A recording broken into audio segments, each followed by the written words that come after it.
privacy because we often are all glued to windows and looking for cameras too.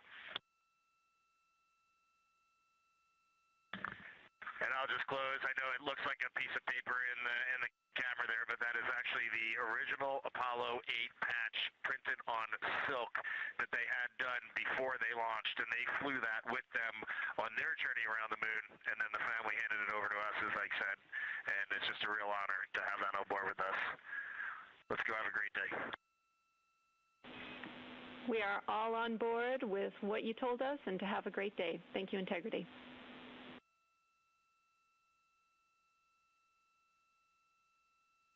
Exciting words from the ground and crew this morning. Have a great day, Houston and Huntsville.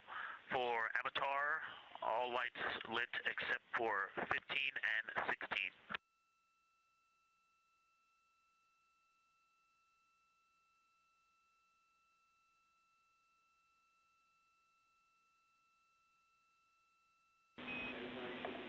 That is a good read on the Avatar LEDs. Thank you. Incredible start to the day for the Artemis II astronauts and the team here in Artemis Mission Control in Houston.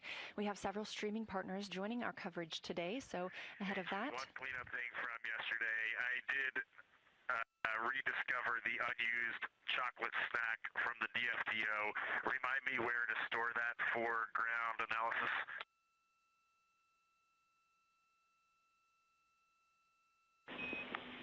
Hooray for a found snack. You can stow that in locker A1. Thank you, Reed. With our streaming partners joining us today, we will be going to a slate ahead of our broadcast start in just a few minutes. So just for those next few minutes, you can watch our live coverage on our YouTube stream, our second stream, but we'll be right back here at the top of the hour to kick off Flyby Day.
mission is a test mission of the Orion space capsule.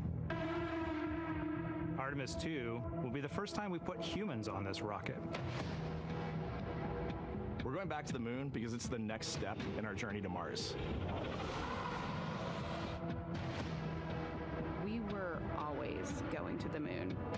Pushing ourselves to explore is just core to who we are. It's a part of being a human. And lift off. We shall return. Continuing to test out every bit of Orion. Coming back to Earth, 7 miles a second. When humanity sets big goals, we can bring together genius from around the world. You have the best people on planet Earth putting this vehicle together. That's what's up. To innovate for the benefit of humanity and to inspire the world through discovery. And here we go.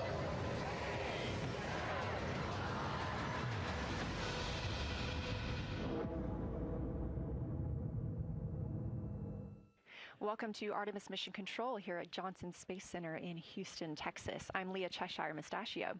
Right now, the Artemis II crew and Mission Control are preparing to support today's lunar flyby, the first time we've sent humans around the moon in over 50 years. Integrity, you can use the OEs and your HHP camera for the milestone words at the Apollo 13 record distance.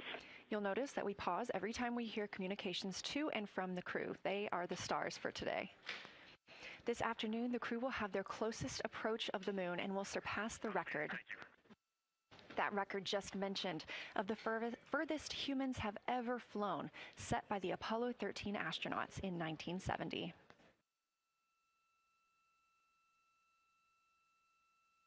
You're looking at a live view inside the Orion spacecraft and at our Artemis II crew members. They have just completed their post-sleep period, during which they conduct any hygiene and cabin setup for the day.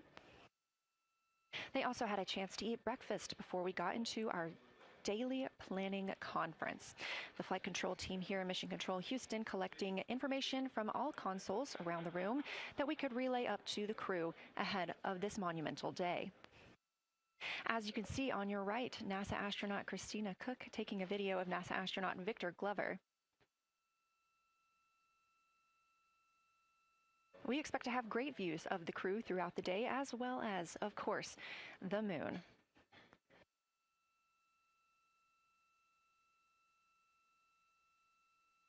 We expect to surpass that Apollo distance record in 55 minutes and 50 seconds. We are now looking live at a camera mounted on one of the spacecraft's solar arrays, pointed to our lunar neighbor.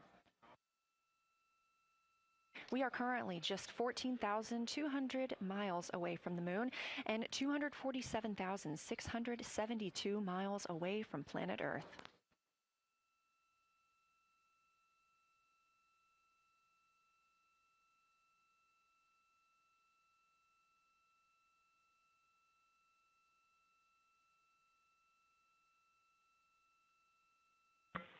Houston, integrity for AGA.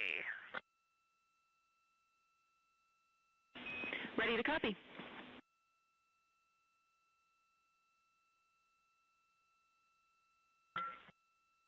Carbon dioxide 2.3, oxygen, which has the alarm, 26.3, 73.1 degrees, 10.3 psi. And one follow-on question. We understand milestone words will be directly following the conference. Will that take the place of the PAO event, or will the PAO event still take place per the timeline?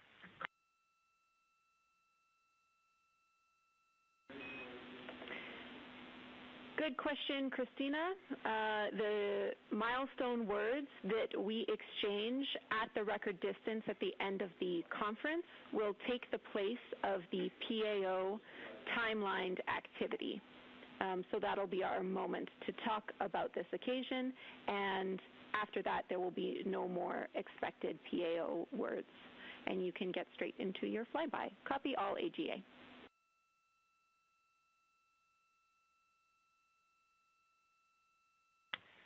Okay, thank you. And final clarification, even though it's taking the place of it, it will all just be on OE1 with HHP camera, no additional video. Is that right? Affirm.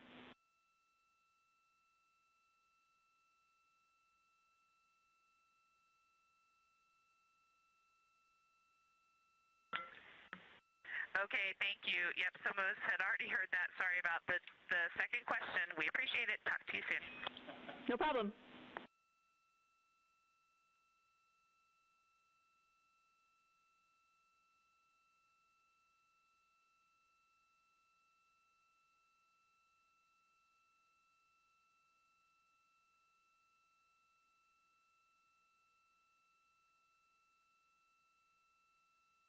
Those communications between NASA astronaut Christina Cook and Canadian Space Agency astronaut and today's Capcom, or capsule communicator, the one person here speaking with the crew right now, that is Jenny Gibbons. She is an Artemis II backup crew member here in Mission Control Houston. We are now 4 days, 18 hours, and 30 minutes into the flight of Orion for Artemis II. The Artemis II crew inside Orion lifted off atop the Space Launch System rocket on Wednesday, April 1st from NASA's Kennedy Space Center in Florida. Those 4 crew members are the first to live and work inside the Orion spacecraft, which they have named Integrity, and have been busy conducting meticulously timelined events. It was a beautiful ascent from Kennedy Space Center. One of those early events was the proximity operations demonstration, during which NASA astronaut Victor Glover, the Artemis II pilot, manually flew Orion after having just detached from the interim cryogenic propulsion stage as if they intended to dock. This was practice for future Artemis missions, during which astronauts in Orion will dock with the lunar lander that will take them to the surface of the moon. About 24 hours after launch, 25 hours actually, Orion then conducted TLI, the translunar injection burn. This 5-minute, 50-second burn committed Orion to departing high Earth orbit and set us up for today's flyby. That translunar injection burn also served as the spacecraft's deorbit burn. It slingshots Orion around the moon and sends the crew on a free return trajectory, with splashdown approximately 7:07 p.m. Central on Friday, April 10th. Last night on Flight Day 5, the crew entered the lunar sphere of influence, the point at which the pull of the moon's gravity will become stronger than the pull of Earth's. We've also been getting some great views inside the cabin of the crew members living daily life, from working out to eating, taking photos, and making memories together. But they've also been taking some beautiful views of our home planet and of the moon, and we expect many, many more of those following today's activities.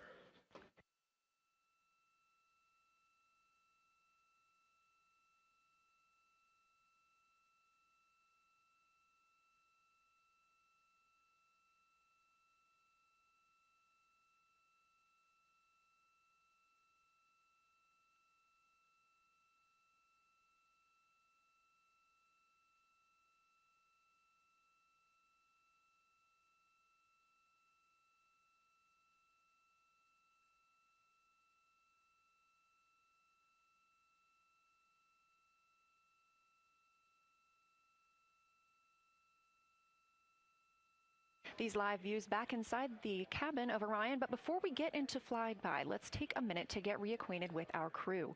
Reed Wiseman is the Artemis II commander and a Baltimore native. He's been in space once before. I think there was going to be some families heading into the viewing room today. If they end up showing up, could you just give us a heads up when they're there so we can just wave to them on the camera? Absolutely. And that was the voice of Reed Wiseman. He has been in space once before as a flight engineer. And if they don't come, you could just lie to us and tell us that they're there. That'd be great, thanks. We'll keep that in mind, too. And I'm sure they'll be here. Wiseman also has a great sense of humor. He was aboard the International Space Station from May through November 2014 as part of Expedition 41. This was a 165-day mission during which he and his crewmates completed more than 300 science experiments in areas like human physiology, medicine, science, earth science, and astrophysics. They set a milestone for station science by completing a record 82 research hours in a single week. He also served as chief of NASA's astronaut office from December 2020 to November 2022, and here on Earth he has 2 daughters. The Artemis II pilot is Victor Glover, selected as an astronaut in 2013, when at the time he was serving as a legislative fellow in the United States Senate. His first trip to space was in November 2020, when he launched as a pilot of NASA's SpaceX Crew 1 mission. That was the first operational mission of NASA's Commercial Crew program, which resumed launching American rockets from American soil to the International Space Station since the end of the shuttle program. Victor is a U.S. Navy captain and naval aviator who served as a test pilot, racking up more than 3,500 flight hours in more than 40 different aircraft. He also became the first person to pilot Orion the other day when we saw the Prox Ops demonstration shortly after launch. He and his wife have 4 children. Mission specialist Christina Cook is a native of Grand Rapids, Michigan. She was selected to the Astronaut Corps in 2013, the same class as Victor Glover. She served as flight engineer on the International Space Station from March 2019 to February 2020. During that time, Cook set a record for the longest single spaceflight by a woman with a total of 328 consecutive days in space. She also participated in the first ever all-female spacewalk with her friend and colleague, Jessica Meir, now living and working aboard the International Space Station yet again. Before becoming an astronaut, Christina helped build space science instruments and led scientific fieldwork in some of the most remote environments on the planet. Her hobbies include surfing, rock climbing, community service, yoga, travel, and photography, and she is certainly getting a chance to do that. First-time flyer, Canadian Space Agency astronaut Jeremy Hansen is flying to the moon as a mission specialist on the Artemis II mission. The London, Ontario native was selected as an astronaut in 2009. After that, he worked as Capcom at NASA's Mission Control Center here in Houston. Capcom stands for Capsule Communicator and is the single direct voice communicating with the astronauts in space. He also participated in training exercises like living on the ocean floor off the coast of Florida to simulate deep space exploration for 7 days. In 2017, he became the first Canadian to lead a NASA astronaut class, and he also enjoys getting out on a sailboat, rock climbing, and mountain biking. And he and his wife have 3 children.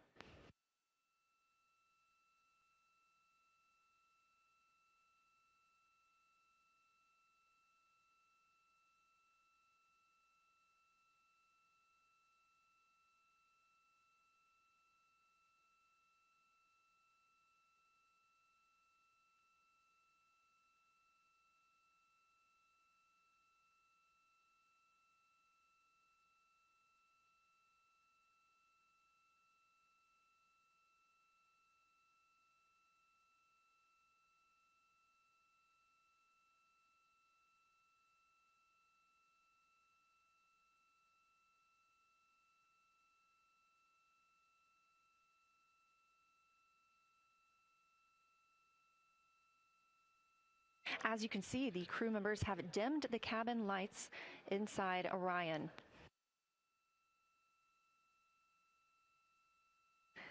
As they prepare for their lunar flyby, they'll be configuring the cabin as they'd like to have it to allow for proper positioning as they move about to and from the windows, taking photos of the moon.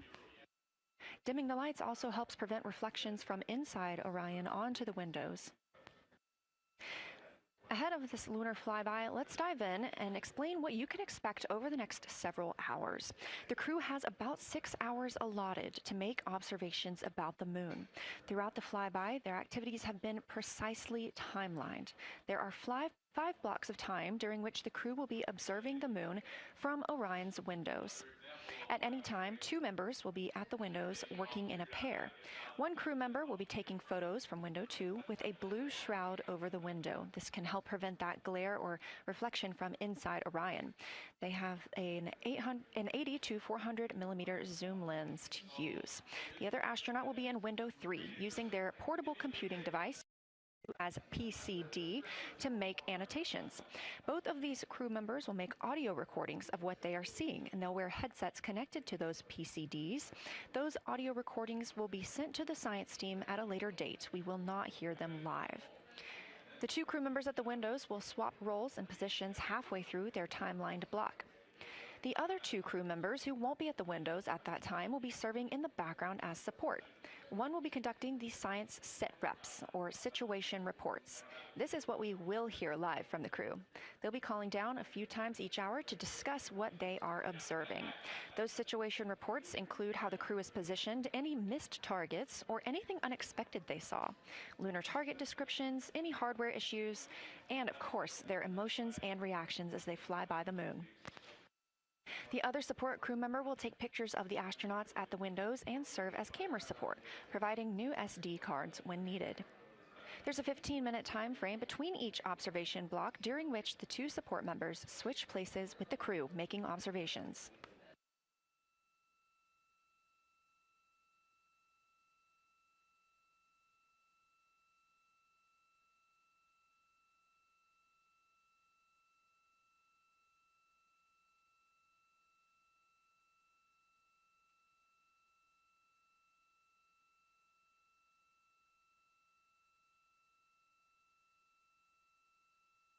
Two views, both coming from Orion. There on the left, the inside of the spacecraft, and on the right, a view of our moon, the destination for today.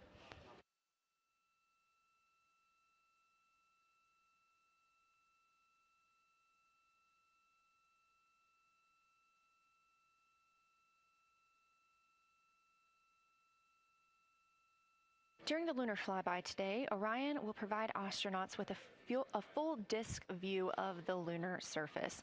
They'll have a higher vantage point, much farther than Apollo's lunar orbits on average. And these astronauts can observe both holes and large-scale geologic features in a single view. And due to our April 1st launch date and current illumination conditions, the Artemis II astronauts have become the first humans to directly observe certain far-side regions of the moon with unaided eyes.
Great, thank you. You ready? Is it me? That's okay. How do I, is it all?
We are now 36 minutes until we see the Integrity crew pass the Apollo 13 distance record. And joining me on console, I have Julianne Gross, the Artemis curation lead. Thanks for joining me today.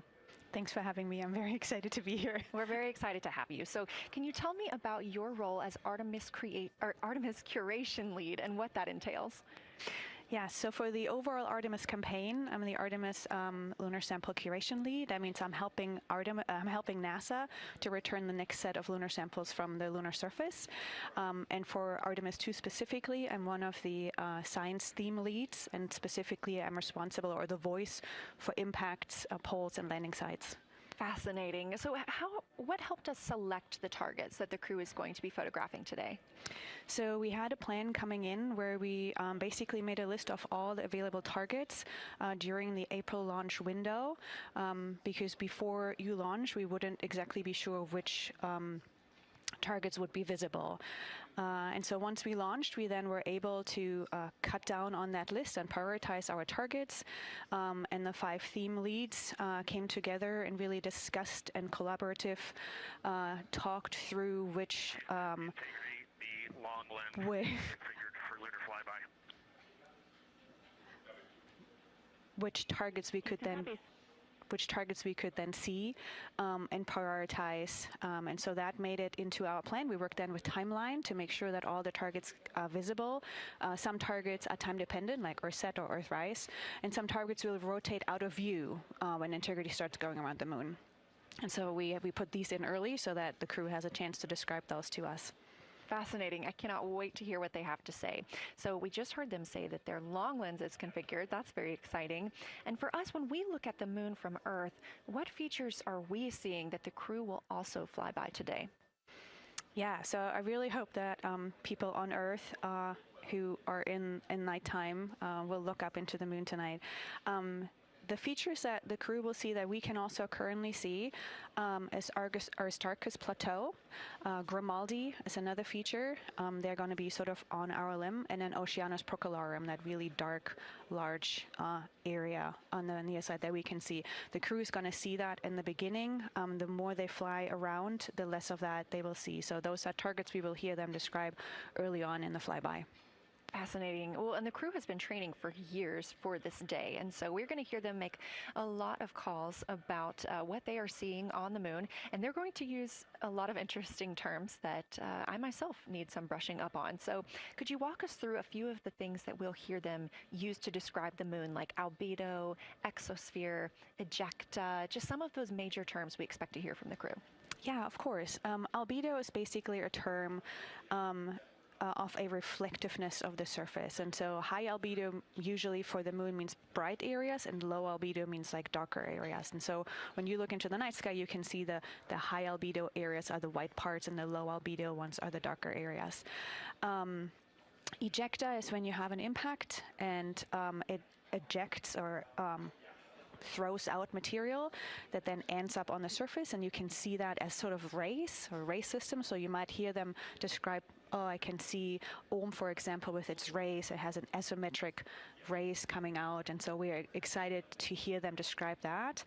You might hopefully hear stuff about color or color hues, and so if they can see any changes in those color hues from like white to gray to maybe brownish, we're excited to hear about that.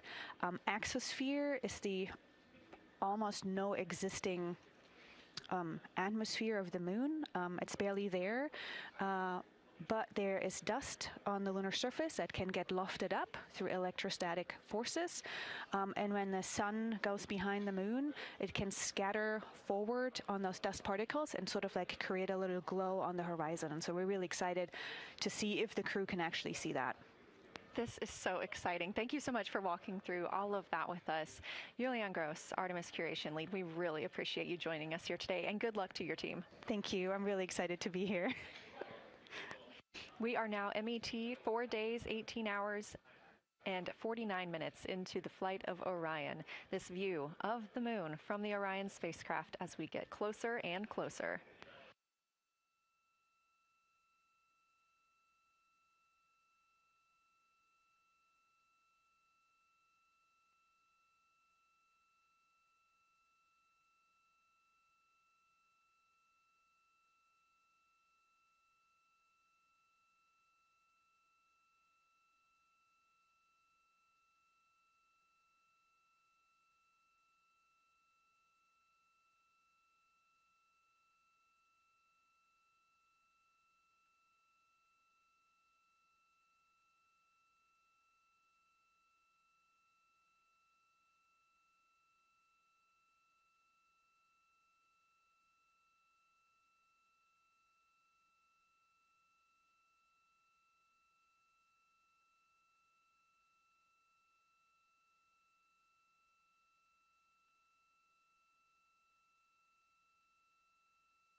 We're live here in Artemis Mission Control at Johnson Space Center in Houston, Texas, just about 32 minutes away until the crew surpasses the record set by Apollo 13 as the farthest astronauts to ever leave Earth.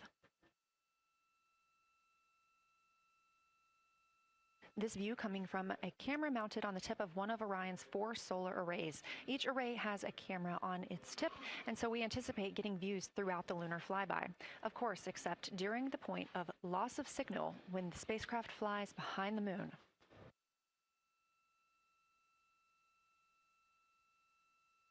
Inside the cabin, the crew are configuring the inside of Orion for today's flyby, making sure they have everything just where they want it to help them take the pictures that they are aiming for the science team here on the ground.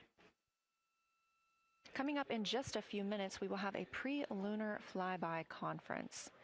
During that Lunar Flyby Science Crew Conference, our science officer here on console, Kelsey Young, will be speaking directly with the crew members about their targets, about their goals for today, what they expect to see, and what we are hoping to hear from them.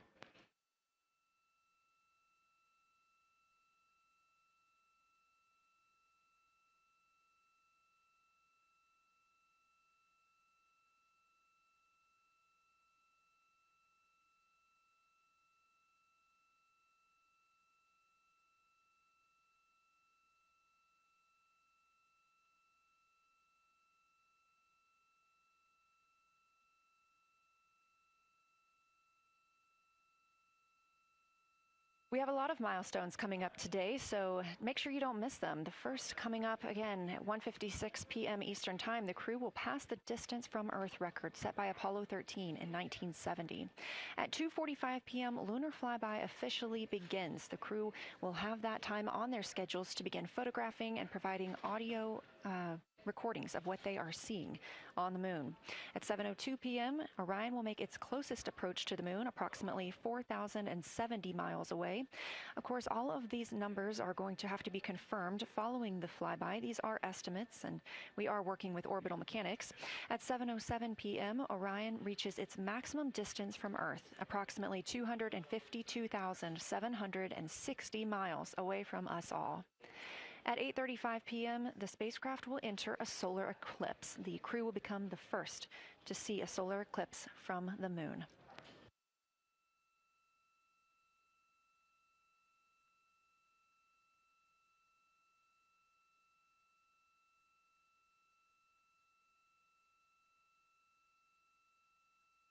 Ahead of the official beginning of flyby today, Kelsey Young, Artemis Science Flight Operations Lead, will be conducting a pre-lunar flyby crew conference. She will give information on camera setup, remind the crew of their intended targets, answer questions from the astronauts, and more. Young will help the crew set their targeting timeline, which counts down the time they have to image each target and what they'll be capturing next. She'll also remind them that the ground team will be calling for science sit reps, also known as situation reports. Those are essentially call-downs to report what they've been observing. They'll continue to do this even through their LOS, their loss of signal, as those communications will come down later on after they reconnect with us on Earth.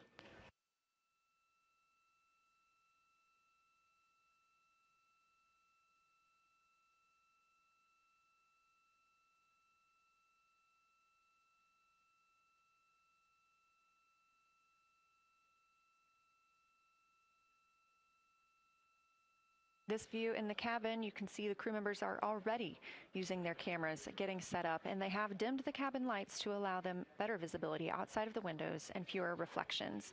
Now, 28 minutes until they become the humans to travel farthest from our planet.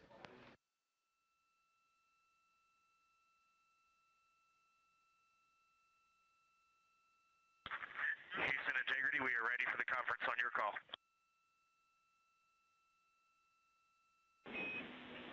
Houston is ready for the conference, passing you over to Science.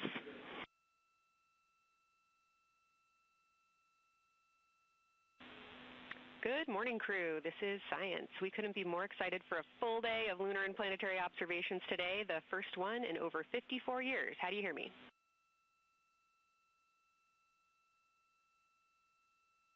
We hear you loud and clear, and Kelsey, you just got to know you're pulling us away from the moon right now, so let's go. Message received. I will keep it tight here. I did just want to start with a thank you on behalf of the Lunar Science team and the entire lunar and planetary science community, of which you are absolutely a part, for what you've already done in this mission and what you're going to do today to inspire the next generation of scientists. I have to say Moonjoy is the new term that's already become our team's new motto, so thanks for that. In this conference, we'll cover hardware and config reminders, and then I'll just briefly, as you said, cover today's science plan. I'm assuming you already have your LTPs up. Confirm that, and I'll jump quickly into the cabin config reminders.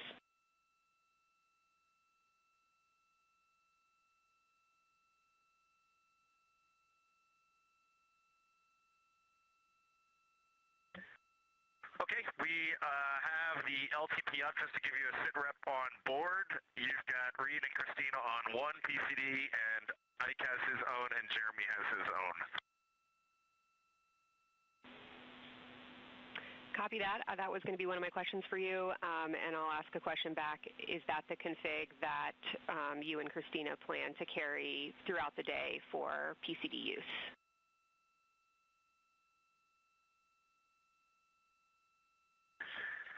Negative, Kelsey. Our plan for PCD use is we have run the power cables to Windows 2 and 3, and we are going to leave one PCD. The yellow PCD will be in window 2, and the green PCD will be in window 3, and we will do that the whole day, and then the red PCD will be a rover. Understood. Super helpful. Recommend when you guys switch in and out of PCDs to add your initials to your OneNote annotations, just so we can keep track of whose is who. And then given that you have 3 PCDs instead of 4 for the data transfer at the end of the day, recommend making a new subdirectory entitled For Science for your own photos, or with your initials, that we can keep track of which pictures came from which flashcards.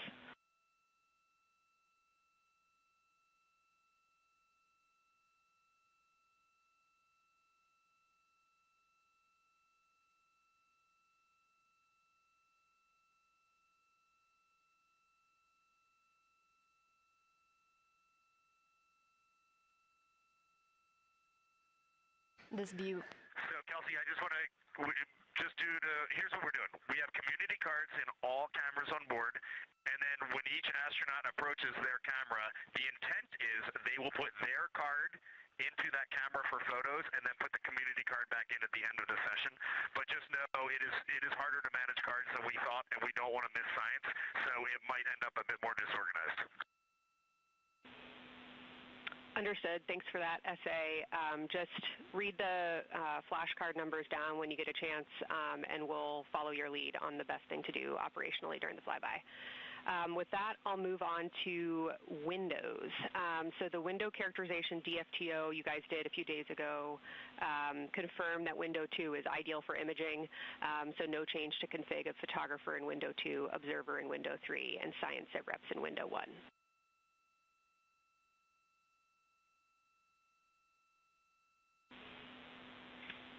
Coming up on a handover. Be back. Hang on, Kelsey. The way we have it configured, tell us if this is going to be wrong. Window 2 is the long lens with a shroud.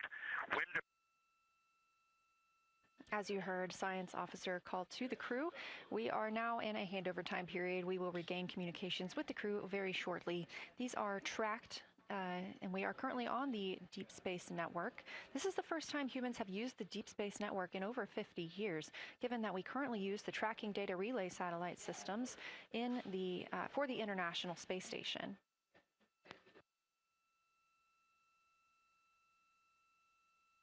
This view from Artemis Mission Control on the right is Kelsey Young. That's who you hear speaking with the crew. Young is the Artemis Science Flight Operations Lead, and we also look forward to speaking with her here today.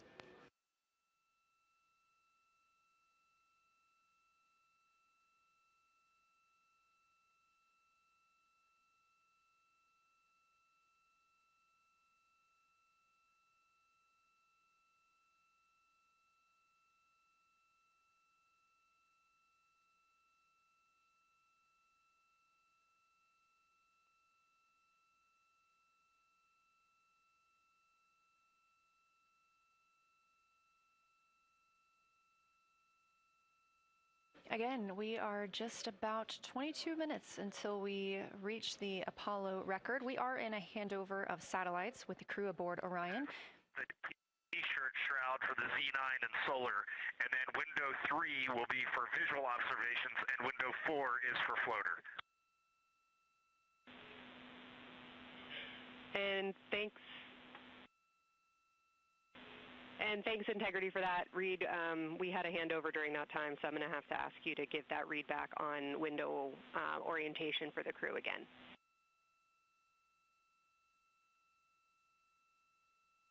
Okay, we are happy to change it, but the way we have it configured right now is window 1 has a T-shirt shroud for the Z9 for solar. Window 2 has the shroud for the long lens for both lunar and solar. Window 3 is for visual observations. Window 4 is for floater. And then the docking hatch window has had a great view, so we've done a lot of mapping through that as well. All right, copy all, Reed. A note just on the window 1 T-shirt shroud that you can remove that for the lunar observation block if you want to, if you want that extra view for another floater, but defer to you guys on that. You are go to use the full 400 millimeter zoom on the long lens, but where possible, try to keep the end of the lens flush with the window to prevent imaging through the multiple window panes at an angle. And if you have to take an image at an angle, recommend you limit the max focal length to 200 millimeters or simply acquire the images at multiple focal lengths. Last imaging update as a result of the DFTO is that if you can take the images out of the left side of window 2 where possible, that is the best half the window. Understand that might not be possible with the shroud. Any other imaging questions from you?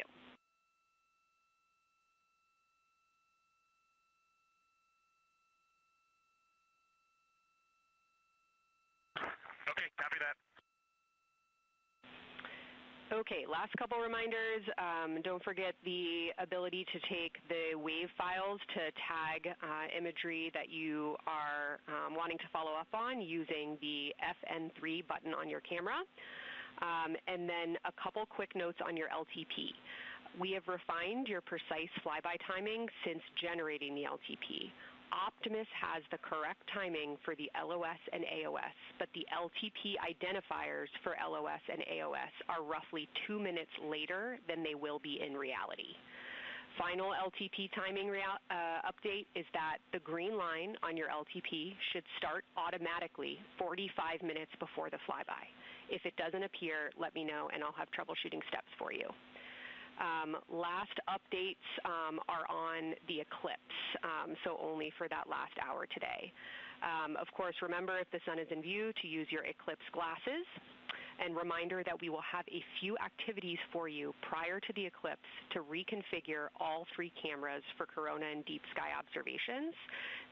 These activities, some of which will occur during the forward link LOS, so we wanted to flag it for you now. Any questions before I cover the last 2 reminders?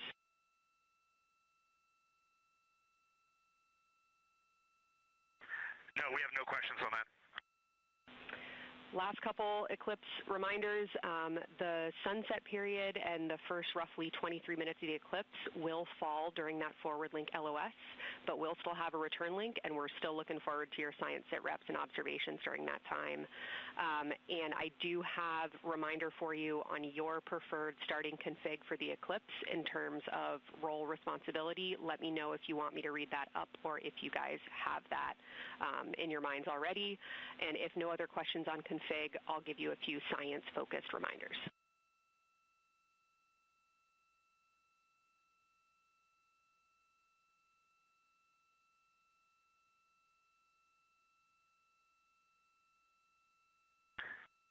Give us a quick high level, but we see it in Optimus, and I think we got it squared away. But give us your quick Kelsey high level. Okay. A couple changes from the first LTP you studied is that Glushko is the only feature that the same pair will view twice. That's Reed and Jeremy. That's why that's the only target you see that is marked as 1 of 1 and one of two and two of two. So Ohm and Oriental are in there twice, but they're by different pairs, which is why you don't see them marked accordingly. A note from feedback on your observations so far over the last couple days, a reminder that if you note structure and texture as well as color and albedo, please note any correlation between the two, and also a reminder that negative observations are still valuable science. So a lack of color or a lack of structure associated with color is also valuable. A reminder also that your observations so far indicate it will likely take some time for your eyes to adjust. We especially heard that around your terminator observations and your color observations. So reminder to know that your eye adaptation is going to kind of come in throughout your shift, and let us know when you start to see that nuance. Last reminder is around Earthset and Earthrise. When you're viewing us back here at home, you'll be looking directly at Asia, Africa, and Oceania. So I'm sure people watching from those places here on Earth will want to give you all a wave as you take their picture. Any other questions for me?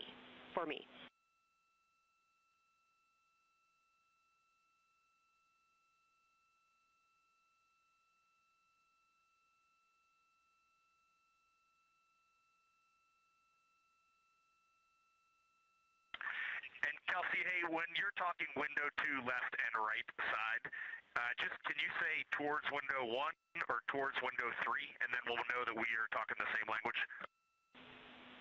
Absolutely. So I mean that the side of window 2 closest to window 3 is preferred for imaging.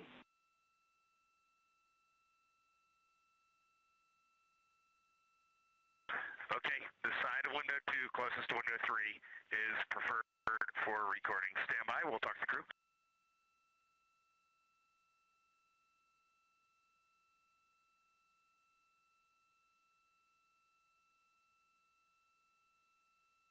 Again, we are in our pre-lunar flyby science conference with Kelsey Young. Kelsey Young is the Artemis Science Flight Operations Lead, speaking with the crew aboard Orion. They've been training for this moment for years, and this is their last opportunity to get some further pointers and information. Kelsey, for the T-shirt shroud, what window does the science team think will have the best view? Is it window 1 or window 4? The only time we're strongly recommending use of the window shroud. The T-shirt window shroud for the eclipse viewing, which window is primary for Z9? Window 1.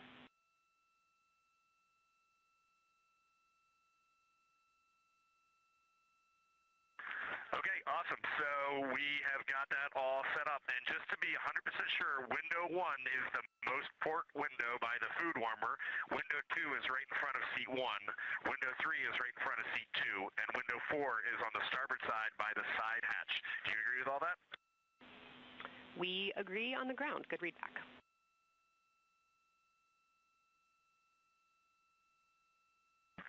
Okay, that's awesome.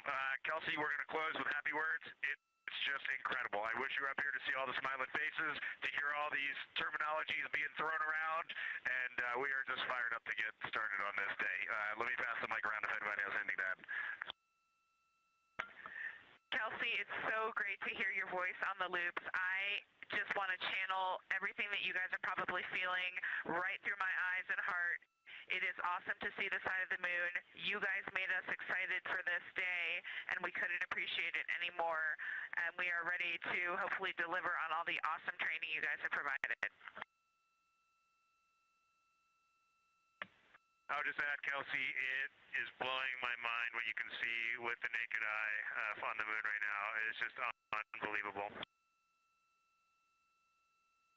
Kelsey, and to the whole lunar science team, all of you, all the work you put into this, we're just grateful. Can't wait to get going. And thank you for the tipper, for Carol Crater, and for Integrity. We can see them, and we've imaged them, and can even see with the naked eye. Quite impressive. Thank you so much. Beautiful words, you guys. Thanks so much. And I got video of the science team right now, and they are all absolutely buzzing. Looking forward to today.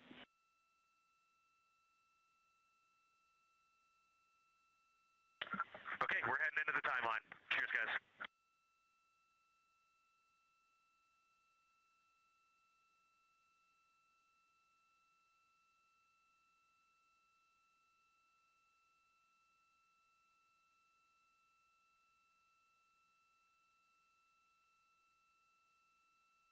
of the Pre-Lunar Flyby Science Conference with Dr. Kelsey Young.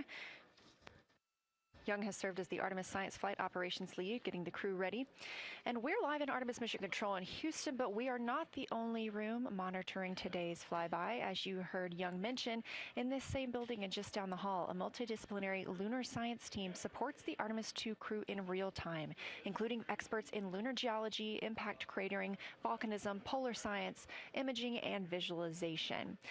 There are two integrated facilities, and the first is the SIR, which is what you have right here. That's the Science Evaluation Room. They are embedded within Mission Control to provide science input during live operations like what we see today. Additionally, and not pictured, we have the Science Mission Operations Room, a back room that processes data, evaluates imagery, and supports rapid analysis. Our science officer on console in Mission Control Houston serves as the primary interface between the science team and the flight controllers, ensuring science priorities are represented during mission execution. Again, today, that's Dr. Kelsey Young, who will be speaking with the crew during the time they're behind the moon. We will be speaking with her once the crew is behind the moon and out of communication with Earth.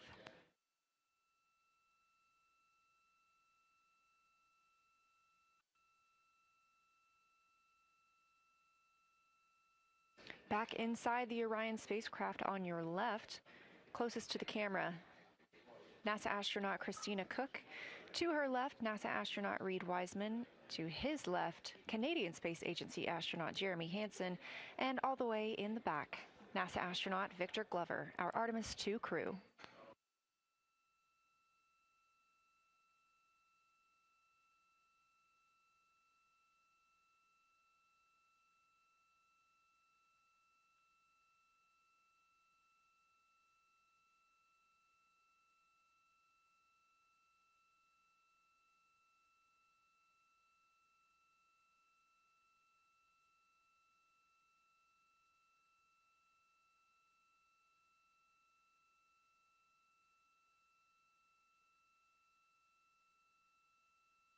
We are now approaching 8 minutes until the crew surpasses the Apollo 13 record. Currently 12,599 miles away from the moon, 248,507 miles away from Earth.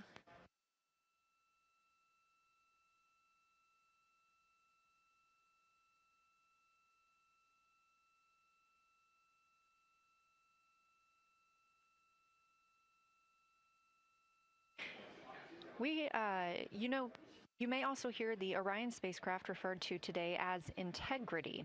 This was named by the Artemis II crew. It is Integrity crew. We have Reid's family in the viewing gallery. You're welcome to say hello.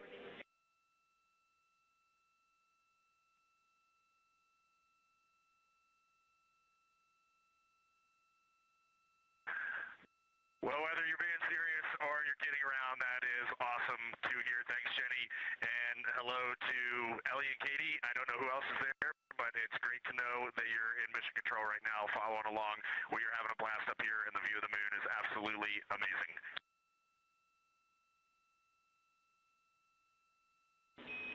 I'm seeing a lot of hearts come out of the viewing gallery and even more smiles. Thanks, Reid.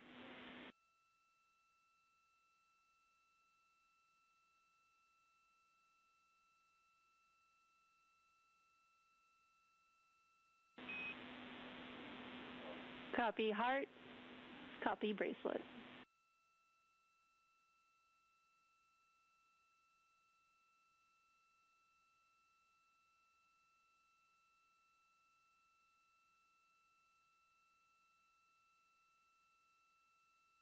that call from Capcom Jenny Gibbons, Canadian Space Agency astronaut and Artemis II backup crew member, letting Reid Wiseman know that he has family here to support him today in the Artemis Mission Control viewing room.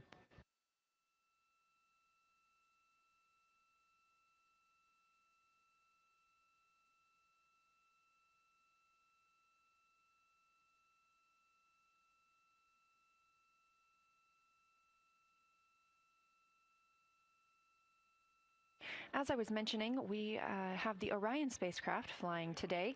However, the Artemis crew members named their Orion spacecraft Integrity, so you will hear calls to this entire crew with the name Integrity. They say that the name Integrity embodies the foundation of trust, respect, candor, and humility across the crew and the many engineers, technicians, scientists, planners, and dreamers required for mission success.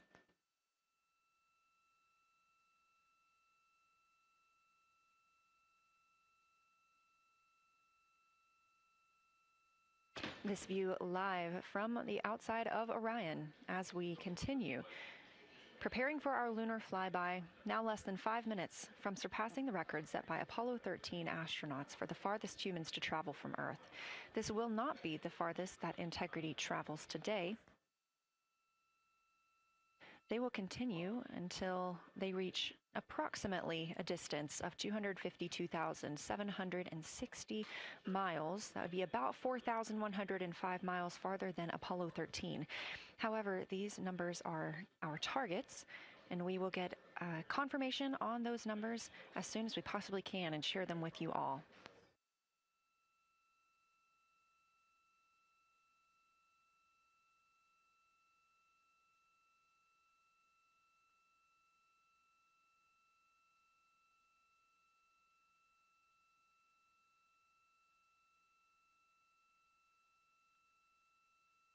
We've talked a little bit about what to expect from the crew, whether that's taking photos or making audio recordings. To get a little more detailed, Reed Wiseman and Jeremy Hansen will be up first to capture imagery and record audio on the portable computing devices. You hear those referred to as PCDs, while Victor and Christina serve as the support members. The crew will switch windows and roles halfway through their shift, and 1 hour and 5 minutes later, Victor Glover and Christina Cook will be the next crew members at windows 2 and 3 to take photos and make annotations, while Reed and Jeremy take on those support roles. There are 5 viewing blocks, and the crew will swap out with each one. During 2 of the blocks, the 2 support members will also be able to enjoy their midday meal.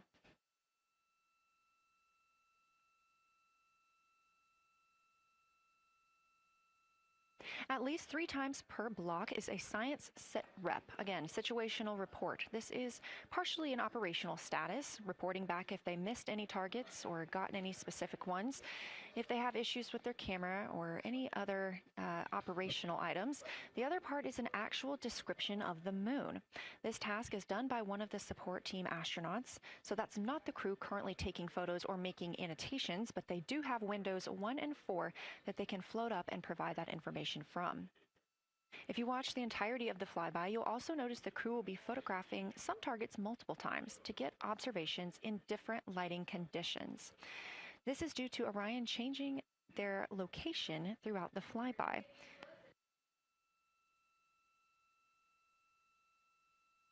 What this crew will be able to capture in a couple of hours of the same targets in different lighting would take orbiters years to do because of solar and spacecraft positioning.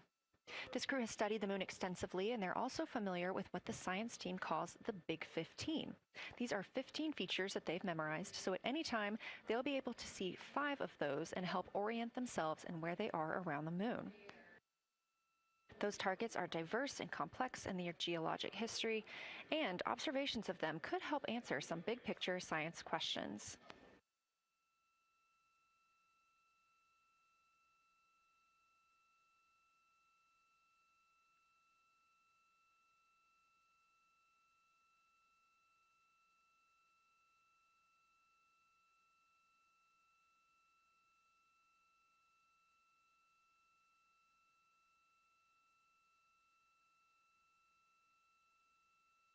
If you've been following the mission, you can see that the configuration of the cabin is a little bit different than what it looked like on launch day. After ascent, the crew were allowed to reconfigure their spacecraft, and you can see that they've taken down seats. They have also taken away footrests. This gives them more opportunity to move about the spacecraft.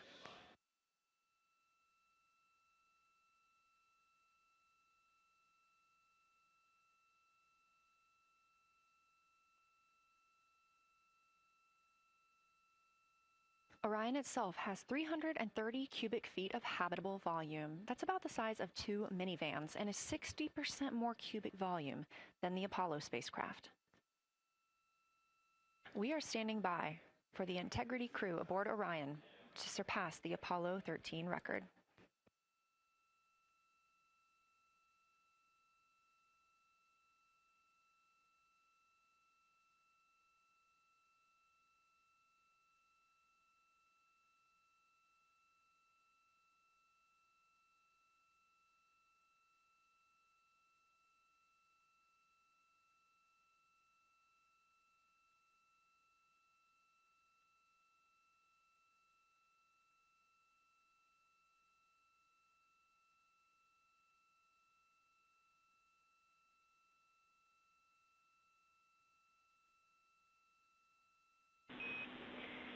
Integrity crew, on April 15, 1970, during the Apollo 13 mission, 3 explorers set the record for the farthest distance humans have ever traveled from our home planet.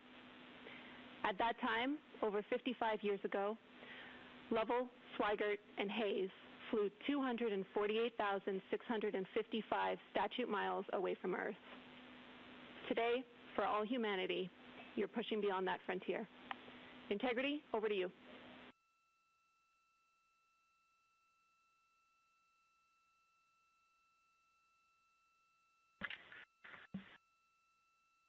Yeah, from the cabin of Integrity here as we surpass the furthest distance humans have ever traveled from planet Earth.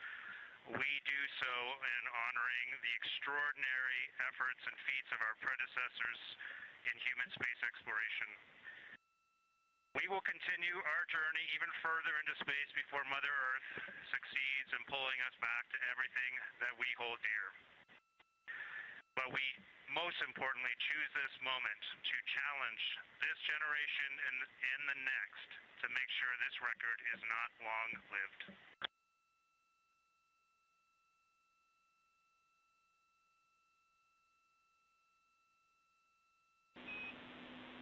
Thank you, Integrity, and congratulations to you and the rest of the Artemis II team.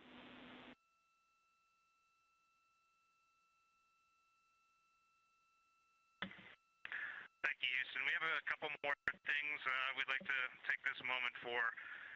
Our science team helped us out with a couple of relatively fresh craters on the moon that have not been previously named, and our crew would like to propose a couple of potential names for those items or those areas. And we spent a bit of time this morning looking out the window, and we're able to see them now both with our naked eye and through the long lens, and so we feel this is a good time to send this down, and a special shout out to Kelsey for helping us with this. The first one we'd like to suggest is a named crater in honor of our great spacecraft Integrity. And so if you were to look at Oriental on the far side and then draw a line straight up to Ohm on the far side, relatively in the middle is an unnamed crater, and we would like to suggest it be called Integrity in the future. And the second one, and especially meaningful for this crew, is a number of years ago we started this journey in our close-knit astronaut family, and we lost a loved one. And there's a feature in a really neat place on the moon, and it is on the near side, far side boundary. In fact, it's just on the near side of that boundary, and so at certain times of the moon's transit around Earth, we will be able to see this from Earth. And so we lost a loved one.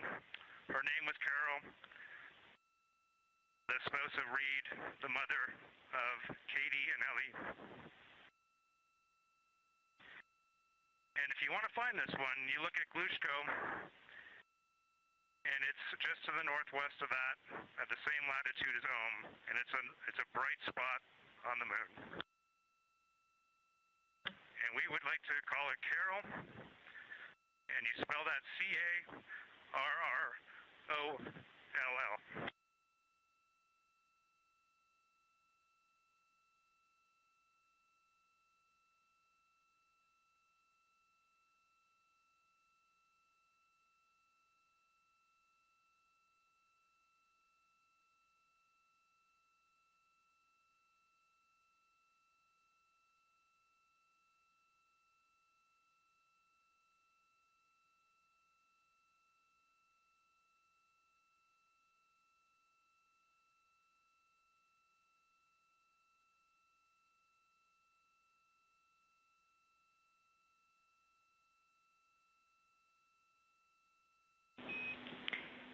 Integrity and Carroll Crater. Loud and clear. Thank you.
As the Artemis II crew passed the record set by Apollo 13 for the farthest humans to ever fly from Earth at 12:57 p.m. Central Time, 1:57 p.m. Eastern Time, Canadian Space Agency astronaut Jeremy Hansen shared. We're getting ourselves all put back together now, and we are going to dim the cabin lights and prepare for our science objectives ahead.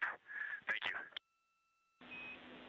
Sounds good. We're doing the same down here, and you're maneuvering to your observation attitude.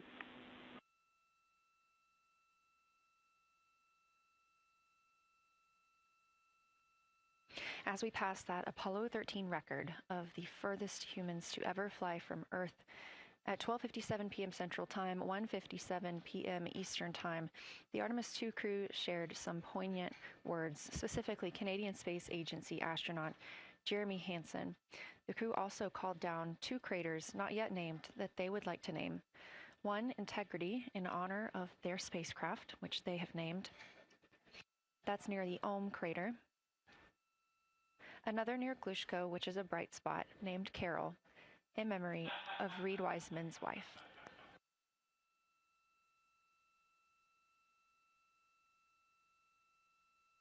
There was a moment of silence here in Mission Control Houston. And now the team and the Artemis II crew are ready to begin their lunar flyby.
We are 4 days, 19 hours, 31 minutes mission elapsed time of the flight of Artemis II, our 4 astronauts aboard Orion.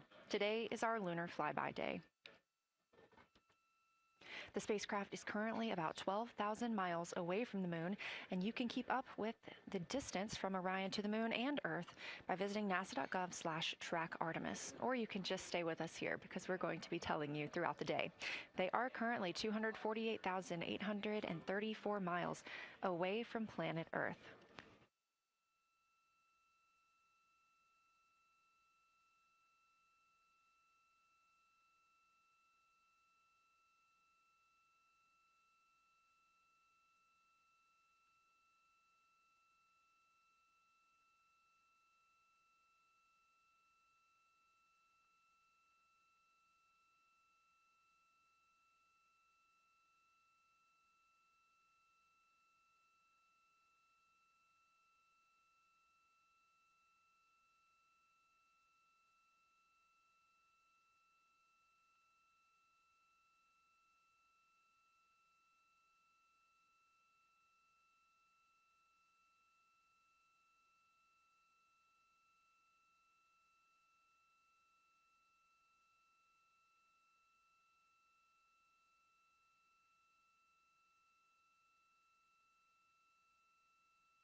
Coming up next on the crew's timeline today will be their cabin configuration portion.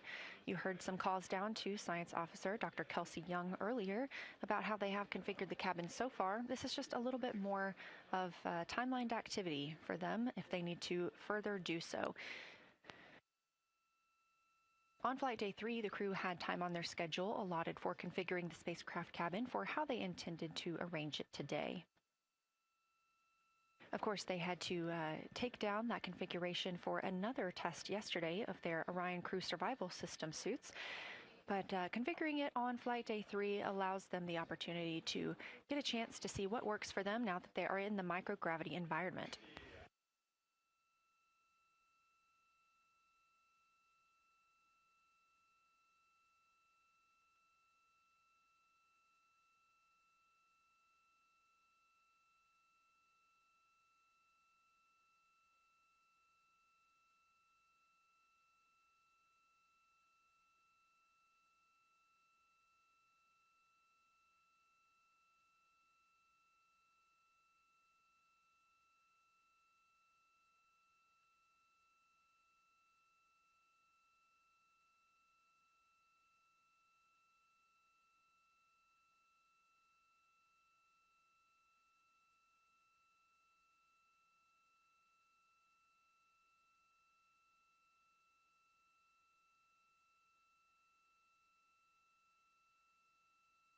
Again, the crew is about to begin their cabin configuration portion of their timeline, though they have been working that already, as well as potentially during their post-sleep period this morning. The official lunar flyby observations are slated to begin in just about 40 minutes. That's when we'll have the crew at the windows photographing the moon, as well as making calls down about what they are seeing.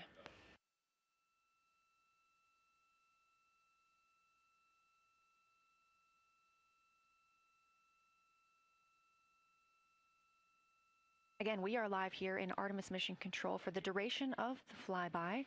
Currently, the Orbit 1 flight control team is on console. This room is staffed 24/7 from the time before the astronauts step foot on the rocket until the time they splash down and are safely recovered in the Pacific Ocean on flight day 10.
Again, this is Artemis Mission Control here in Houston. We are now 11,777 miles away from the moon. We did pass the Apollo 13 record of farthest humans away from Earth at 12:57 p.m. Central Time, 1:57 p.m. Eastern Time.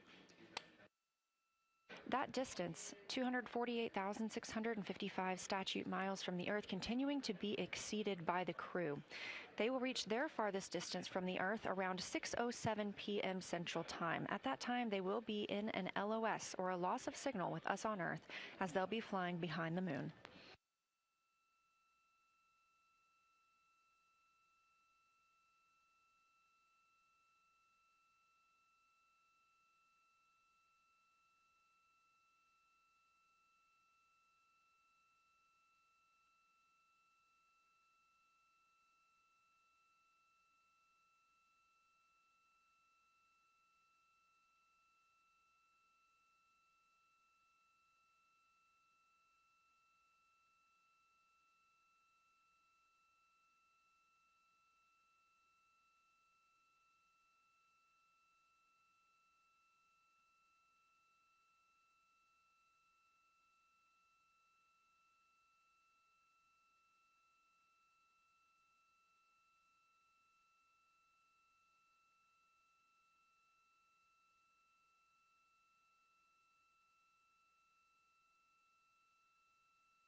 As the crew gets into their cabin configuration preparations, we are joined by Dr. Sarah Noble, the Artemis Lunar Science Lead. Thanks for joining us here today. Yeah, it's quite a day. Yeah, we are very excited. I can only imagine how you guys are doing over there. So tell me a little bit about yourself and what your role is for Artemis II. Sure. So I'm the Artemis Lunar Science Lead, so over the entire campaign, and my job is basically to make sure that as we have this big adventure back to the moon, we actually learn new things about the moon. Fascinating. So why is the moon such an important destination today? Yeah, so the moon is a pretty amazing place. It is a great place to learn about basic fundamental processes that happen on like all the planets, like cratering and volcanology. And also it is, part of our Earth-Moon system. And, the Earth recycles its rocks pretty well, right, through plate tectonics and weathering and whatever. Most of the rocks on the Earth are geologically young. But on the moon, we have the entire record that goes back 4.5 billion years since we formed. And so if we really want to learn about what was happening in that period, like the moon is really the only place we can go. We're also thinking about going back to the moon, and we want to go to the lunar South Pole. So what makes that such an interesting destination?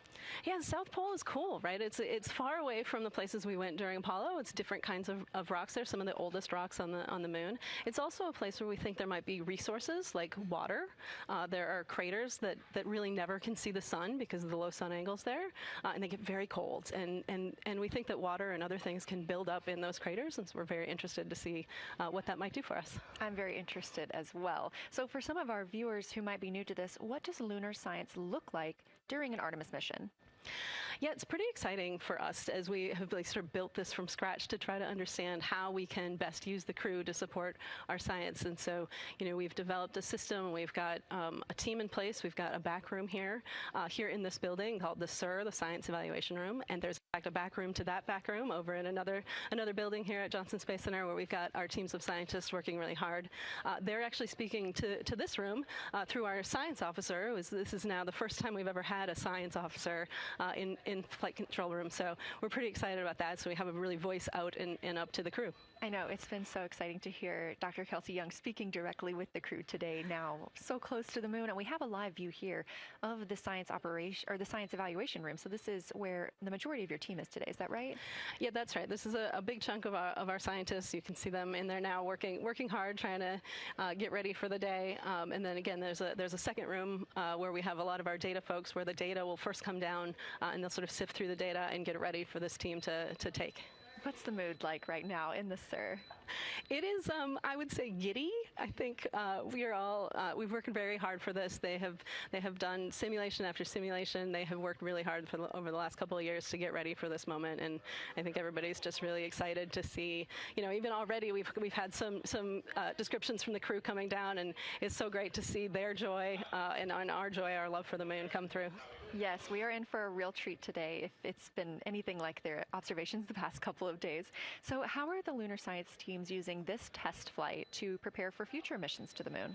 Yeah, absolutely. This is the way that we are building our foundation for the future, from everything from, how do you train a crew to be a geologist, right? And so, working through that, getting them classroom training, field training, building the science team, building these physical rooms that we are in, designing the software that the teams are using, and then, figuring out what happens to that data. They're going to take this data and it's going to come down, and how do we get it out to not only our team, but out to the world and the rest of the science community? Yeah, that's a great point, because when you hear these crew members talk, you would never know that they're not geologists. Your team has trained them so well. They have been very good students. Who can blame them? It's a pretty great topic.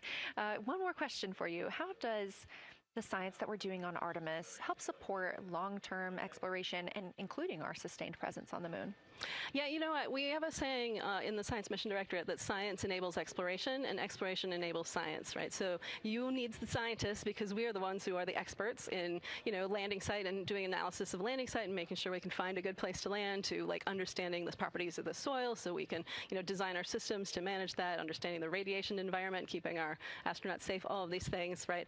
But, in return, you provide us with opportunities where now we're going to be able to collect this data and collect samples and deploy our instruments and all of that. So it's a symbiotic relationship. That makes perfect sense. Well, Dr. Sarah Noble, Artemis Lunar Science Lead, thank you so much for joining us here today. Best of luck to you and your team, and I hope that you get to enjoy today too. Thank you so much.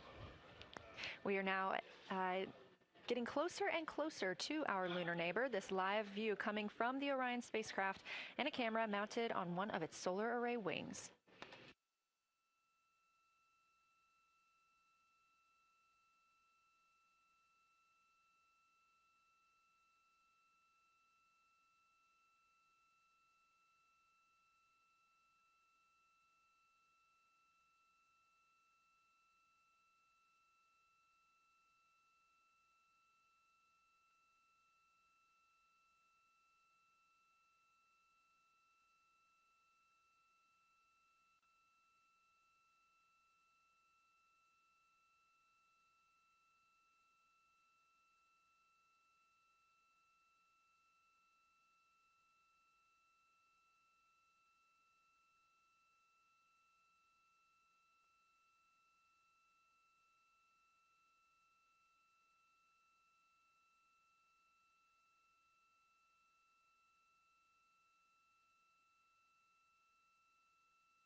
for camera serial numbers. Ready to copy.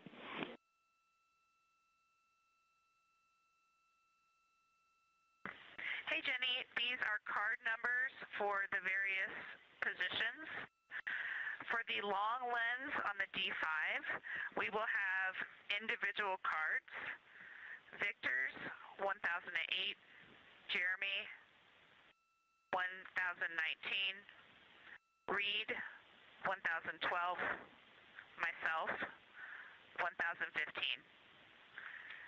For the Z9, we will have one card that is dedicated for today, serial number 1007. For the cabin camera D5, we will have one dedicated card for today, serial number 1022.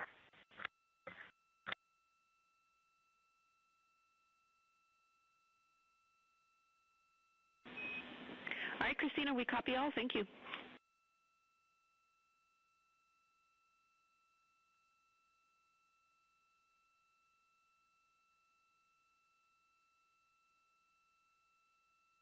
We just realized that we have Earth out window 1 and Moon out window 2, and Earth out window 4 and Moon out window 3, and it gives you the best idea of scale we have had yet. The Moon is about 3 to 4 times the size of the Earth, and it is almost full, and the Earth is just a small crescent out there.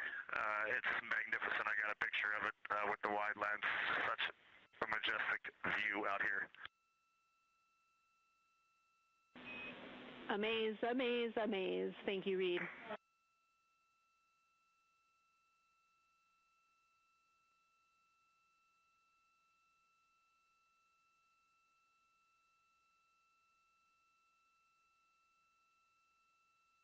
Those are some of the communications we're excited most about today. Commander Reed Wiseman calling down their view right now. Obviously a little bit different than what we can see from the solar array camera. They are looking through the windows of the Orion spacecraft, able to see at the same time Earth and the Moon. You also heard NASA astronaut Christina Cook calling down some of the cameras that they will be using today.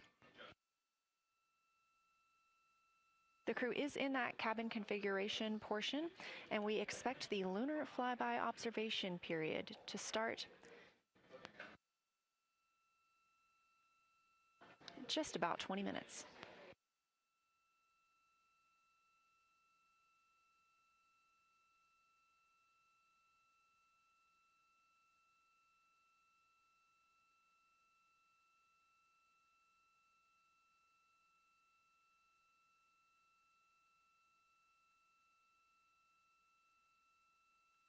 Checking in on Orion's distance and speed, they are currently traveling 1,071 miles per hour, 249,159 miles away from Earth, 11,293 miles away from the Moon, and continuing to grow closer.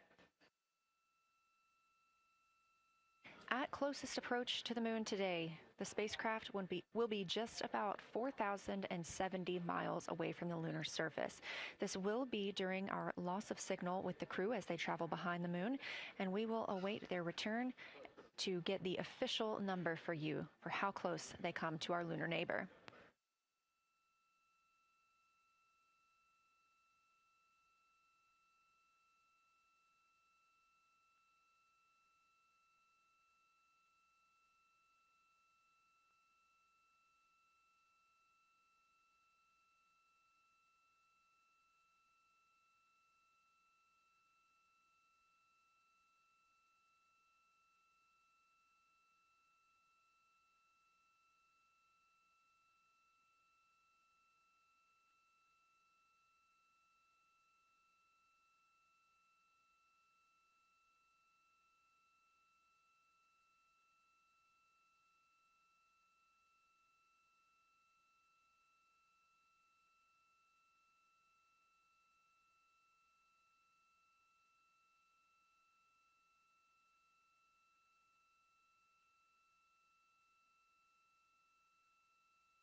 Inside the cabin today, the lunar targeting package is the primary tool guiding the crew observations and consists of two key components. The Lunar Geography Review helped the astronauts study major lunar features in advance and help learn how to orient themselves during the flyby. Because, of course, the moon is not actually labeled like it appears here when we look at this map. The lunar targeting plan provides a detailed timeline of observation targets, background science context, and specific instructions for the pictures the crew should take, as well as the verbal descriptions that will be helpful to the science team reviewing them later. This is a screenshot from their lunar targeting package, and a screenshot specifically of that lunar. For attitude. Go ahead.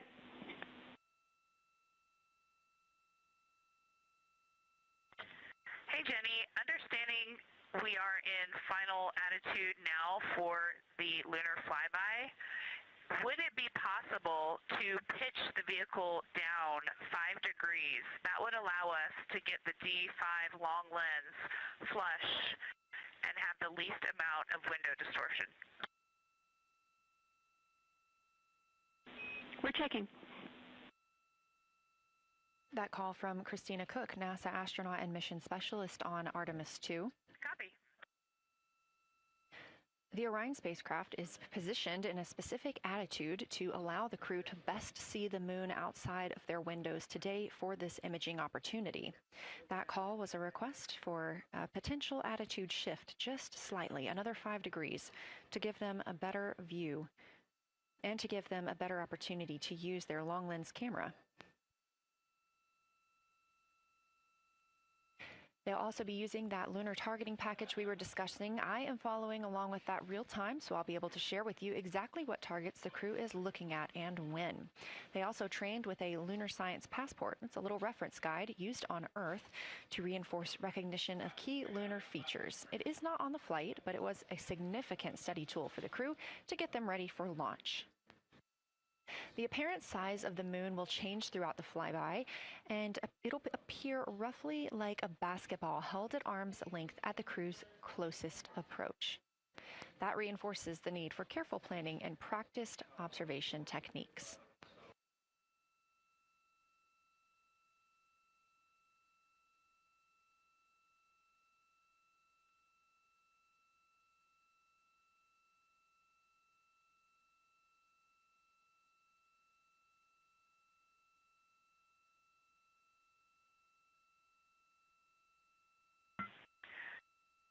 Houston, integrity for timeline. Go ahead.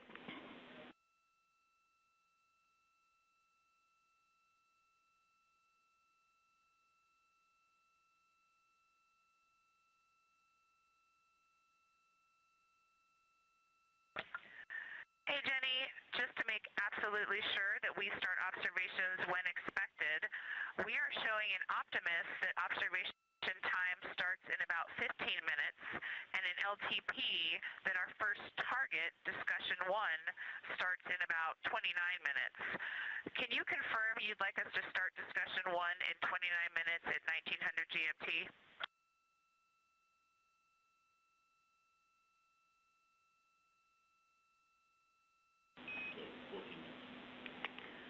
Christina, we are tracking that discussion 1 should start at 18:45. That's 15 minutes from now.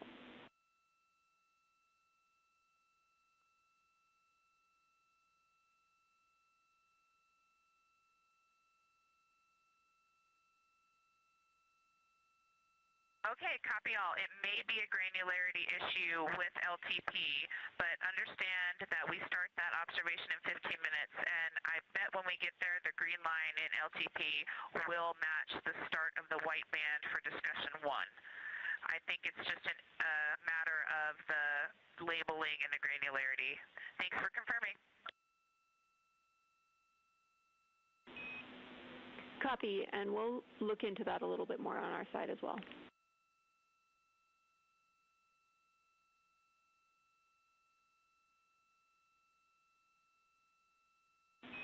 Christina, can you verify for us that your green line is moving on the timeline page of your LTP?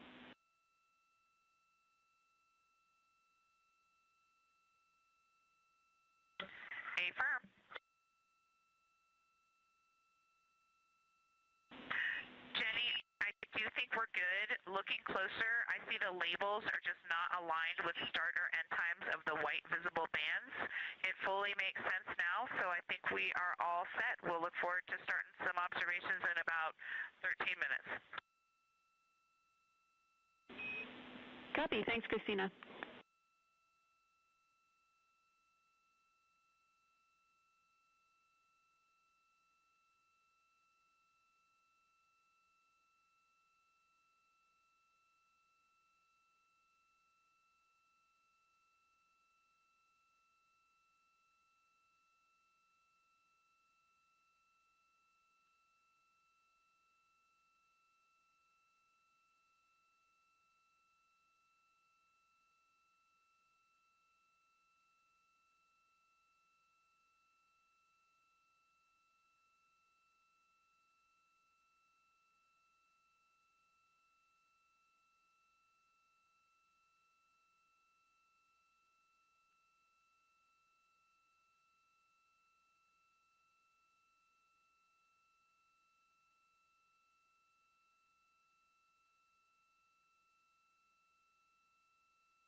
As you heard discussed, we are expecting the crew's observation time period to start in about 10 minutes.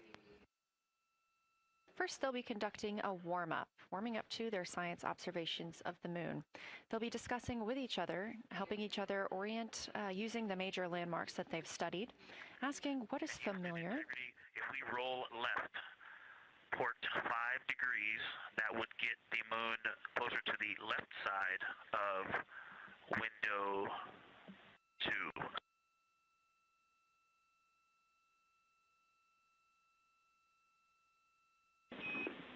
Copy, Victor. We'd like to know if it's pitch and roll or one or the other.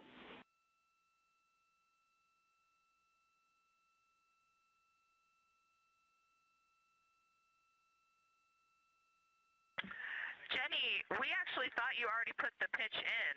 Had the pitch been put in already? No, we need a little while longer to talk about it.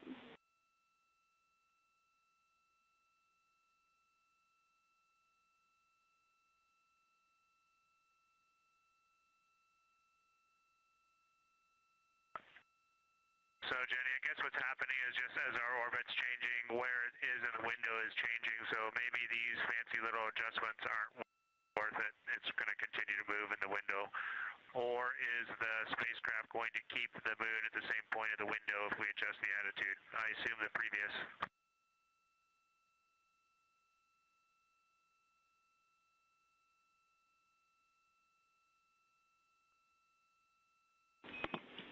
Right now, we are pointing the center of the window to the center of the moon with 2 degrees of deadband.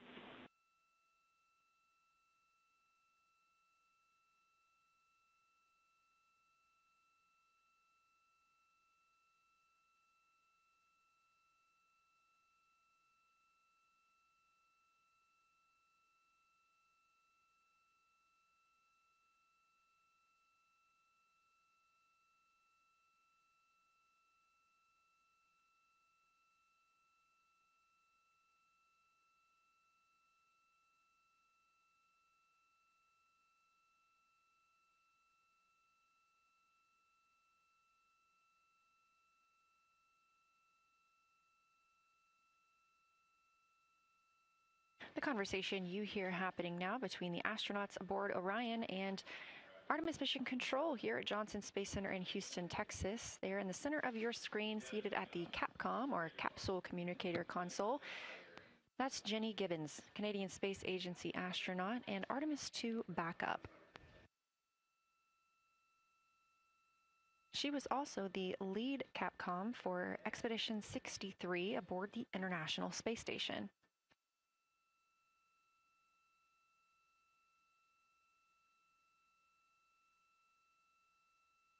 The crew is requesting some attitude changes to the spacecraft to allow them to better image the moon, our priority for today. Of course, those have to be discussed on the ground before they are put into work aboard the spacecraft, so the team is taking some time to do so. You also heard Gibbons reference that we are into dead bands. Dead bands are essentially keeping us in the lane in which we're traveling. If you're familiar with lane assist in your car, very similar in this case.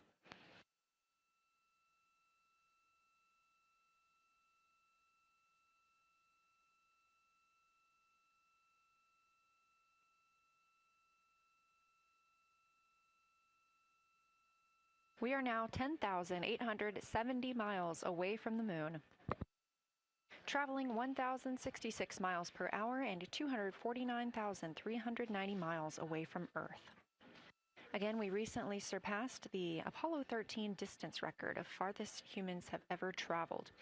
And upon calling down some words during that milestone, Canadian Space Agency astronaut Jeremy Hansen noting that he hopes that this record that they are setting today is soon broken by future explorers.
This is Artemis Mission Control. We are standing by for the beginning of lunar flyby.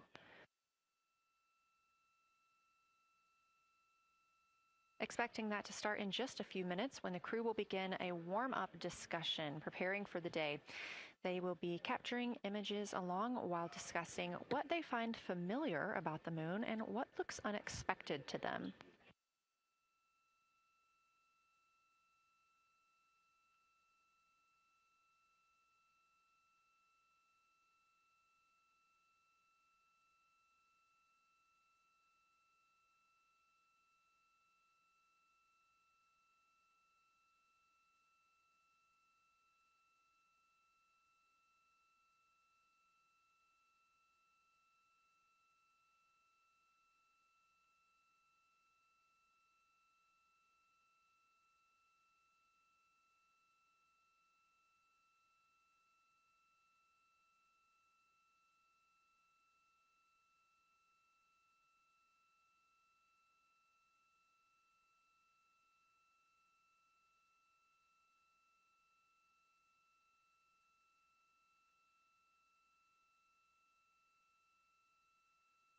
Again, just minutes away from the official start of lunar flyby, or when it is timelined for the crew.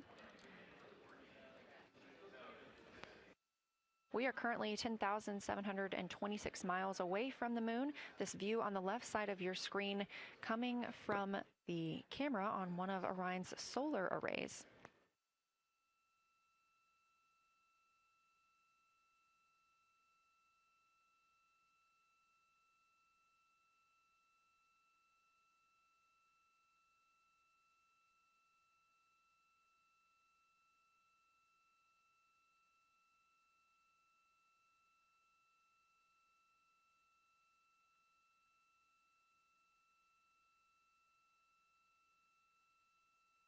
Other conversation points while the crew are getting ready for their flyby today.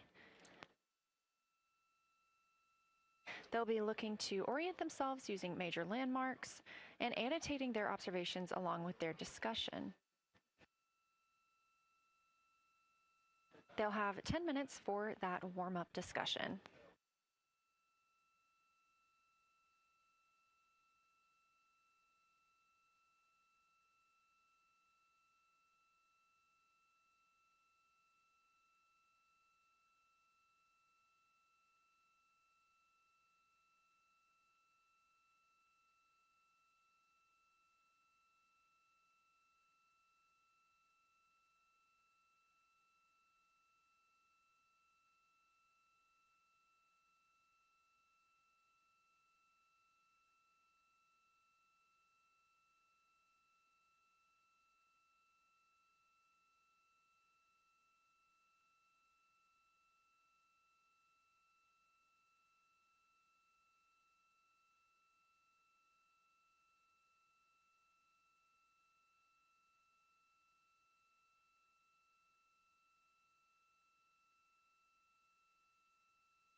Houston integrity. We have two folks at the window deep in discussion talking about all of the awesome features that they're seeing. We just had a huge moment realizing that Hertzsprung is about the same size as our incredible Oriental. We're really excited about this target that's kind of new to us. We're orienting on things like how we talk about albedo, finding some of the prevalent things that we're used to from all of our training, and just overall taking in this view. We also are noticing that the moon is still getting noticeably bigger as we go, even when you're watching it continuously. It's great to see these two guys get warmed up. We love the report, Christina, thanks. And you nailed it on why we added Hertzsprung. As you'll see in the prompts, we're looking for comparisons to the comparatively much older Hertzsprung compared to the younger Oriental. Great words.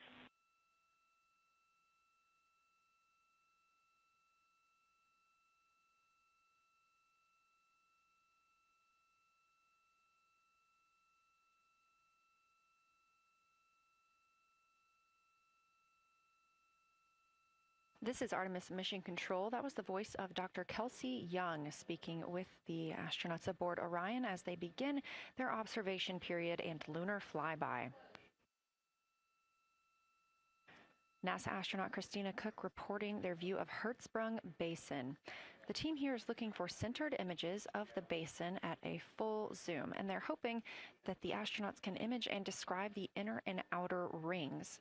This is considered a degraded basin with a floor, rings, and ejecta compared to a younger Oriental basin.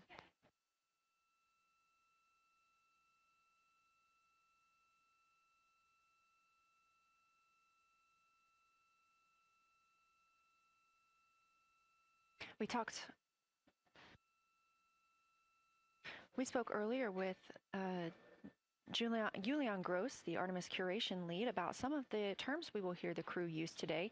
One of those just called out, that's albedo, looking at surface brightness, or the amount of light a surface reflects.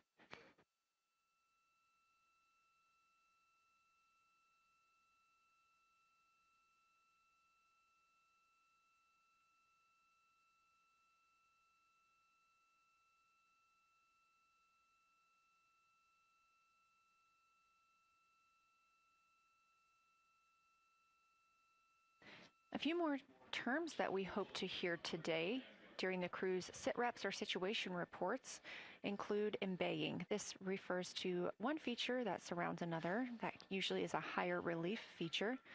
Houston Integrity, one report from the crew at the windows.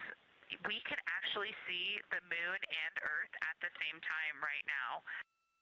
It's interesting because the Earth looks way brighter, so the Earth itself seems to have a much higher albedo than the moon.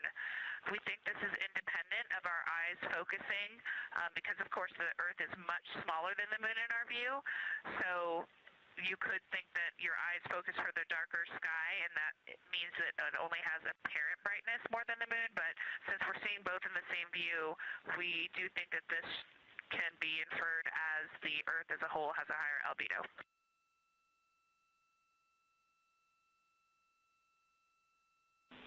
Great observation, Christina, and reminder that as you're starting to look for those subtle color and albedo variations on the moon, the relatively bright albedo Earth might make those a little bit difficult, but as your eyes continue to adjust, we expect you to start to see more nuance on the moon. Thanks.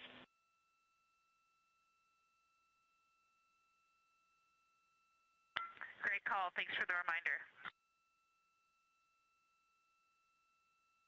We're all going to be experts in lunar terminology by the end of the day. Another one we expect to hear is mare. These are dark regions paved or filled by volcanic deposits. You also can hear them called seas, oceans, lakes, or marshes, or other bodies of water.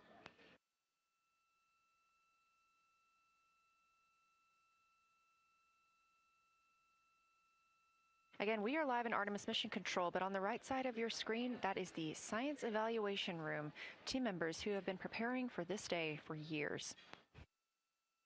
The crew has significantly darkened the cabin of Orion. This allows them better views outside the windows and fewer reflections from inside. They reported being able to see the moon and the Earth out the same window at this time. We are really hopeful to get those photos. Right now, this view on the left side of your screen coming from a camera mounted on one of the solar array wings on Orion outside the spacecraft. The crew is equipped with 80 to 400 millimeter zoom lenses.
The team continues their warm-up discussion. I should say the crew members aboard Orion continue their warm-up discussion.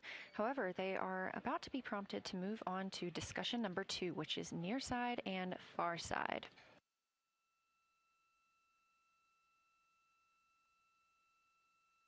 some of the things that they are looking to capture, the ground has prompted them to photograph anything that stands out to them and to compare the near side versus the far side mare in color, albedo, topography, and texture. They also want the crew to compare the appearance of rayed craters in the near side mare versus in the far side highlands. Of course, a reminder that some of the items that the crew, or some of the landmarks the crew are seeing today, is the first time that humans have ever laid eyes on those portions of the moon.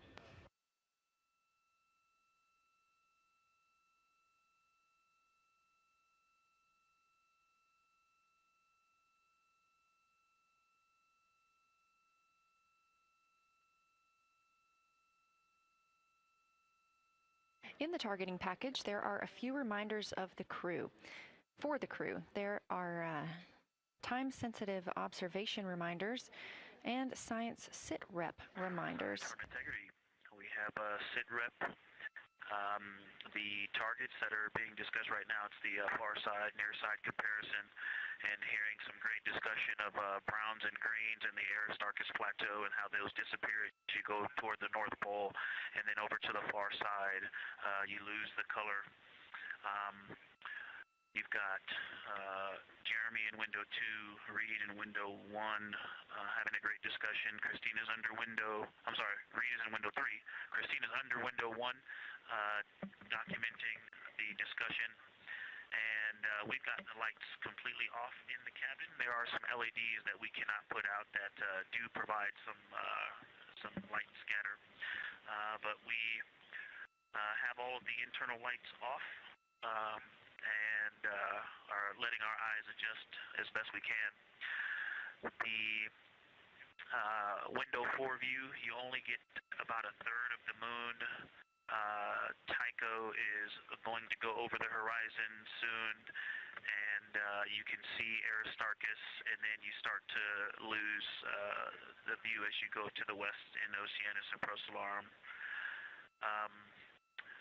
So far, the team is on the plan, and the long lens is being put to good use, and recordings are being made, and internal documentation of the configuration and the observations is ongoing. Science, do you have any questions for us at this time? Integrity Science. Victor, very glad that you provided the first formal science sitrep, as these were indeed your idea. One follow-up question, any relationship between those browns and greens you described? Do you see them blending into one another, and do you see any topography associated with either color?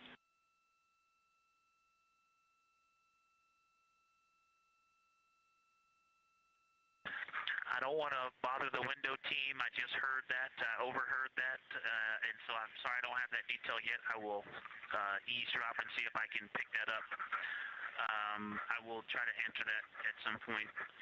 I also heard a comparison of the albedo in Aristarchus, that crater, the very high albedo spot you can see on the near side. There is a feature called, I believe, Burgess alpha that is equally or maybe higher albedo.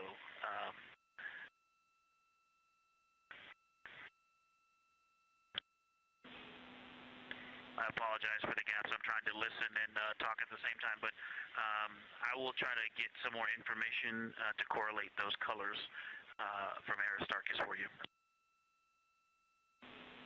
Understood, Victor, and good call to not bug the window team. Really like the brightness comparisons to Burgess A. Really helpful for the science team. Keep them coming. Thanks.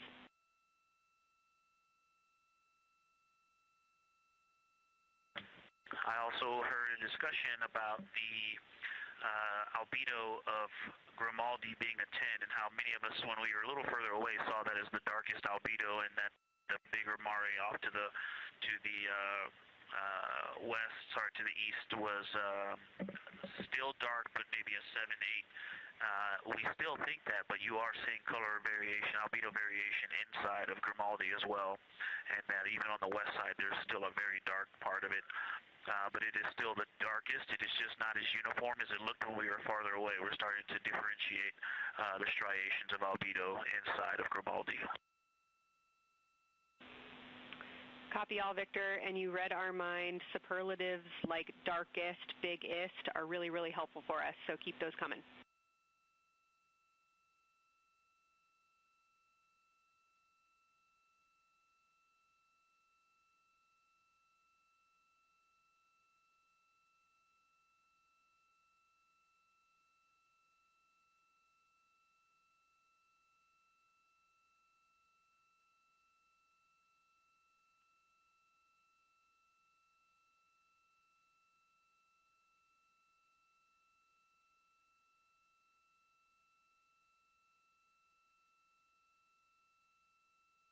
As we were just mentioning, the crew is slated to perform these science sit reps. They are prompted to do so by an icon in their lunar targeting plan. That one coming down from NASA astronaut and pilot of Artemis II, Victor Glover.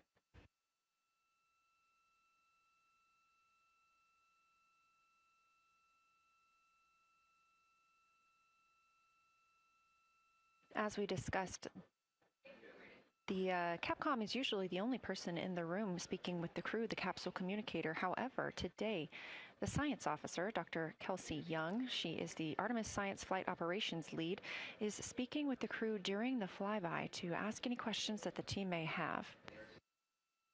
To her right is Trevor Graff. He is one of 3 science officers.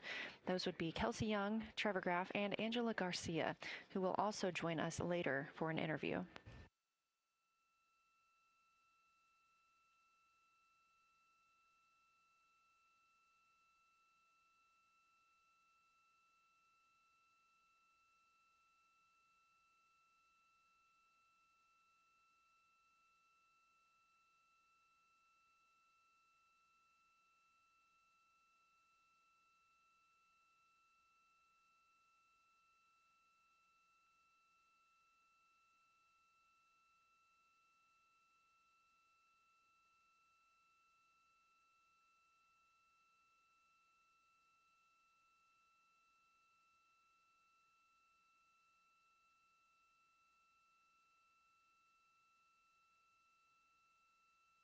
Houston, integrity was able to, science, integrity was able to get a view out of window 1, which is a beautiful view. I can see the entire moon that they're looking at. We left the T-shirt up there, so I was kind of peeking through the opening in the makeshift shroud there.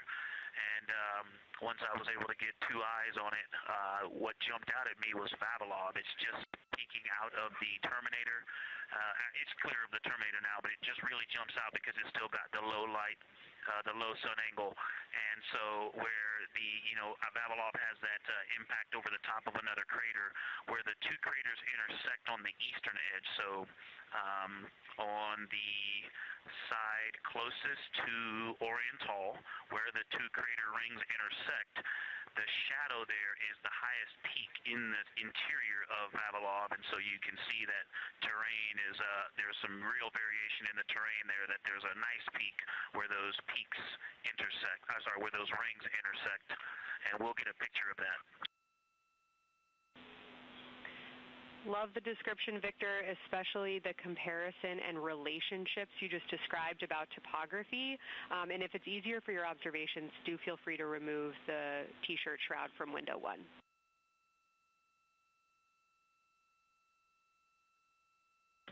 Yeah, absolutely, we will do. Thank you.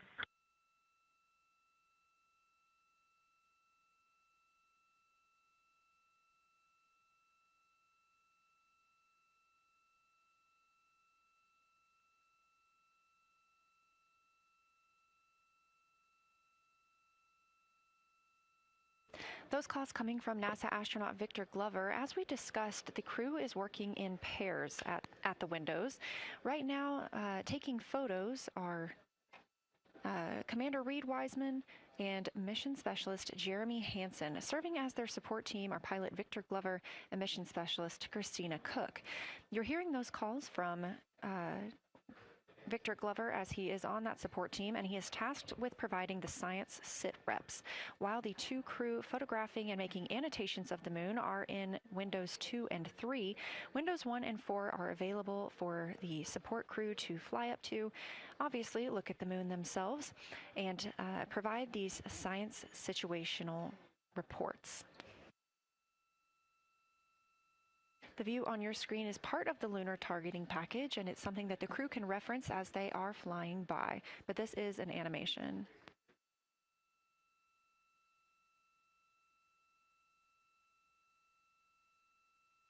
You also heard Glover mention Oriental. Oriental is a major feature that the team is interested in today, and it's known as the Grand Canyon of the Moon.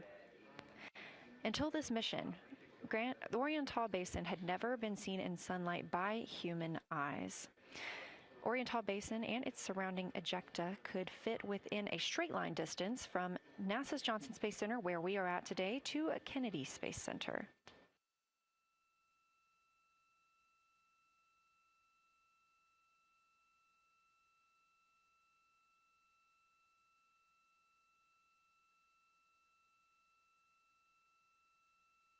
This a live view in Artemis Mission Control in Houston, Texas, where the teams are monitoring all systems, not just for today's flyby, but on the spacecraft themselves. Again, this is a test flight, our very first flight of humans on the Orion spacecraft. This team has been This team has been monitoring the entire time of the mission, as well as we have been live the entirety of the mission, and we will be continuing to do so all the way through splashdown and crew recovery from the Pacific.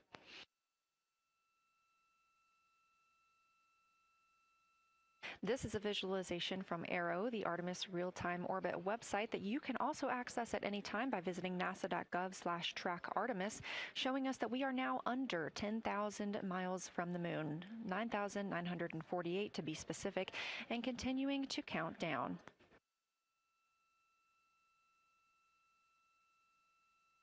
Again, our closest approach to the moon today should come about 6:02 p.m. Central, 7:02 p.m. Eastern. However, we will be out of contact with the crew at this time as they begin transiting behind the moon.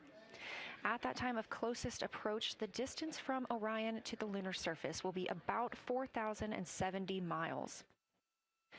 Of course, these are estimates at this time, and we'll be sure to provide you with the official numbers once that closest approach has been reached.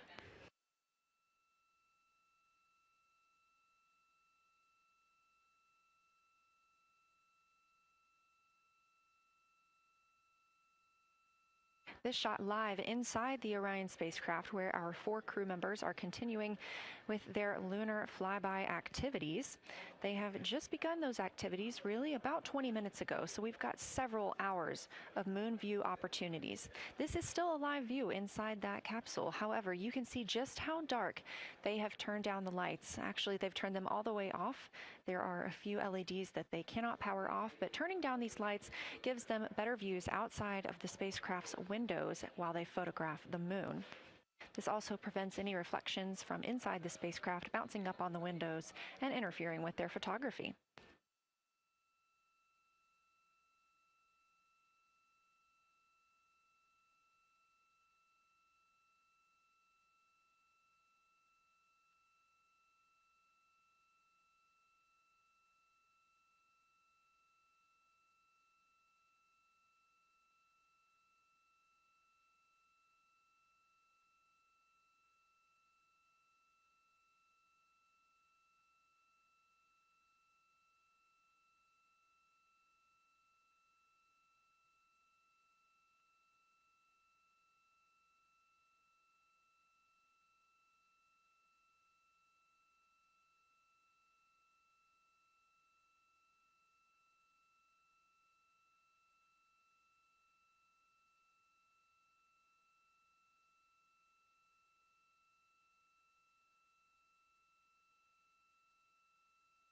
As we were previously discussing, the crew members are serving on teams, the first team being Commander Reed Wiseman and Mission Specialist Jeremy Hansen at the windows photographing what they see. We heard reports earlier that they could see both the moon and the Earth in the same view, and we are looking forward to seeing the moon and the Earth in the same view as well.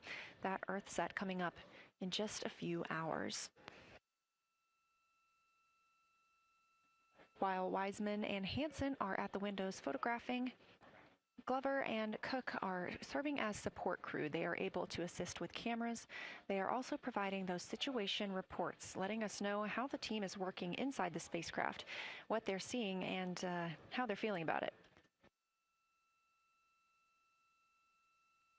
Those first blocks of teams will last about an hour, and the crew members are approaching the halfway point into their first observation block. A reminder, we have 5 of those blocks today.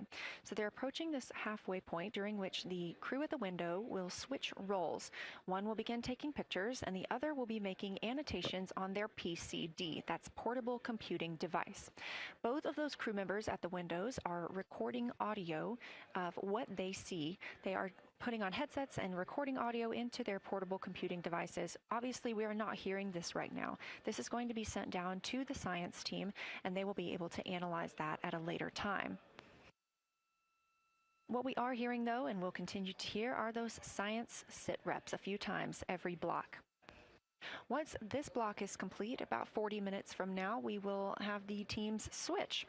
That means pilot Victor Glover and... Science integrity, looking out of window 1. I think I may have misreported earlier saying that it was Tycho going over the horizon. That was Copernicus I was referring to. Apologies. It was Copernicus is what is farthest bounding to the east, and that is now like on the horizon or just past it. And the Korolev is now a few degrees from going over the horizon. And then, you know, next it'll be Aristarchus Plateau. And so on the west, we are getting a much better view of the Terminator. Looks like we have about 80% illumination of the moon. And Vavilov and 1 Vavilov diameter to the west is where the Terminator is right now. And so other features are starting to peek out there. The center of the illuminated part of the moon is to the lower part is Oriental, and just around Oriental, a lot of light structure is starting to show up. A lot of high albedo, similar to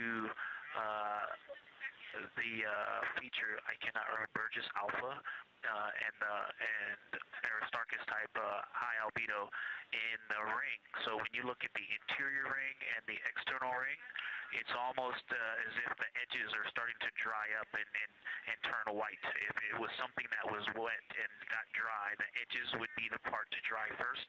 You just kind of outline all the topography in the interior of that wall is like it was dusted with chalk or is starting to dry, or maybe dusted with snow. If this was the Earth, I would say there was snow dumped on some of the ridges on the interior of the rings of Oriental. Also, an interesting part of the discussion that I heard between Reed and Jeremy is that from Glushko to Grimaldi, there are 2 dark features there that look like commas, but in the wrong direction. But there's also a lot of interestingness, just a lot of geometry and squiggles and dots and lines that are starting to stand out as more small features come into view. And there also is a lot of variation in albedo. And some of those, the 2 dark features, for example, have on the southern edge of the larger one, the one that's further to the south, is a very dark, the 1 albedo, like the southern and western part of Grimaldi. And the one to the north, closer to Glushko, is also that same dark albedo. And then around them there are some very high albedo spots just to the north of the southern one, and just to the west of the smaller one to the north. Very high albedo, almost approaching the 10, a 9 or a 10, like Aristarchus. and lots of little bright spots are just starting to pop up on in this view. To the north, as you look up at the North Pole, there is a very distinct crater with a lot of a very defined central peak that is also 3 in albedo, and all of that area past it, going to the horizon, gets lighter and lighter, and is very, very high albedo. And I will go look and find the name of that feature if I can look that up. And then to the south, really getting some interesting geography and topography in the South Pole Aitken Basin. And the view of the South Pole is quite amazing. We've got some Terminator there, as well as the limb view, and there is a very distinct crater right at the South Pole. And I'm going to go look up, I don't believe that is Aiken, but I'm going to go look up the name of that one because it's also giving a lot of good topography due to the shadows that I'm seeing. But that's, I was trying to bound the view that I'm seeing for it and got distracted by all of these interesting albedo variations that are popping up in the interior. But that's the view that we see just a Vavilov diameter to the west beyond is where the Terminator is. Just beyond, I think Copernicus is the easternmost feature that we can see. A very nice ringed, very nice structure crater to the north with a great high albedo central uplift to the north, and the south is dotted by a very characteristic crater with a lot of terrain, shadow features, and I will go try to find some landmarks to put names with those. Any questions for the observation team? Integrity Science, love the descriptions. You're definitely looking odd up there. Appreciate seeing the training being implemented. Especially interested in your descriptions of the dark patches. You compared the comma-looking features to the albedo you see in Grimaldi and notice that you're starting to see those color differences popping out. Any observations you want to make, especially when you get on, the PCD in a little bit, would really help us tease out the differences in those dark mare deposits. Great description, Victor. Keep them coming.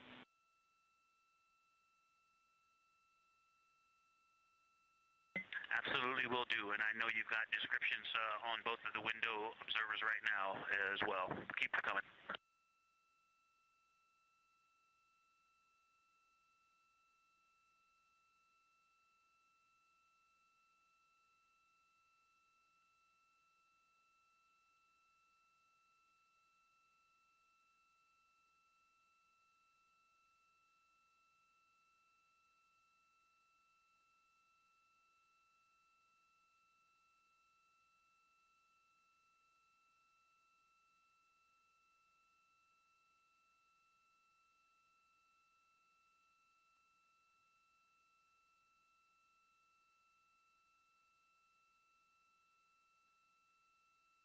Great evidence of how well trained this crew is by the science team.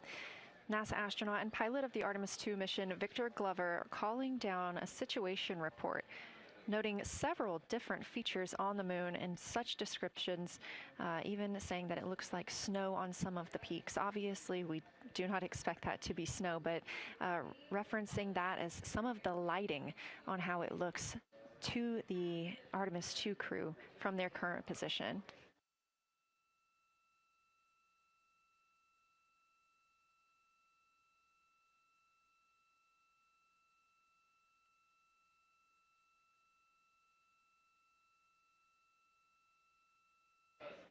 The team is slated to be switching their positions at the windows now.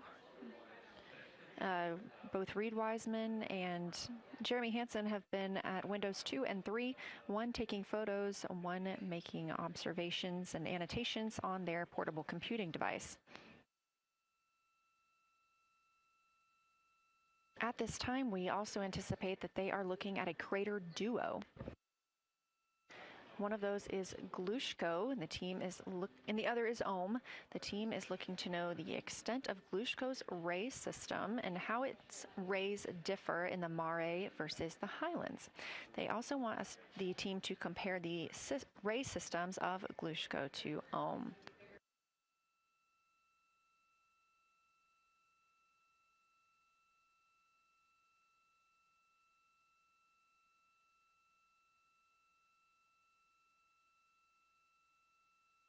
Ohm is considered a young crater. And if you've ever seen a photo of the Richat structure, it's also known as the Eye of the Sahara. It's 40 kilometers in diameter, and that could fit within Ohm's interior.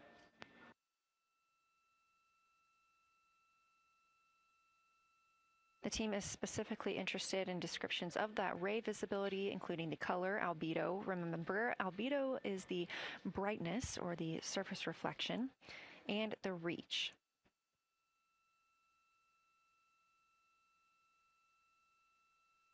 Again, I am using the same lunar targeting package that the crew is referencing on board right now. This helps keep them on time as well as prompt them for when they need to make a call down to the science team and report what they're saying. It also gives them reminders of when they need to swap positions at the windows. Additionally, I'm using the Artemis II Lunar Science Passport developed by Amber Turner and the Artemis II Lunar Science team. Now, this passport did not fly with the crew, but they used it extensively as a study guide here on Earth.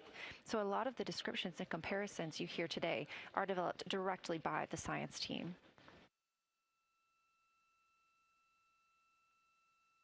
We are now 4 days, 20 hours, and 43 minutes. Science, integrity, that crater to the north, that is it's like we've got one in the north that looks like just a textbook crater, and one on the South Pole as well.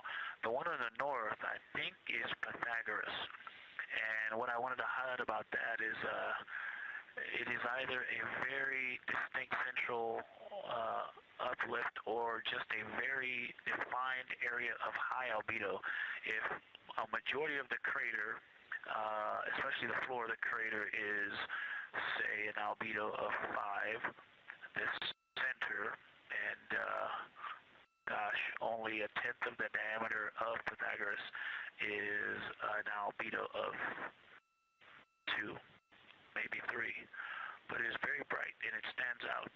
And then between that crater and the actual what is the horizon from here, there seems to be another crater right on the horizon, and right on the edge of that is another patch of that albedo. It seems to be between the two craters. It's hard to tell from this grazing angle, but there is another spot just further north beyond Pythagoras.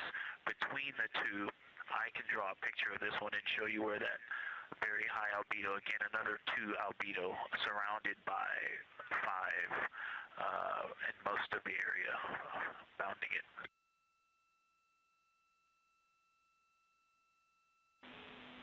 Integrity science, thanks for that. We agree with the Pythagoras assessment. And as a follow-up to your previous report, the SIR had questions about topography comparisons between the North Pole and the South Pole of the Moon, if you're willing to provide words on that.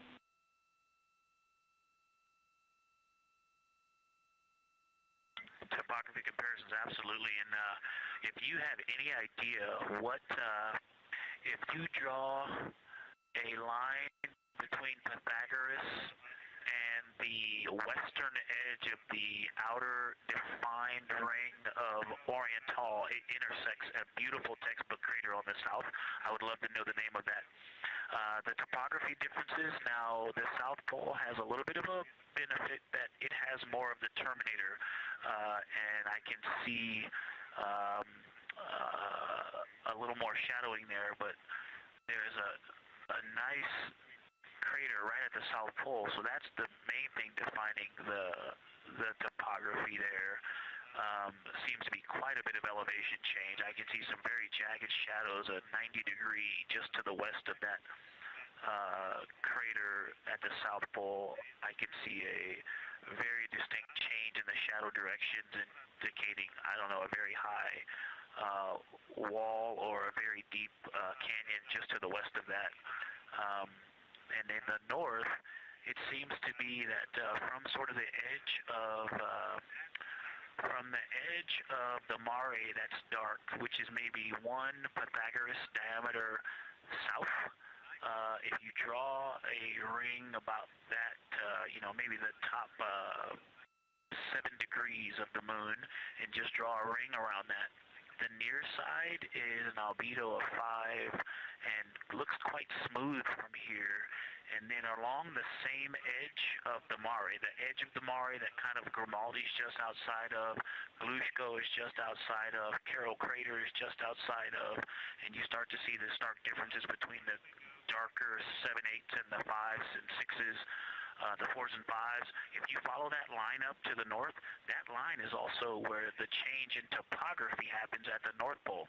The line defining the light and dark on the edge of the mare that you can see from Earth. Draw that line, roughly the midpoint of all that, straight to the North Pole.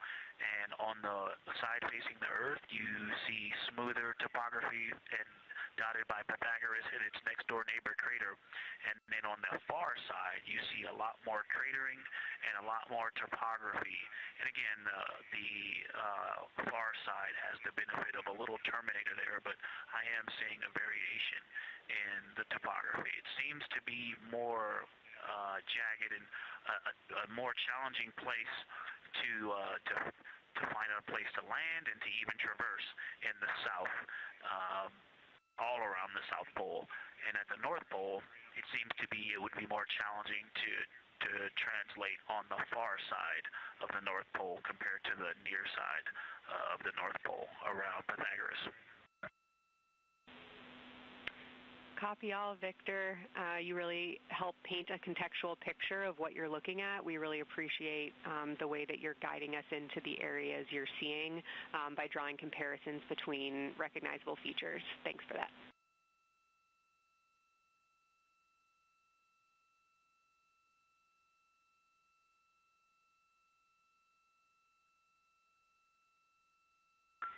And Kelsey, another little science sit-rep moment, something I just heard from the window team is the more I look at the moon, the browner and browner it looks. I thought that was an interesting observation. The 2 observers have been on timeline, no hardware issues. They did start to talk a little bit about another feature that you'll hear more about on the recordings that they call the handprint. That was at the end of their Glushko and before they moved into their current target. They thought that was worth chatting a little bit more about. And they're preparing to switch after this. Houston copies and concurs.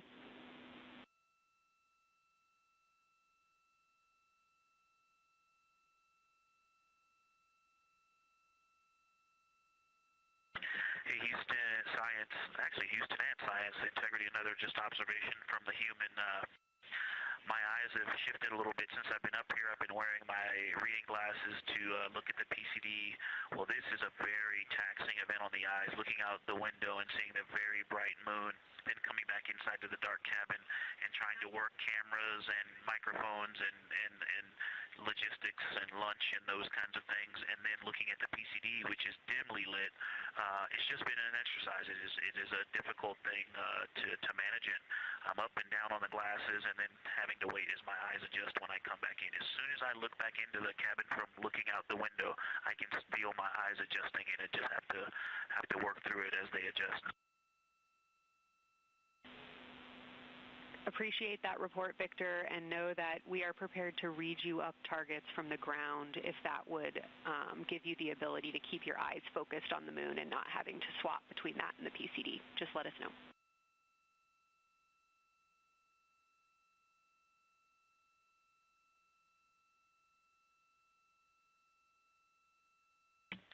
Yeah, we appreciate that, Science, and we will also do that for the window teams, and we'll back each other up that way as well. But we appreciate that. We may take you up on that. Thanks.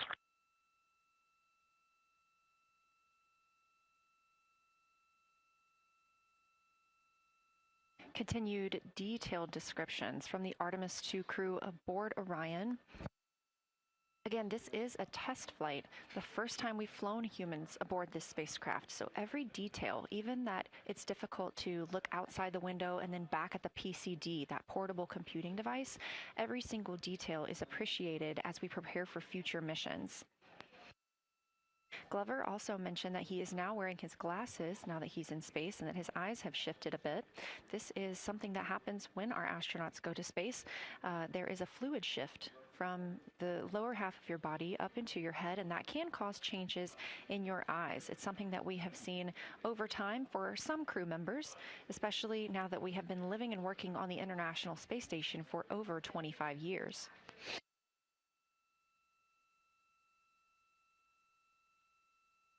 Again, it's clear that these Artemis II astronauts have undergone extensive lunar science training, including classroom instruction, fieldwork, and high-fidelity simulations. Training expeditions even took place in analog environments like the Icelandic Highlands and the Kemasassen impact crater in Labrador, where crews practiced identifying and describing geologic features under varying conditions.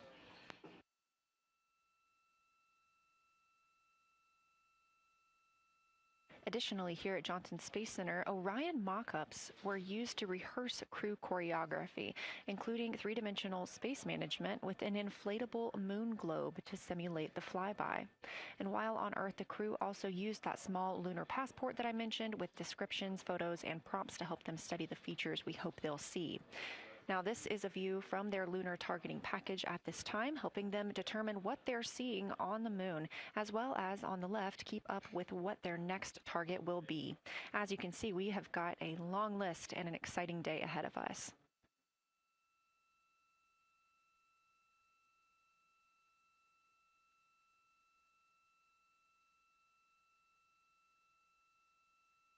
It's now been 4 days, 20 hours, and 53 minutes since Orion launched atop the Space Launch System rocket from Kennedy Space Center in Florida with our 4 crew members aboard.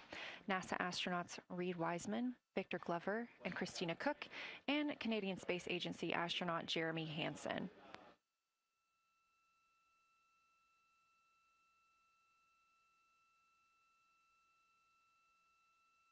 The Artemis II crew passed a major milestone today when they passed the Apollo 13 distance record at 12:57 p.m. Central, 1:57 p.m. Eastern. That Apollo 13 distance record was 248,655 statute miles from Earth. And Houston, another observation, whole moon. When you look at the moon, something I've never seen in photographs before, but is very apparent, all the really bright new craters. Some of them are super tiny. Most of them are pretty small. There's a couple that really stand out, obviously. And what it really looks like is like a lampshade with tiny pinprick holes and the light shining through. They are so bright compared to the rest of the moon. We copy, Christina. Thank you.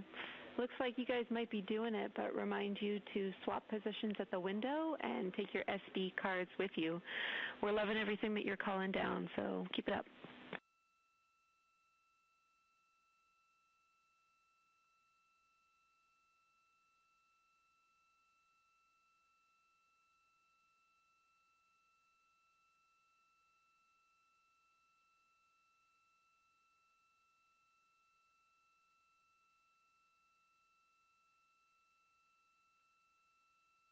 Again, Orion previously surpassed that the Apollo 13 greatest distance from Earth by humans. That was 248,655 statute miles from Earth, and Orion now 250,294 miles away from our home planet.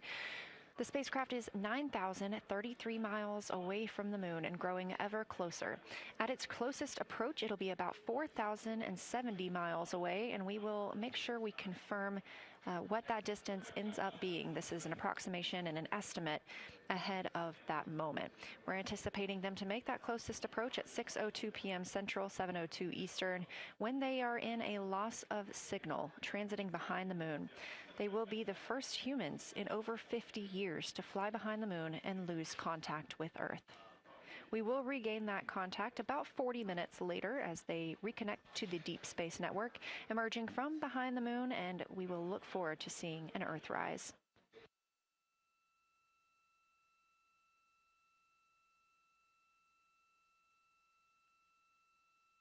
Again, the crew is currently in their position swap portion on their timeline.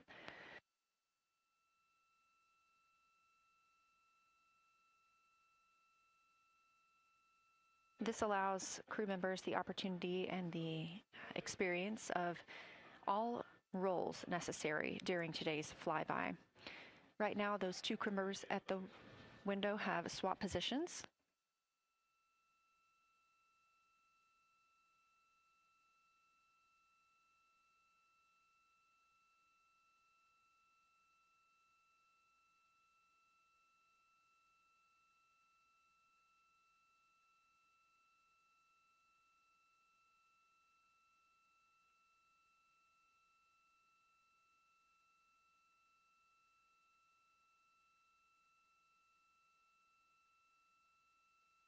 Again, the crew at the windows swapping positions.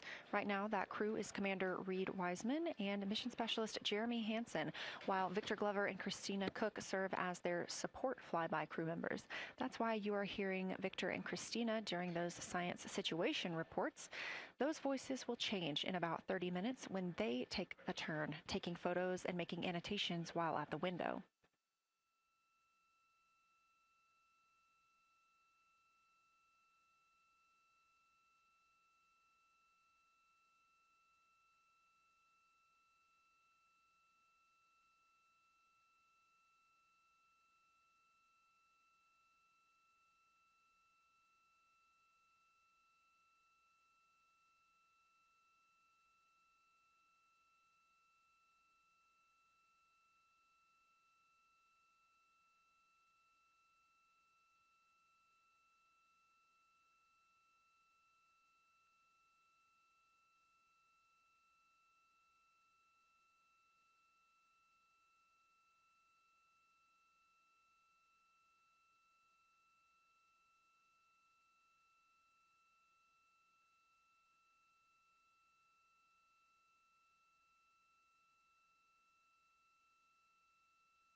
Houston, integrity. I wanted to provide an observation or a little bit of descriptive nature on something that we saw on the first day we had good moon views. This was when we saw more of the near side, and the ground helped me out with identifying Mare Imbrium. Mare Imbrium, when you have the western limb also in view, looks completely different than the normal view we have of the near side. It is the most striking feature of the western limb view that we had. And the mountain chains that form its eastern side are very prominent, but they actually stand out more than I'm used to seeing even on the western side, and the whole thing just feels like a big bump. It actually looks like a large healing wound with a high albedo forming the mountain chain around the impact basin. And I just don't think I had enough chance to describe how striking it was on that western limb view as we were coming in a couple days ago. Christina, science, absolutely love that, especially since that's a feature that all of us here on Earth can observe from home. So I'm sure tonight everyone's going to be going out and looking for evidence of that beautiful topography you just said. Thanks for those words.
The view on your screen coming from Orion, a camera mounted on the spacecraft's solar array wing. Toward the right of your screen, the near side is the hemisphere we see from Earth. That is identifiable by those dark splotches, which are ancient lava flows. Science integrity. A question and a comment. Question is it possible that we're seeing a Schrodinger basin from this vantage point in the Terminator at the South Pole? And the comment is the rays coming out of are less distinct. We are not seeing the bright rays coming out of it, but the sort of 9 o'clock wedge that is formed by the change in albedo from the interior portion that is to the northeast to the surrounding lighter mare that's 270 degrees to the west. That 90 is very distinct and interior. You got some great descriptions from the two at the window about the colors in there, but in that darker part, in that wedge, you've got some really interesting color, even though the rays, the distinct difference in the albedo almost look like rays, but it's not the rays coming out. It's the just change in that albedo. Integrity science, that is very intriguing, those color rays coming out of rather than sort of albedo. And as answer to your question, we do not think you can see Schrodinger. It's in darkness as of now. But thanks for that description, and it sounds like the pair at the window's got great descriptions that we're definitely going to dive into tonight.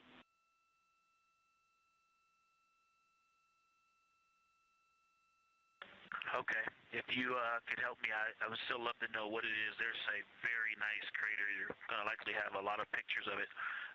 What would be right in the Terminator at the South Pole or close to the South Pole where it's intersecting the Terminator right now? Yeah, Victor, we're assuming you're talking about, kind of if you're looking at the Terminator, it's basically like 70% down from the North Pole. Is that where you're looking?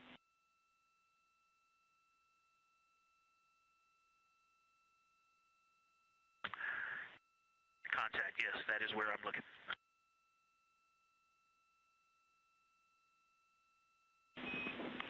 Integrity Houston, that is an enabled caution for wastewater dump required. We have hit our limit.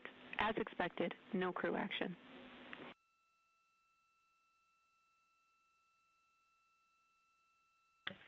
Copy, no crew action.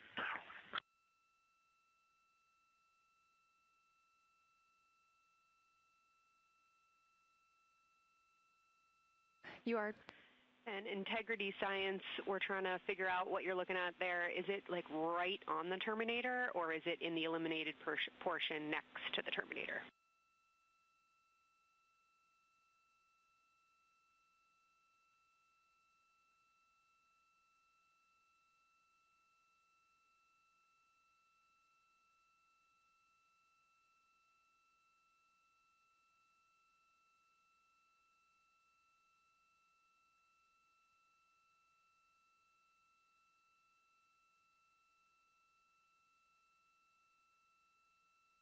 While we wait for a response from the crew, the Terminator is that difference between day and night, or brightness and darkness, that you see on the moon. We see this from the International Space Station as well, looking down at Earth. And science from integrity, excuse my space orientation adaptation.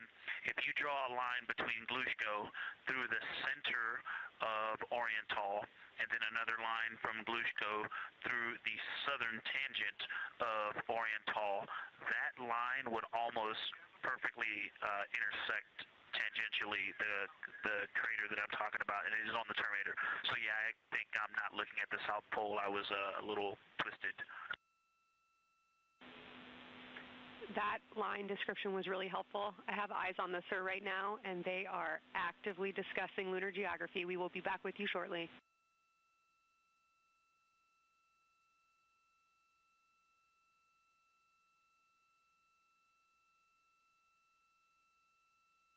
You're hearing a couple of voices today in Mission Control Houston. One of those is Dr. Kelsey Young. Integrity Science, we believe that's Zeeman Crater.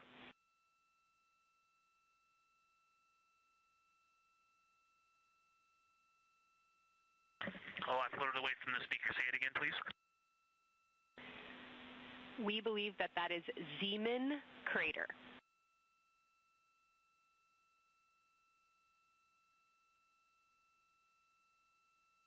Zeeman. Okay, and can you say the first letter? I may be pronouncing that wrong. What's the first letter of that word?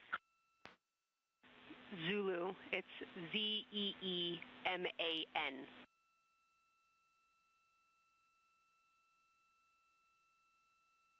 Copy.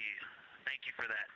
Yes, we've got a great view of that. And when I went back to the window just now, the view has completely changed. Our trajectory is taking us to a new view, and I'm looking more into Vavilov. I've got a nice, great view into Vavilov. I'm actually away from the window right now, so I'm going to go try to give you some bounding words on the view that we're seeing, but I've got to get back to a window in a minute. Understood, Victor. You're defining new views of the moon in more ways than one.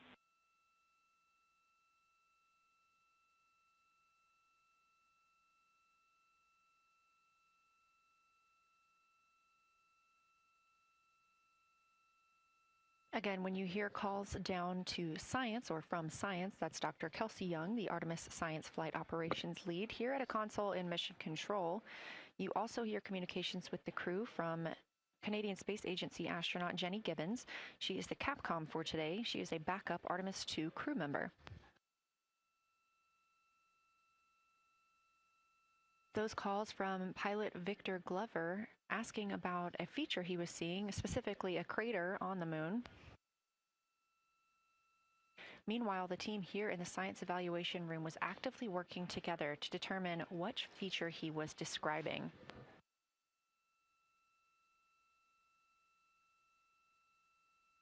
The teams at the window have continued to move through their targets, including Ohm, Aristarchus Plateau, Reiner Gamma, and we are preparing for the cabin and window teams to swap. That's when we'll hear more from Reed Wiseman and Jeremy Hansen when they take on these support roles, while Christina Cook and Victor Glover are at the windows photographing and annotating.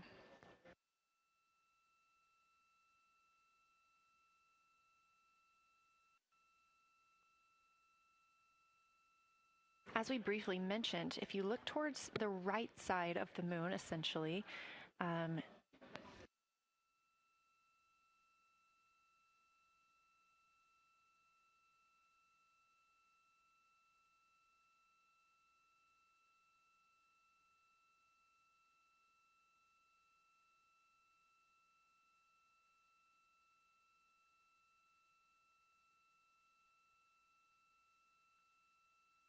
this live view coming from a camera outside the Orion spacecraft, and if you look on the right side of the moon where you see those dark patches.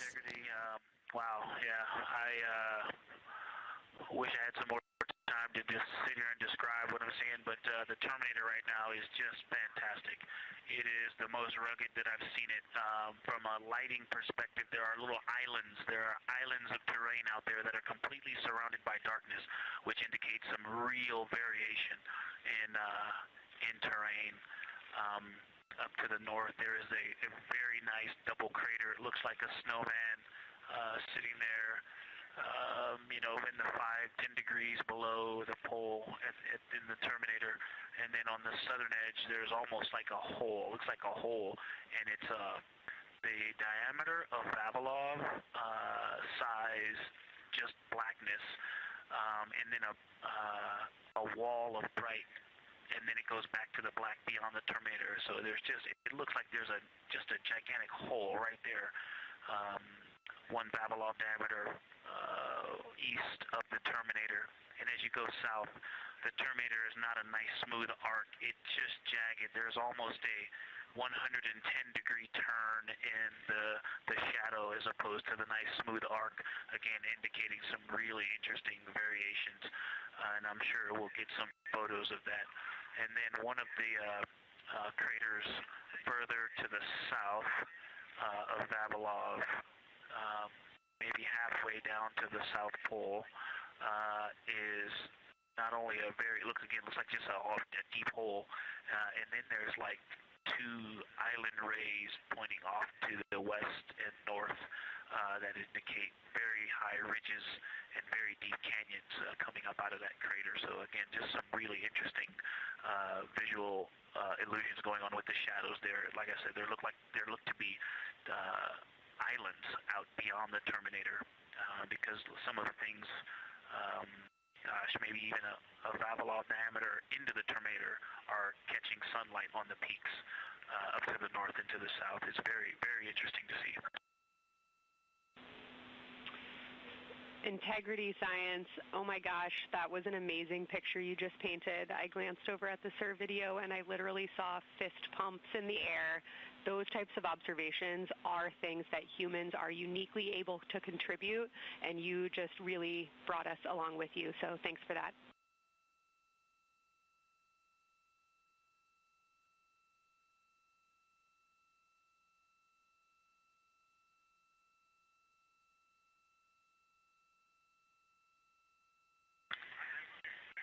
That's awesome, Kelsey. Did you get a sit rep updating you on a slight change in logistics for PCD use? Christina, this is Houston. We did not, but we will take it now.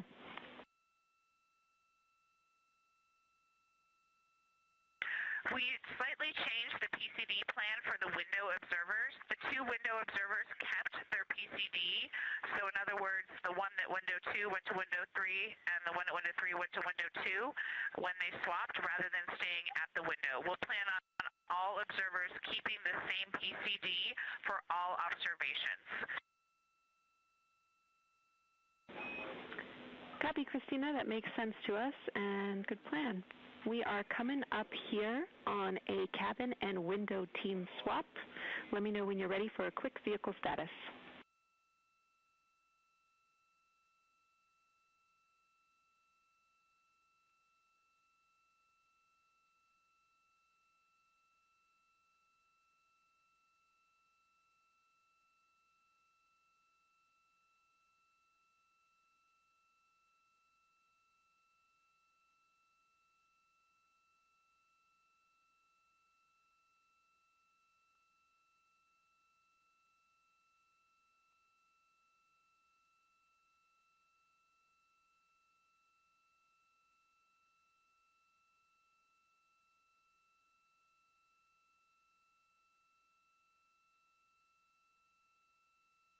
As you heard, science.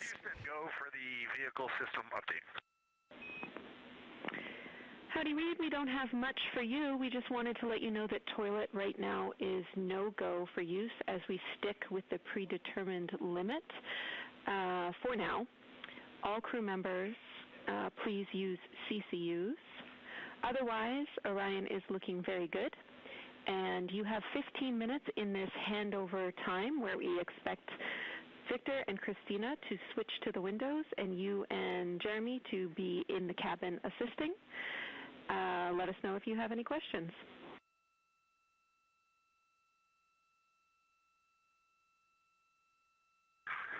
No questions at all, and they're in the swap right now. The first thing I'll tell you, I floated up to the docking hatch window and just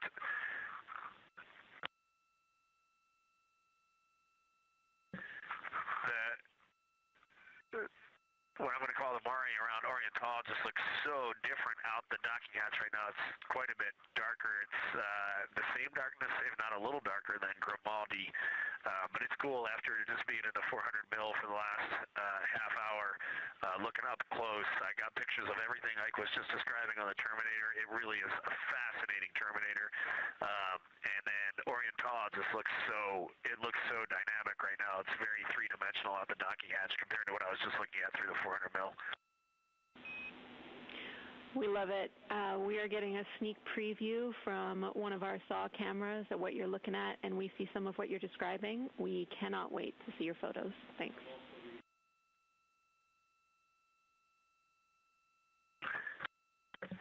Yeah, Jenny, I wish you had some longer lenses on the solar array so you could see the whole moon, but man, it is, or the up-close moon, not the whole moon, but it is just fascinating here. It's so cool.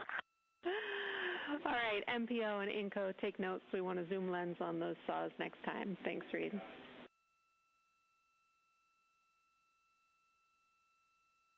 Affirmative.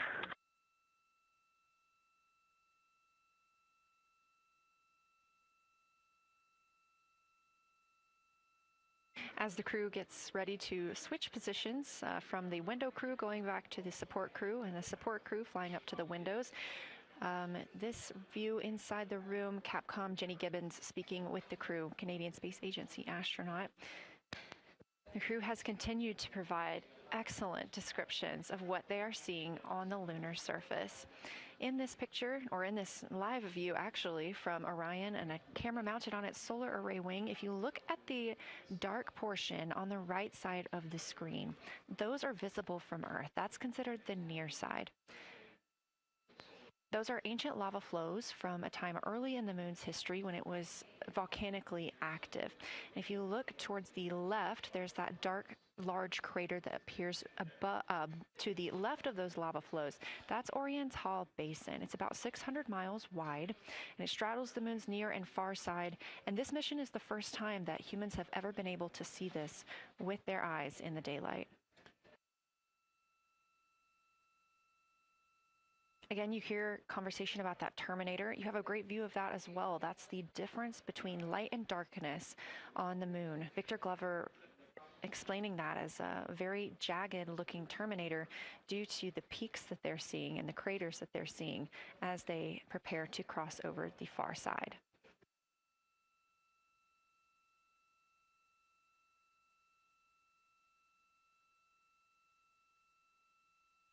You also heard science officer, the Dr. Kelsey Young, Artemis Science Flight Operations lead, sharing with Victor Glover that his responses are truly something that only human eyes can discern or provide. So we've previously discussed how having humans observing the moon on this mission is being combined with lunar robotic data to help us maximize what we know about the moon. So part of that data comes from the Lunar Reconnaissance Orbiter, or LRO. This orbiter provides the robotic foundation that makes Artemis II lunar science possible. LRO has been orbiting the moon for 17 years, which makes it the longest operated lunar orbiter in history. And it's also the only American spacecraft dedicated specifically to lunar science and exploration. Artemis II lunar observations are designed to complement data like the detailed surface images from LRO. So while LRO provides those detailed high-resolution maps of the moon's surface, the Artemis II crew adds human observations that focus on regional context and relationships between features, giving scientists a larger geologic picture. Now, this combination of robotic and human observations strengthens lunar science. LRO delivers precise and repeatable measurements over long periods of time, while the Artemis II crew contributes real-time visual descriptions and context that robotic instruments alone cannot provide. The best description I've heard while preparing for this mission is to compare the difference in looking at the moon with your own eyes on Earth and trying to take a picture with a camera. The camera truly never does it justice, and it's much easier to describe and perceive what you're seeing with your own eyes than to take a photo. These Artemis II astronauts can rapidly scan wide areas and adjust their focus in real time, as well as describe relationships between features. The crew will also observe the same regions multiple times under changing lighting conditions during the flyby and provide perspectives that would take robotic missions years to accumulate. During the Artemis II mission, LRO is also attempting to observe some of the same lunar features that the astronauts are studying. Collecting this data simultaneously highlights how different instruments and human eyes provide complementary information about the moon. This LRO data plays a direct role in preparing for future Artemis missions. Its measurements of topography, surface temperature, composition, radiation, and lighting conditions are used to assess hazards, identify safe landing sites, and locate potential resources such as water ice near the lunar South Pole. This mission, Artemis II, represents the point where years of robotic preparation are paired with human exploration for the first time in the Artemis era. So together, LRO, the Lunar Reconnaissance Orbiter, and Artemis II are demonstrating how NASA moves from mapping the moon robotically to exploring it with humans. We are laying the groundwork for future Artemis missions and sustained lunar operations. A check-in with Orion. We are now 4 days, 21 hours, and 22 minutes into the flight of Artemis II, our crew aboard the Orion spacecraft. We are now 8,153 miles away from the moon, 250,742 miles away from Earth. The spacecraft is traveling at 1,030 miles per hour.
Houston, the professional science update giver is now in seat 2. That is where Victor is, and Christina is nestling into seat 1 with the long lens, and we're just getting ourselves oriented here.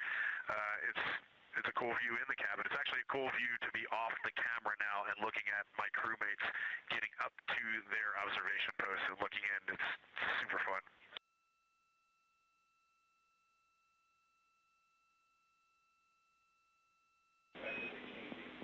Copy all, Reed. We like it.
As we heard confirmation from NASA astronaut and commander of Artemis II, Reed Wiseman, they are now switching positions of the support teams and the observation teams.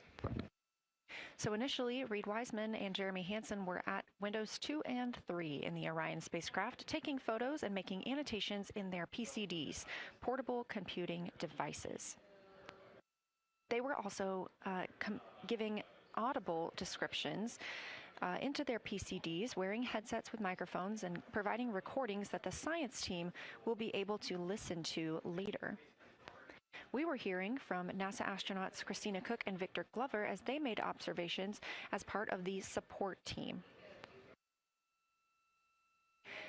Now, as these teams are swapping, we anticipate hearing more from Reed and Jeremy as they'll be on the support team, while Victor and Christina will be at the windows taking photos and making annotations.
if they could mark this time, I just covered up window 4 to block out the ambient light from a very bright planet Earth. And it'll be interesting to see if in the data Victor and Christina see any differences from me and Jeremy with that window blocked. It's a lot darker in the cabin now.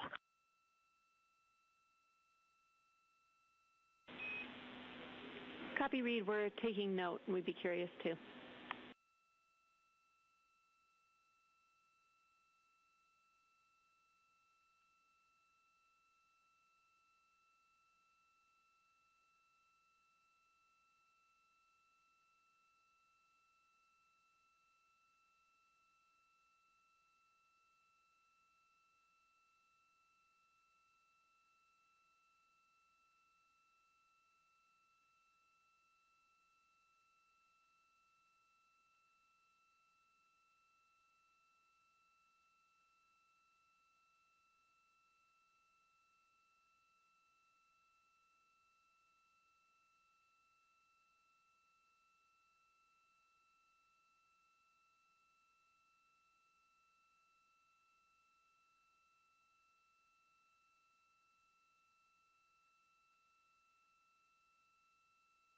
We are live in the Artemis mission control room during the lunar flyby of the Artemis II crew, the first humans to fly by the moon in over 50 years.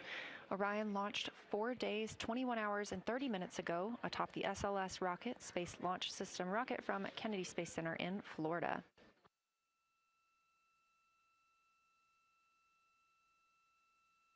Our 4 crew members inside the spacecraft are transitioning their positions. The cabin and window teams have swapped.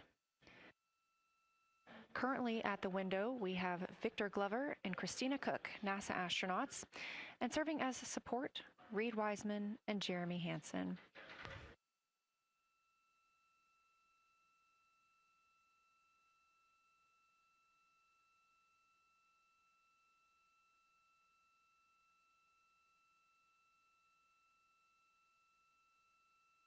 For our crews at the window, they are using handheld Nikons with an 80 to 400 millimeter zoom lens. There are also GoPros on each of the solar arrays on Orion, and that's where this view is coming from right now. We have an interior camera of the crew as well, but they have dimmed the cabin lights. They've actually turned off the cabin lights to allow them to better see outside of the spacecraft. This also helps prevent any reflections from lights inside the spacecraft reflecting onto the windows while they are photographing the moon.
We talked a little bit about the views and the cameras being used on the Orion spacecraft.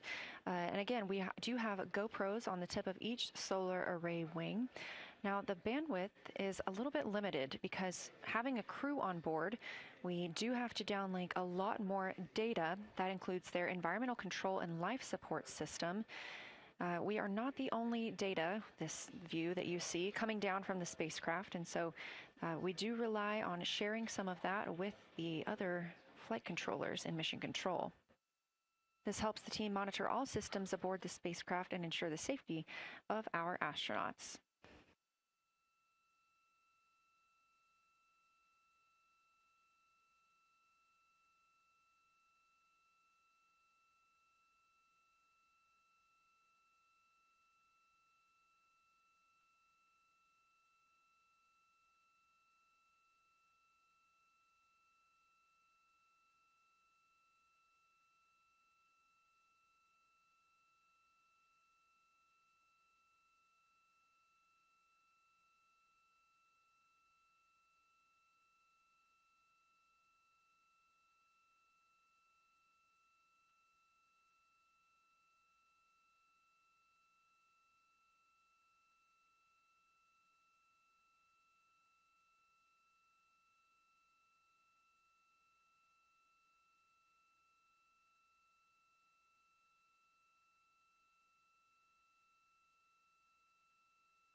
We are standing by for a situation report from the crew aboard the spacecraft. They've been imaging the whole moon.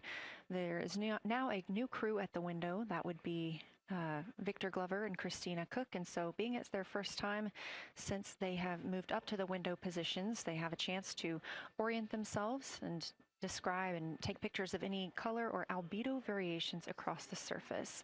Reminder, albedo is the brightness or reflectiveness. Integrity science for a science sit rep when you're ready.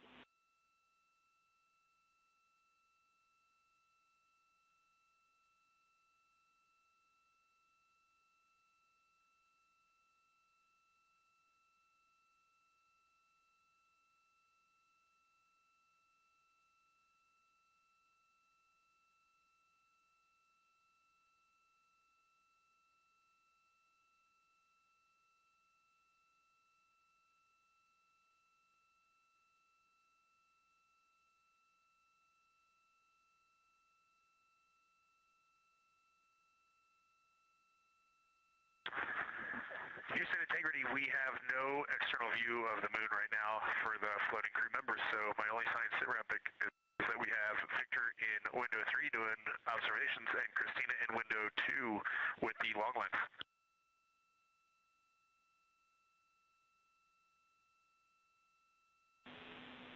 Integrity, we copy.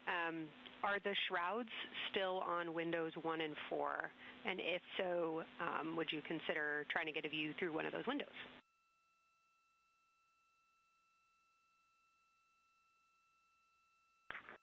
We cannot take the shroud off of 4 because the Earth is too bright and it's impacting Ike's peripheral vision. And then I can get a grazing glimpse out the docking hatch window. I can see Oriental south down to the South Pole. And the primary thing that I see from Oriental right now is just the long trenches that come out. And, you know, when you come out the north side of Oriental, the ejecta kind of boulders across the northern half of the far side. But coming out the southern half of Oriental, I just see those large, here they look like gorges. They're almost like rain when it comes down the Grand Canyon and fingers off into the desert, kind of what it looks like. Also,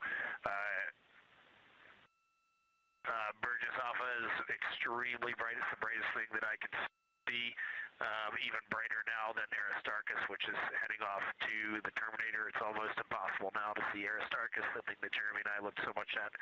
I can just barely see the crater rays from Ohm, and I would say for albedo right now, I would go back to Grimaldi is still extremely dark, especially in that southwest corner, and there are parts of Oriental and the outer ring of Oriental that reach that same level of darkness, especially the rings of Oriental reach the same level of darkness as Grimaldi. And then south of Grimaldi, Jeremy and I were noting a few other just really dark areas of cratering, mare there, and those have that same darker albedo. But Burgesshoff is the brightest, and Grimaldi is the darkest. Integrity Science, that was a great description. Thank you, and thanks for the docking window geometry to give us that description. Any comments before you go on the annular ring in Oriental?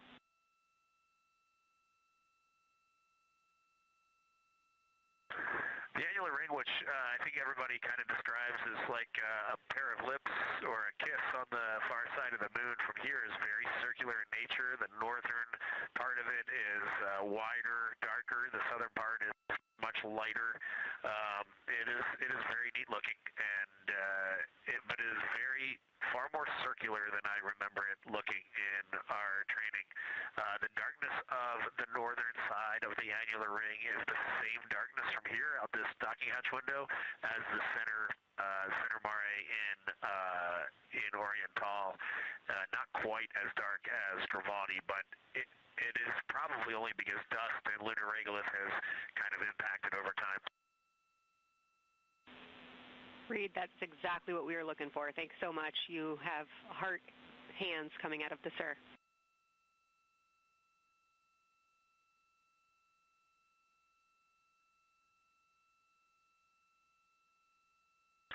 Say that again, Kelsey. Just saying that the SIR was really excited about that. That annular ring was something we were really eager to hear about, so thanks.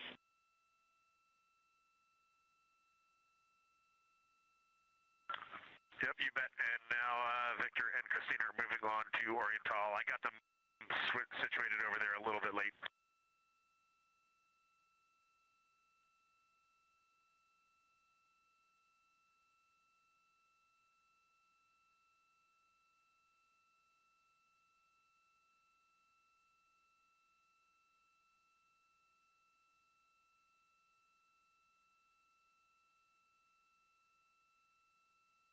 That was NASA astronaut Reed Wiseman, now providing a science sit rep as he is away from the windows most of the time. He is working as the support person along with Jeremy Hansen in the spacecraft, as Victor Glover and Christina Cook are now at windows 2 and 3, able to photograph the moon.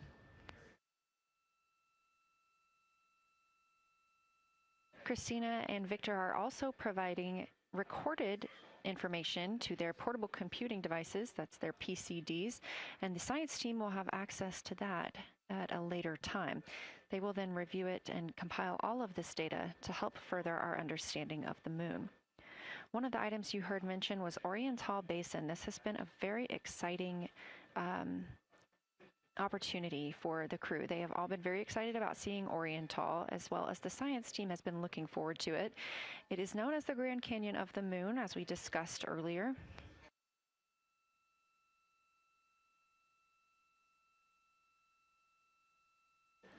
From the pictures, the science team is hoping that the crew will take centered images of the entire basin and surrounding craters in a single frame, but also use those 80 to 400 millimeter zoom lenses to create a mosaic entire basin.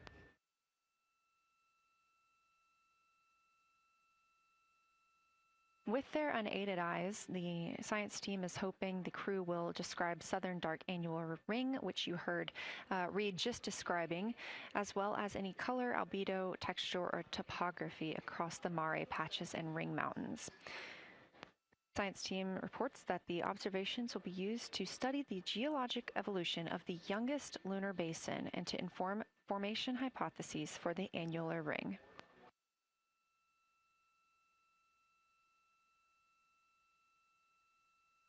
And again, another fun fact about Oriental is the diameter is the same distance between Johnson Space Center, where we are today, and Kennedy Space Center, where the crew launched on April 1st.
This live view from the Orion spacecraft on the Artemis II mission, now 7,373 miles away from the moon, 251,130 miles from Earth.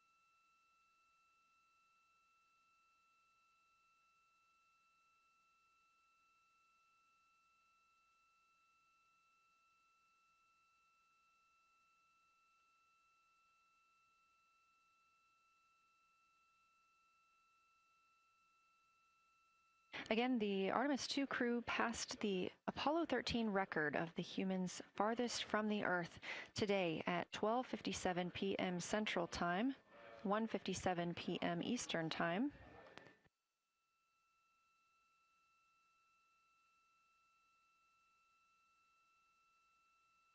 That distance set by Apollo 13 was 248,655 statute miles. We have clearly passed that, and we expect to pass that by about 4,105 miles. That will be when the spacecraft reaches its farthest distance from the Earth. It could be around 252,760 miles, but again, these are approximations and our targets, and we will make sure to report back the final numbers once we have them.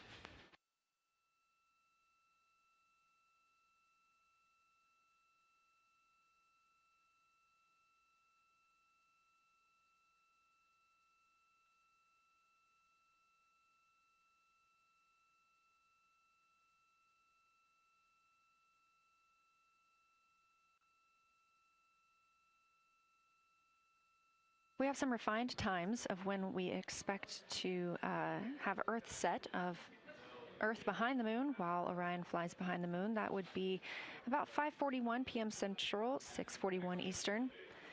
The spacecraft would make its closest approach to the moon at 6 o'clock Central, 7 Eastern, and that would be about 4,066 miles. And then at 6:02 p.m. Central, and the spacecraft will reach its farthest distance from the Earth. We anticipate that'll be about 252,755 miles, which would be 4,111 miles farther than Apollo 13. We would see Earthrise again at 6:21 p.m. Central Time, and a few minutes later, regain communications with the crew.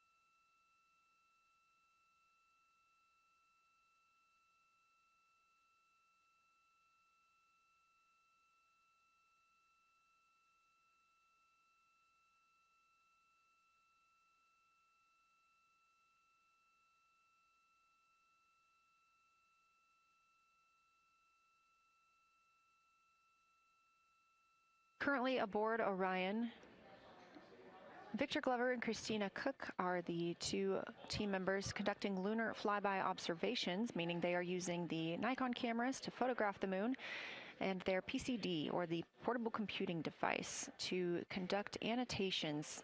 They are both recording information that will be downlinked to the science crew, and tomorrow morning the science team will have a conference with the team while the information is so fresh. They'll be speaking with the crew about their observations and their data collection.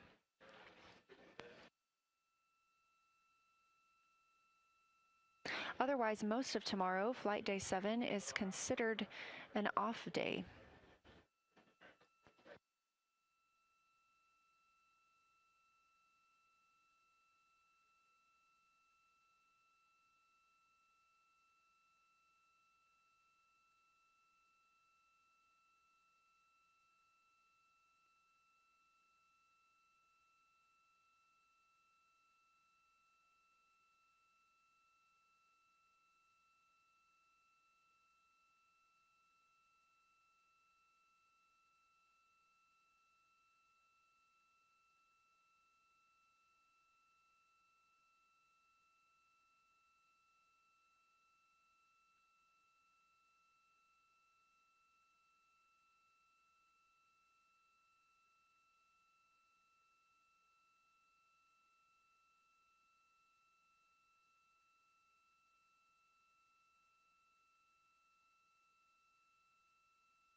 We are on flight day 6 of the Artemis II mission, the first time in more than 50 years that humans will observe the moon directly, providing a critical opportunity to practice how lunar science will be conducted during future Artemis missions.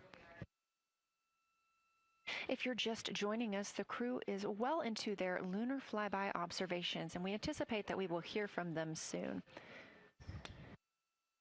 A few times every hour, they are slated to call down with science sit reps or situation reports. We most recently had one from Commander Reed Wiseman. He and Jeremy Hansen, mission specialist, were first at the windows today to photograph and make annotations of what they were seeing.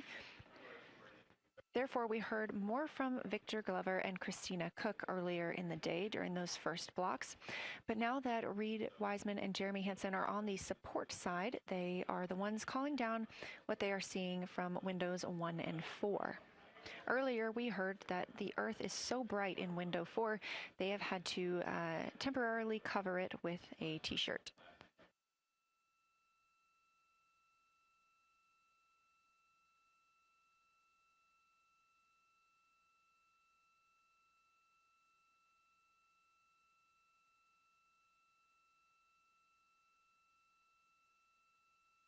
The moon preserves a near-continuous record of solar system history that has been erased on Earth because the moon doesn't have an atmosphere. So things that we experience on Earth, like weather or plate tectonics, don't really apply.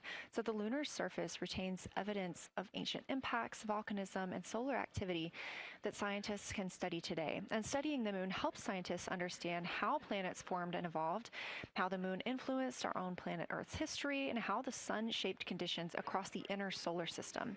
The moon also serves as a unique platform for studying the broader universe.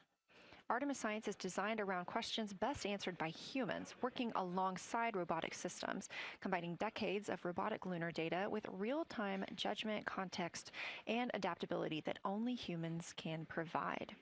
This mission, Artemis II, is serving as a proving ground for lunar science operations, which allows NASA to test how science is planned, executed, and supported during a crewed deep space mission ahead of our future Artemis flights.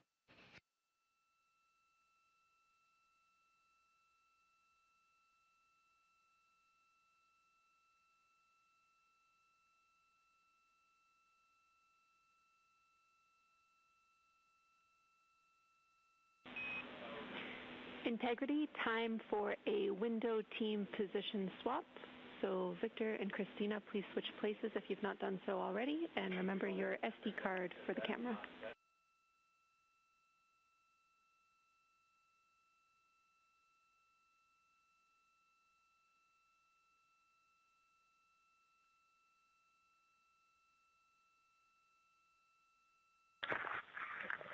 We're in the swap right now. They're wrapping up their last comments, and they'll switch over and change cards from the long lens.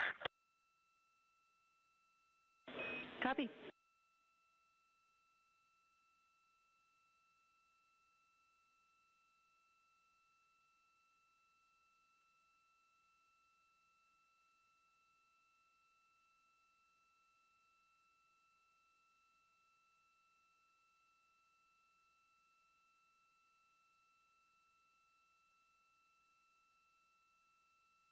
As you heard in that call, it is now time for the team members at the window to swap positions.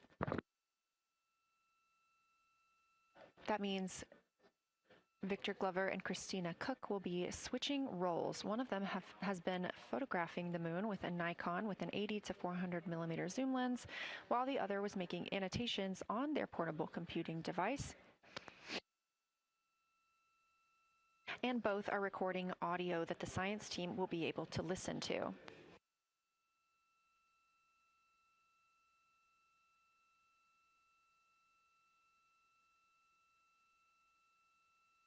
We are now 2 hours and 10 minutes until we expect to lose signal with the spacecraft as they fly behind the moon. And the next target for the crew is considered a crew choice event. They have the option to focus on any regions or patterns or features that interest them. The science team has asked the crew to capture pictures that illustrate their choice, as well as at different zoom levels, and to describe why those certain features or regions caught their eye.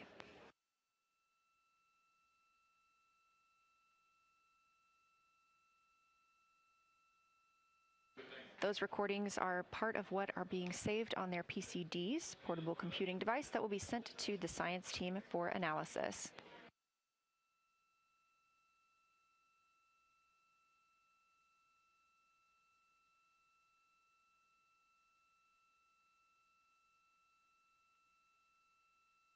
The crew has been allotted 8 minutes for this crew choice event, and it's also a time for a scheduled sit rep or situation report.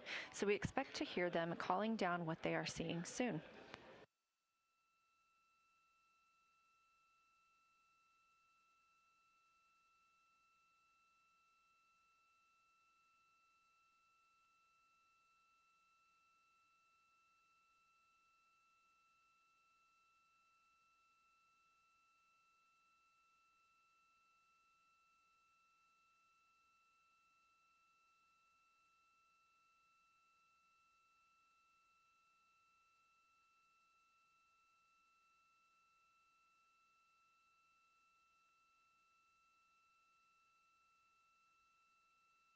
Something that the crew or that the science team has used to help prepare the crew is a cue card. These ask for a feature ID if they happen to know the type or name, and if it is a target. Of course, in this situation, when they have a crew choice, they do not need to, it may or may not be a target. They want to know the location and the observation style. They've also asked for the geometry of what's being captured, the size, shape, boundary, and preservation, as well as the color and shadow, so the color tone, the albedo, that reflection or brightness, and any shadows or illumination. Next, they're interested in structure and texture. That includes slopes, structures, and textures, of course, and geologic relations, like association to other features, any contact to those features, and of course, their thoughts, impressions, or interpretations. They are interested even in emotions and excitement that the crew may be having.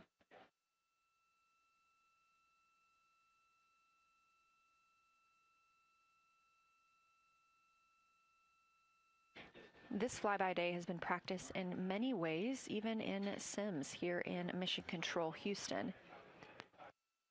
The team also conducted some field work, learning how to look for specific geologic features.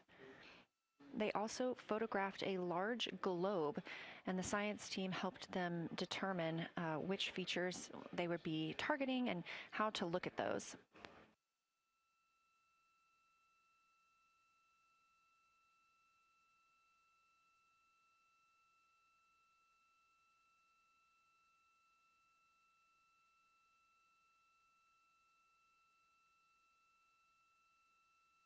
We have a few more minutes that the crew would be photographing their crew choice. Again, this is NASA astronauts Victor Glover and Christina Cook at the windows. They will then move on to another discussion portion. This is for the far side albedo, that reflectiveness, and color that they are seeing. We heard earlier about some browns seen on the moon, which is very interesting, especially here from Earth, where we are just seeing whites, grays, and maybe even black at some points. When they get into that discussion for far side albedo in a few minutes, the theme is looking to know how that color and albedo is, what those variations look like across the far side.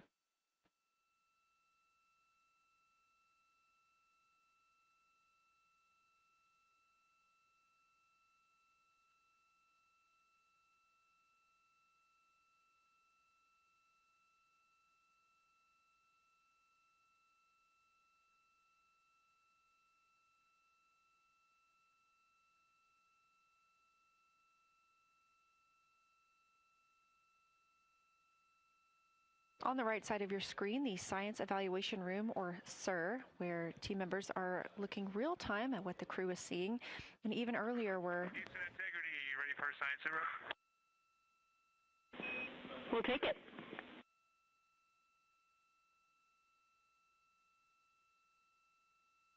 Okay, the crew has swapped positions. They're in their crew choice. element. I've been listening to both of them for a little bit, and they're really enjoying. They both decided to pick the Terminator, and they're spending a lot of time looking at the Terminator, just talking about the resolution that they can see, the depth of the craters, and the various interesting and unique excavations that they can see. So Victor is on the long lens, and Christina is just looking out the window, and I'm sneaking a peek in T-shirt window. It looks like, I don't have the best angle here, but it looks like Aristarchus is on the limb of the moon now. It's amazing how quickly it changes as we speed around the far side of the moon, stuff that's leaving our field of view, and now we have a lot of the dark side of the moon that, it's missing for us right now, but it would be in view if it was lit at all. Jeremy, Science, thanks for that sit rep. Do have a question. A few times we've heard you and the other crew describe change during the course of your flyby. Would be interested in future descriptions of more verbosity about how it's changing. Thanks for the great sit rep.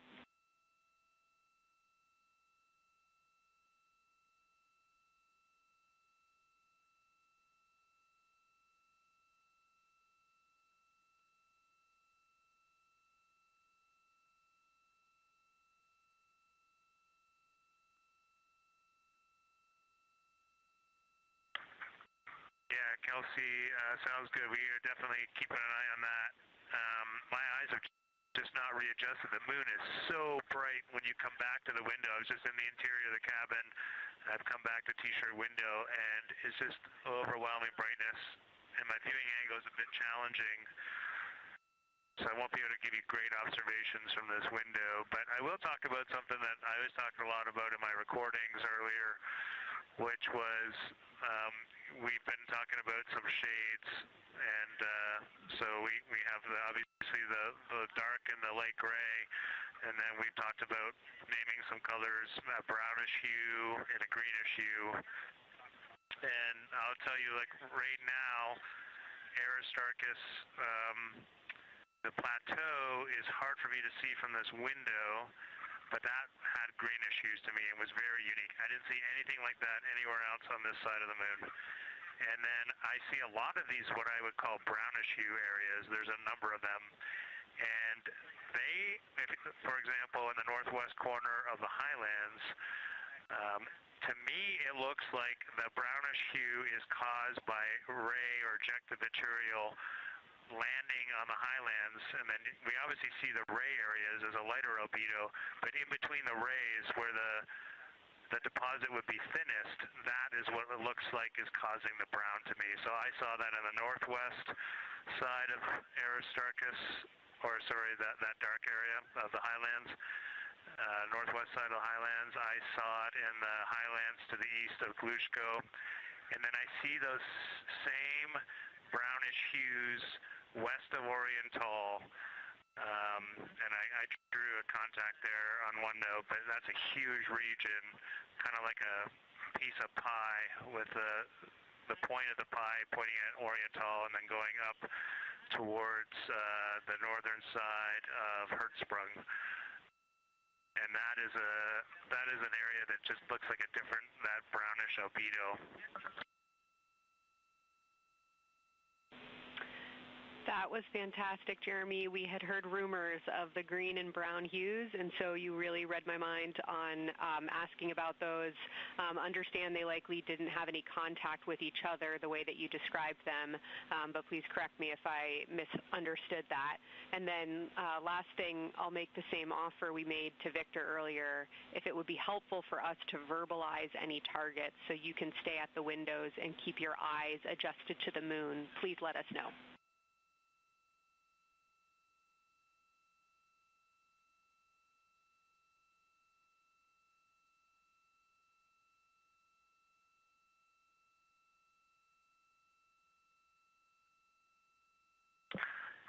If you got something you want us to look at, Kelsey, you can send it on up.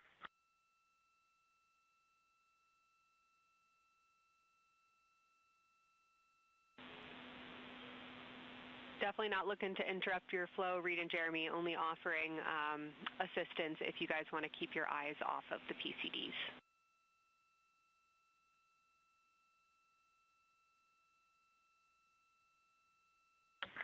Oh, I see what you're saying. Okay.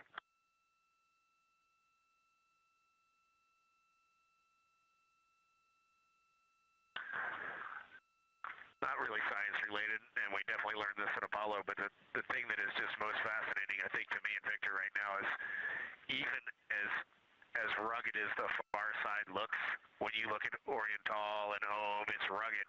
But man, when you look at the Terminator, it is just like impossibly rugged, and it reminds you that the whole far side is that way, and just the Terminator is really bringing out the shadows and the hills and the valleys, and it is just, it's unbelievable. It's like no surface of the Terminator is not marked by a meteor impact, and it's just, it is very impressive to look at that, and you realize that that is true across the whole far side. You just can't see it due to sun illumination right now.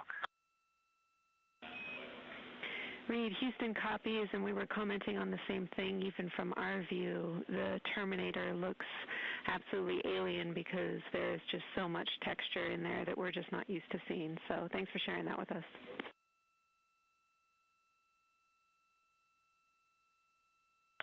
There's also, I don't know the name of it, coming out the south-southwest of Oriental, right on the southern Terminator, is just a massive crater.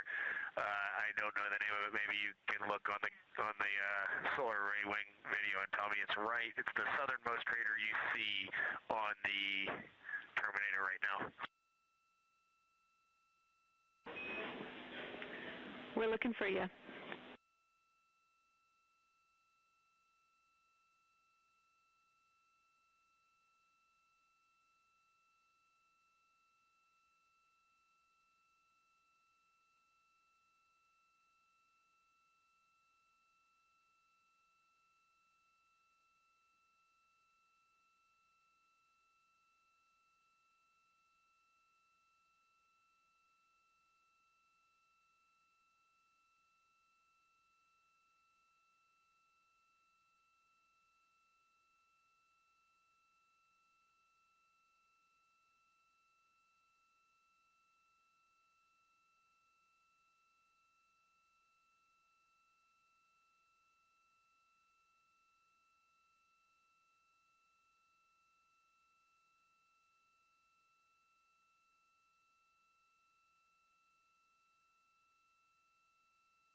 We're loving that picture. Thanks for showing us. And Reed, as an answer to your last question, we believe that that is Chebyshev crater.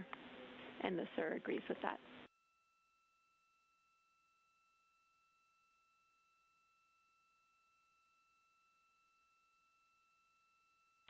Okay, that picture I was just showing you is an 8X iPhone out the docking hatch for the high grazing angle. It's just amazing.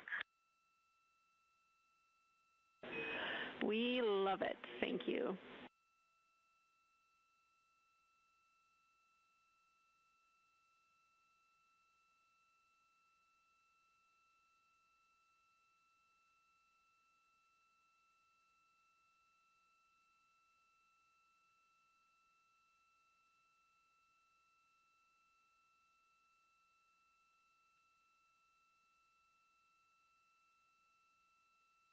This is Artemis Mission Control in Houston, Texas.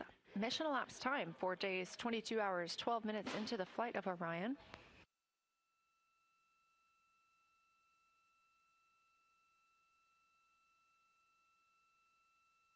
This is Lunar Flyby Day for the crew aboard the spacecraft. Reed Wiseman, Victor Glover, Christina Cook, and Jeremy Hansen are now the farthest people to have ever traveled from Earth.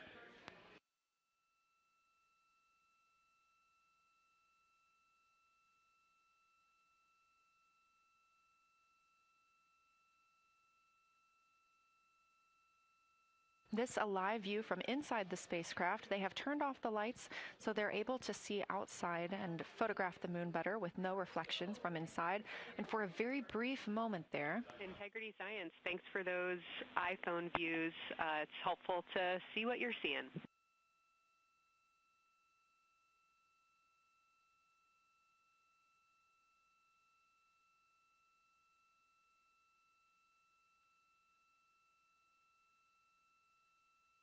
We very briefly saw NASA astronaut Reed Wiseman showing a picture he took on his phone of the moon. We do expect to get all of the photos that the crew is taking today, and we cannot wait to share some of those with you. But pretty cool in the meantime, just to see one quick shot from what the crew is seeing. And this view from outside the spacecraft on Orion's solar array wing. Orion is now 6,643 miles away from the moon and continuing to grow closer. Again, their closest approach will be about 4,066 miles. The best comparison is if you held a basketball at arm's length. That's about what it would look like to the Artemis II crew at their closest approach.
This view showing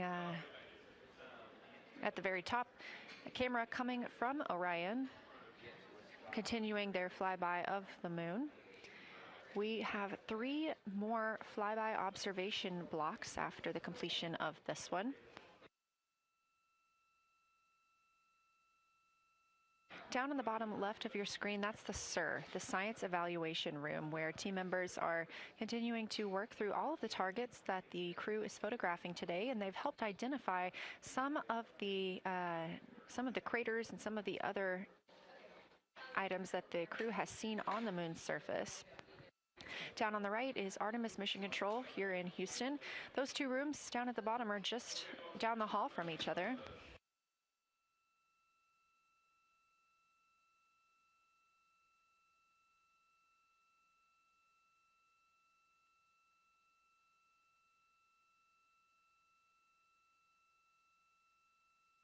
And we are just a few minutes away from the next cabin and window team swap. That means Victor and Christina, who have been at the windows, will fly to the cabin, the background essentially, and be their support crew for Reed and Jeremy. Reed and Jeremy will move back up to the windows.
The crew is continuing their discussion portion of the flyby in the lunar targeting package, where it says far side albedo/color. They are looking, the science team is looking to get a good understanding of what the crew can see on the far side at this point, and its brightness as well as any colors. We did hear earlier Canadian Space Agency astronaut Jeremy Hansen reporting that they could even see browns and even greens on the moon. I'm really looking forward to seeing those photos.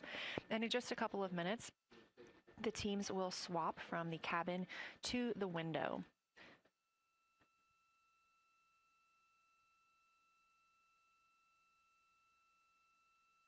Another rundown of just how this flyby is choreographed inside the spacecraft today. So these activities have been timelined, and there are these 5 blocks of time during which the crew is going to be observing the moon from Orion's windows. Now we are just coming up on the end of the second block, and we'll start the third soon. So at any time during those blocks, 2 members are at the windows working in a pair. One is taking photos from window 2 and has a blue shroud over the window to help prevent any reflections from inside the spacecraft. They are also using an 80 to 400 millimeter zoom lens. And the other astronaut on the window team will be in window 3 using their portable computing device to make annotations. Now, again, both of those crew members are making audio recordings of what they are seeing, and we are not hearing that right now. Those are going to be downlinked later to the science team, who will evaluate them and use that data to inform our understanding of the moon. Those 2 crew members at the windows swap roles. Integrity Houston, it is time for another swap between the cabin and the window teams. So we have 15 minutes of handover time, and then we will expect Jeremy and Reed at the windows and Christina and Victor at the cabin. I have no new vehicle updates for you, but I do have a photo location for some photos on Ike's PCD, and I want to let you know that Jeremy's family have arrived in the viewing gallery.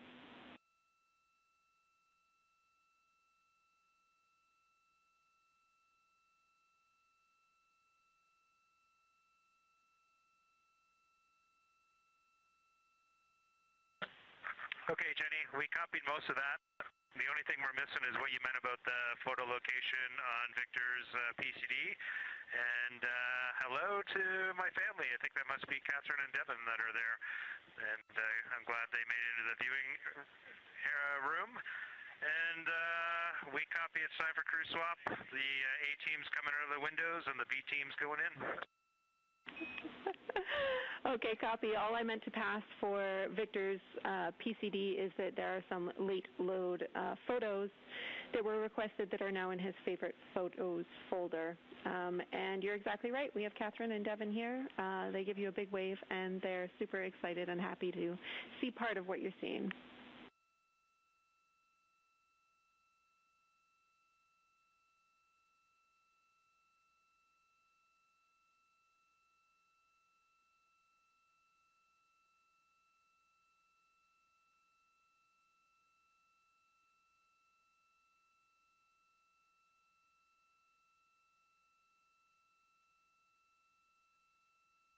Okay, copy, Jenny. We're not sure what we're looking for in the PCD, but we're going to poke around, and we may be calling you back about that one.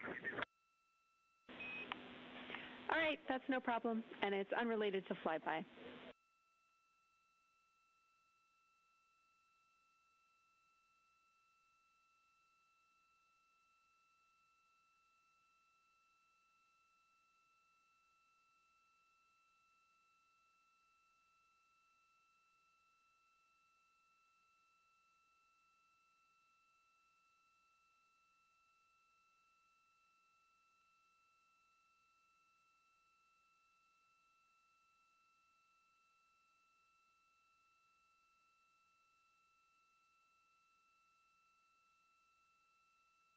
This is Artemis Mission Control here at Johnson Space Center in Houston, Texas. And as you just heard, Capcom, or Capsule Communicator Jenny Gibbons, Canadian Space Agency astronaut, and Artemis II crew backup, relaying to the teams in Orion that it is time for a swap from the cabin to the window teams.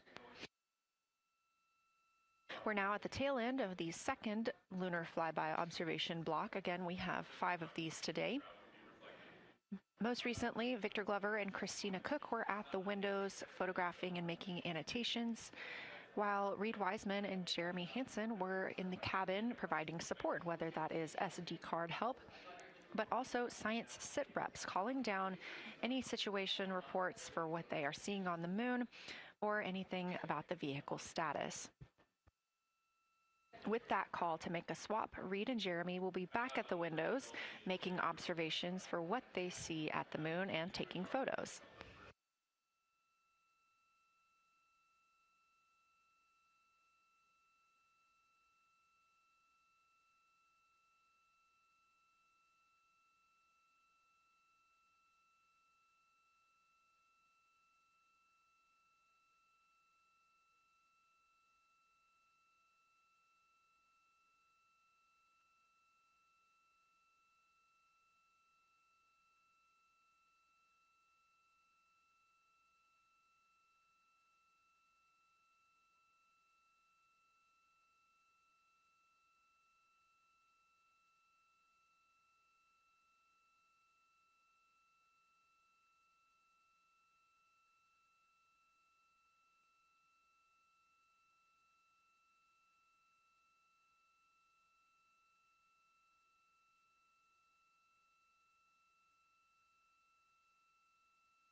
Again, you're watching live coverage of NASA's Artemis II. But something that's really awesome up here is we now have the moon and the Earth in window 3 simultaneously, and the moon is a gibbous, and the Earth is a crescent. And I'm guessing in about 45 minutes we'll have 2 identical crescents as we change our position in the universe. That is pretty darn cool. Thank you.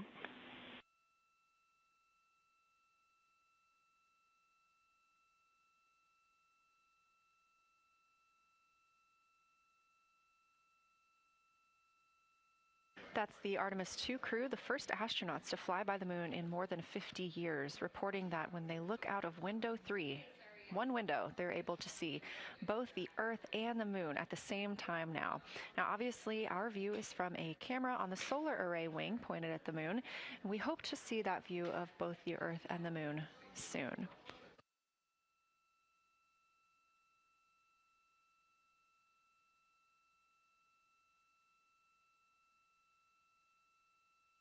Some upcoming times for what you can expect. In about an hour and 40 minutes, we will have Earth set. And during that time, we will have a view of Earth going behind the moon.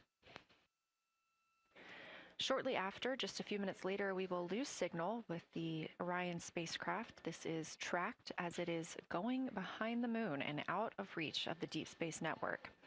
At 6 o'clock p.m., the spacecraft will make its closest approach to the moon at a distance of about 4,066 miles.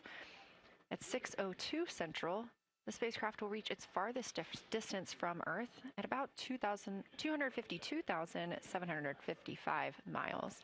Of course, these are approximate, and we will make sure to provide you with the final distances once those are confirmed.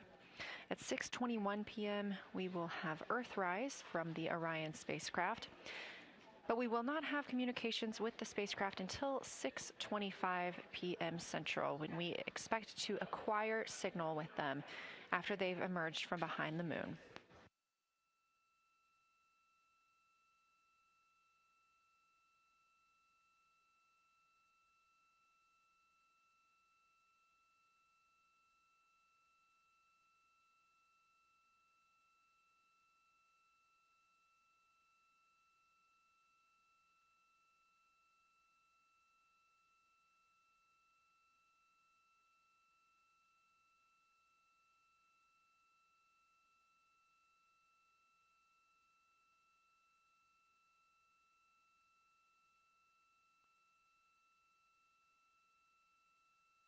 Again, you're watching live coverage of NASA's lunar flyby for the Artemis II mission, first crew to fly beyond the moon in over 50 years. The astronauts inside the spacecraft are switching positions, 2 at the windows and 2 serving in support roles, before they start their third timelined flyby observation for today.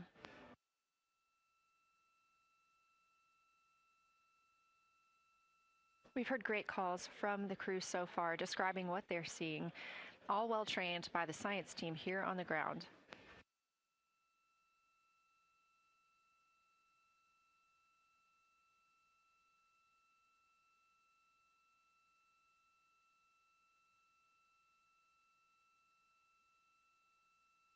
Another major milestone for the crew today will be to experience a solar eclipse from their capsule. No one on Earth will experience this solar eclipse. To the astronauts, this will look a lot like a total solar eclipse on Earth, except the moon will be huge compared to the sun. Whereas if you're standing on Earth and looking at a solar eclipse, the moon and the sun appear to be about the same size in the sky. As the moon begins to cover and then uncover the sun, the astronauts will see a partial solar eclipse, so that's before and after totality, and during that time frame they will have to wear eclipse glasses so they can safely view this phase. They also intend to capture images of the sun's corona during the eclipse. This is a rare glimpse at the innermost corona that will only be captured by the astronauts' cameras. During the eclipse, we also look forward to the crew members describing what they will see, which includes unique light features like the shape and size of the corona and potentially even lunar dust. At the same time, Venus, Saturn, Mars, and Mercury will be near the sun, so they may be able to identify what part of the sky they're looking at. This can help train future Artemis astronauts on what part of the sky they're seeing, which is useful knowledge in challenging situations when they may need to rely on that information instead of instruments for navigation and orientation. That eclipse window will last about an hour, and it'll happen near the end of the day today, closer to 7:35 p.m. Central, 8:35 Eastern.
As you can see in this live view from Orion, the spacecraft is maneuvering around the moon, and the views of the moon have changed since we started our broadcast.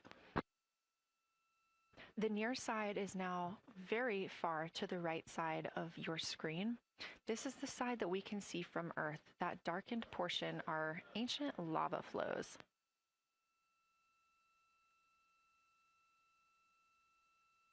The crater down towards the bottom of the moon is Oriental, and this is a crater that was previously never seen before by human eyes until this mission.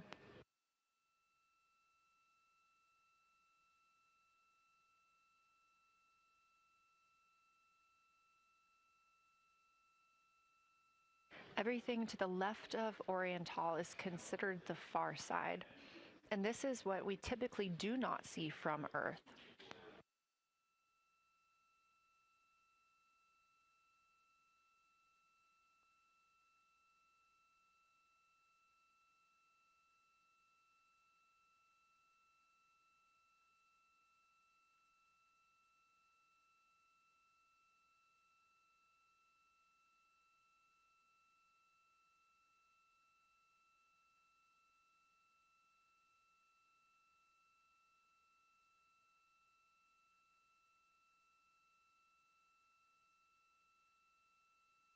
Just a reminder about this view. This is coming from a GoPro camera mounted on the tip of one of Orion's 4 solar arrays.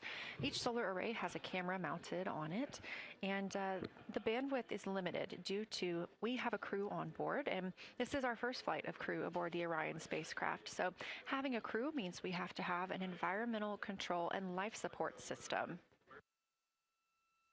There's a lot of data around, a lot of data to bring down for the crew members to keep us up to date on everything happening aboard the spacecraft. So we have to share our bandwidth when it comes to imagery and data.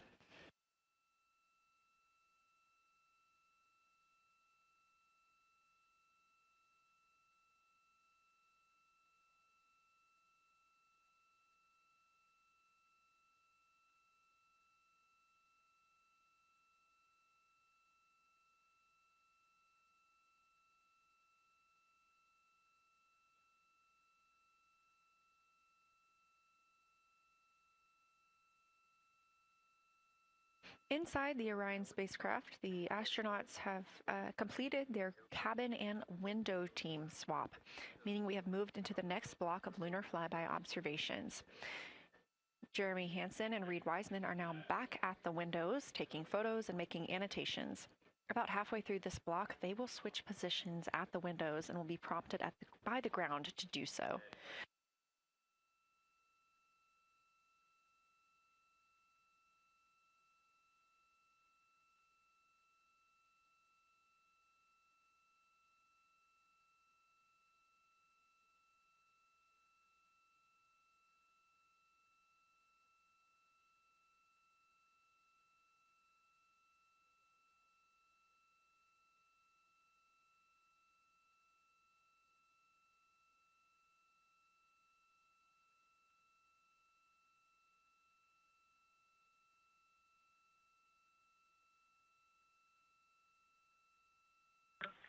Houston Integrity for SITREP.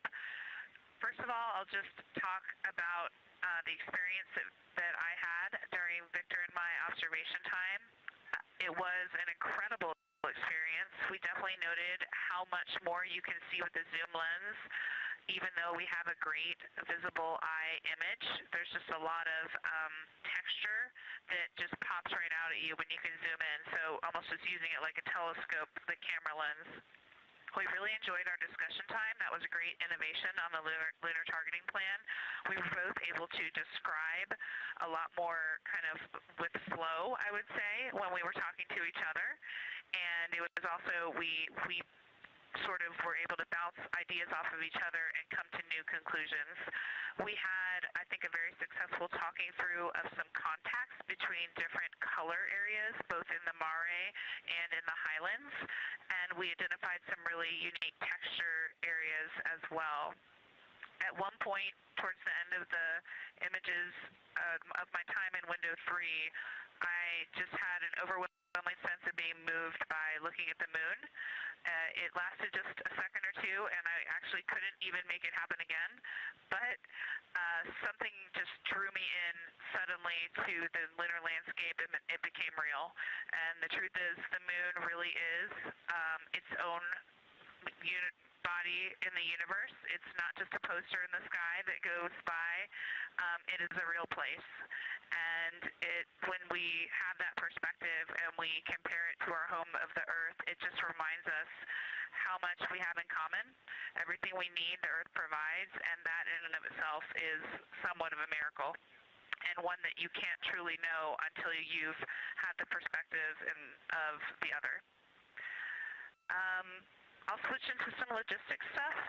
The Peltors, both, their batteries stopped providing the active listening, but we have verified they are still recording, and so we are able to have discussion time and hear outside our recordings by just moving the ear cup off of the ear.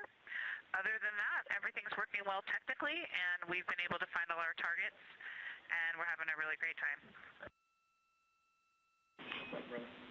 Thanks, Christina. We copy those logistics for the Peltors, and also thanks for bringing us into the cabin with you with that description.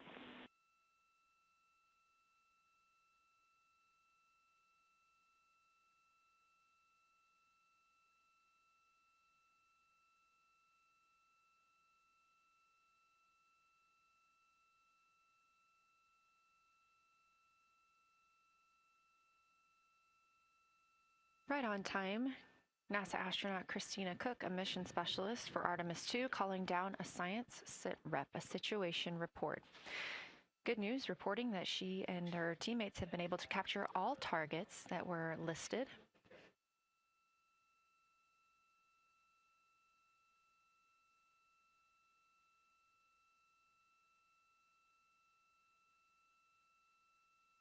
Christina also gave a vibrant description of just how it feels to be there and to see the moon up close and not just something passing in our night sky. Currently, the team members at the window are Reed Wiseman and Jeremy Hansen. Meanwhile, Integrity cabin team for window shroud.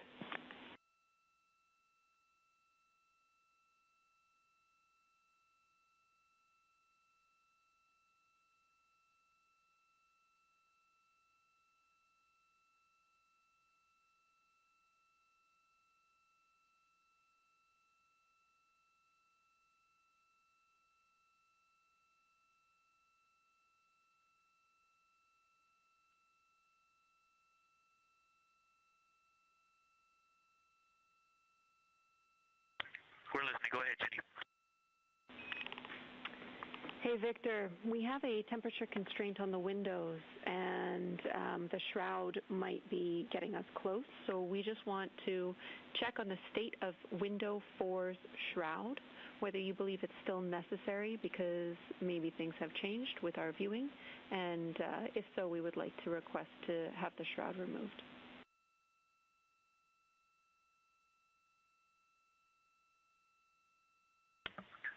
Houston, we believe it is necessary. We pulled it off just as a corner. It is very bright. It definitely would affect our night vision and maybe comfort. But is there a time? Can you tell us when we would have to take it off by?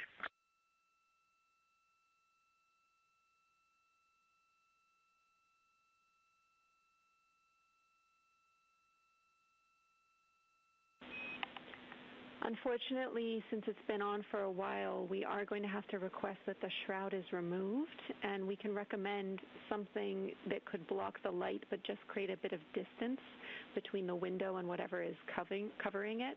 Something like a t-shirt would do the trick and help.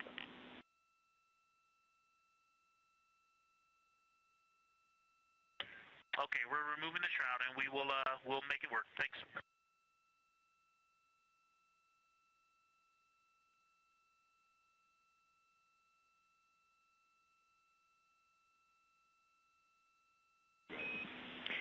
Thank you, Victor. We know it's pretty bright in there now with that window uncovered. We will also offer that airflow on the window would be helpful. So if you want, you can also retrieve the condensation hose, which should be friction fit onto one of the diffusers. And that on the window would also help.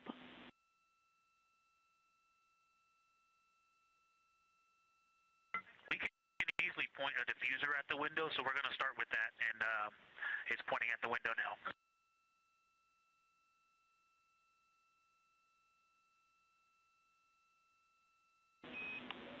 Okay, we'll take that, Victor. Thank you. Please keep us updated.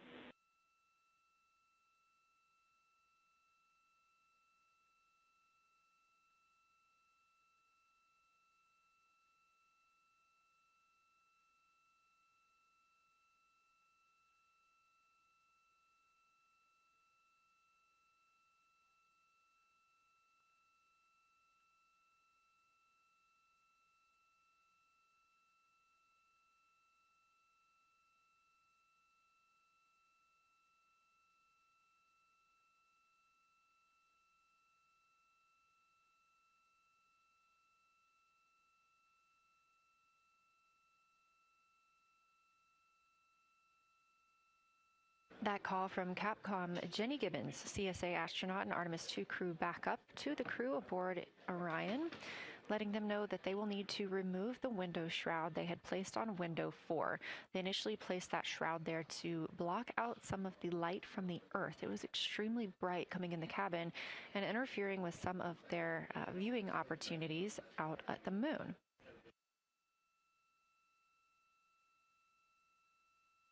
This was a request from ground teams to ensure that they are protecting other systems, and the crew has been offered the opportunity to use something else to cover the window.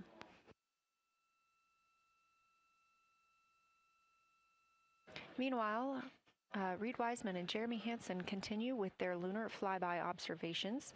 They have just looked at Glushko crater. That's about when we heard that call down from Christina Cook with that description of everything she had been seeing during her her observation period and what she was seeing at that time.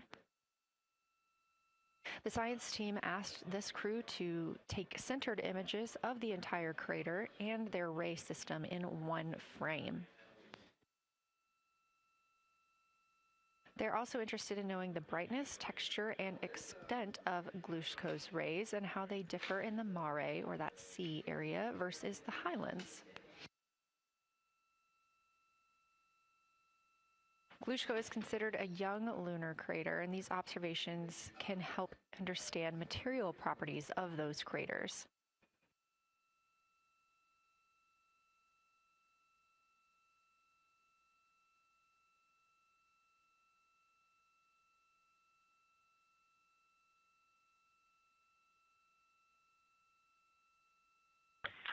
Science, integrity. First, I wanted to start off with connecting with what Christina said, that it was very moving to look out the window. I had the unfortunate sequence to start looking out the window and then moved to the long lens, and it was hard to speak looking through the zoom because I went straight where Christina went, and I was walking around down there on the surface, climbing and off-roading on that amazing terrain.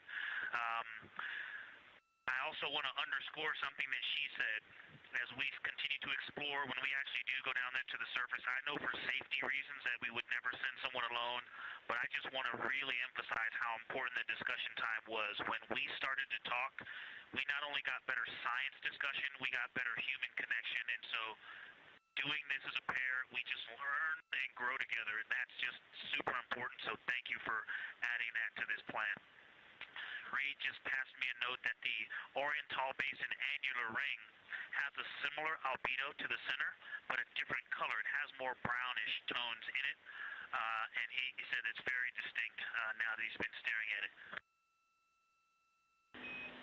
Victor, thank you. You got a cheer from science there, and we all just went on that moonwalk with you, so highlighting how important it is to talk about these things. I also want to let you know that we have Deanna Glover with us in the viewing gallery. She's all smiles.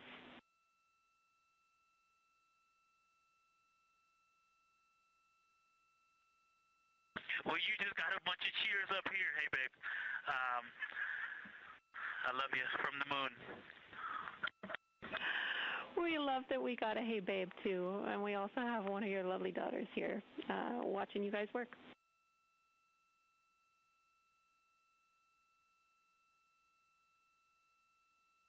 Thank you guys for doing that and for supporting them through this. And to all of you, Genesis, Maya, Joya, and Corinne, I love you. And Deanna, I love you. I'm glad you get to be there.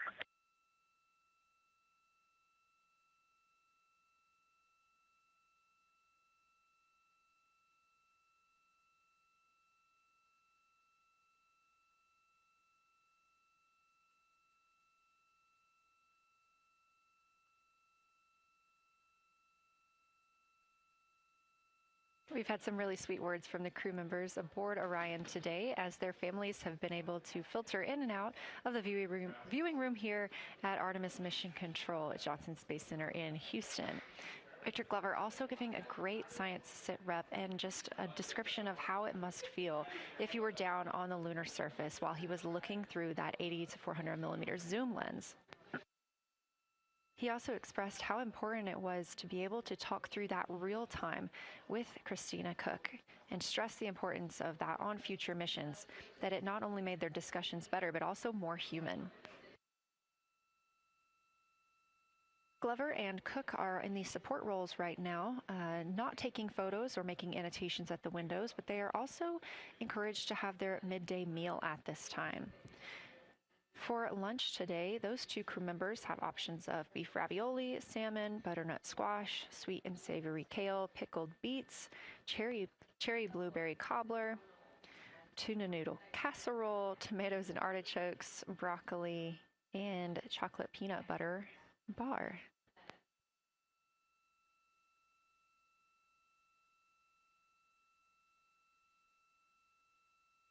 Once Glover and Cook return to the window portion of their flyby today, Reed Wiseman and Jeremy Hansen will get into their midday meal.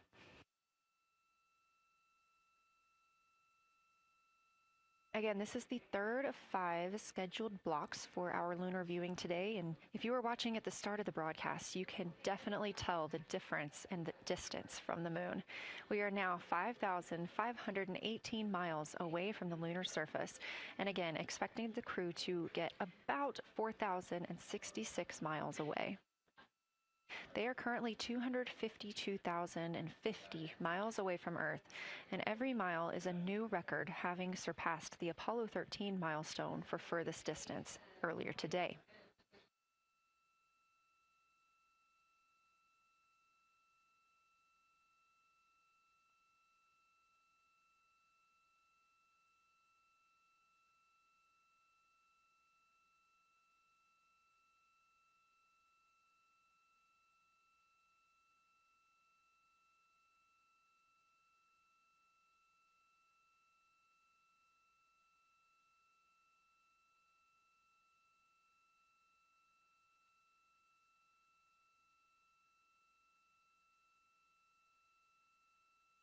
If you look down to the bottom right of the moon in that darker looking area, that is Oriental Basin. We have continued to lose views of the near side. It is just barely visible over towards the bottom right side of your screen. And then you'll also hear later about that terminator. That's the line between light and darkness while on the moon. It is really exposing some of those craters at this time.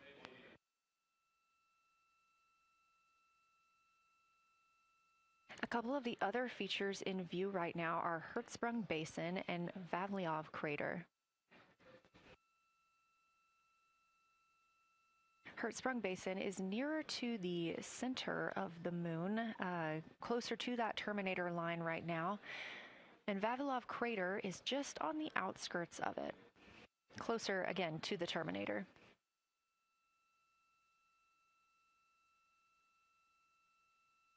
Towards the bottom of the moon and to the left of the terminator line, or currently shadowed in darkness, is Apollo Basin.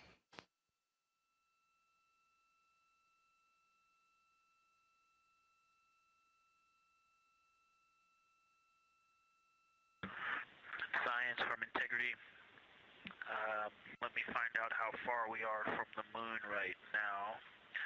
But our view is about a third of the moon is in eclipse. That beautiful terminator is out there calling to me. We're 4,691 miles from the moon. And what looked like in the terminator about a third of the way up from the southernmost part of the terminator looked like a dinosaur print if one was running to the northwest. Now is clearly a crater with a bunch of craters around it. And that terminator, I can only see about half of it. I'm looking through the docking hatch window right now because we have the Z9 in window 1. But that terminator has moved.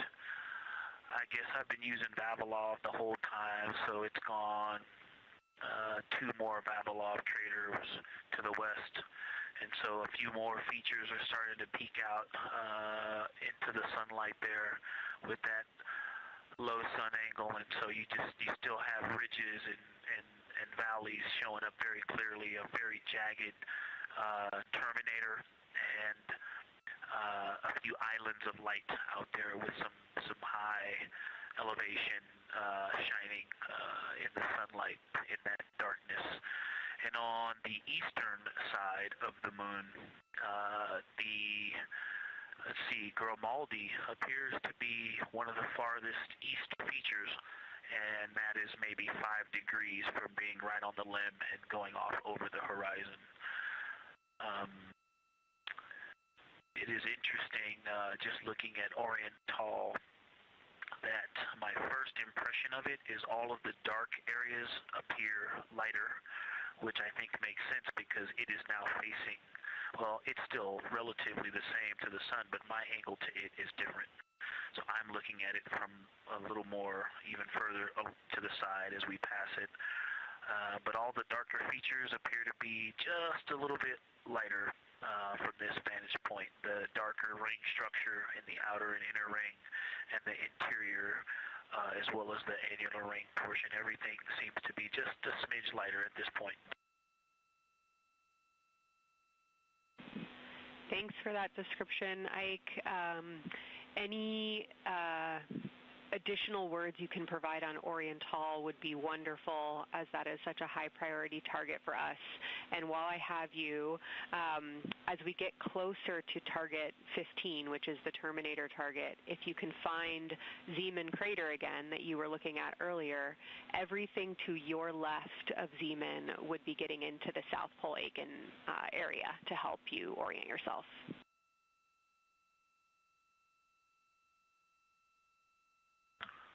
Zeeman is a great waypoint out there. I definitely see it.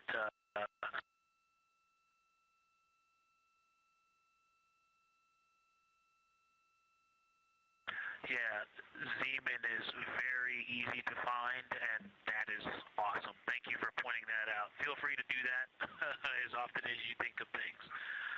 Let's see, looking back at Oriental. Okay, another thing, after looking through the zoom camera, man, you guys are smart. You probably did this on purpose, but after looking with my plain eyes and then going to the 400 millimeter zoom, now looking at it, I see the cliff face as if you were standing in the center.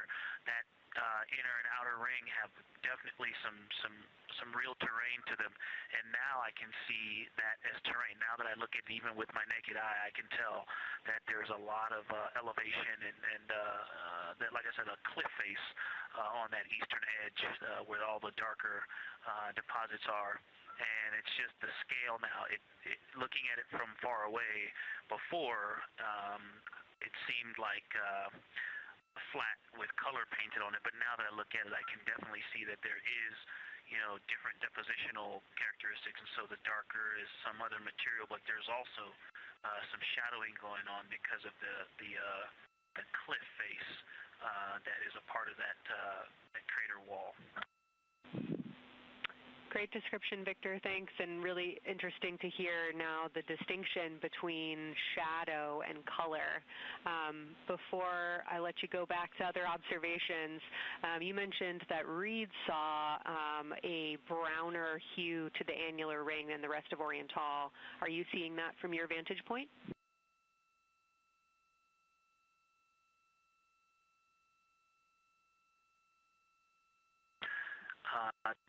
The way that I'm looking at Oriental, again, I'm still in the docking hatch window. There's like a thermocouple right here in the center of the window, and it is the orange Kapton tape color, and so it is unfortunately it's like trying to look at stars, next to a metropolis. I think it's drowning out any color that I could pick up from the moon. I am not able to see that color, but I have not looked at it through one of the forward face, from one of the windows 1 through 4. I think when I get away from this Kapton tape strip that I would be able to see the variation that Reed's talking about. That is great feedback operationally. Thanks, Victor. I'll leave you to it.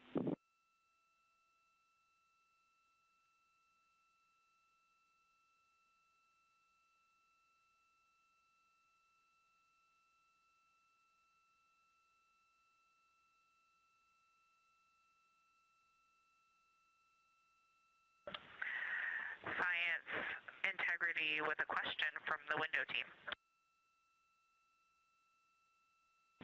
Integrity, this is Science, here with you.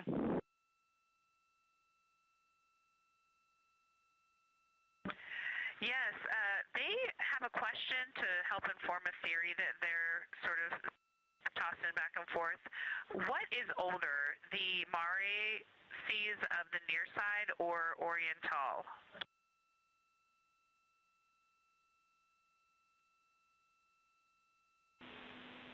Stand by, Integrity. We're going to get you a little geologic history here.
Integrity Science back with you for some lunar volcanism when you're ready.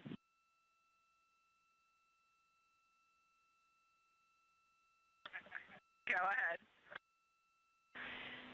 You're making our day down here getting to talk about lunar volcanoes. Oriental, as far as Mare go, is younger than almost all of the Mare on the near side. The exception are features like Aristarchus, which really pop out to you guys and really pop out to us here on Earth. That is younger, but other than that, Oriental is pretty young as far as Mare go.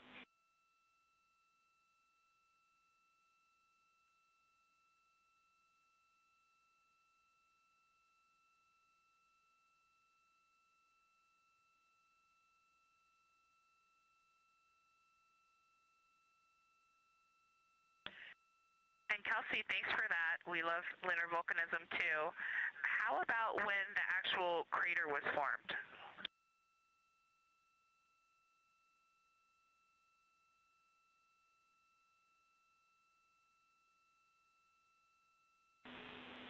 Yeah, we're going to get you an age for Oriental, and while we're getting that, Christina, can you, maybe you've heard the window team talk about the sort of contacts around Oriental, but because that material is so much younger, if anything pops out to you about physical relationship between that and surrounding terrain, we'd love to hear it.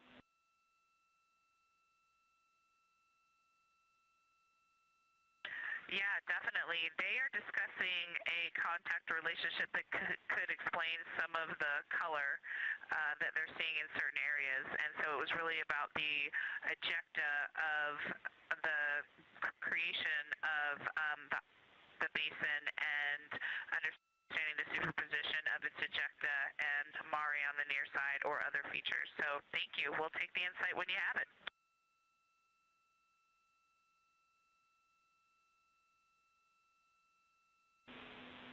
Thank you, Integrity. And I know Jenny wants to get to you with some topics, so I'll leave you with Oriental is 3.8 billion years old.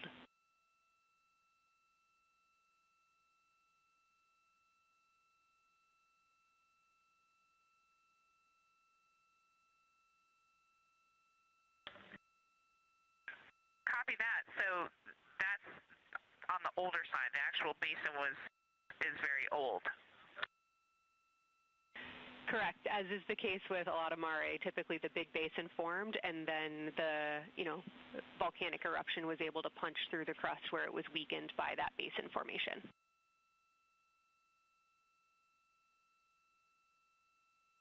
Perfect. Tracking. Thank you.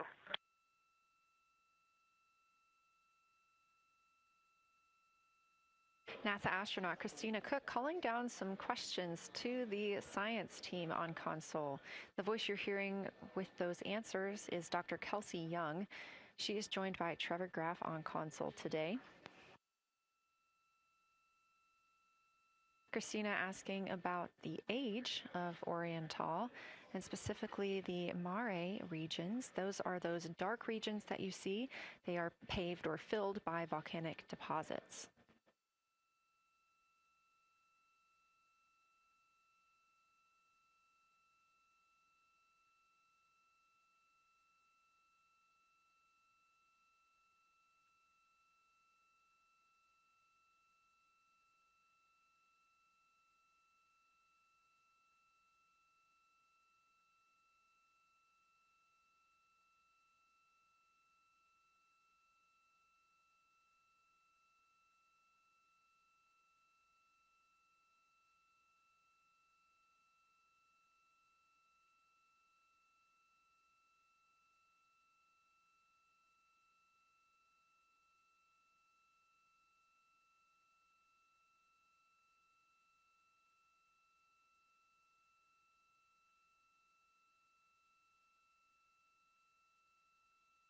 Better answer. Integrity, it's about time for a position swap at the window. So we will ask Reed and Jeremy to swap positions, and I'll remind you again about your SD cards. And Victor or Christina, I have one window task for the cabin team when you're ready.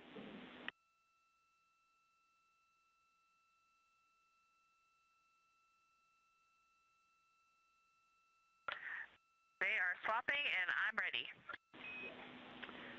All right, Tina, we found a way that we can reinstall the shroud on the window. We understand it's pretty darn bright compared to everything that you're looking at. So in order to reinstall it, we will ask that you retrieve the condensation hose and you install it on a friction fit on the cabin air outlet port. That's right by one of your diffusers. You're going to point that little condensation hose such that the air is flowing over the window pane. Let me know when you're ready for the stowage location.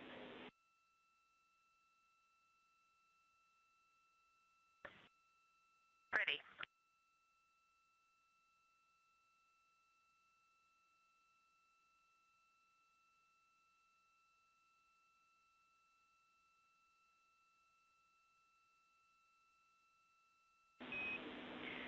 Christina, the hose is in locker A1.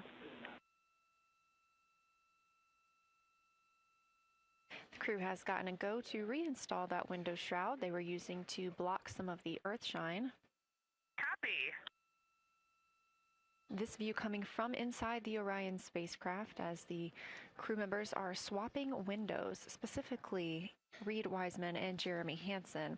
They've been our crew members at the windows taking photos, making annotations, and making recordings that'll be downlinked later to the science team for review. The science team will have a conference tomorrow morning with the crew to get any fresh perspectives or things that they learned during the flyby.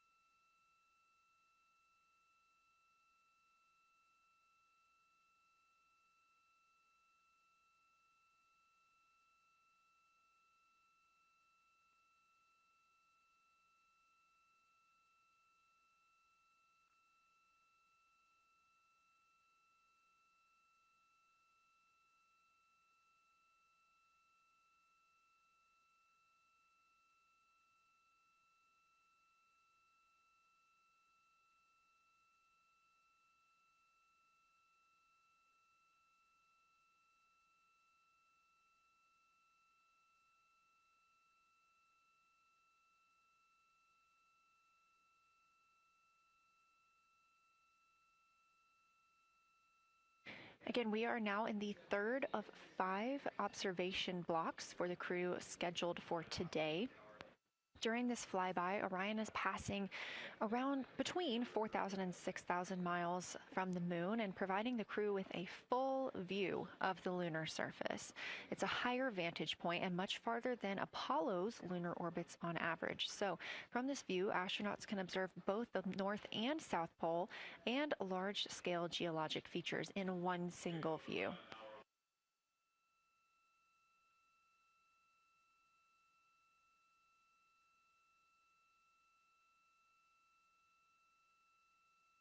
We are now just under an hour until Orion passes behind the moon, and we lose communication with the crew.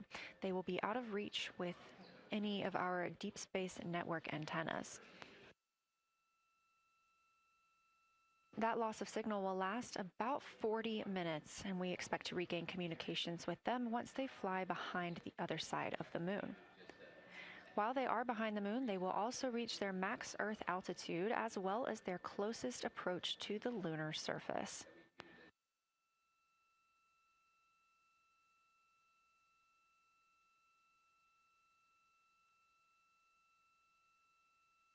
The view you have right now is a live stream from a camera on Orion's solar arrays. You are looking at a live view of the moon, and 4 people are inside that spacecraft taking pictures of it, telling us everything that they are seeing. The first humans to do so in over 50 years. They'll be sending those pictures down for all of us to enjoy, and of course, especially the science team, who are very excited for what they are learning today.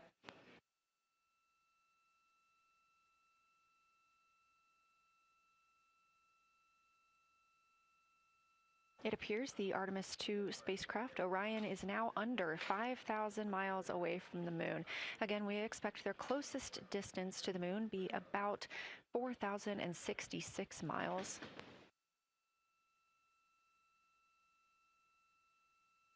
That is an estimate at this point, and we will make sure to share that closest approach distance once we receive it.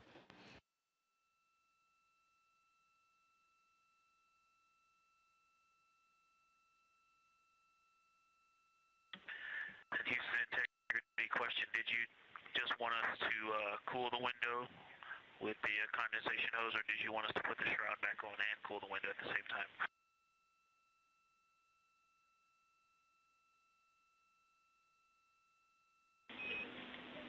Victor, we definitely want you to cool down the window with the condensation hose. It's crew preference whether you put the shroud back on. The hose will allow you to do that if it helps with your lunar flyby.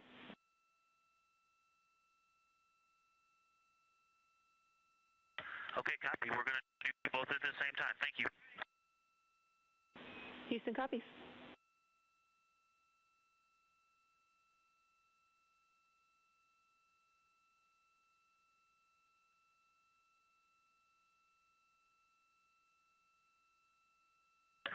Houston, thank you for that suggestion. The cabin is darkened again, and that makes a big difference for the imagery. And for science, we are now seeing a half moon.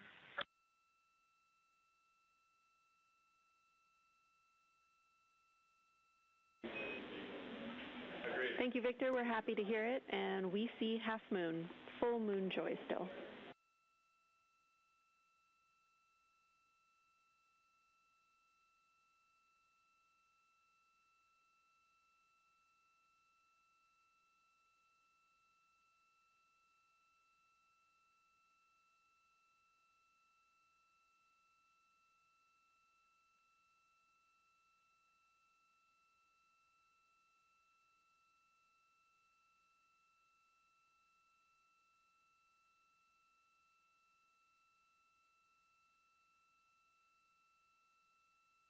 Crew reporting from Orion that they are seeing half the moon, which is about what it looks like here from this view from the spacecraft. However, what has become a little bit of a catchphrase for this mission, everyone is reporting full moon joy.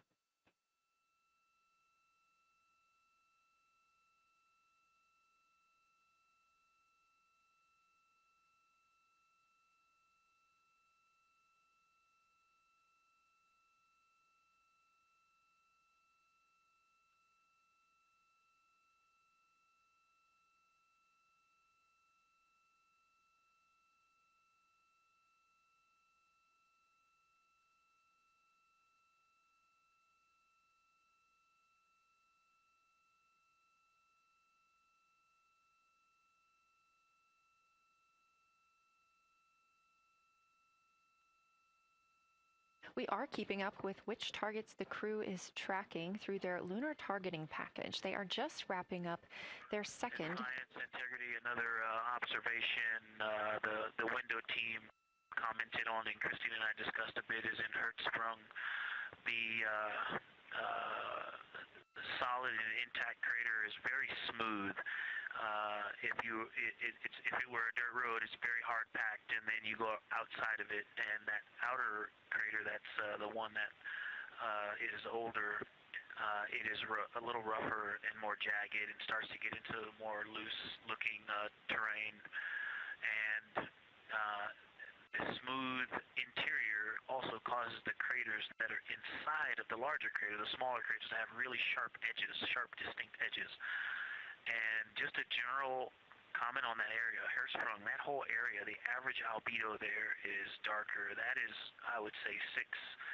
And the average albedo around Oriental and between Oriental and Ohm, excluding the wedge, the darker wedge, is more on the 6-7. And that they also seem to be different texturally. Christina described it earlier around Hertzsprung, and then from Hertzsprung toward Oriental, there appears to be a frozen, a rippling pond, but frozen, or like choppy waves when it's windy out, choppy water, and then it freezes instantly.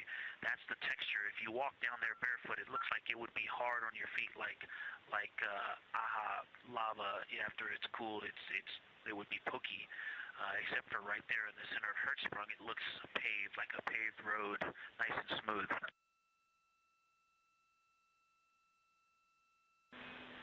Victor, that's a wonderful description. Going from a paved road to lava reminds us of the Icelandic Highlands. Thanks for that.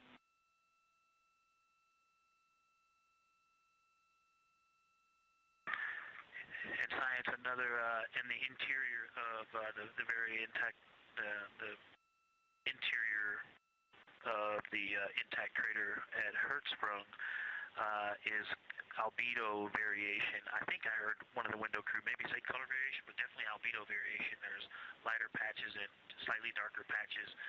It's not swirling, it's just patchy. It just has spots that are lighter, and I would say a predominantly darker average area. Great descriptions, Victor. Thanks.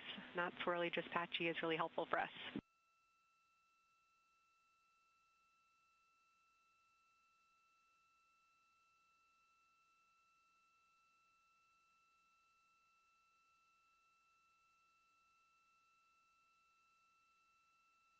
Really great descriptions coming from science.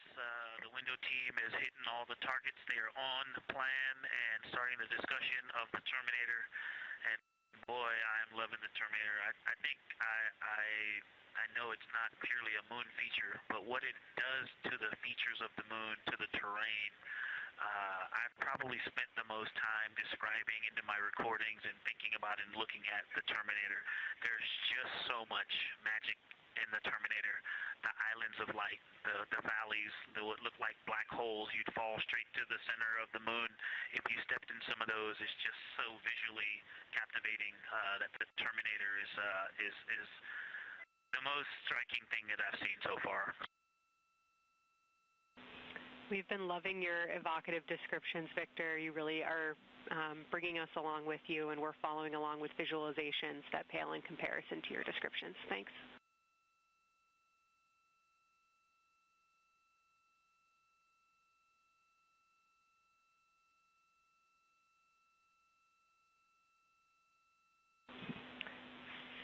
Integrity Science, one more question on a status of what the window team chose to observe for crew choice.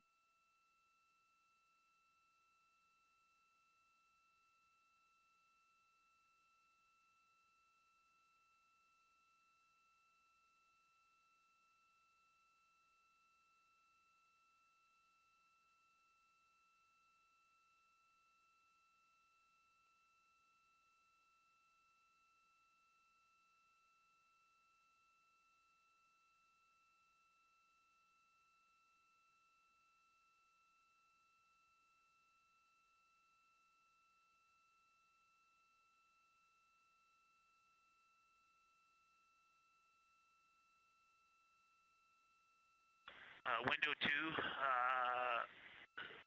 talked about Vavilov, looked for suspended dust, and the Terminator. And window 3 about the experience and about the three-dimensionality of the moon this close. Wonderful. And another observation about Oriental, I would say, is the features going off to the southwest, the two large, almost look like scratches in the surface. I don't know if they're rays or canyons or collapsed lava tubes, but two distinct features that are almost parallel going off southwest from Oriental Basin. They are the first thing that made me notice parallax of our trajectory looking out at Oriental. That and in the inner walls of the east side of the crater rings, you really get a sense that we're flying over something with elevation and terrain, and they look different from this orientation. Love to hear it, Victor, and you had it that those chains are actually crater rays, secondary craters formed from the formation of Oriental.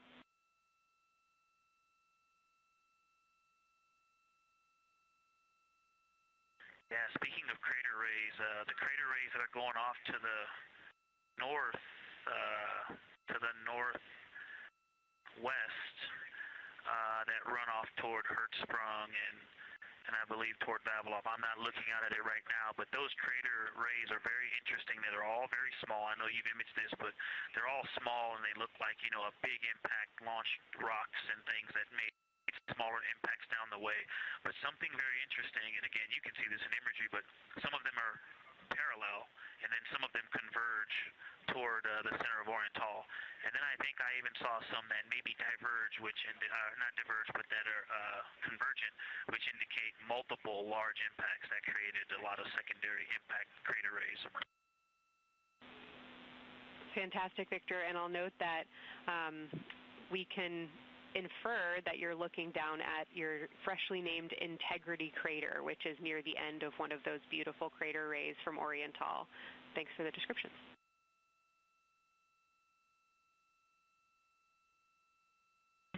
Yeah, you're welcome. And Integrity is easily identifiable with the naked eye from this point.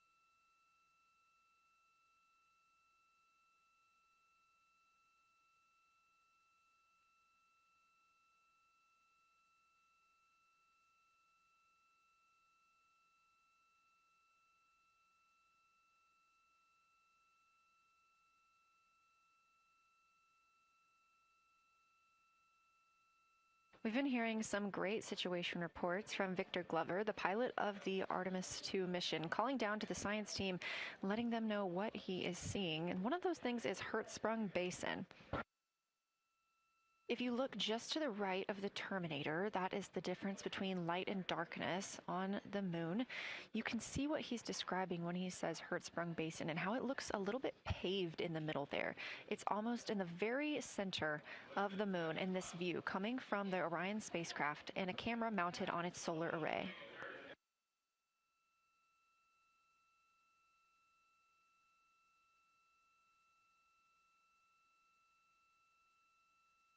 We are now 4 days, 23 hours, and 23 minutes into the flight of Artemis II, and we are standing by for their lunar loss of signal in about 43 minutes. Again, the spacecraft will fly behind the moon, and during that time, we won't have communication with them.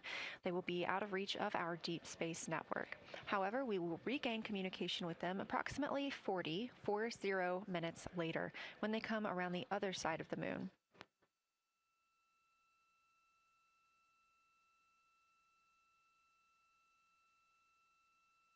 The crew aboard the spacecraft are currently discussing the Terminator, that difference between day and night.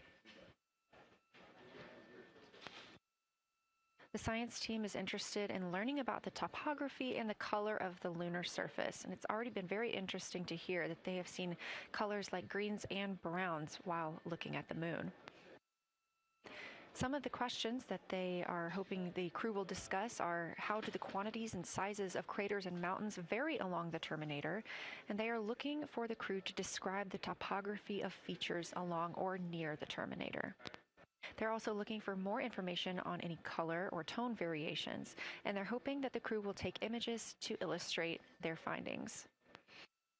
Glover reported earlier that the crew has missed none of their targets when they are photographing at the window. We aren't hearing the conversations that the crew is having right now, but these are being recorded to their personal computer devices, PCDs, and those will be sent down to the science team. The science team will have a conference with the crew tomorrow morning to discuss their findings and experience when looking at the moon today.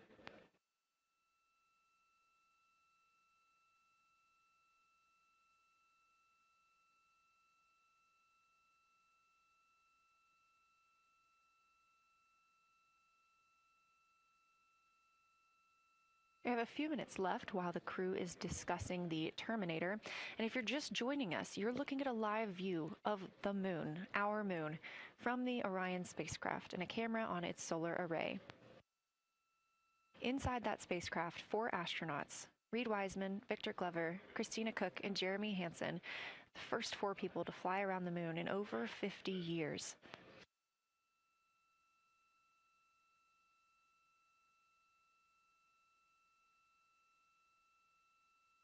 This is our lunar flyby day, and the crew has already surpassed one record today.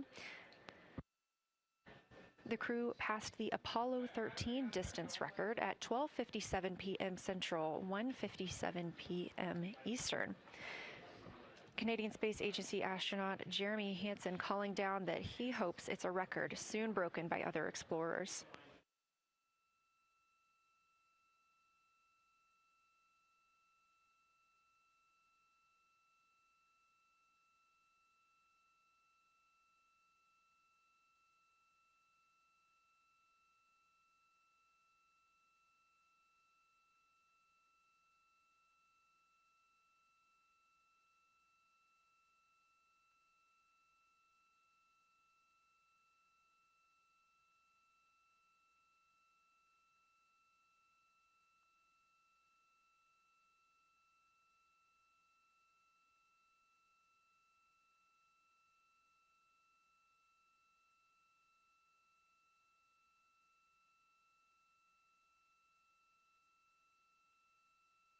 We are live in Artemis Mission Control in Houston, Texas, monitoring the flight of Artemis II. All of the flight controllers here, each monitoring a different system aboard the Orion spacecraft. Integrity Houston, we are ready for our cabin and window teams to swap again.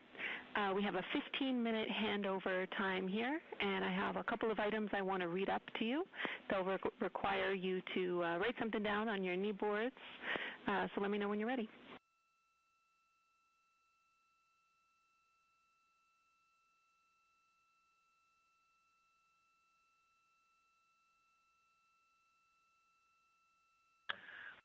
Okay, Houston, we are ready. Copy, Integrity. First of all, once you start this next shift here, during this lunar observation shift, we will begin our lunar LOS, so you can expect a call from me a few minutes prior reminding you. And second of all, FIDO just sent us updated altitudes and METs for lunar closest approach and max Earth altitude. Let me know when you are ready to write those down. They differ slightly from Optimus.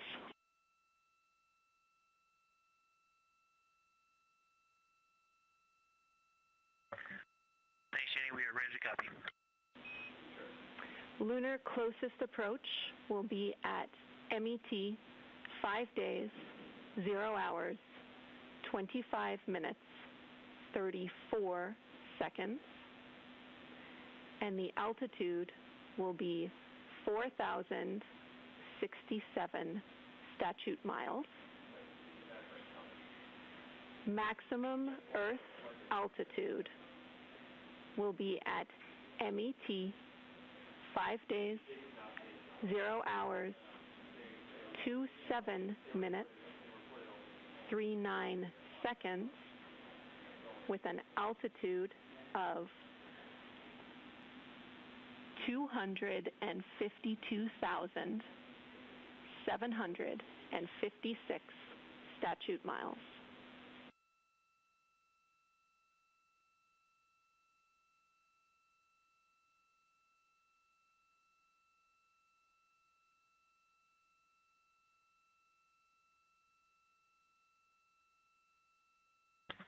The crew really wants to ask for that in kilometers and in parsecs, but thank you for those. That is great. Thanks for that update. I'll send Fido to work, and I appreciate the metric. Other than that, I have no new vehicle statuses to pass to you. Enjoy your handover time, and we're looking forward to picking back up with you shortly.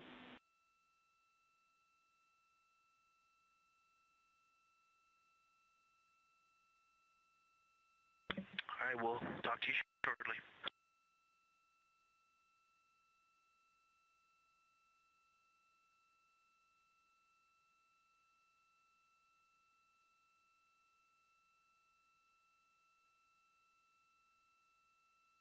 Those words called from Capcom Jenny Gibbons, CSA astronaut and Artemis II backup crew member, to the crew working aboard the Orion spacecraft.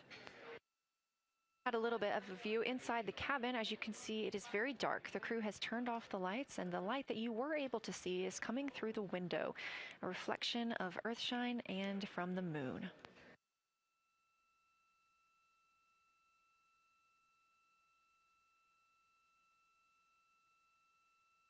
The crew is moving into their next observation block, meaning they are taking time to switch cabin and window teams. We've had Reed Wiseman and Jeremy Hansen at the windows taking pictures and making annotations and recording some audio files that will be downlinked later to the science team. Meanwhile, Victor Glover and Christina Cook were in the background serving as support. They were also timelined to enjoy a little bit of their midday meal. Now that we are swapping positions, the support team becomes Reed Wiseman and Jeremy Hansen. They will be in the background helping with SD card swaps, as well as providing those situational reports to the science team. Victor Glover and Christina Cook will be the astronauts at the window, photographing and speaking into those PCDs, portable computing devices, about what they're seeing on the moon. As you heard Capcom Jenny Gibbons call to the crew, this block is also when we will lose communications with the crew. That LOS, or loss of signal, scheduled to be less than 35 minutes from now. We anticipate to be out of signal with them for about 40 minutes, and will regain that communication once they've flown around the other side of the moon.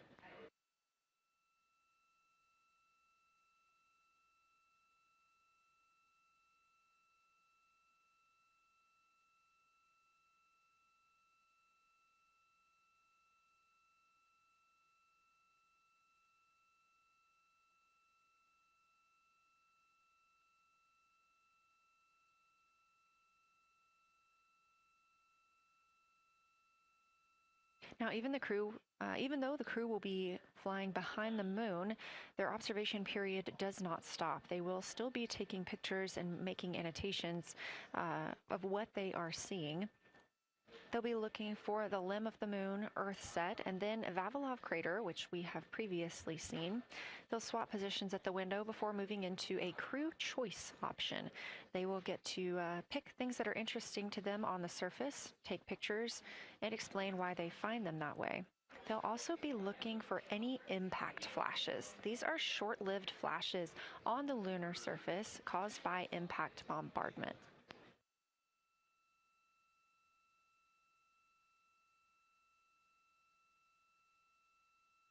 Just before Earthrise, the crew will be looking for lofted lunar dust. This may be lofted just above the lunar surface, and we could only see it just before Earthrise along the dark western limb. Any Earthshine would illuminate potential lofted dust. But once the crew is all the way around the Earth, the brightness of the Earth will wash out any of that dust they might be able to see. These were based on observations from Apollo missions and orbital spacecraft, and so we're very interested to see if the crew might be able to capture some of that lunar dust today.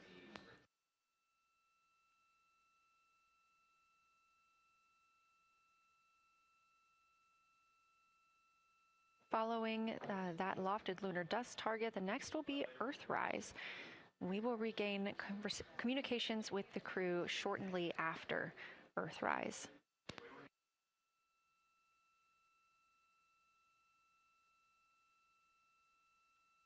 There will be a short observation break period where the moon is not in view. That's because we are also anticipating the crew seeing an eclipse today. The moon won't be in view because the team here in Mission Control Houston will need to change the attitude of the spacecraft and ensure that its solar arrays are gathering light from the sun heading into that eclipse period. So we will have communication with the crew, we just won't be able to see the moon. However, we will have views during that eclipse time frame. During that time, the science team is looking to know, it will only be illuminated by Earthshine at that point, so they want to know what the whole moon looks like overall, but they also want the crew to look into deep space and potentially see if they can spot any planets.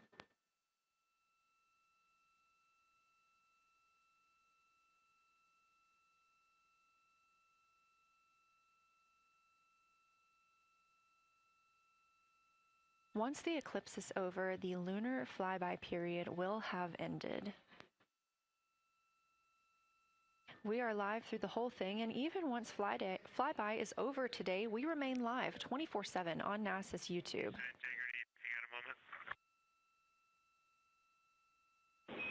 Go ahead.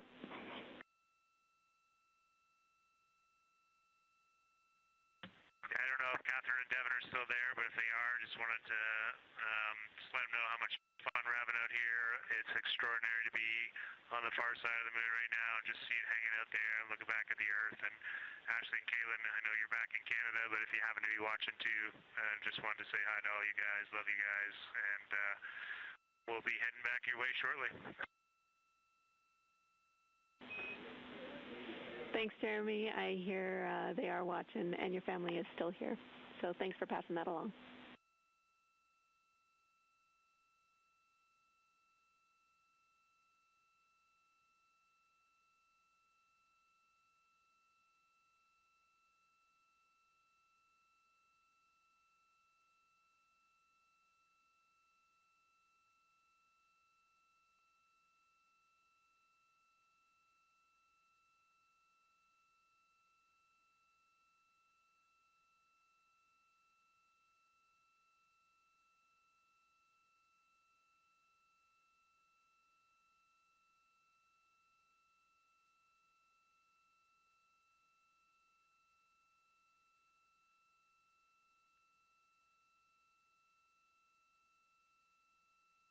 This view inside the Orion spacecraft, and it's a little hard to make out, but on the left there, that is Jeremy Hansen just calling down some well wishes to his family, joining us in the viewing room and watching online. Currently in the window are Victor Glover and Christina Cook. They are taking pictures outside of the window as they are now in their flyby observation block. At this time, Reed Wiseman and Jeremy Hansen are serving as support crew members, and they are also going to have an opportunity to enjoy their midday meal at this time.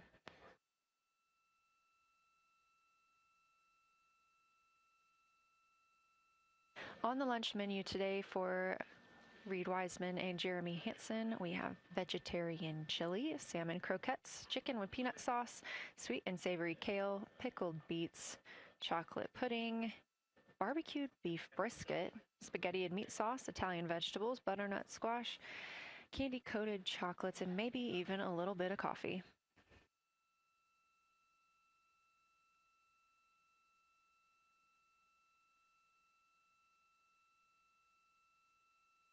And if you look closely, you can see it looks like they are getting into some of their food for the midday meal.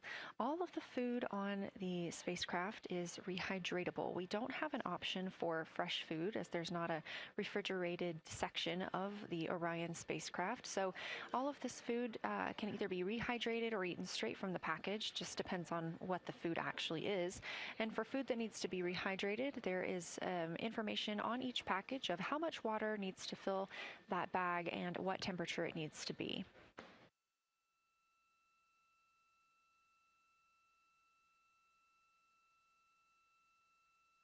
We are now 4 days, 23 hours, and 39 minutes, 40 minutes actually, into the flight of Artemis II, the spacecraft now under 4,500 miles from the moon.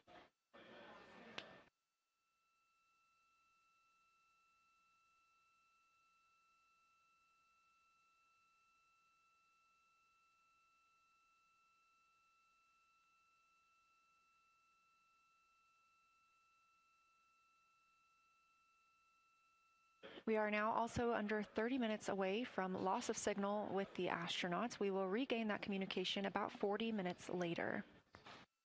They will still be photographing the moon and documenting what they're seeing while they're behind the moon. And we especially look forward to potential Earthset and Earthrise views.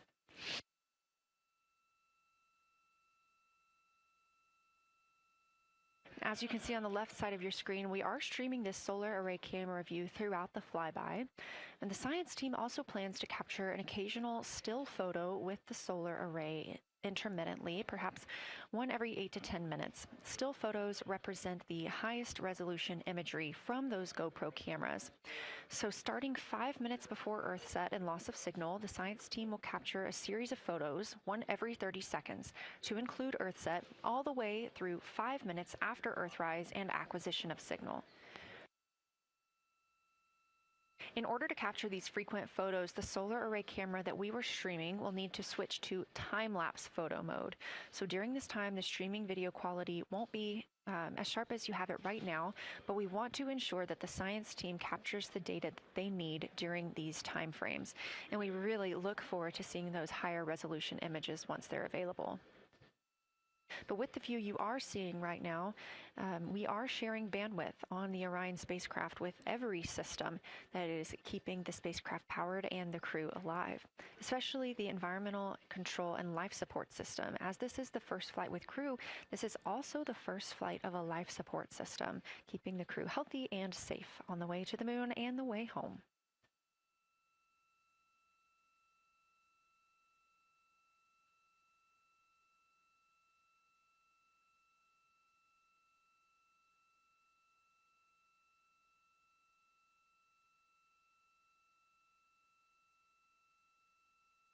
On the timeline, we're getting towards the end of the cabin and window team swap period, but it looks like our astronauts, Victor Glover and Christina Cook, are already photographing the moon outside of those windows.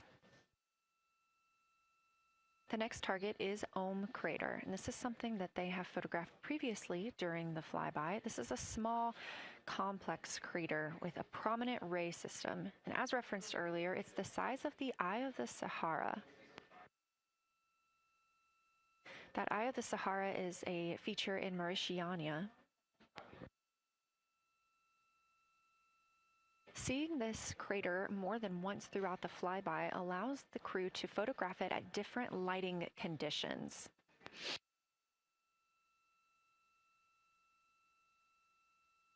Those different lighting conditions help expose different portions of the target and can help the science team learn a little bit more about how it formed and what it is today.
Again, this view inside the spacecraft as the crew continues photographing the moon outside their windows.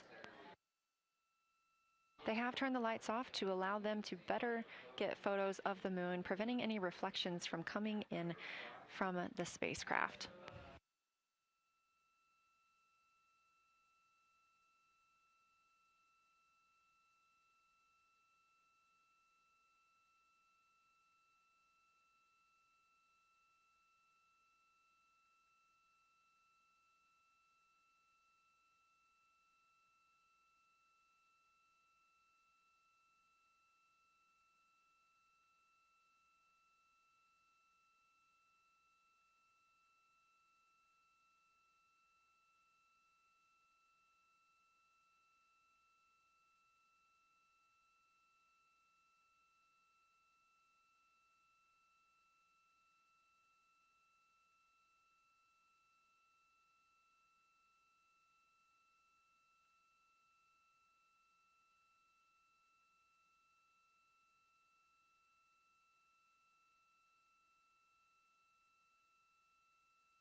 We expect the crew to be targeting Crater for another 6 minutes or so before they move into a discussion of the limb.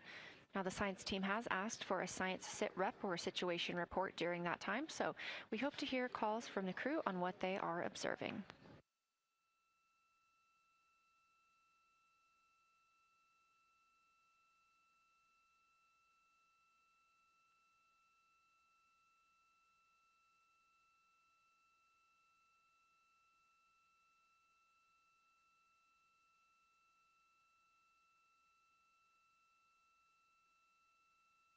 If you've been following along, at the start of the day, we did have much more of the moon visible.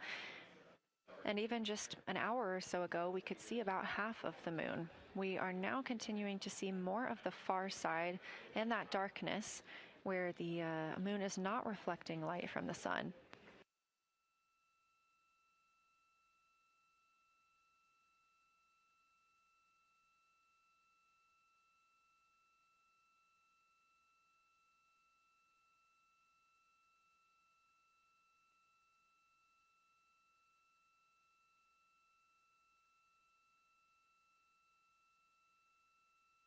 Earlier, we were also able to see some of those darker portions, that old lava flow that we often see on the near side of the moon and that we can all see from Earth.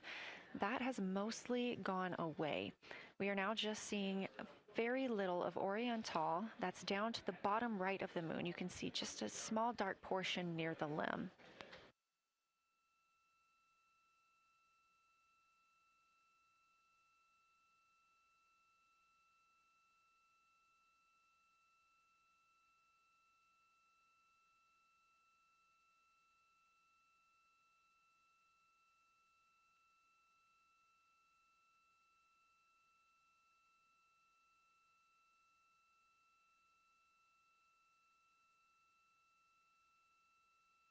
We are now about 18 minutes away from loss of signal with the Orion crew.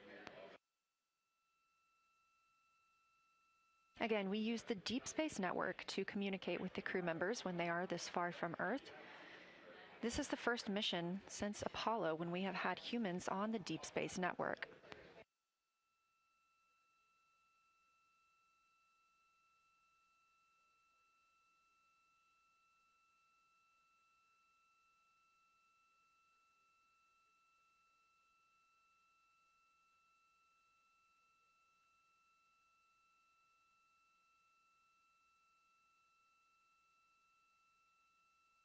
As you recently heard Capcom Jenny Gibbons call to the crew, We expect their closest approach to the moon to be at MET, or mission elapsed time, of 5 days, 25 minutes, and 34 seconds.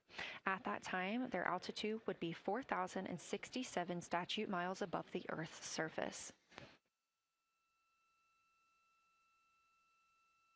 Just over 2 minutes later, they will reach their maximum distance from Earth. At mission elapsed time, 5 days, 27 minutes, and 39 seconds. The altitude at that time would be 252,756 statute miles. These are our latest numbers, and we'll make sure to verify and confirm those once those milestones have been achieved. Obviously, we will be without communication to the spacecraft at that time, so once we regain communication, we will make sure to find out those numbers and report those to you.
Checking in on the lunar targeting package, the crew is now in their discussion of the limb, seeing the limb of the moon, that illuminated part. Currently at the windows taking photos and making annotations are Victor Glover and Christina Cook. We are expecting loss of signal in about 13 minutes. We will regain that signal with the crew about 40 minutes later.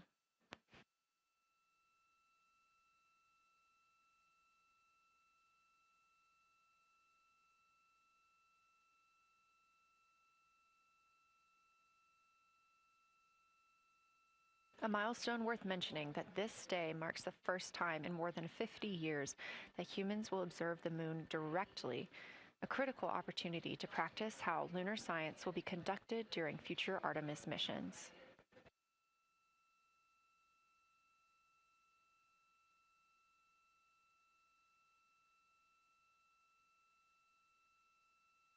I've continued to reference the lunar targeting package throughout this broadcast, which is the primary tool guiding the crew observations, and that consists of two key components.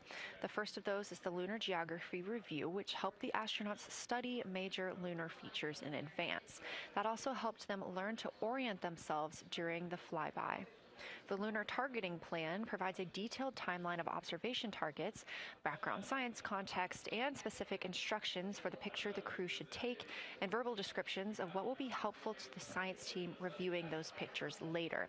That's what we've been tracking real time and what the crew is using right now to keep up with their next milestones.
Integrity Houston, 10 minutes till the LOS. We'll take a snappy sit rep from the cabin if you have one.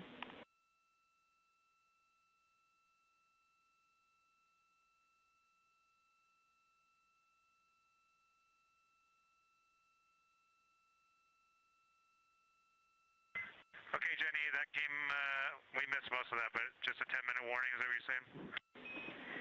10-minute warning for the LOS, and I'll take a quick sit rep from the cabin, please.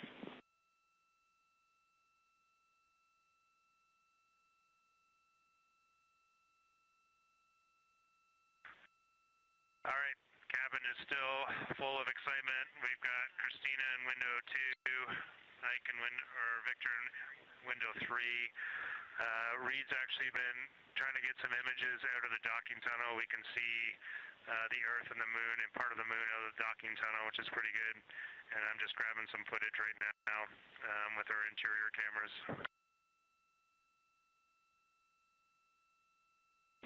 Copy, Jeremy. We'd like to know what camera Reed is using and also the status of window 1. Looks like there might be a shroud removed.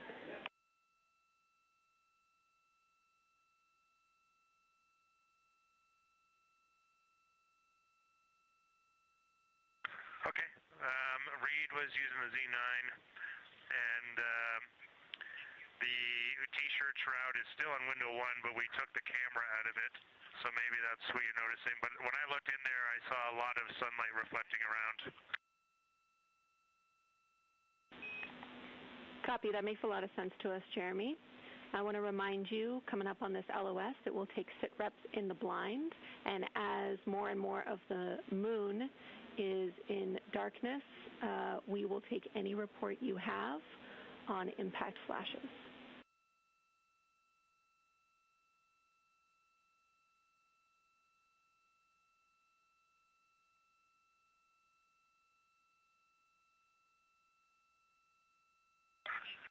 All right, Jenny, you have to say again your last. There's a lot of conversation here, and I was on the other side of the cabin, so I missed all of it. Look out for impact flashes, and we'll take sit reps in the blind.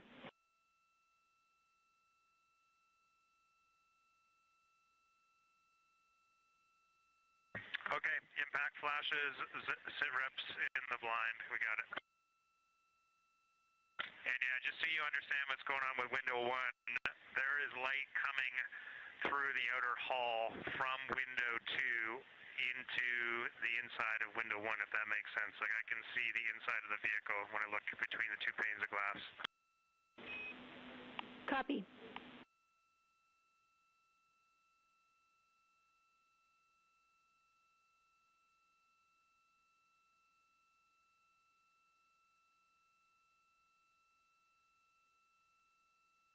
You're getting your first live look at Orion, the Moon, and the Earth. Everyone in this picture.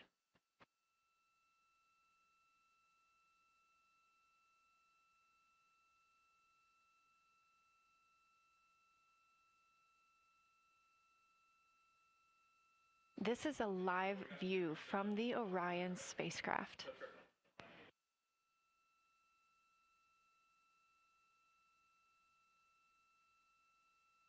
Currently aboard Orion, 4 crew members, Reed Wiseman, Victor Glover, Christina Cook, and Jeremy Hansen. And on the Earth, all of us, all of humanity. You can see the moon is starting to get a little bit dimmer as the astronauts are going to pass behind it. Now 6 minutes and 26 seconds away from that loss of signal. Again, we will be out of communication with them for about 40 minutes until they come around the other side of the moon and we can re-establish contact.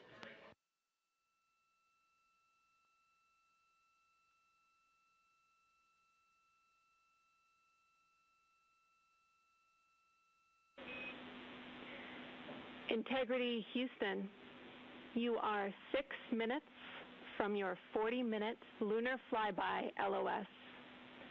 From all of us, it's a privilege to witness you carrying the fire past our farthest reach. Thank you. Godspeed.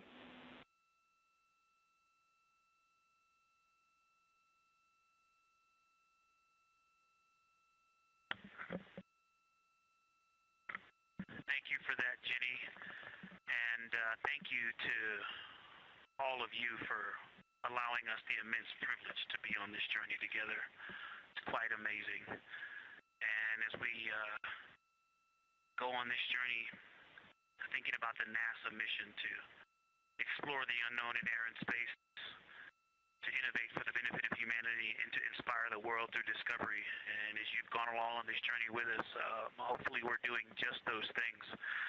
And as we get close to the nearest point to the moon and farthest point from Earth, as we continue to unlock the mysteries of the cosmos, I would like to remind you of one of the most important mysteries there on Earth, and that's love. Christ said in response to what was the greatest command, that it was to love God with all that you are. And he also, being a great teacher, said the second is equal to it, and that is to love your neighbor as yourself.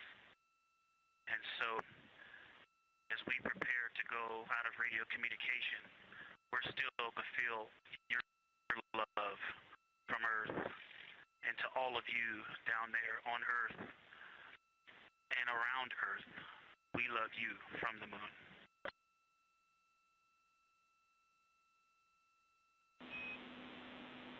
Houston copies. We'll see you on the other side.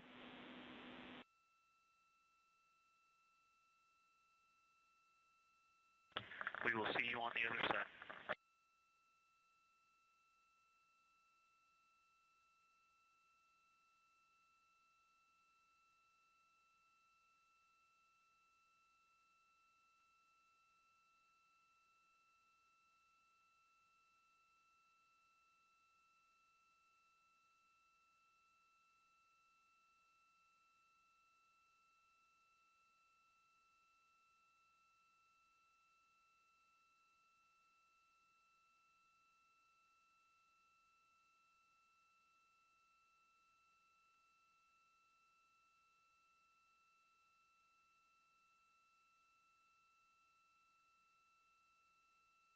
Poignant words from NASA astronaut Victor Glover, and a little bit of a love letter from the other side of the moon all the way to Earth. Glover touching on the teachings of Jesus, including to love your neighbor as yourself.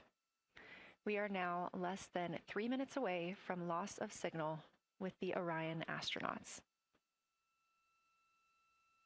The Artemis II crew will be out of signal for about 40 minutes as they are on the other side of the moon, continuing their work photographing the lunar surface, and they will reemerge, and we will also get this view on the other side.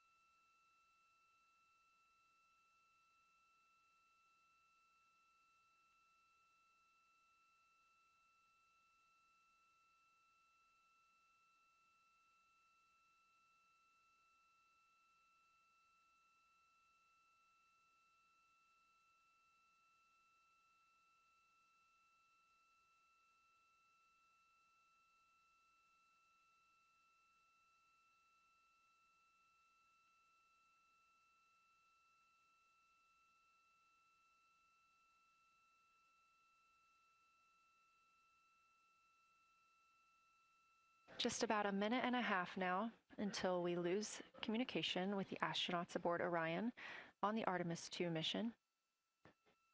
Now 5 days and 6 minutes since their launch on April 1st. Again, we'll be out of communication for about 40 minutes. And this really beautiful view of a crescent moon and a crescent Earth. How great thou art.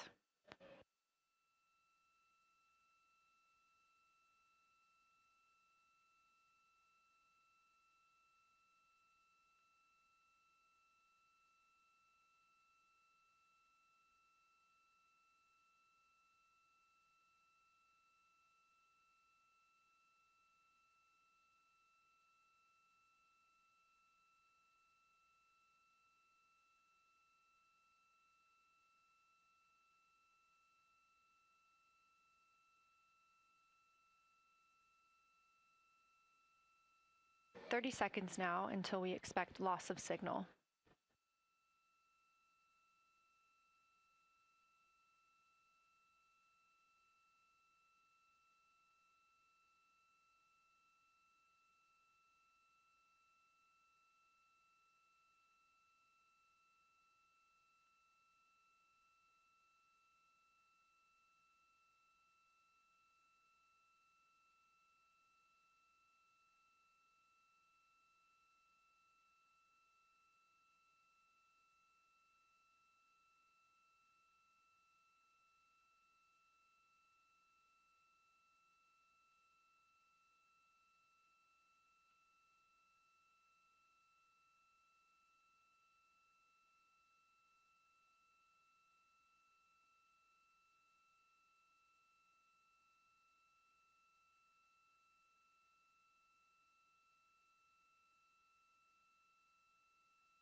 And we have confirmation of loss of signal of the Orion spacecraft as it flies behind the moon. We expect to regain communications with them in another approximately 40 minutes. This was expected as their spacecraft is now out of direct line of sight with Earth and behind the moon. And this is a poignant moment as it's the first time in over 50 years that we have humans completely unreachable by anyone else on Earth. No matter how distant or secluded, we could reach anyone living on Earth, but while the crew flies behind the moon, it's simply impossible to make contact with them. This is a live view inside the Science Evaluation Room here at Johnson Space Center and just down the hall from Mission Control. This team has been monitoring the flyby all day as the team has continued capturing targets on the lunar surface.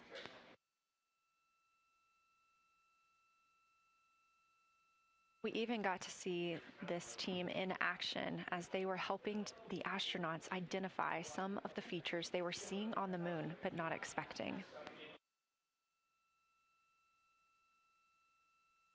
There will be a couple of milestones during this loss of signal. The first will be when the astronauts make their closest approach of the moon at MET 5 days, 25 minutes, and 34 seconds, when we expect they'll be 4,067 statute miles above the lunar surface. Their maximum Earth altitude will be reached just 2 minutes later, at 5 days, 27 minutes, and 39 seconds, when their altitude should be approximately 252,756 statute miles. Once those milestones are reached and we have confirmation, we will report the official numbers.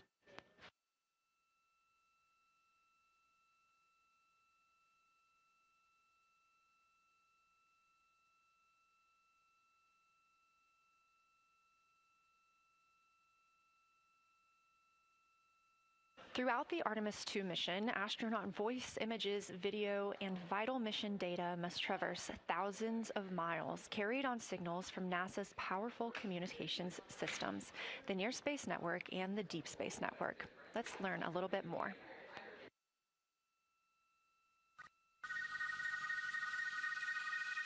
NASA's Artemis II will send 4 astronauts around the moon, preparing humanity for a long-term lunar presence and future journeys to Mars. Enabling communication and navigation for this test flight are NASA's Near Space Network and Deep Space Network. With antennas around the world and a fleet of relay satellites, the networks will deliver vital data to and from Earth through all phases of the mission.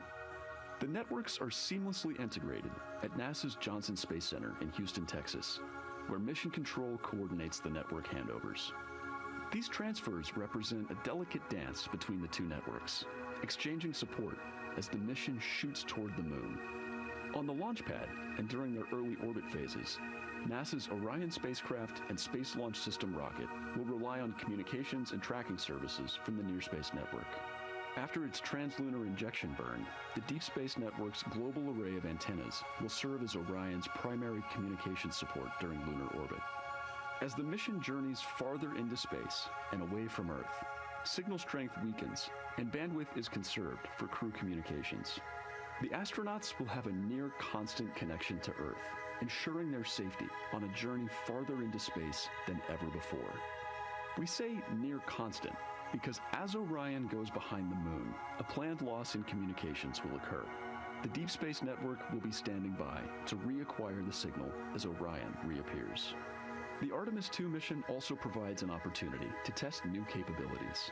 Using laser links, NASA will periodically transmit Orion data to showcase the benefits laser communications could have for future human spaceflight missions. The data from Orion, sent by radio signals or laser links, is massive. The mission is gathering images, data, and video, while also generating details about mission health and crew voice files.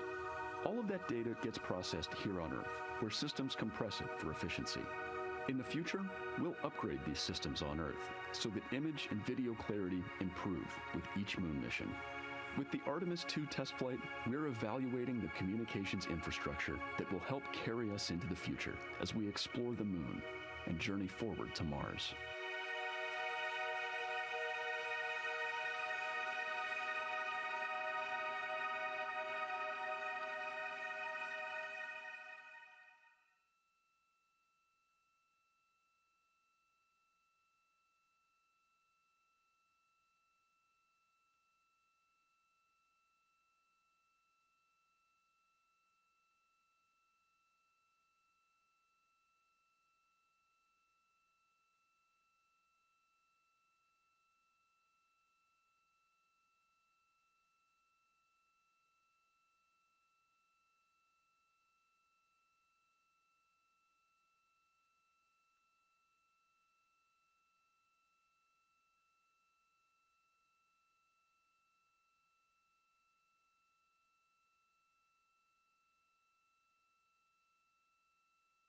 We are now about 33 minutes until we expect to regain communications with the astronauts aboard Orion. And in the meantime, I've got Dr. Kelsey Young, Artemis Science Flight Operations Lead, here with us. Thanks for joining me, Kelsey. Thanks for having me. This is such an exciting day. Oh, no kidding. It has been so cool to hear you communicating directly with the crew.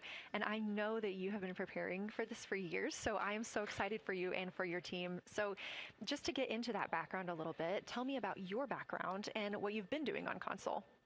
My background is as a field geologist. actually, I studied impact cratering in the field for my PhD, so all these descriptions of impact craters have me just absolutely swooning. How I got into this, though, is, during my PhD, I got an internship at NASA and ultimately never left to integrate science into flight operations. So we developed the Science Officer Console, for which this is the first mission we're supporting. We developed the Science Evaluation Room that's right upstairs, and so it's so gratifying to see this operation structure come to fruition, especially on a day like today.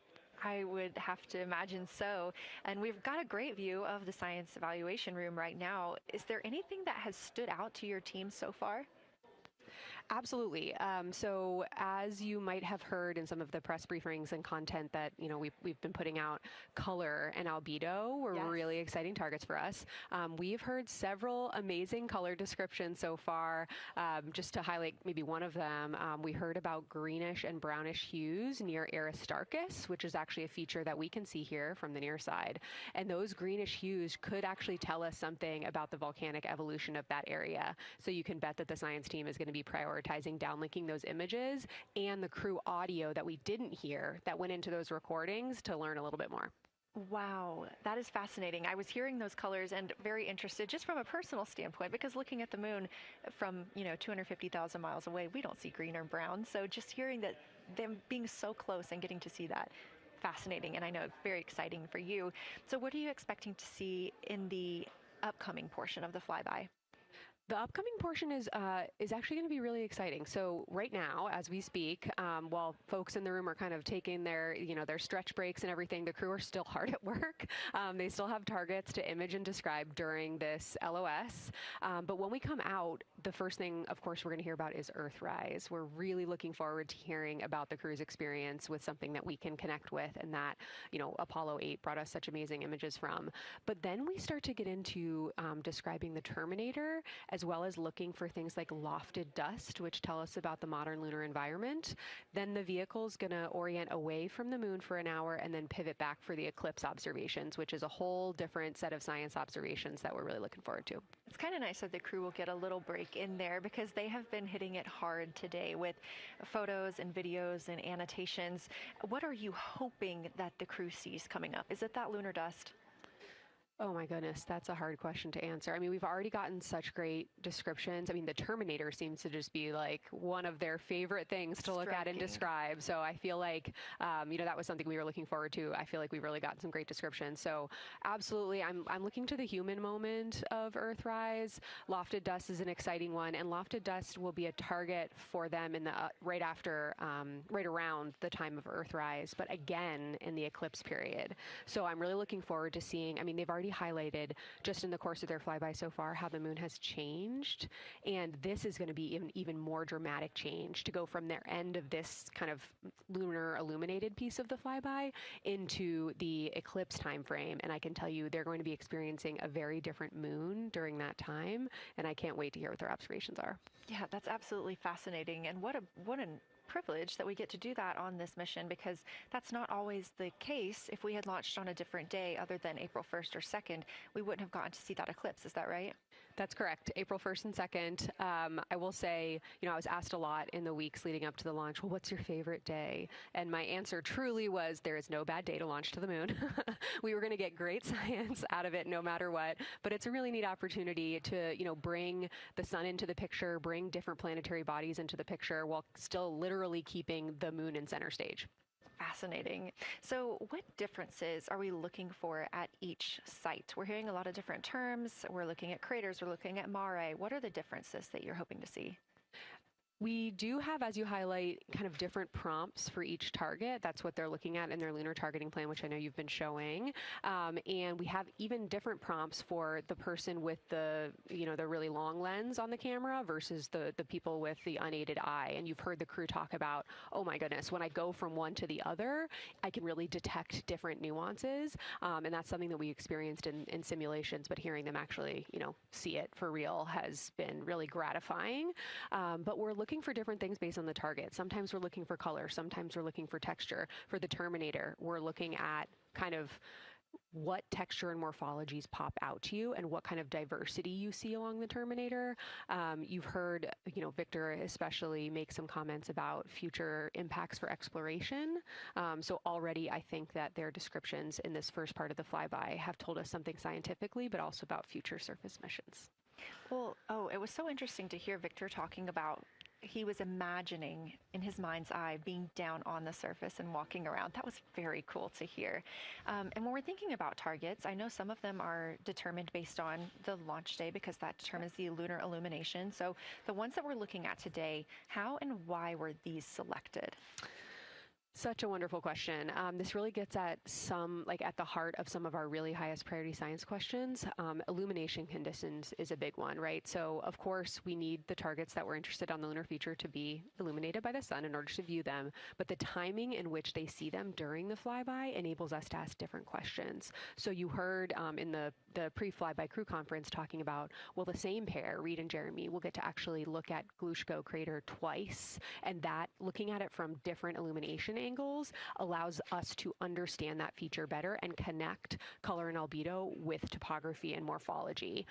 Then you have other craters where you want to look at it with the sun shining on it obliquely versus straight on, and that tells you something different about the scientific objective that drove the target being on the targeting plan in the first place.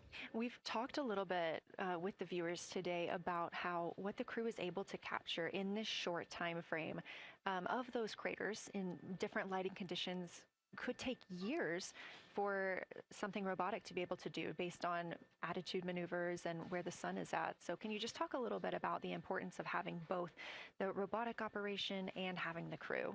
Absolutely. We definitely don't want to minimize the impact of orbiting spacecraft. Lunar Reconnaissance Orbiter is the one that's often referenced. Data from LRO and its payloads have really been instrumental in getting us, frankly, to this point for Artemis II and future missions.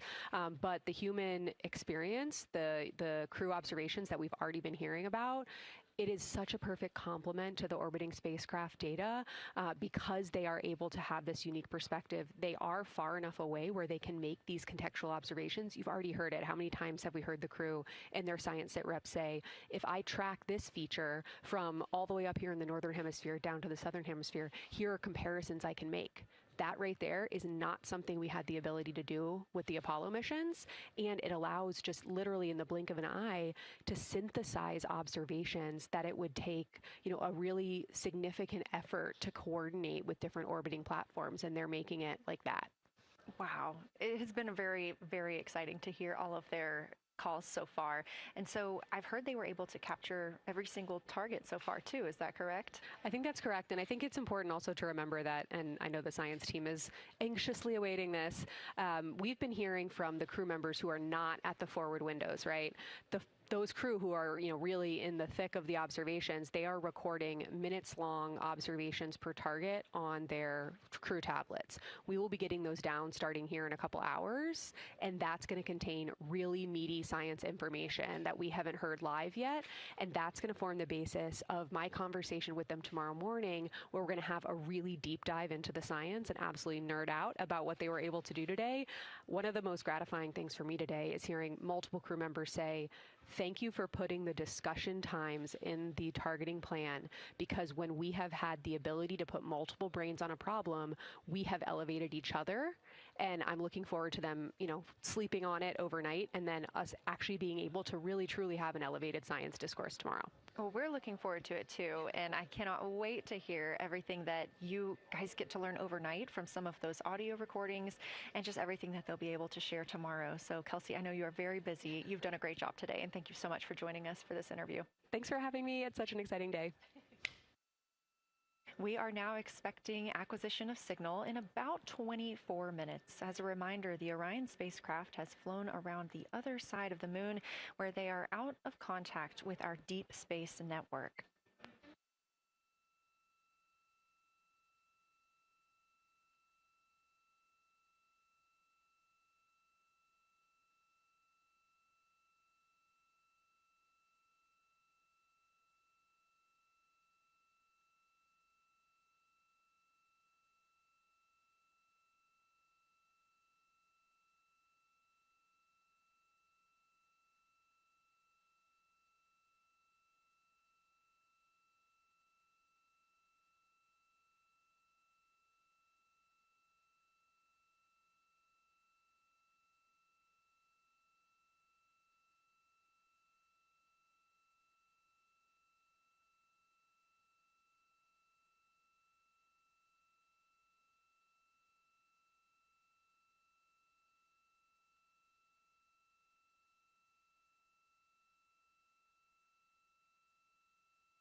And we just heard confirmation here in Mission Control Houston that we have reached the closest point of our destination to the moon at MET 5 days, 25 minutes, and 34 seconds, and we anticipate the spacecraft's altitude is approximately 4,067 statute miles above the moon.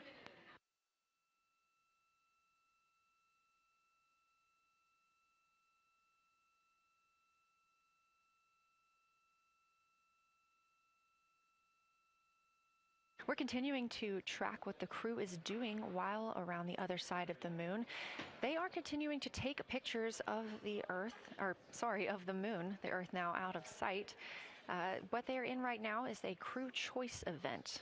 The science team has encouraged them to find interesting features on the surface, to take photos of those, and describe why they were interesting. Something else that they'll be looking toward next, just momentarily, will be impact flashes. They've got a few minutes allotted to look at the darkest portions of the moon. They're interested in short-lived flashes on the lunar surface because these would be caused by impact bombardment. After their impact flash targeting, the team is interested in if the crew can see lofted lunar dust. This would only be visible just before Earthrise. Now 20 minutes until we expect to regain communications with integrity and the astronauts for Artemis II.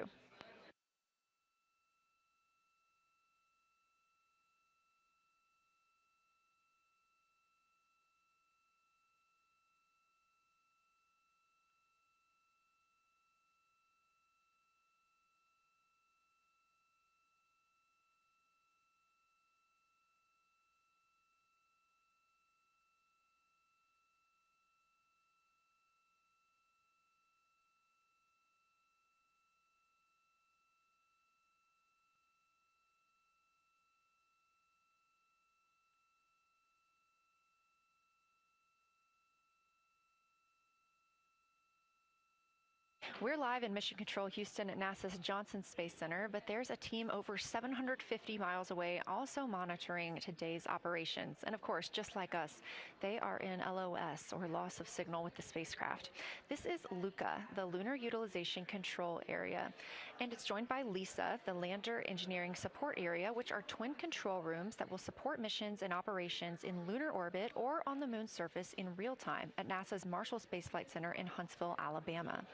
The LUCA and LISA are right next to each other and just a short walk away from the SLS Engineering Support Center, which is used during launch, and the POIC, where science on the International Space Station is monitored. LUCA primarily supports Artemis science operations, while LISA will provide engineering support for landing astronauts on the moon. During this mission, Artemis II, teams in the LUCA will use the facility to support first-of-its-kind science operations to better understand the deep space effects of microgravity and radiation on the crew's physiology, immune systems, and ability to complete various tasks. The data from these science operations will inform future crewed flights to the moon. For future crewed missions to the moon, members of the NASA Human Landing System Mission Insights Support Team, a group of engineers, safety leads, flight operations experts, and technical authorities, will work in the LISA. There, they will monitor lander systems in real time and be involved in key decision-making processes throughout the mission. Teams are using the LISA during Artemis II to observe mission operations and using the opportunity to inform and prepare for future crewed landings to the moon's surface.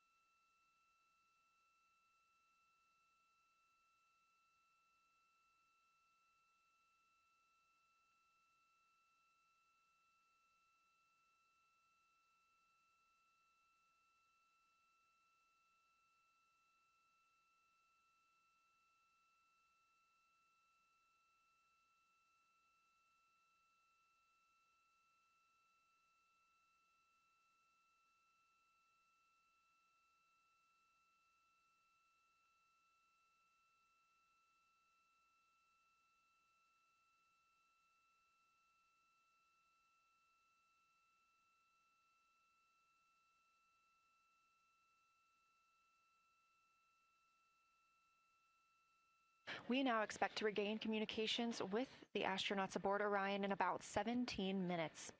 In the meantime, a little overview of how our crew members flying by the lunar far side at an altitude of between 4,000 and 9,000 miles are testing the capabilities of the Orion capsule.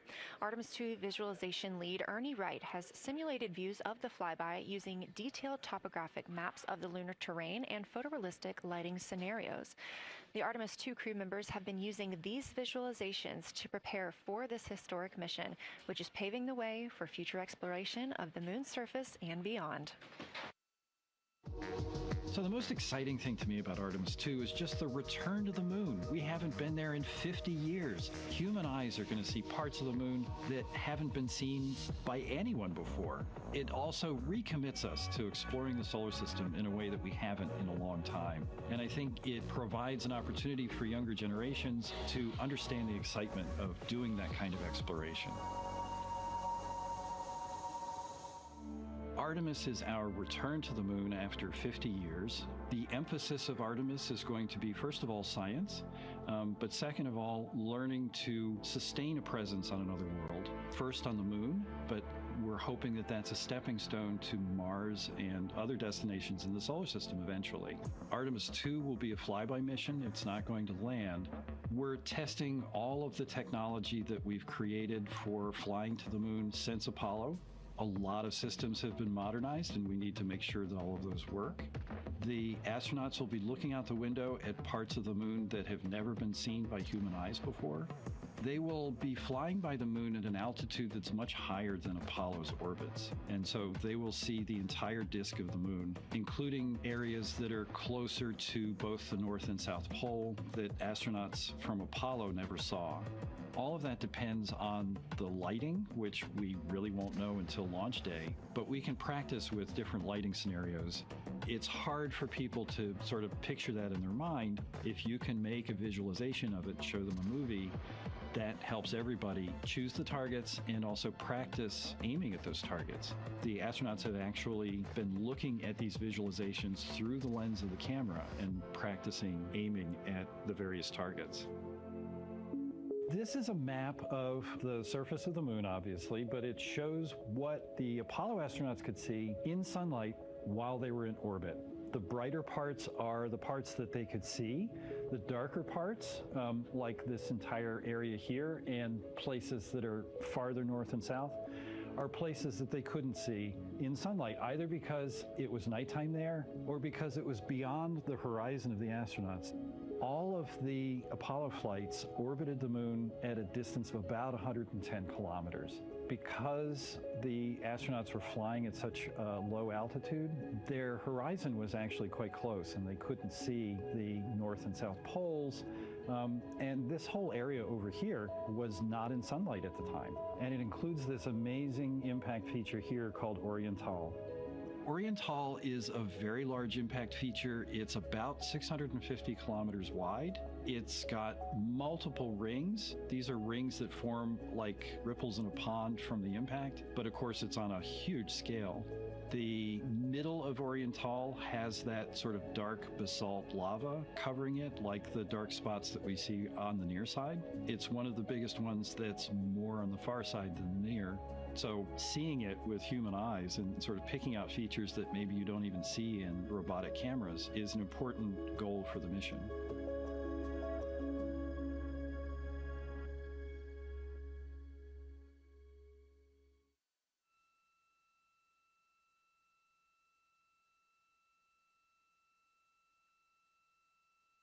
This live view in the Science Evaluation Room, or the SIR, here at Johnson Space Center in Houston, Texas, just down the hall from where we're at in the Artemis Mission Control Room.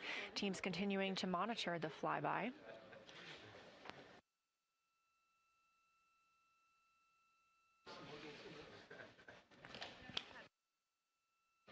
The crew continues their observations of the moon, even though they are out of touch with Earth. We expect to hear from them in 12 minutes and 26 seconds. Again, this is approximately 40 minutes loss of signal while they are out of reach of the deep space network.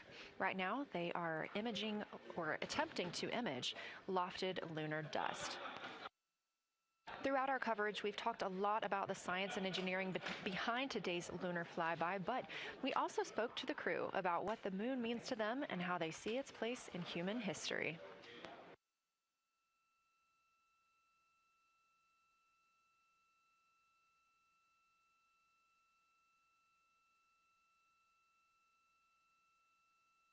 I remember being a little kid lying in bed at night and just looking out at the moon in whatever phase it was in. And I was thinking, man, my friends that live like 20 miles away, they can probably look out and see that same exact moon. And then when I was in the Navy and I would look out at the moon and I'd be halfway around the planet, I would think, man, my brother can see that moon where he is and he's halfway around the planet from where I am. And it's a connection of life on Earth. We can all look up and see that moon. It represents history. It is a witness plate. Everything that's ever happened to the moon is still written on the moon. There's no processes of wind or change in the Earth, geologic processes like we have here that change it. And something that's been telling and can read out the story of its own evolution, there's something beautiful about that. I've also learned from my indigenous mentors that they refer to the moon as grandmother moon. So you've probably heard of Mother Earth. They use grandmother moon because grandmother moon is responsible for the water in their community. The grandmothers, sort of protect the water source, just like the moon moves the water around the planet, affects the tides. It's something that represents something different for each individual culture around the planet. And that's really neat because we all share that same moon in the night sky. We all have seen the same side of the moon in different lighting conditions our whole lives. And so it seems very familiar to us, but it's also kind of unknown. When we get up close, some of the imagery that we'll get to describe and to share with people will be very unique. And that nature, both of those things being true about this one entity that we all know, just is really special. It's just the epitome of a symbol of both something that's in each of our hearts, but that's also represents exploration and reaching.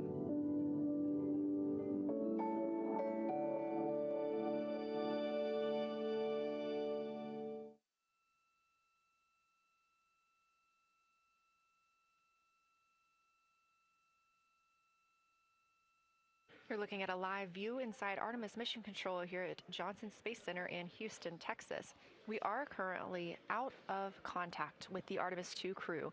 This was a planned, or not really a planned, but a tracked loss of signal that occurs when the crew flies behind the moon. We use the Deep Space Network to communicate with the crew, and when they are behind the moon, they are out of reach of that Deep Space Network. And when you consider our nonstop communications during the time in which we live, this is even more striking. For the Artemis II crew, they're only currently communicating with each other. Now, we expect missions in under 9 minutes from now, and we also are hopeful for a view of Earthrise. Despite being out of communication, the crew is continuously capturing imagery of their predetermined lunar targets.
Now about 7 minutes, 25 seconds until we anticipate regaining communications with the Artemis II crew aboard Orion. In the meantime, Artemis II Lunar Science Deputy Lead Marie Henderson is training trained these astronauts to capture and document their views of the lunar surface for all of us to enjoy back here on Earth. I cannot wait to hear their voices when they get to the far side of the moon and I can hear them talk about seeing the moon out their window. I try to imagine it now and I tear up thinking about it. Ooh, now I gotta hold on a second.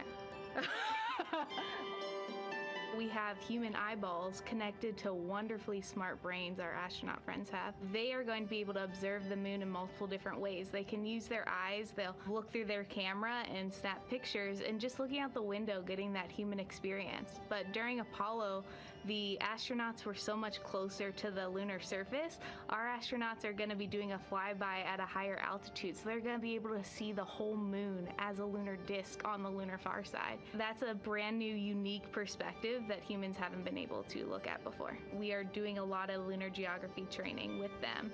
They have study sessions and quizzes they can do that are assigned to them. You know, even if you're an astronaut, you still get homework. We actually get in the mock-up. In that enclosed physical space, we have to think through the hardware that they have, the cameras, the computers, their microphones to make these observations. There's 4 windows up front. Through one of those windows, one of our astronauts will be using a Nikon D5 camera with an 80 to 400 millimeter lens, so something that allows them to zoom in really far and actually take more detailed observations of the surface. It's almost like looking through a pair of binoculars as well. It's just like being a geologist out in the field. They're telling us what they're seeing, looking for colors, textures, different morphologies, and comparing the region that we're having them look at to the regions that are around them. We have a science team that is planning the targets that are going to be observed, putting them all on the timeline of how they're going to be observed, and then taking the first look at the data when it comes down. The Apollo astronauts were only on the moon for 300 hours total, and they only went to the equator. That's like going to places that were safer landing sites, and they only saw so little, 300 hours total. And so we have so much more to explore and so much more to learn, and we are the beginning of the next generation that gets to start being a part of these discoveries.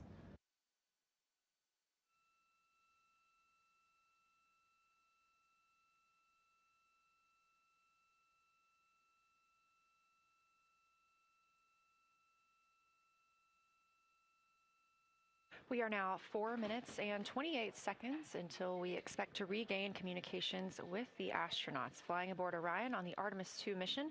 They are now flying behind the moon. While behind the moon at an MET, or mission elapsed time, of 5 days, 25 minutes, and 34 seconds, we expect this was the point in which they made their closest approach, 4,067 statute miles above the lunar surface.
We're live in the Artemis Mission Control Room in Houston, but we are not the only room monitoring today's flyby. As you can see, this is the SIR, the Science Evaluation Room. It's in the same building and just down the hall. It's a multidisciplinary science team supporting the Artemis II crew in real time, including experts in lunar geology, impact cratering, volcanism, polar science, imaging, and visualization. You can see the SIR here. That's the Science Evaluation Room. It's embedded within Mission Control to provide science input during live operations like what we see today. But additionally, the Science Mission Operations Room is a back room that processes data, evaluates imagery, and supports rapid analysis. We also have our science officer, Kelsey Young, here on console today. She's serving as the primary interface between the science team and the flight controllers, ensuring science priorities are represented during mission execution.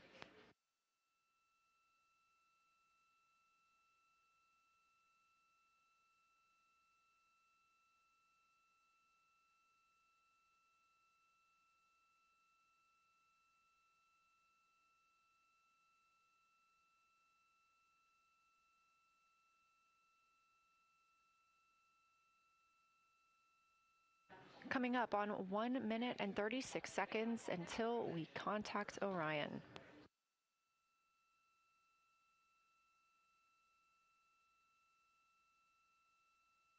Meanwhile, aboard the spacecraft, the crew has continued executing their lunar flyby tasks. As we discussed earlier today, these activities have been precisely timelined, and this is the fourth of 5 blocks of time during which the crew will be observing the moon from Orion's windows. At this time, pilot Victor Glover and mission specialist Christina Cook are observing the moon at windows 2 and 3. One crew member is in window 2 with a blue shroud over the window, taking photos and using an 80 to 400 millimeter zoom lens, while the other astronaut is in window 3 using their portable computing device, also known as a PCD, to make annotations. And both of those crew members are making audio recordings of what they are seeing. They are wearing headsets connected to their PCDs, and those audio recordings are being sent to the science team tonight. We are not hearing those live. However, we have been hearing quite a lot of great descriptions from the crew who have been serving as the support. Right now, the support team members are Reed Wiseman and Jeremy Hansen. Those team members are providing science sit reps, situation reports, calling down a few times each hour to discuss what they're observing. And even though we're out of contact with them right now, they are still conducting those science sit reps as they'll be available once they come back around the moon. The situation reports include how the crew is positioned, any missed targets, or anything unexpected they saw. They're also including lunar target descriptions, any hardware issues, and their emotions and reactions.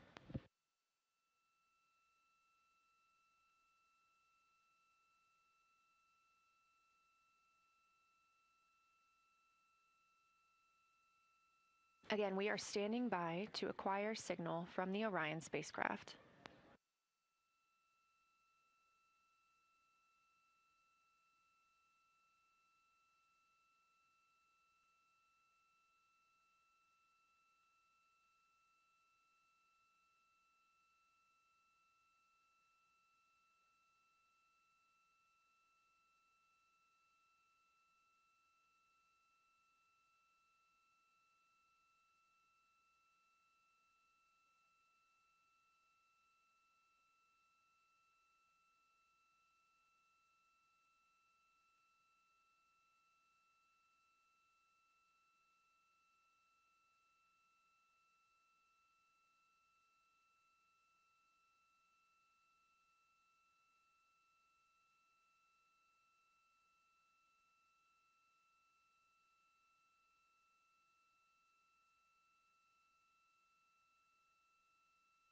We're in the Artemis Mission Control Room at Johnson Space Center, getting our preliminary contact with Orion, that acquisition of signal coming after a 40-minute loss of signal, during which the crew was flying behind the moon, out of contact with anyone on Earth.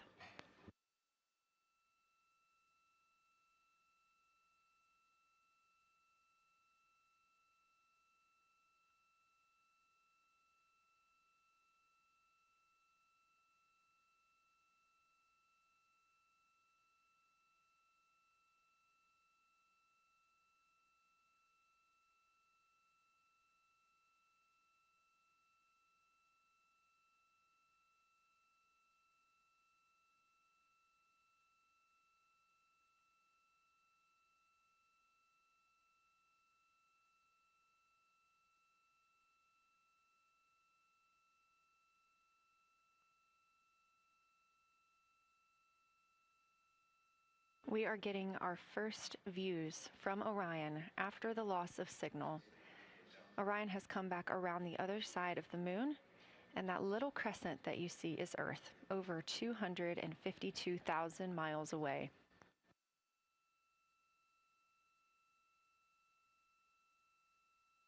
With this transit complete, lunar flyby continues, but Orion has also technically begun its journey home.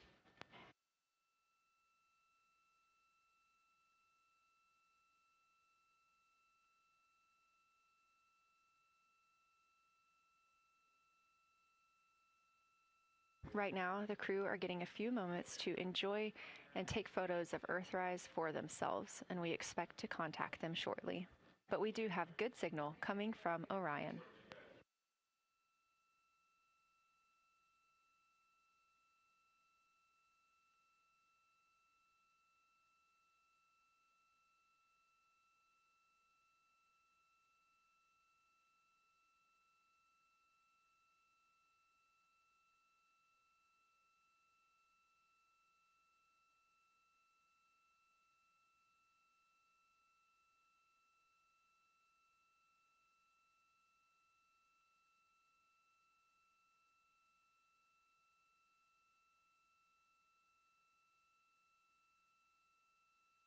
This view from inside the Orion spacecraft, all 4 astronauts now back on the other side of the moon and in contact with us on Earth. Their tasks for lunar flyby did not stop as they went behind the moon and out of contact with us.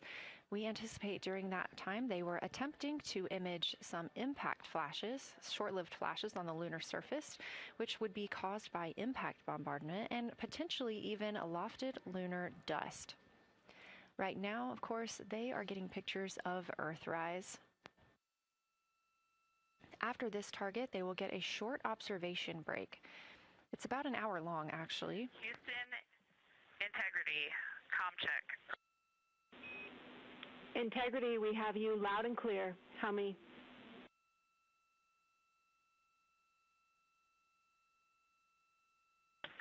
Houston, we have you the same, and it is so great to hear from Earth again. To Asia, Africa, and Oceania, we are looking back at you. We hear you can look up and see the moon right now. We see you too. When we burned this burn towards the moon, I said that we do not leave Earth, but we choose it. And that is true. We will explore, we will build ships, we will visit again. We will construct science outposts, we will drive rovers, we will do radio astronomy, we will found companies, we will bolster industry, we will inspire. But ultimately, we will always choose Earth, we will always choose each other. Integrity from Earth, our single system, fragile and interconnected, we copy. Those of us that can are looking back.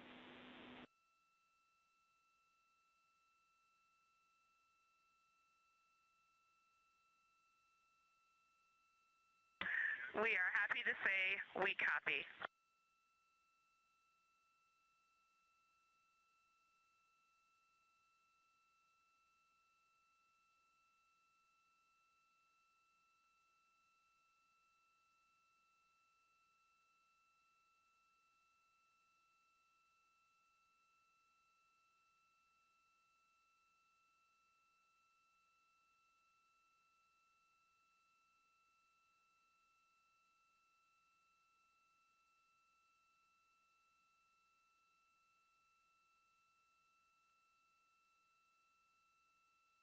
Those first communications back with the astronauts aboard Orion.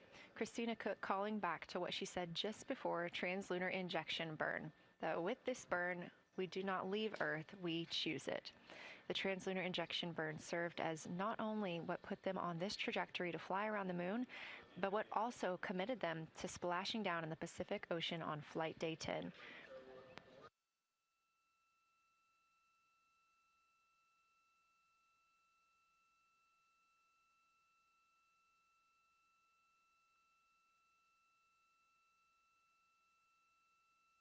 At this time, the crew is entering an observation break. We expect this to last about an hour, and it's probably a welcomed break following their very, very busy day taking pictures, making annotations, making audio recordings, and communicating all of the wonderful things that they are seeing on the moon. This observation break is also partially due to the fact that we will be entering an eclipse later. This will be the first solar eclipse that humans have seen from the moon. The astronauts will need to wear eclipse glasses for the first 2 minutes until the sun is completely covered by the moon, and then they have additional targets that the science team is hoping that they will photograph. We will have communications with them during that eclipse time frame. Because of that eclipse, Orion's attitude must be changed right now so that its solar arrays are in the sun.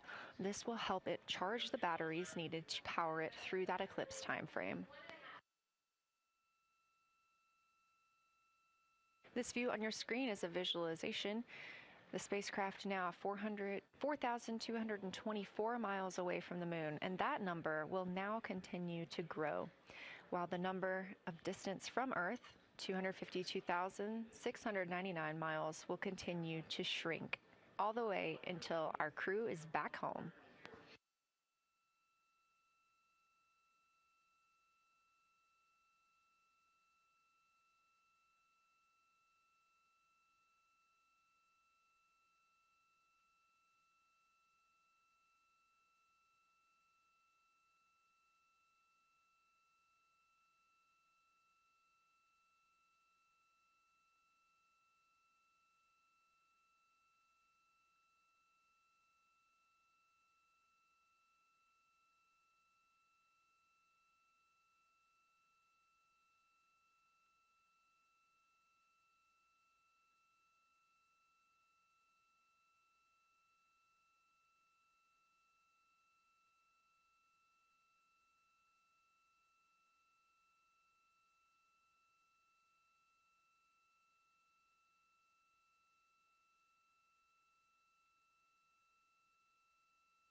Again, we are MET, mission elapsed time, 5 days and 58 minutes since the launch of Artemis II.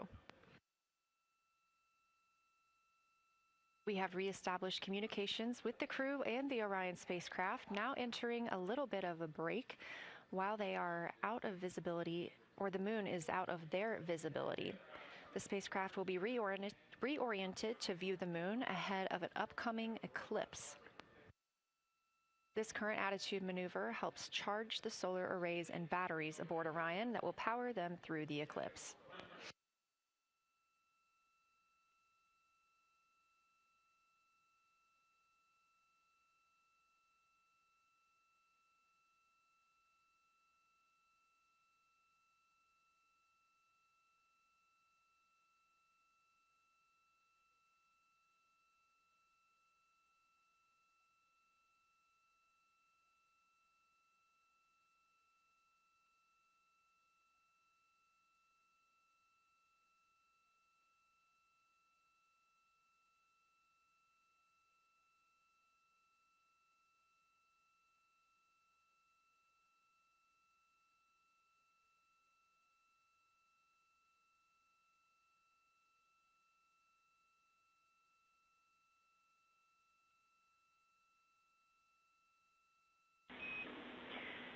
Integrity, Houston.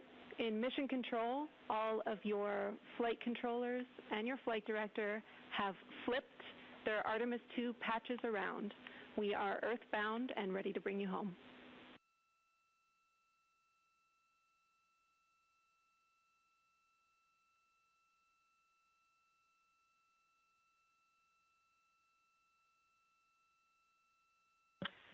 That's great.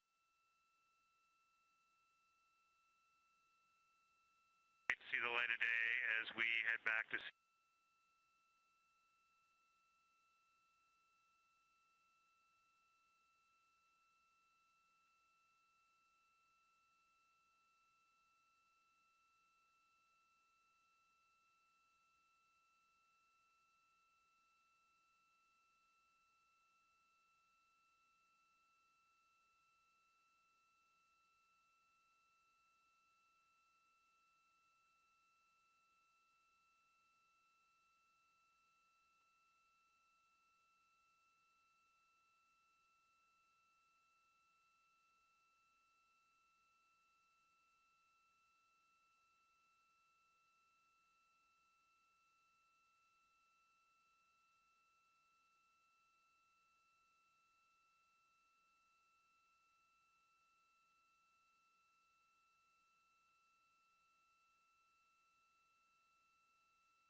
A very special moment just now in mission control. Ahead of the crew's flight to Kennedy Space Center and during one of their last sims or simulations here, they visited the mission control team in Artemis Mission Control in Houston and brought us each a patch.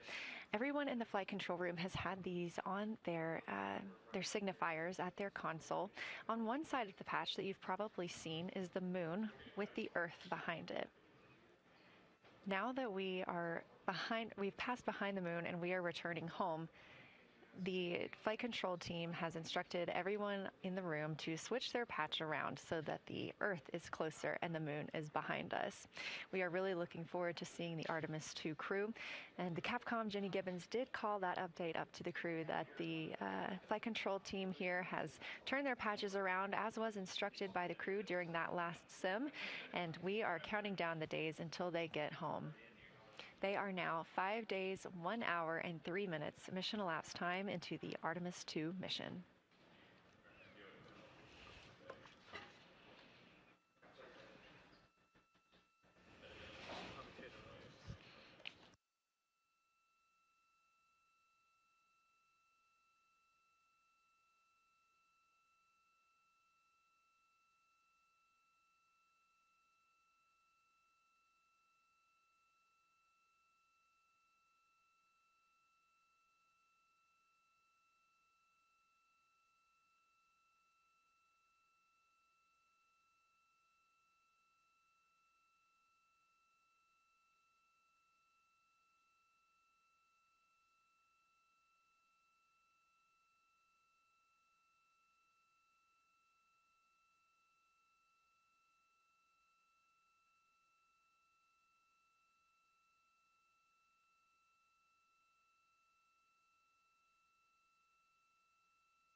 Joining me here in the room, Artemis Mission Control, I have Angela Garcia, Artemis II Science Officer. Thanks for being here, Angela. It is an honor to be here. What a day. Everyone's been buzzing. I can't contain myself. So it's been a really awesome day. So you're sitting on console at the science console now. Have you been in the SIR earlier today? There's a lot going on. So I went here first, then I'm going to go there after. Clear, Houston.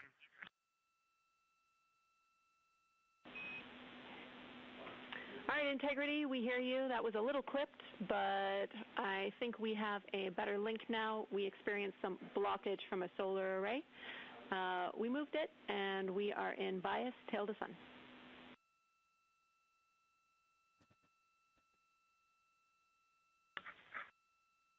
Okay, Houston, you're coming in loud and clear, and copy, we're in bias, tail to sun now.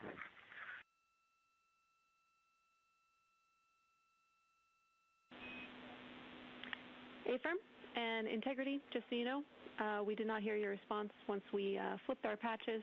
Jeremy, we heard you call down, but you were clipped, and then we briefly lost comm. Glad we're back.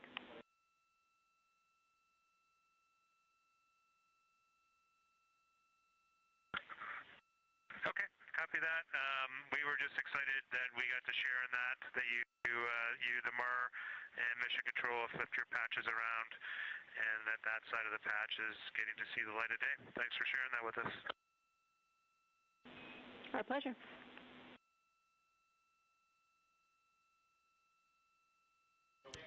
Okay, Angela, so can you tell me a little bit about your role supporting Artemis II and the science preparation for the mission? Yes, so I'm one of the 3 science officers. So Kelsey's been on console all day. I'll take over kind of closer to the end of the day. And then Trevor Graff is on the planning shift. And so it's the 3 of us in this 24-hour cycle supporting the mission. And so the science officer console is a brand new console to mission control. And it's not every day that you get a new discipline incorporated into mission control. So it's been such a significant milestone for us. And it's just a testament to like the commitment that the Flight Operations Directorate and NASA have, that they're going to be integrating science and maximizing science throughout Artemis. So it's really exciting. And then the science preparation. So I'm on the operations team, but I'm also on the training team. So all the incredible training and shout-outs that you've gotten today, it warms my heart. It warms everybody's heart in the science evaluation room. I promise you that. But so all the classroom training, the field training, the mission simulations, right? We were part of all of it, and that is what we did to get the crew to be. They are a part of the science team, and they are the forefront, that nice edge, and they're just been doing such a great job today. I know. I imagine that you have to be pretty proud of them. Their reports have been fantastic. So I would like to know a little bit about how you have developed procedures for this crew.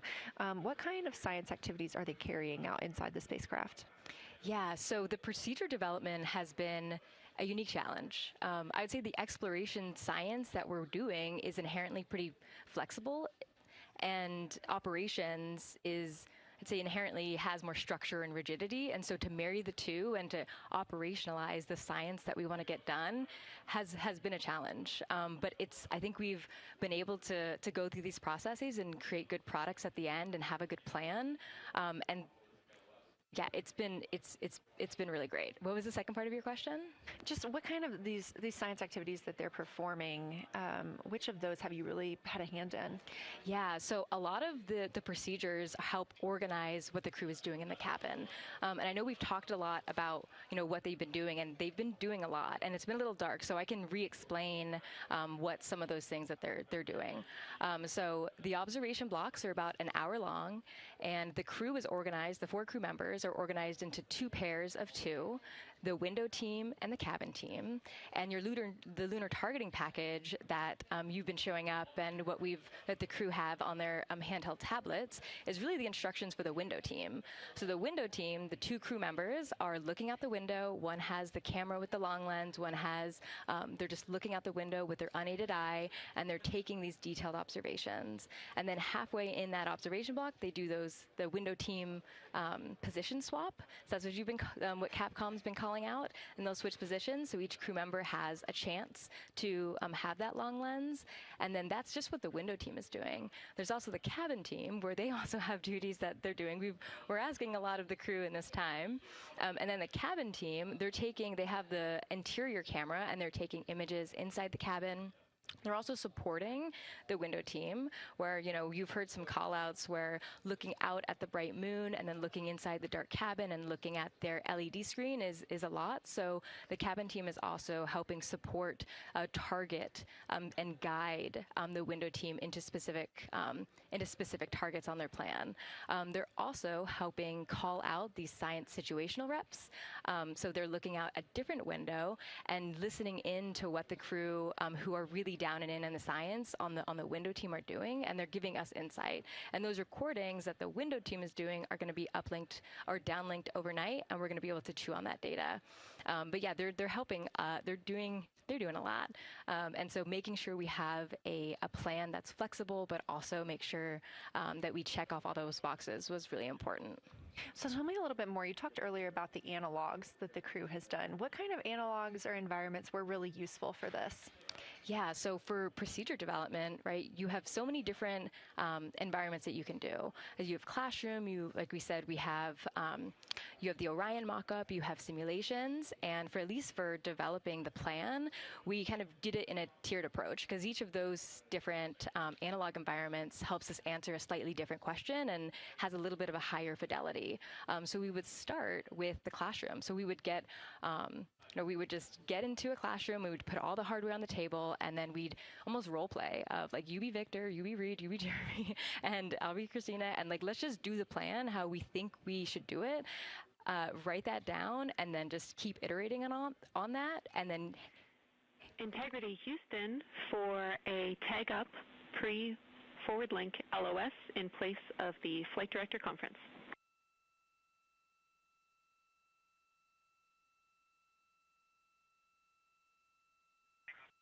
Okay, Jenny, we're ready. All right, crew, I'm going to roll through a couple of topics here. The first two are for timeline. First of all, read for your toilet maintenance. It is a shortened toilet maintenance where you do not have to do the oxone changeout. That portion of the procedure is canceled. Victor, you have an HHP stop activity on your timeline. We need you to perform that as scheduled for bandwidth reasons. For your next portion of the flyby, in particular the eclipse, we want to remind you that you can take off the eclipse glasses when the sun sets and you are simply looking at the corona. And then finally, for the D5 with the long or zoom lens, which is set for solar corona, we want to remind you that when you are capturing Earth shine, you will likely have to adjust the exposure. That's all I have for you. Let me know if you have anything for us.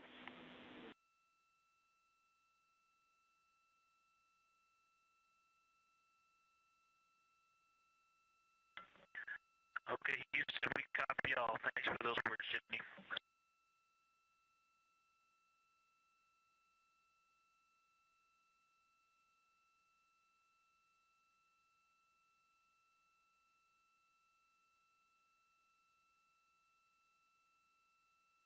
All right, just a quick call up to the crew ahead of a forward link LOS, meaning that we won't be communicating with them, but we will be receiving their communications and data during that time frame.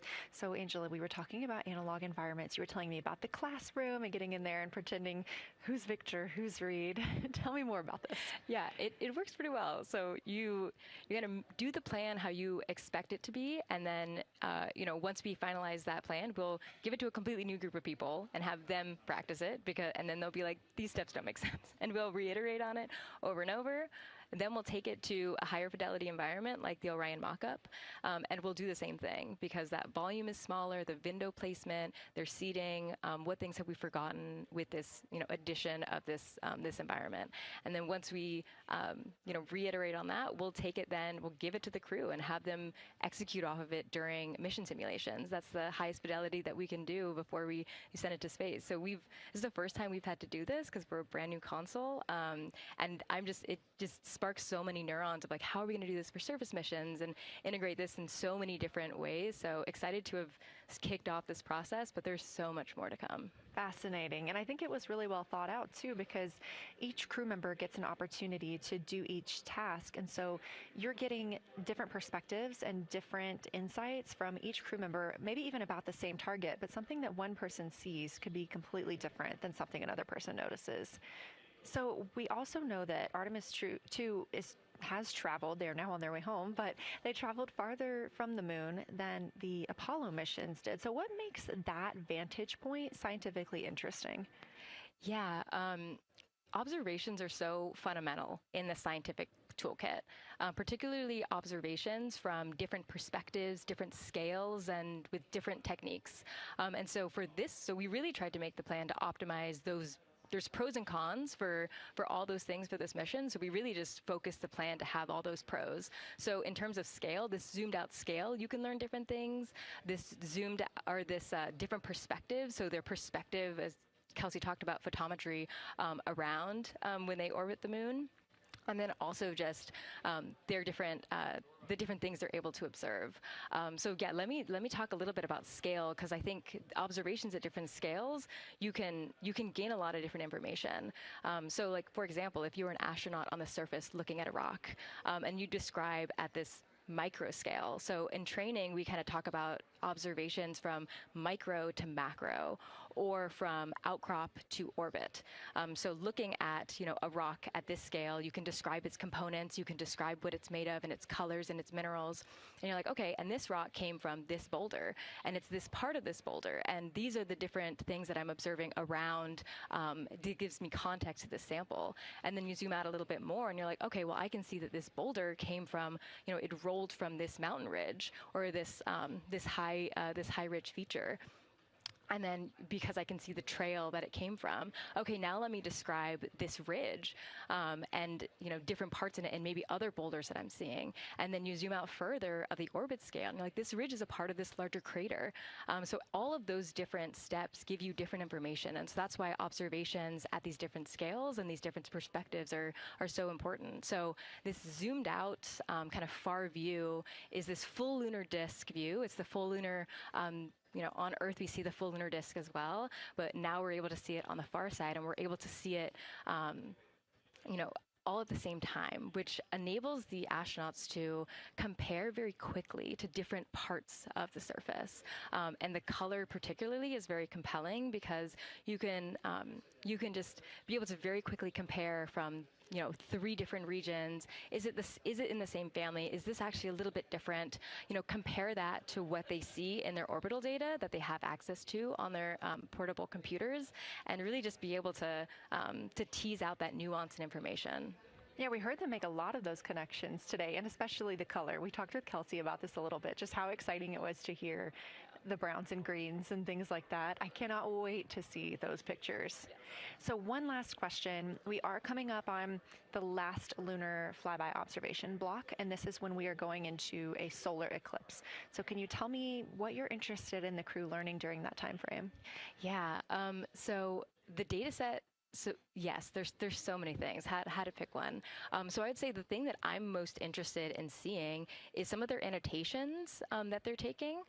So in this opportunity, it's a very dynamic type of experience in that we don't normally see this activity. And so being able to have crew observe the solar corona and then also annotate it in their on their portable computing device is just such a unique thing that humans can give to missions, and also particularly being able to annotate what they're observing while they're talking about it is also unique to being able to have astronauts in orbit as well, because we won't be able to have annotations on the lunar surface because the astronauts will be in suits. They're going to be collecting samples, they're going to be deploying instruments, and so personally, I'm really excited to see some of these annotations and to see how that develops over time, because you've heard a lot of descriptions, and I think when people are describing something that's unique and different, you can interpret it differently. But if you're drawing and you're marking, particularly just going back to like the color provinces, for example, and those boundaries, you know exactly what they meant. And really, I'm just very excited about those annotations. There's been some famous annotations that the Apollo crew have made, particularly about solar coronas and the structures and lofted dust that have given a lot of debate within the scientific community of they're observing this phenomenon, and now it's our job to hypothesize of like why are they observing this, like what is going on. So I think that's just a really cool part of exploration and science and this beautiful thing that we're about to do.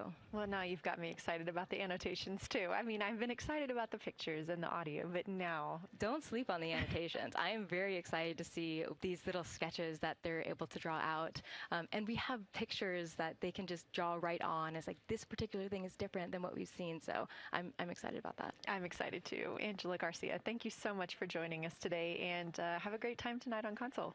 Thank you, and you've been doing a great job, and it's so excited to see where we go from here. Thank you so much.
Integrity Houston, you have 3 minutes until we go into a forward link LOS.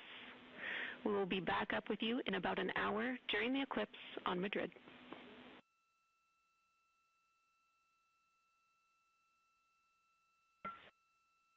Thanks for the heads up. Look forward to seeing you on the other side.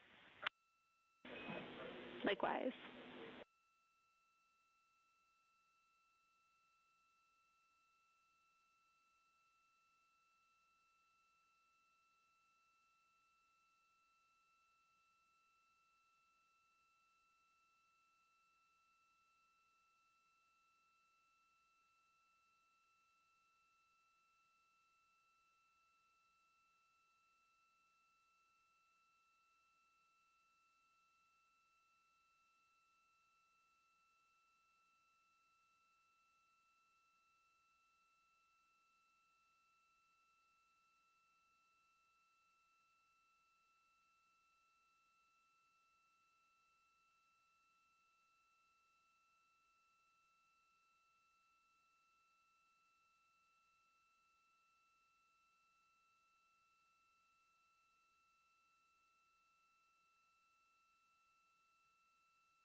We're live in Artemis Mission Control at Johnson Space Center in Houston, Texas. This is a live view from the Orion spacecraft with our Artemis II crew inside.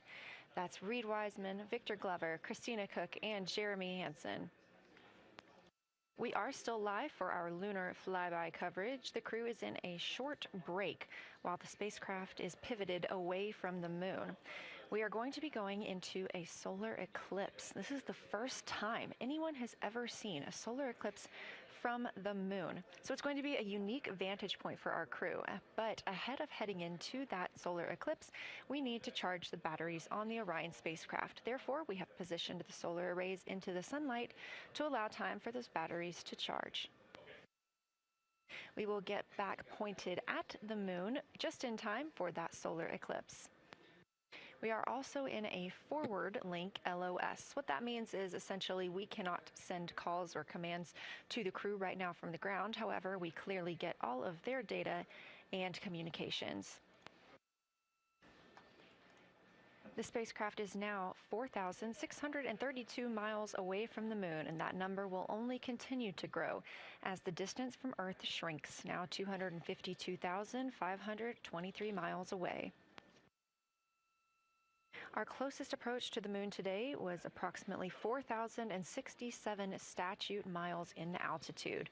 Our maximum distance from the Earth is suspected to be 252,756 statute miles.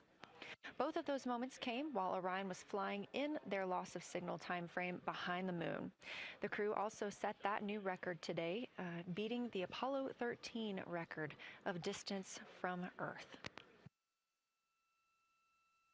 This is an animation or a visualization that you can track anytime, day or night, by visiting nasa.gov/track-Artemis. This shows you how the spacecraft is positioned as well as their distance and velocity, now traveling 930 miles per hour.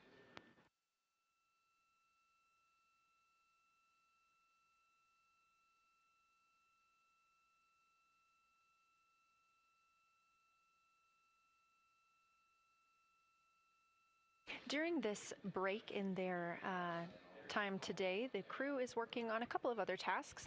Some of those include their National Geographic timeline test. National Geographic was selected through a competitive process by NASA to help tell the story of Artemis II. So you've seen the crew with some GoPros inside the cabin, taking videos and pictures, and with other cameras as well.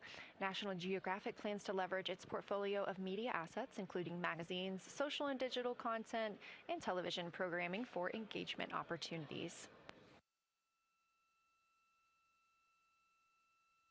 Throughout the flight, the crew has been timelined a little bit each day to film from a shot list provided by National Geographic, and that includes their morning routine, talking with their families, exercising, and just their overall thoughts about the mission. And I cannot wait to see that footage.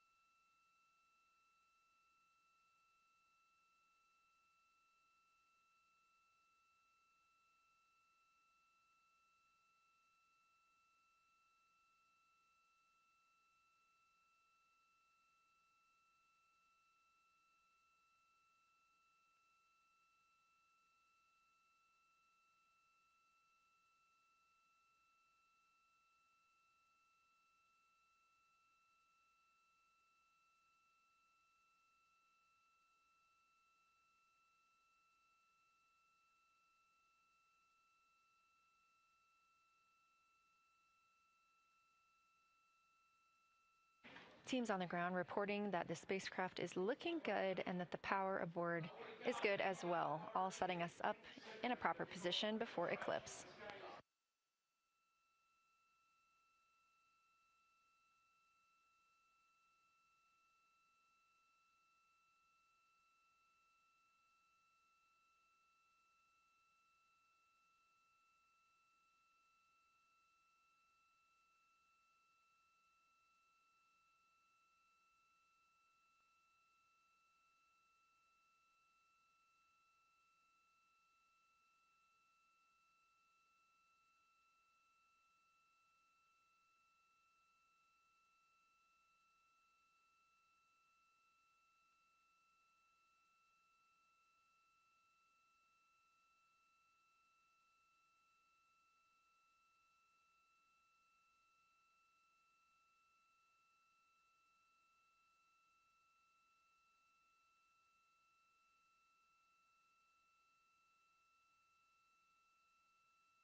The crew is in a little break during our flyby coverage for today. They will resume their flyby momentarily in about 30 minutes once they get into their observations during that solar eclipse.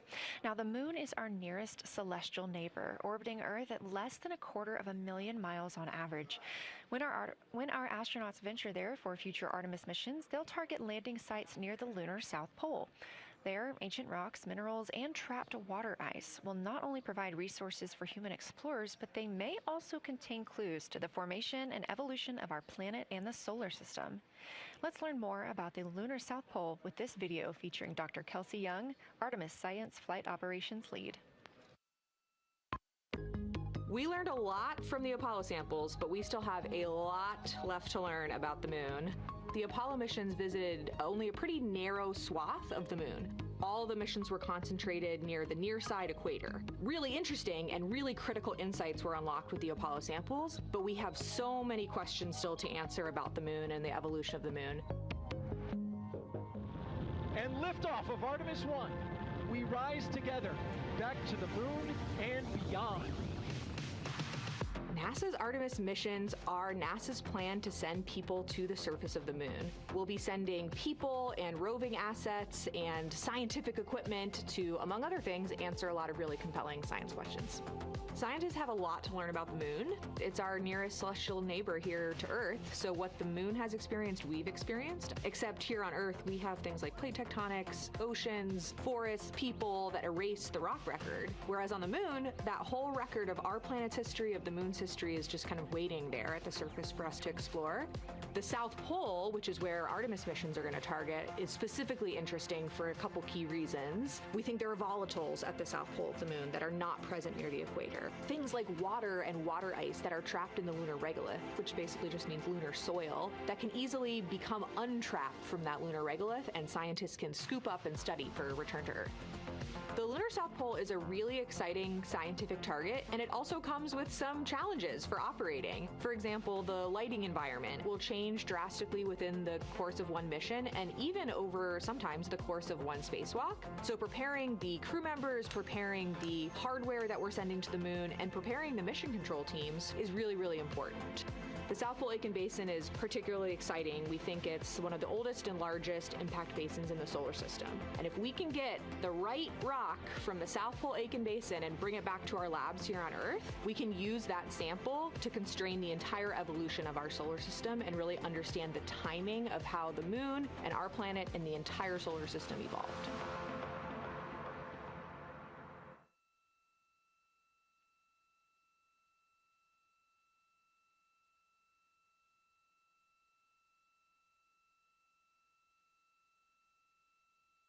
You're looking at a live view aboard the Orion spacecraft of the Artemis II crew, working in the middle of one of their breaks, or really their only break today, during this lunar flyby period. Coming up next will be that solar eclipse.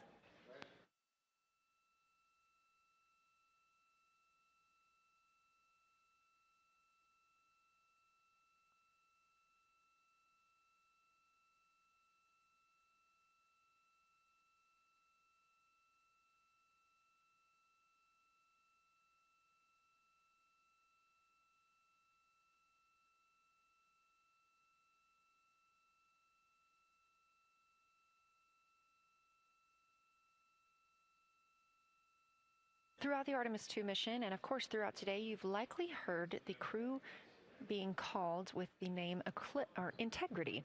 The Artemis II crew members named their Orion spacecraft Integrity during a news conference, September 24th, 2025. The name Integrity embodies the foundation of trust, respect, candor, and humility across the crew, and the many engineers, technicians, scientists, planners, and dreamers required for mission success.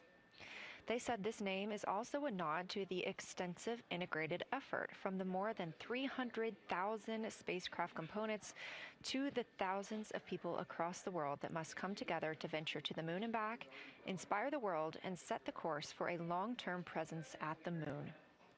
The crew also said that integrity is rooted in a shared core value of NASA, the agency's astronaut office, and the CSA, the Canadian Space Agency.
We are 5 days, 1 hour, and 38 minutes mission elapsed time into Artemis II.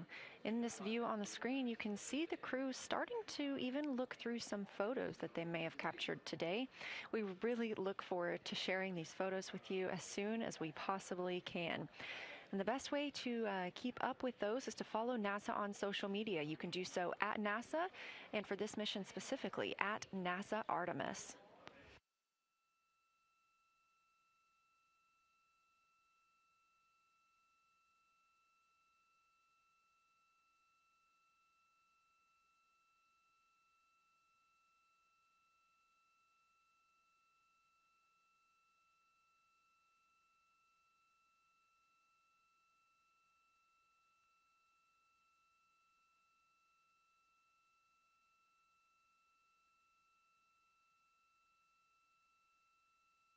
Again, we are in a forward link LOS, or forward link loss of signal with the crew, meaning that we're not able to communicate or send any commands to them right now as they were. This is a tracked event that occurs at times, but they could still provide communications down here to us, and we are obviously still receiving their video and their data.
Houston integrity in the blind. High priority PAO activities on Reed's timeline are on PCD1 in a folder imagery for downlink, and then high priority standby imagery for downlink, and then lunar flyby for PAO, and then high priority PAO.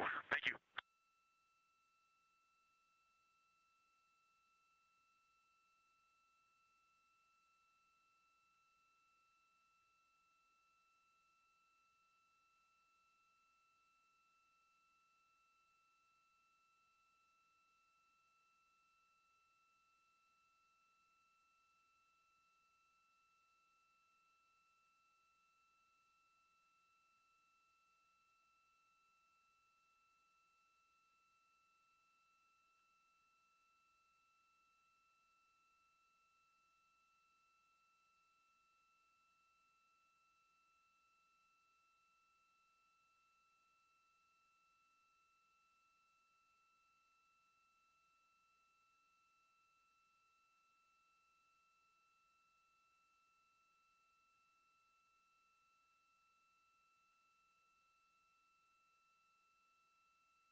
This is Artemis Mission Control. You heard Reed Wiseman, commander of the Artemis II mission aboard Orion, make a call in the blind. This means he knows we cannot call back and that he knows we may not receive his call. However, we have good communications with the spacecraft. They just cannot hear from us right now due to a forward link loss of signal.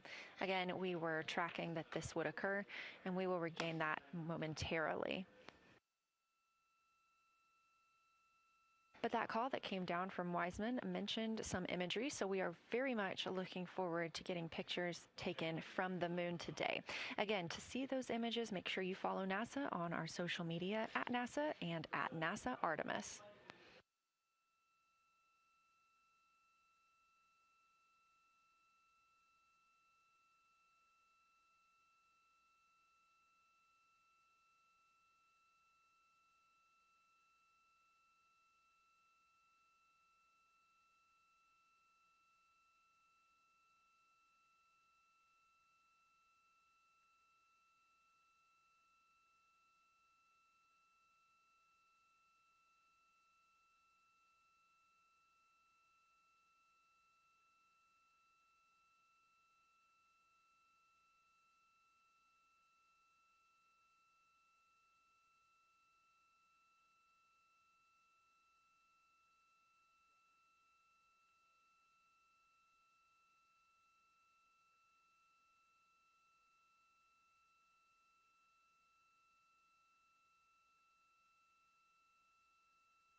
The view on your screen right now is an animation. This is called Arrow, or Artemis Real-Time Orbit website. You can visit this for yourself at nasa.gov/trackartemis, and you can watch as we continue to grow closer to Earth and farther away from the moon. It's all seemed to happen so fast so far, and we're coming up on splashdown now in 3 days, 23 hours and 31 minutes.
This is Artemis Mission Control. We are in a forward link LOS with the spacecraft. We're not able to send commands or communications to them right now. However, they could send them to us, and we do get spacecraft data. This is tracked as we are on the Deep Space Network. This is the network that we use to communicate with the spacecraft now that we are so far from Earth, over 252,000 miles. We are still in our lunar flyby coverage. The crew still have a very important and very exciting flyby milestone coming up when they will see a solar eclipse from the moon, the first humans to ever do so.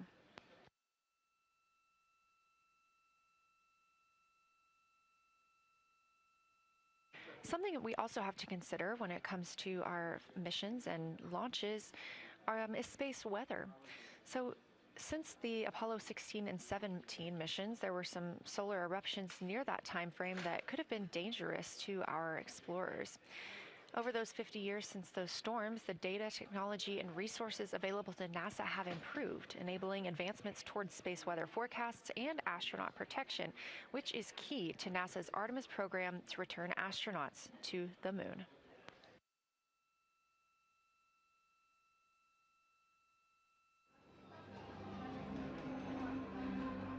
Across our planet, billions of people depend on the invisible networks that connect us to space. Every day, those networks are at the mercy of our temperamental sun and the space weather that it unleashes across our solar system.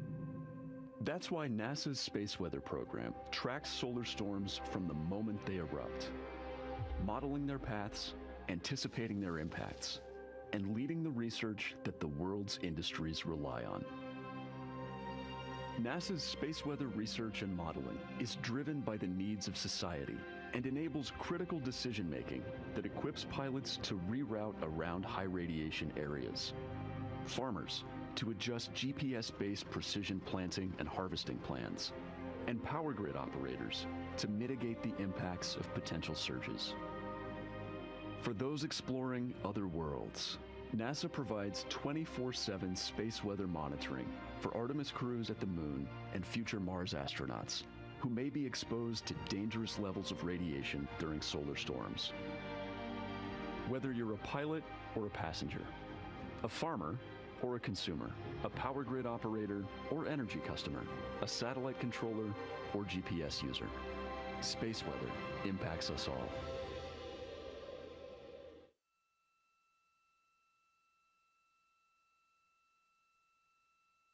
This is a live view from the Orion spacecraft on the Artemis II mission. It's now been 5 days, 1 hour, and 54 minutes since we launched.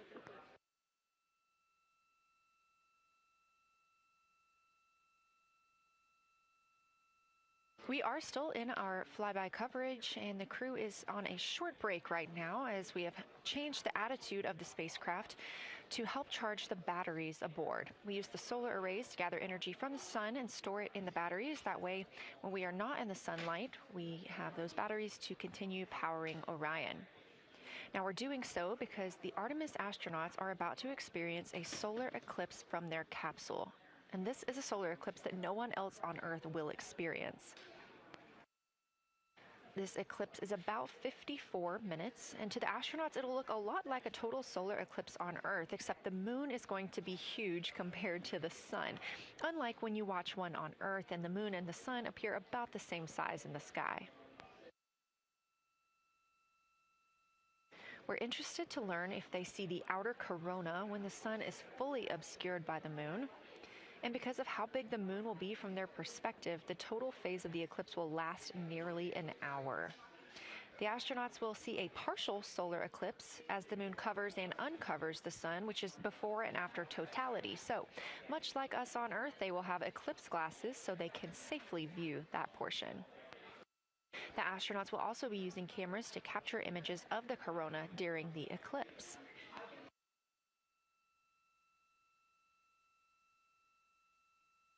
There also may be some other planets visible during the eclipse, including Venus, Saturn, Mars, and Mercury. If they can identify what part of the sky they're looking at, this can help train future Artemis astronauts on what part of the sky they're seeing. This provides useful knowledge in challenging situations when they may need to rely on that information instead of instruments for navigation and orientation.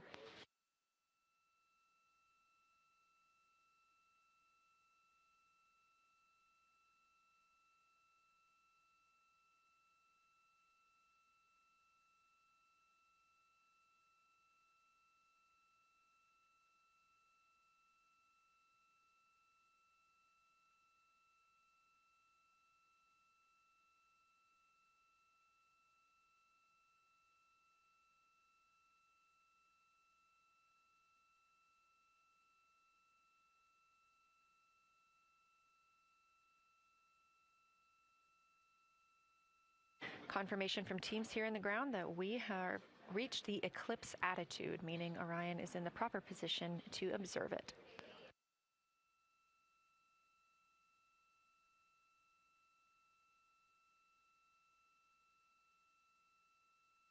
The astronauts' break during this observation period is now over, and we are resuming their lunar flyby observations. The first of these is sunset. This is the solar corona that we'll be looking for. It's the outer atmosphere of the sun. The science team is also interested in if the astronauts can see polar plumes. These are thin streamers that project from the sun's north and south poles. Additionally, they're interested in seeing if the crew can witness coronal loops. These are arcs close to the sun's surface. And something else that we've previously mentioned is lunar dust. This is dust from the moon that is lofted above the lunar surface and illuminated by the sun. It was reported visible by Apollo astronauts.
You're getting a live look from Orion as the crew observes a solar eclipse from the moon.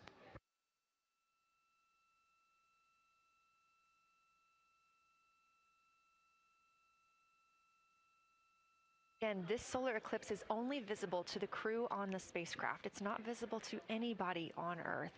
The science team is interested in several different targets for them during this time frame. And we're personally looking forward to getting those images as well. Again, during the beginning portion of this eclipse, the astronauts will need to use eclipse glasses just like we do from Earth to safely view it. Once the moon has completely covered the sun, they'll be able to take off those glasses for almost an hour. Totality on Earth during a solar eclipse lasts only a couple of minutes. So this opportunity gives them a chance to look out into deep space and to look into see if there are other planets nearby.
What you're seeing right now is the solar corona. That's the outer atmosphere of the sun.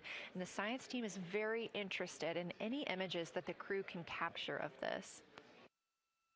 They're hoping that they'll take pictures and describe the visibility, color, and shape of the solar corona as a whole and its substructures, those plumes and streamers.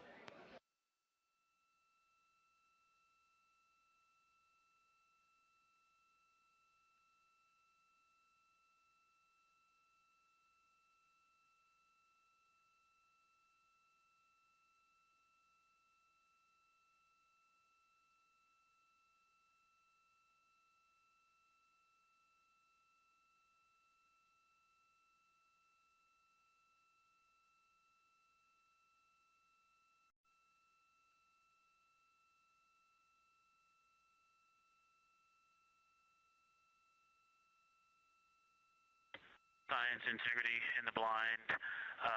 This is continues to be unreal. The sun has gone behind the moon, and the corona is still visible, and it's bright, and it creates a halo almost around the entire moon. But when you get to the Earth side, the Earth shine is already shown. I mean, almost seconds after the sun set behind the moon. You could see Earth shine. The Earth is so bright out there, and the moon is just hanging in front of us. This black orb out in front of us, in front of now, not the blackness, but the gray that blends and drifts into the blackness. We can see stars and the planets behind it. And Christina is in window 1, Reed is in window 2 with the long lens, and Jeremy is describing it in window 3, and it is quite an impressive sight. You can still see the horizon lit up brighter where the sun set on that side of the moon. It is bright, and earthshine is very distinct, and it creates quite an impressive visual illusion. Wow, it's amazing.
Again, you're looking at a live view from the Orion spacecraft on the Artemis II mission. Orion is now 252,125 miles away from us all on Earth. We're here in the Artemis Mission Control Room in Houston, Texas, and what you had just before we lost that view quickly was the corona of the sun peeking around the moon as the astronauts are entering a solar eclipse for this portion of the lunar flyby. We're now over 5,500 statute miles from the moon. That closest approach today was just about 4,067 statute miles away. And teams in the room beginning to get a little busier and filter in and out as we are stepping through a handover. The Orbit 1 team is handing over to Orbit 2, who will continue monitoring lunar flyby and all of the systems aboard the Orion spacecraft.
You're getting your last few views of the solar corona as the moon begins to take center stage and completely cover the sun.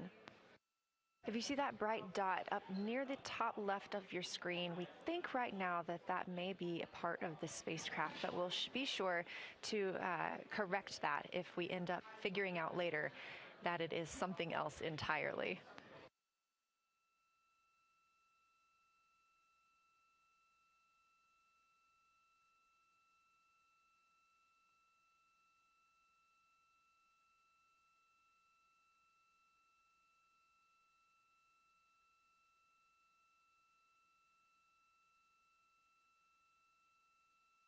It has been an absolute honor to join you here today for the lunar flyby of Artemis II, the first time humans have flown by the moon in over 50 years.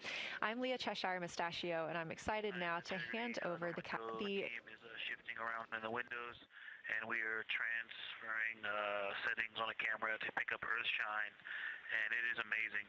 The brightness where the sunset is still bright. I think there may still be corona visible, but that part of the horizon is still lit brighter, and you still have a distinct Earth shine.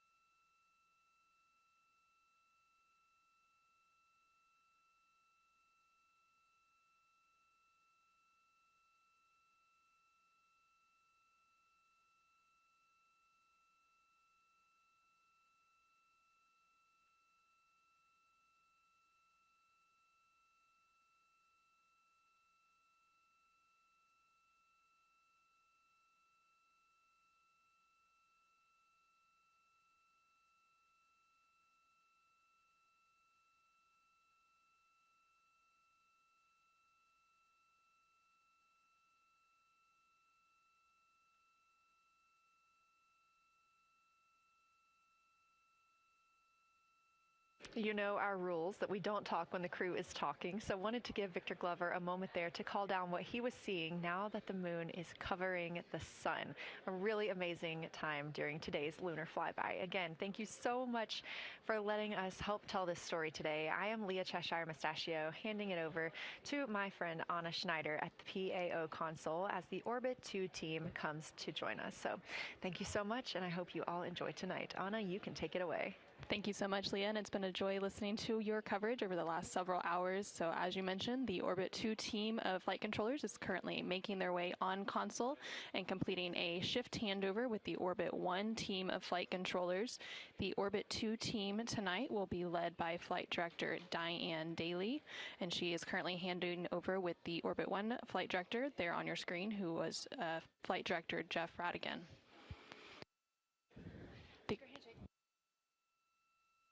The Artemis II crew currently on board the Orion spacecraft. It continues to observe the eclipse that they are witnessing. There's about 43 minutes remaining in that eclipse period.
This is Artemis Mission Control. You are currently seeing a live view of the solar array wing cameras on the Orion spacecraft. We spoke with our science team, and they did determine that that dot in the distance is Venus.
let's see, not a huge change in here, just an update. The camera settings for Earthshine are challenging. This one's challenging to capture. What we're seeing, we're just not picking up on the cameras. And after all of the amazing sights that we saw earlier, we just went sci-fi. This has, it just looks unreal. You can see the surface of the moon between, I guess, the Earthshine. I guess Earthshine. You can actually see a majority of the moon. It is the strangest looking thing that you can see so much on the surface.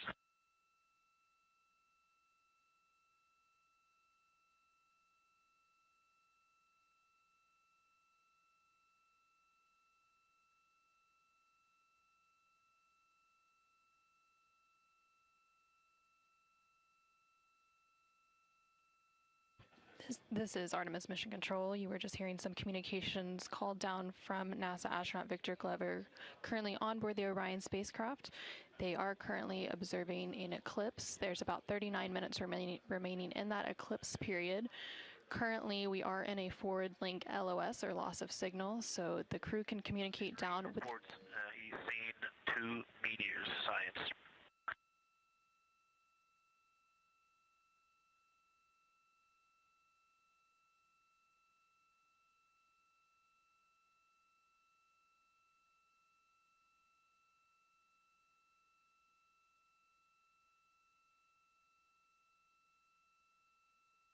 So we are in a forward link loss of signal. We do expect to regain signal in about 3 minutes, and at that point then the ground can communicate back up to the crew on board the Orion spacecraft.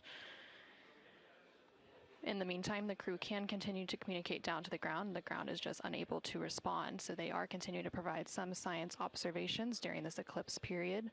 They've made some comments about Earthshine, which is the sunlight reflected from Earth when they come around towards the moon's near side late in this flyby window.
Science Integrity in the Blind. The glow around the moon is beginning to become a little bit more even. It's not so much distinct just where the sun set on the moon's horizon as we're flying through this trajectory, and then the sun's going to come up out of the other side. I think it's we're starting to see the glow around the moon get balanced out.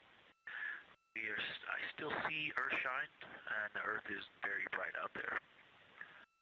Still quite an unreal sight. Integrity Houston, we have that sit rep loud and clear, and we are back with you. How do you hear me?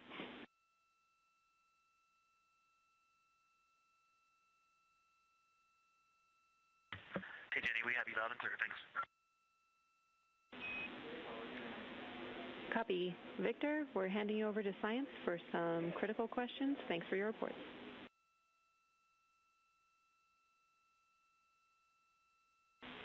Integrity Science, we were loving your science sit reps in the blind, and it should come as no surprise that we have a number of follow-up questions. First, you mentioned Reed observing meteors. Can you speak to that? Were you referring to comets or impact flashes or something else?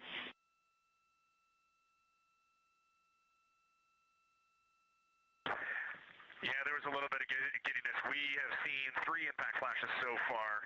I saw 2, and Jeremy has seen 1. Undoubtedly, Jeremy saw 2, so that's 4 total. Undoubtedly, quick impact flashes. It was not sun glint off of particulate from the thrusters or the purge tanks. It was definitely impact flashes on the moon.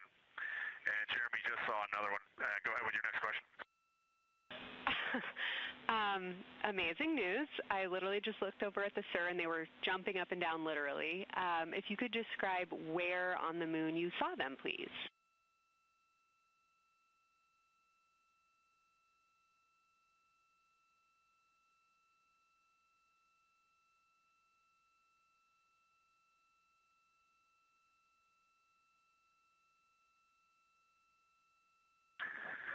So they've all been either on or a bit south of the equator and on the Earth side of the moon. Stand by. All right, so Jeremy has seen them kind of on and south of the equator, kind of spread across the moon, and mine were both south of the equator and just a little bit left of center of the moon. Incredible news, Reed, and reminder, we have citizen scientists here on Earth looking for impact flashes, so hearing you saw them on the near side means that people saw them too.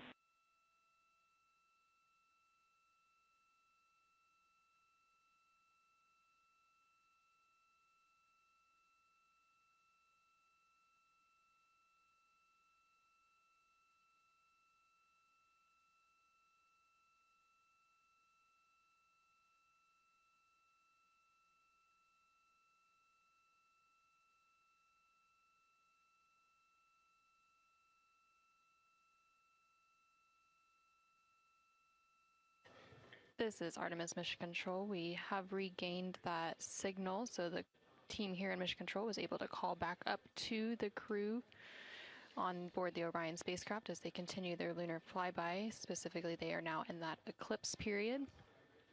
So the science team here in Mission Control was able to ask some questions about some of the situational reports they were providing during that loss of signal. Specifically, they were interested in some of the meteors that they mentioned seeing and those impact flashes, and they did provide confirmation that they did see at least 4 impact flashes during that lost signal. Are you still with us, Houston, or do we lose you? Integrity, I hear you loud and clear. How do you hear me?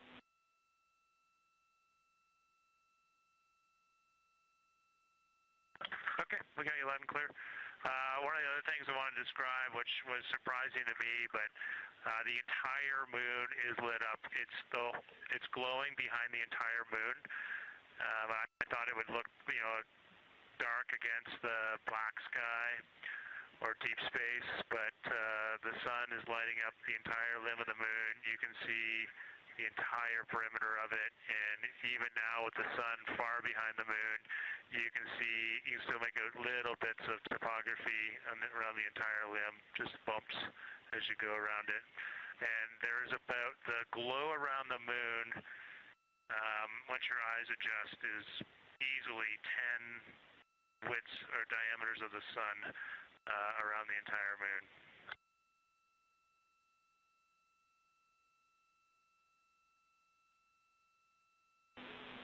Incredible to hear, Jeremy.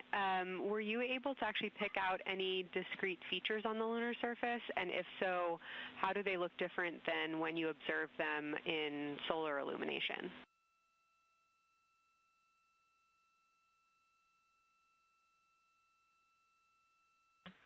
No, we really haven't been able to identify features on the lunar surface yet. We just see, the topography on the limb.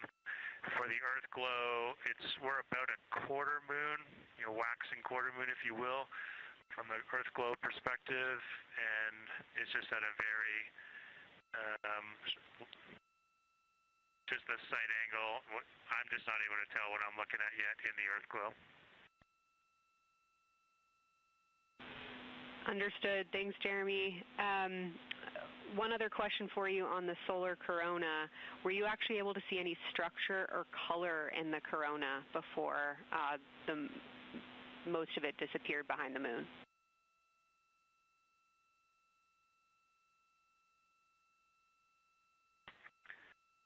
Yeah, I didn't pick out any color, but definitely structure. There were streamers, and they were not uniform at all. For me, the 5 o'clock position, there was just this constant streamer. It would change in intensity and diameter, but it was always there, and it was always at the 5 o'clock position. I only saw one plume, and it came out of basically the 3 o'clock position of the sun. That was very short-lived when I could see the plume. Exactly what we were looking for. Thanks, Jeremy. And a heads up that we, calculated here on the ground about how long you could see the corona for, and we expect it to start to appear again in the next 11 minutes. Thanks for those amazing descriptions.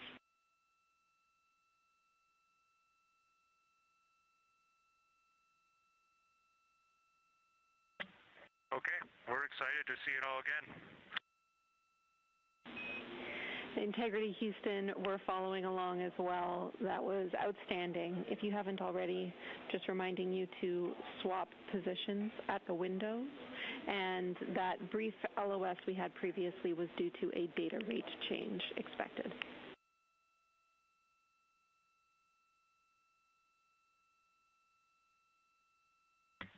Okay, we copy that, Jenny.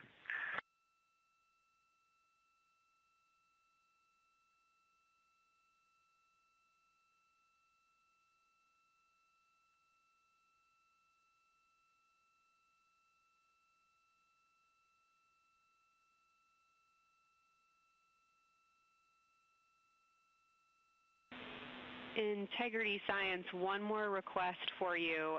While it's still fresh in your mind, any annotations or sketches you want to make of what you're seeing either around the corona structures you just mentioned or even on Earthshine would be so appreciated.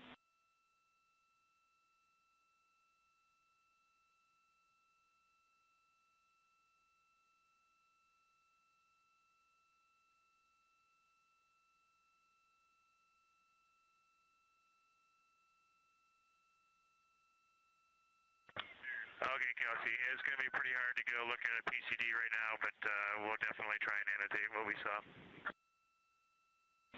And if the annotations come in the next block where you're cleaning up your documentation, that sounds like a good plan to me.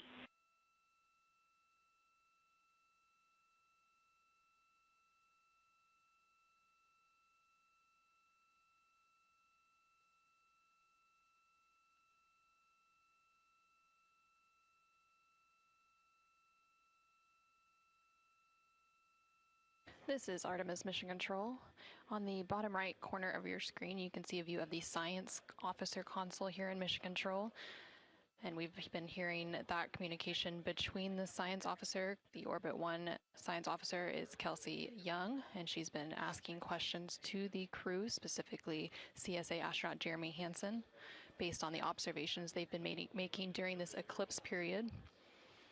And then in the upper left-hand corner of your screen, you can see a view of the Artemis Real-Time Orbit website, which provides updates on the velocity and the distance from Earth and the Moon of the Orion spacecraft as it continues to make its way back to Earth.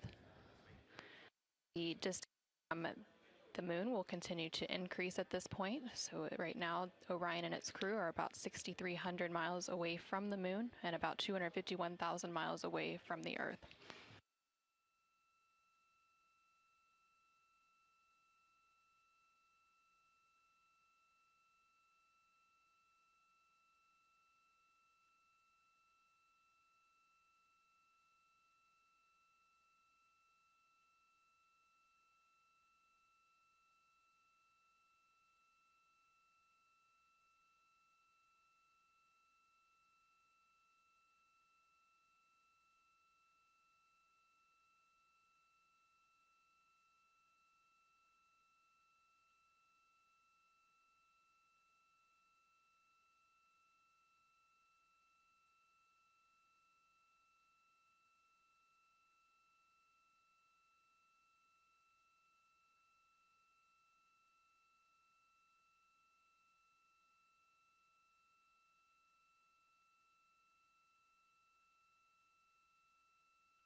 Okay, science, we're getting set up for sunrise.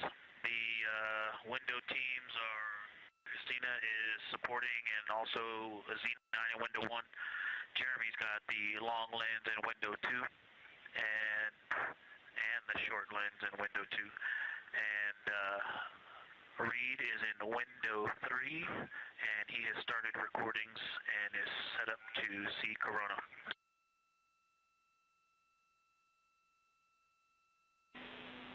Great, sit rep Victor. That sounds like a good config, and we're showing coronal effects start to appear on your video camera. So in the next few minutes, we should start to hear your observations.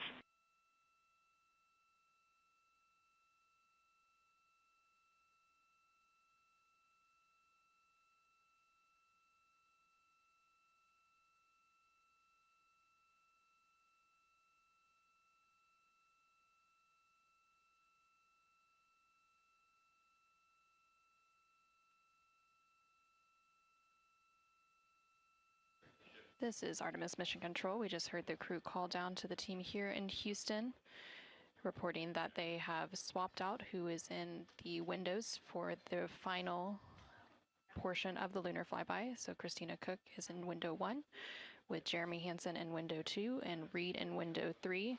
Reed is focusing on observing corona, which is the solar corona, which is the sun's outermost atmosphere. There is about 18 minutes remaining in the eclipse period. Science, and Houston, integrity. I know this observation won't be of any scientific value, but I'm really glad we launched on April 1st because humans probably have not evolved to see what we're seeing. It is truly hard to describe. It is amazing.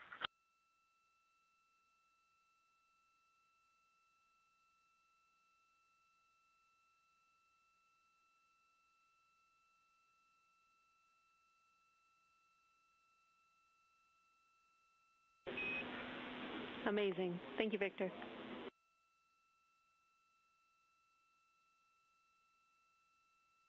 And just one more logistics note, we have gone as dark as we can in the cabin. We have turned the DUs all the way as dim as they can go, so you can't see anything on the screens. Every bit of light in the cabin affects the view. You're definitely seeing the brightness go closer. It's definitely brighter on the Earth-shine side, and so we're expecting to see some corona here soon. We copy all. Excited for what you see next.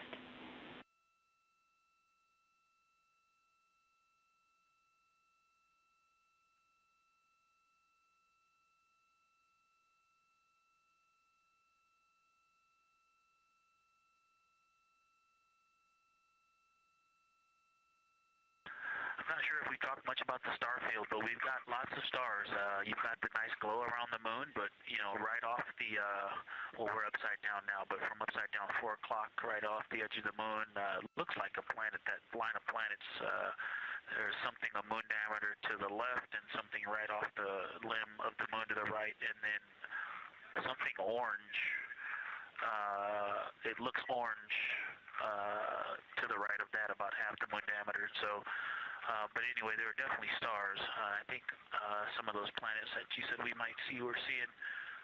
And so in unreal view, yeah, the moon in the foreground is one of the darkest things we see out the window. And now it's deep space behind it is kind of dark blue like it looks from Earth, but we can also still see stars. It's quite a wicked view. Victor Science. Like he's doing the best job, and I'm not going to try to add on to what he's doing. It's indescribable. No matter how long we look at this, our brains are not processing this image in front of us. It is absolutely spectacular, surreal. There's no adjectives. I'm going to need to invent some new ones to describe what we are looking at out this window. This is just absolutely beautiful and inspiring to hear. And Victor, we suspect what you're seeing is Saturn and Mars. That reddish object is likely Mars. Good opportunity to look to the future of where we're going.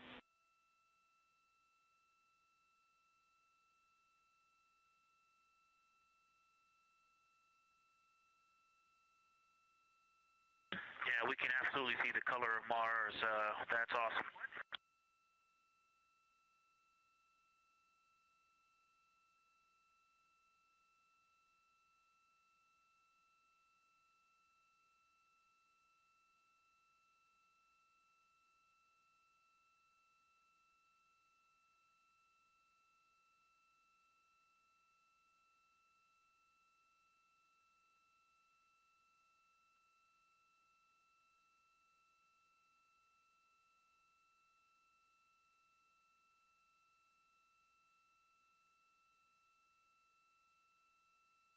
Okay, and from this vantage point, the 4 o'clock on the Earth-shine side is definitely getting brighter, still no coronal structure.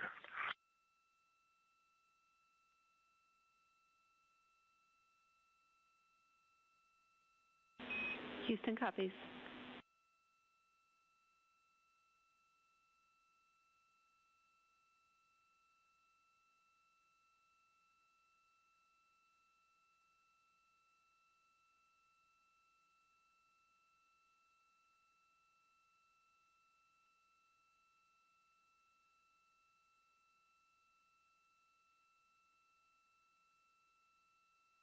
And we aren't able to distinguish which Mare is, but we can clearly see Mare in the Earth-shine.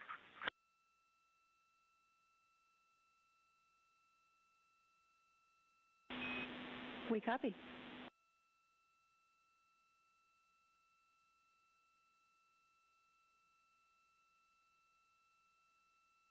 This is Artemis Mission Control in Houston, Texas.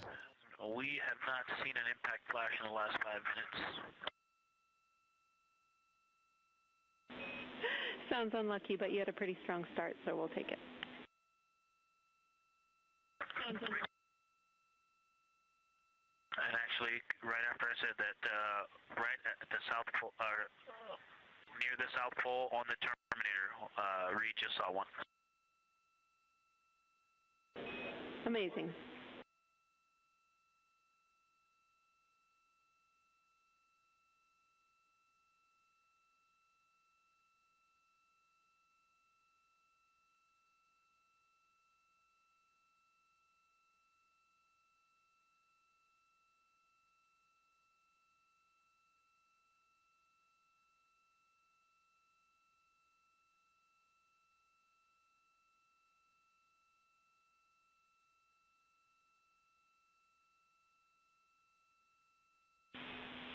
Integrity Science, and as you look around our solar system neighborhood, you should see Saturn setting behind the moon right now.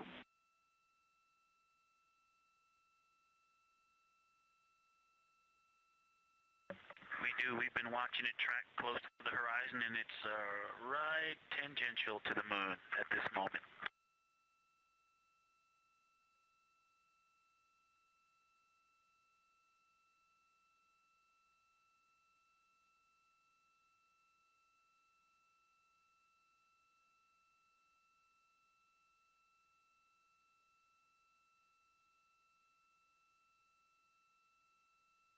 This is Artemis Mission Control in Houston, Texas. We are currently 5 days, 2 hours, and 44 minutes into the Artemis II mission, and we have about 11 minutes remaining in the eclipse at the latter half of the lunar flyby that the Artemis II crew is experiencing on board the Orion spacecraft.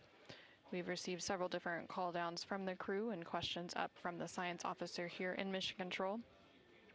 One of the things that they said that they were able to see is Mars off in the distance, and then the science team also confirmed that they should be seeing Saturn setting behind the moon. They've also acknowledged seeing several different impact flashes, and these are flashes of lights from meteorites striking the surface of the moon. They've also mentioned the solar corona, which is the sun's outermost atmosphere. Here in Mission Control Houston, the Orbit 1 and Orbit 2 teams have officially completed their handover. So the Orbit 2 team is now leading here in Mission Control, and that is being led by Flight Director Diane Daly, and the Capcom here in Mission Control will be Tess Caswell. And you can see there on your screen on the right-hand side is the Flight Director console, and Diane Daly is in the far right of that screen, and Tess Caswell, the Capcom or capsule communicator, is in the far left hand of that screen.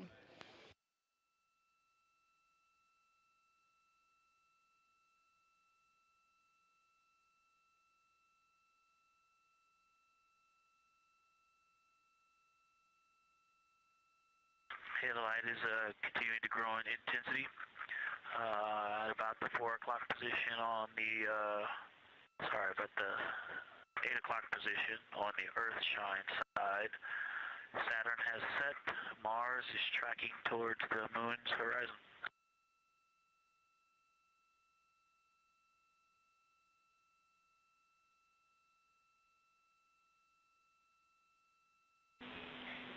Integrity Science, we copy, and we're starting to see it on the vehicle stream. Looking forward to any coronal observations you can share with us.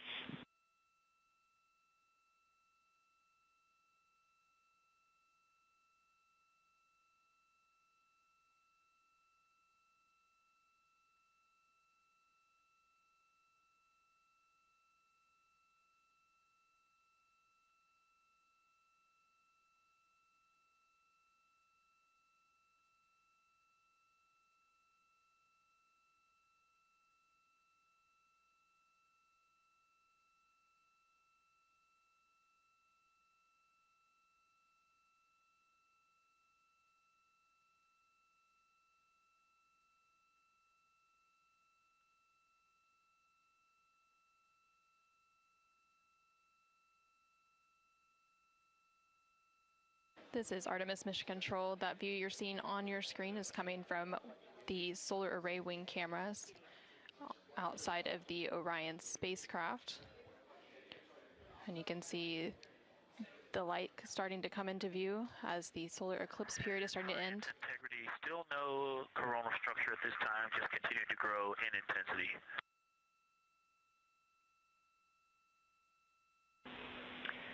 Copy, Victor, and reminder, you still should have several minutes before the eclipse classes need to go on, and we can send you up a reminder when you're getting close to take your eyes away from the D5 viewfinder, but you should be good for several more minutes.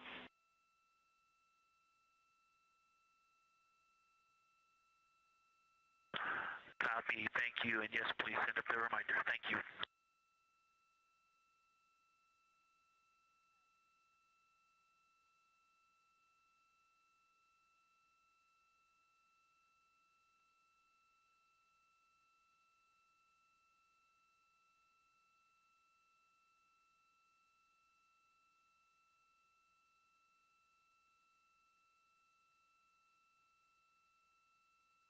Okay, we all think we're starting to see something. I believe the most popular term is baby hair. As the light grows in intensity and the horizon on this side becomes very distinct. You can still see Earth shine, even though the sun's brightness is definitely growing in intensity.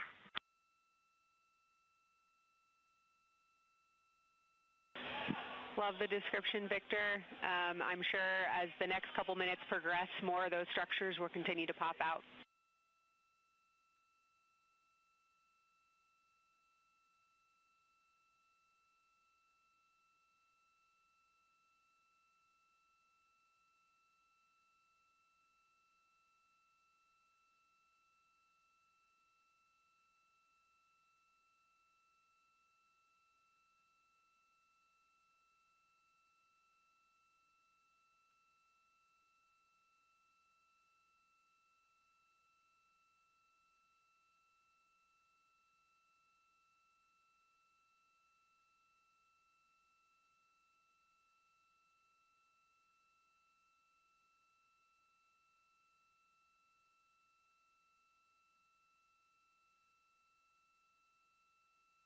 This is Artemis Mission Control in Houston, Texas. The Artemis II astronauts on board the Orion spacecraft are currently observing an eclipse. And to the crew on board the spacecraft, the eclipse looks much like a total solar eclipse here on Earth, except the moon is much larger compared to the sun, unlike a terrestrial solar eclipse where the moon and the sun appear the same size in the sky. We are definitely starting to see structure. That baby hair is rapidly growing out toward the 9 o'clock and the 8 o'clock.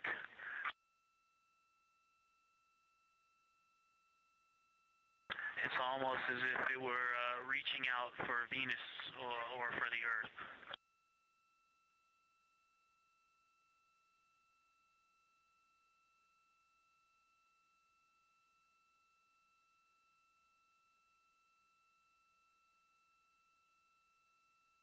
If you've ever seen the spotlight off the top of the Luxor at night in Las Vegas, this looks like what that wants to be when it grows up.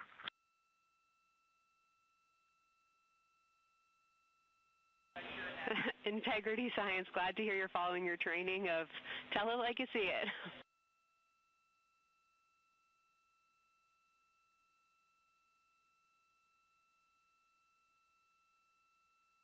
So far, it's pretty symmetrical. There are 2 or 3 streamers that are growing in intensity and in magnitude, and it's slowly starting to widen, starting to spread out across the horizon. Pretty amazing view.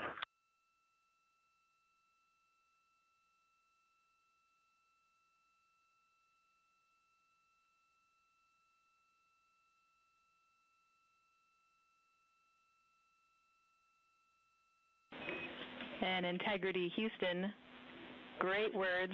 Reminder for you, we are approaching the brightness level at which you should no longer be using the viewfinder on the D5.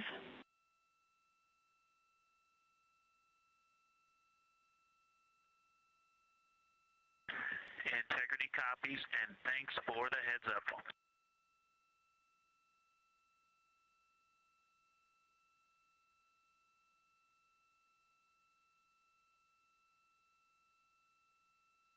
This is Artemis Mission Control. Oh, and I think we're seeing some directionality. Some of it is going in different directions because it appears to be moving and combining and recombining as it it's pointing in different directions, and some of it appears to be going like down toward the south pole of the moon, but it's and then coming back together and going out towards Venus and the Earth. And depending on how I stare at it, it looks like one large structure, but then it definitely has wisps, and you can see 3 or 4 structures inside of it. It's like watching a flame. It's like looking at a flame, and stand by. And so it has some inherent movement. Now there's a very bright spot. There's a very bright spot in the center of it. There's a towering light of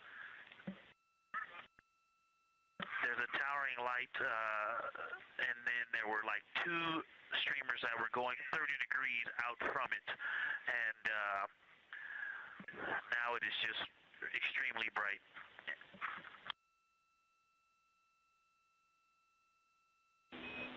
Houston, copies all. To get a little warm.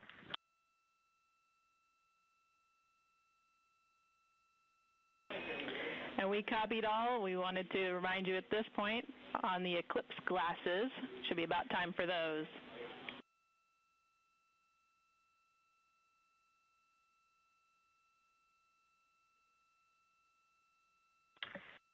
Houston, we copy all. We are in eclipse glasses. That was an absolutely spectacular, magnificent experience.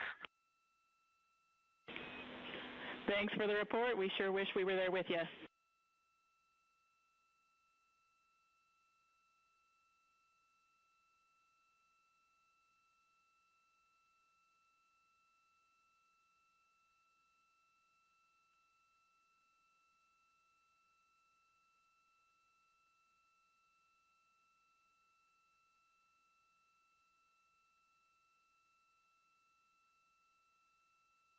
This is Artemis Mission Control.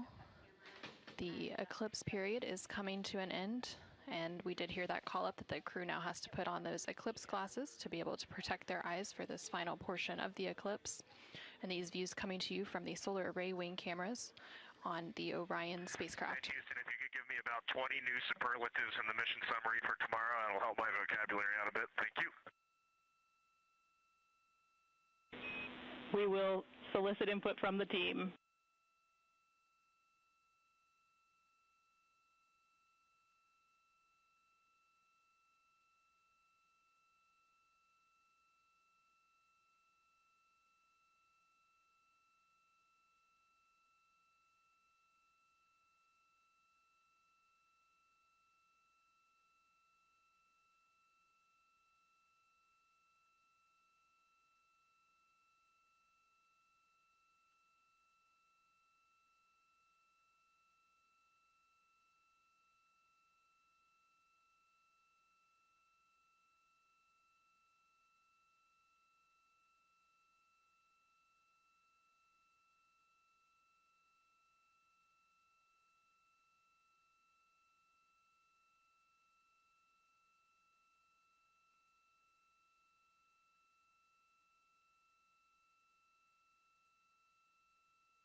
This is Artemis Mission Control. There on your screen you can see a live look inside of the SIR, or the Science Evaluation Room, here in Mission Control Houston, just down the hallway from the Artemis Flight Control Room.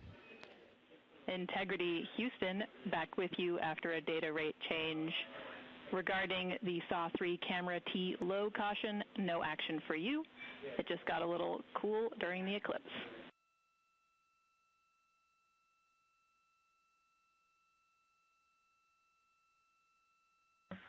Okay, we copy, and if you didn't copy my request for the mission summary to add about 20 new superlatives to help my vocabulary, I would appreciate it.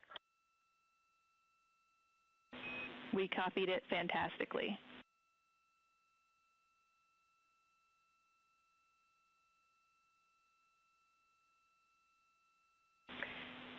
And Integrity Science, this is basically wrapping up your fly-by-day observations. I can't say enough how much science we've already learned and how much inspiration you've provided to our entire team, the lunar science community, and the entire world with what you were able to bring today. You really brought the moon closer for us today, and we cannot say thank you enough. And Science signing off, and can't wait to talk to you tomorrow morning.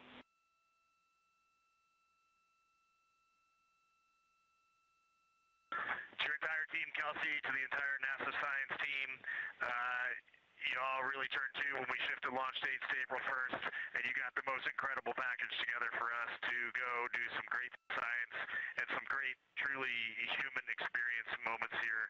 And we were well prepared, and we appreciate all of you. And this is what we do best when we all come together and work as a team. So you all knocked it out of the park. Thank you for giving us this opportunity. Beautiful words, Reed. Thanks so much.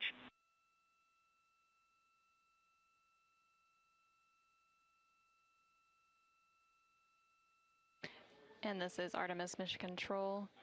The lunar flyby observation period is starting to come to a close following that eclipse. And there on your screen you can see a look into the Science Evaluation Room, or the SIR, which is embedded within Mission Control to provide science input. And they provided that input throughout the live flyby operations today. They also have a back room called the Science Mission Operations Room that processes data, evaluates imagery, and supports rapid analysis. And then, of course, we have the science officer on console here in the Artemis Flight Control Room, which you can see a view there on the bottom right-hand corner of your screen. The science officer throughout the flyby operations today has been Kelsey Young, who is the Artemis Science Flight Operations Lead. And then to her left is Angela Garcia, who will be the science officer taking over for Orbit 2.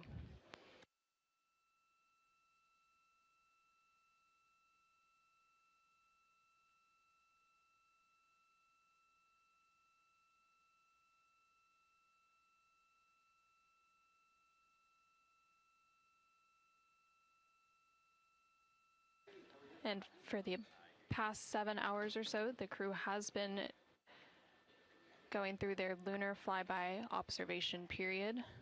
And now they will wrap up that period and complete some final tasks and begin downlinking some of the amazing imagery that they've captured throughout the day, as well as some of the observations that they've recorded.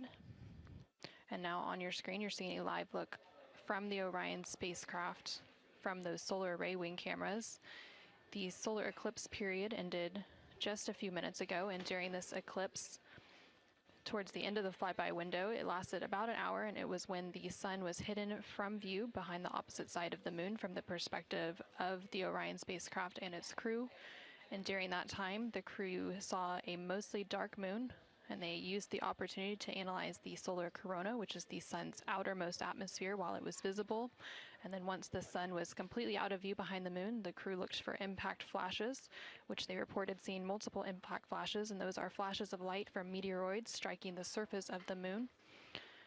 They also looked for dust lofting above the limb or the edge of the moon, along with some deep space targets, including planets, and they noticed Mars off to the distance, and we also saw Venus on one of the solar array wing cameras early on in the eclipse period. The crew also looked at parts of the moon illuminated by Earthshine, which is the sunlight reflected from the Earth when they come around toward the moon's near side at the very end of that flyby window.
Integrity Houston, understand that you are still reflecting upon and consolidating your lunar observations. At your convenience, I have 2 items related to the upcoming VIP event.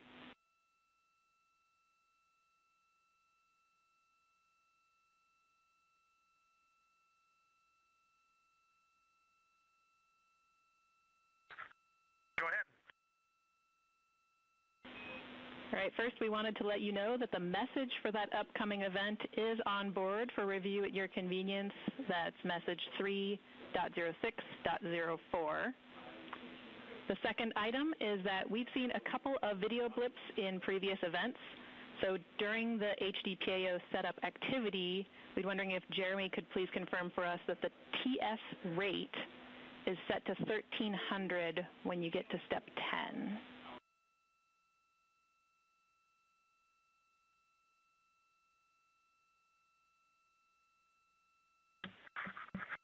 Okay, Jenny. Yeah, we're pretty sure we've been in 1300 for all the PAO events. We've been tracking that when we swap between the HHP and the D5. We copy, Jeremy. Thanks.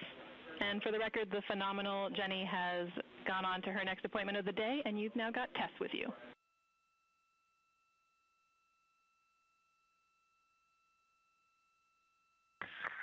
I'm sorry, Tess. Great to have you on board Integrity.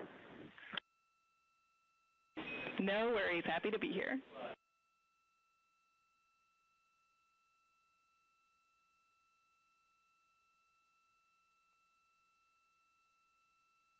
This is Artemis Mission Control. We heard some communication there between the Capcom or capsule communicator here in Mission Control, which for Orbit 2 is Tess Caswell, and the CSA or Canadian Space Agency astronaut on board the Orion spacecraft, Jeremy Hansen. They were discussing an upcoming public affairs event. And Integrity, 3-minute warning for the maneuver back to bias tail to sun.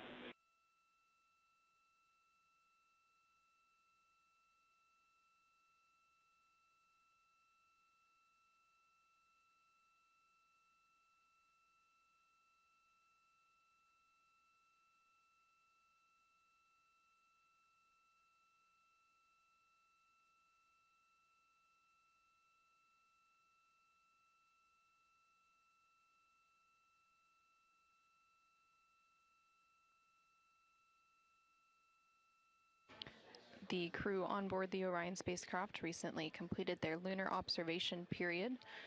It was an approximately 7-hour period of time in which they were focused on several different targets identified by the science team here on the ground that they studied and prepared for ahead of time. And then they also were referencing a lunar targeting package that was uplinked about a day ago with those final targets. Now they are completing some post-lunar flyby activities, so they're working to clean up their observations that they've made and also working to downlink some of the photos that they've taken throughout the day. The science team here on the ground will then work to get as much data as they can overnight, and then there will be a post-flyby conference tomorrow after the crew wakes up.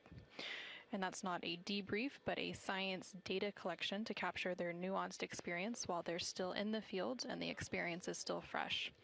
And then, of course, there will also be a public affairs downlink event later in the day. Now that once the post-lunar flyby activities are complete.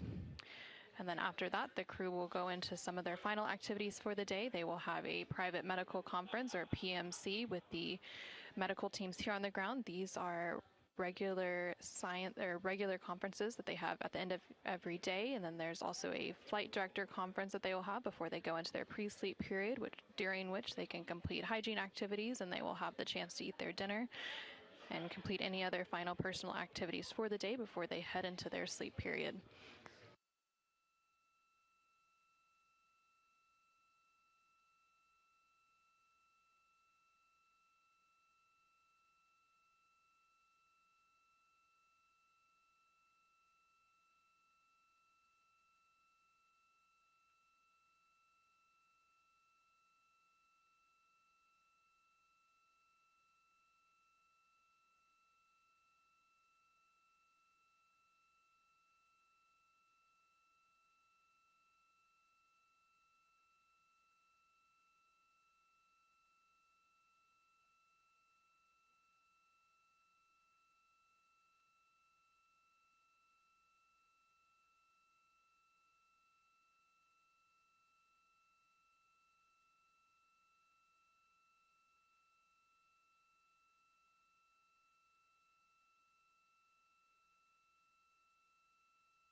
we're curious if you're ready for us to start the stream a bit early and to test scene and voice.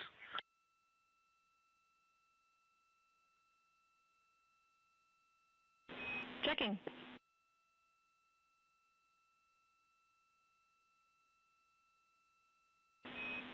And integrity, affirm. We are go to start the stream.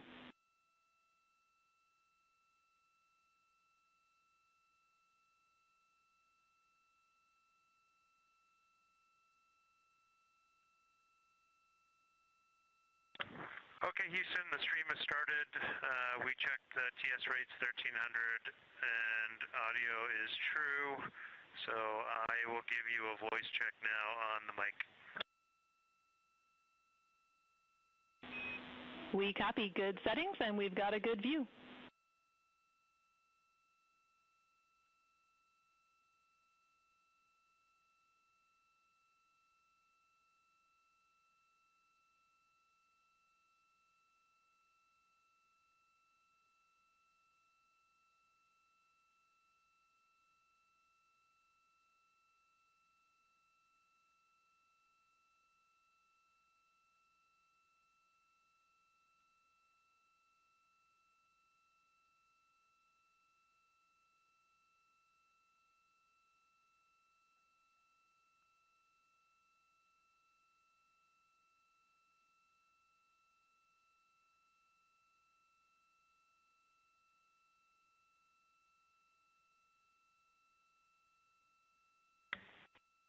Tess, I sent an audio check down on the handheld mic. Did you get it?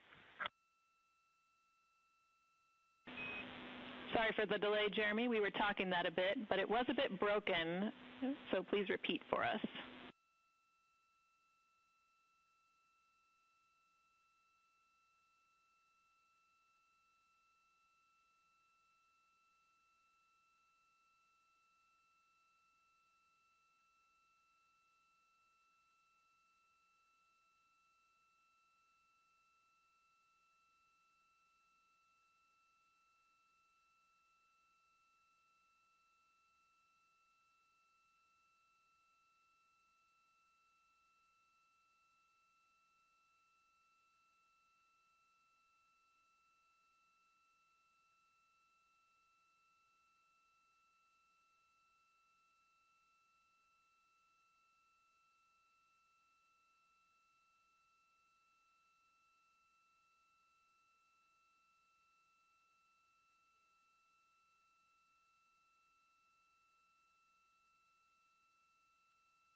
Integrity Houston, we like the scene.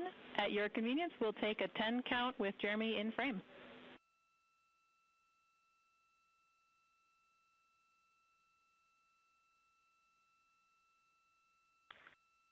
Okay, copy that. Give us 2 minutes and or 1 minute and we'll do that. Copy.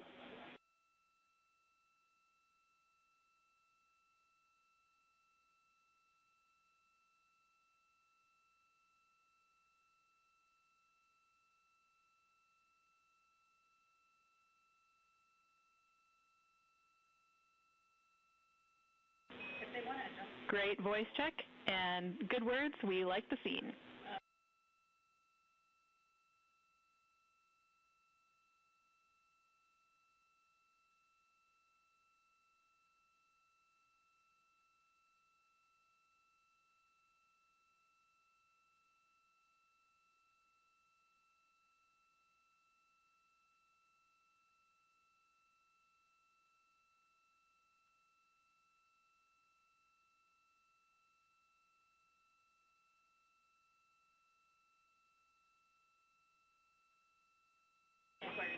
And Integrity Houston, we are seeing a black cable going right through the middle of the scene. At your convenience, if you would please move that, PAO would appreciate it.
This is Artemis Mission Control. We're currently 5 days, 3 hours, and 21 minutes into the Artemis II mission following a liftoff from NASA's Kennedy Space Center in Florida on Wednesday, April 1st.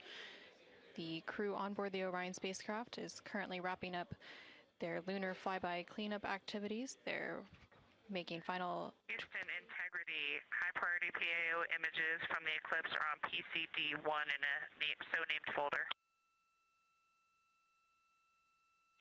We copy, Christina. Thanks.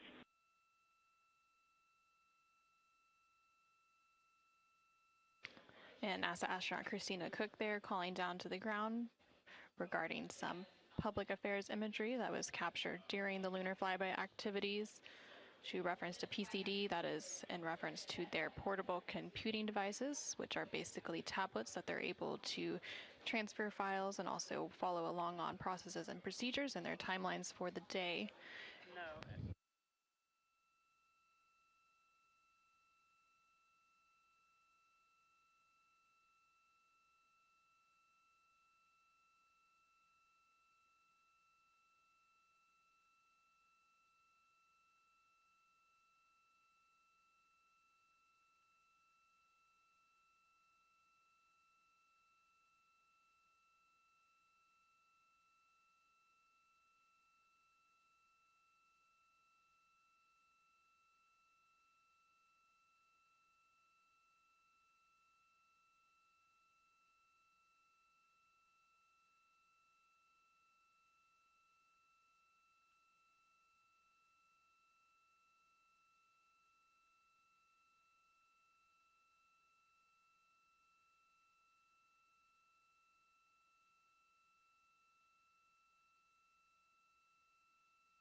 This is Artemis Mission Control in Houston, Texas. Currently on console here in Mission Control is the Orbit 2 team of flight controllers being led by Flight Director Diane Daly and the Capcom or capsule communicator who serves as the single voice link up to the crew is Tess Caswell.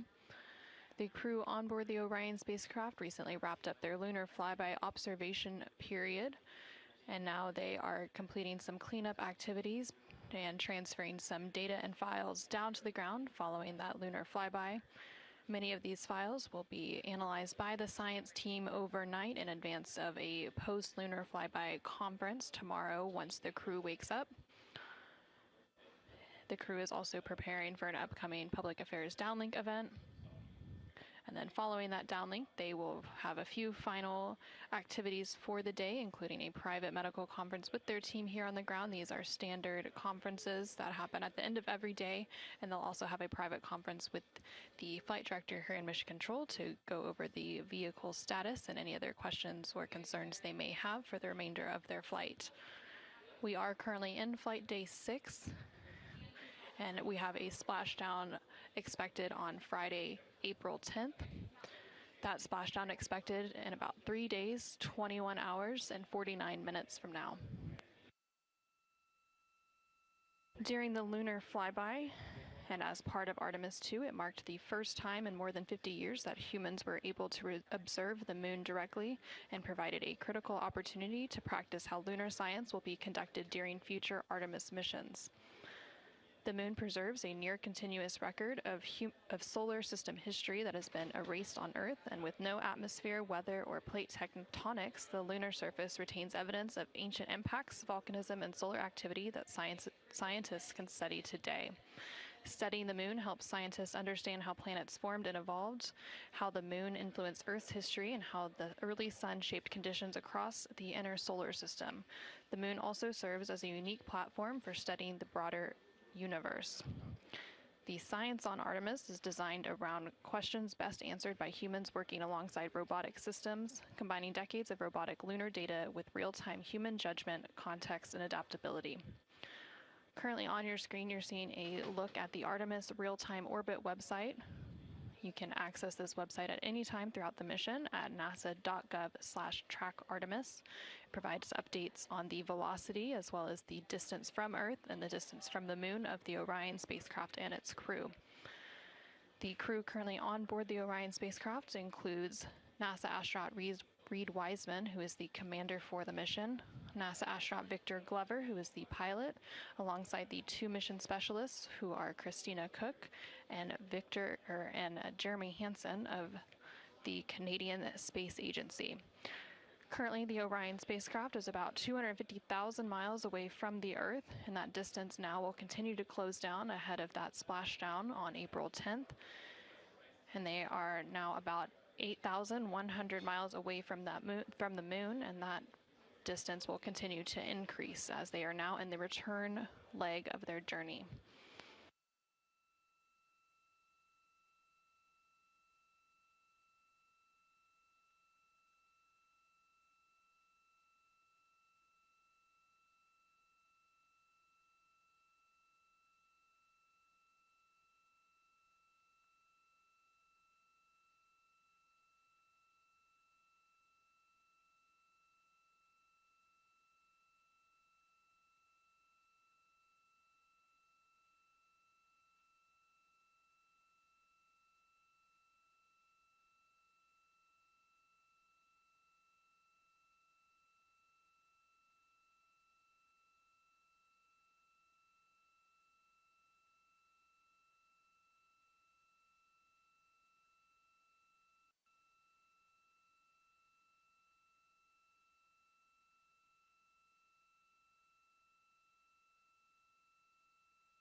Go ahead, Integrity.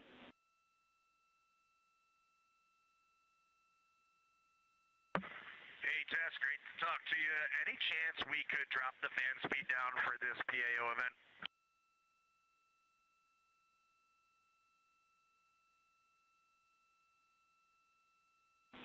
We will put that in work. Great to be talking to you, too.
This is Artemis Mission Control in Houston, Texas. We're currently 5 days, 3 hours, and 37 minutes into the Artemis II mission.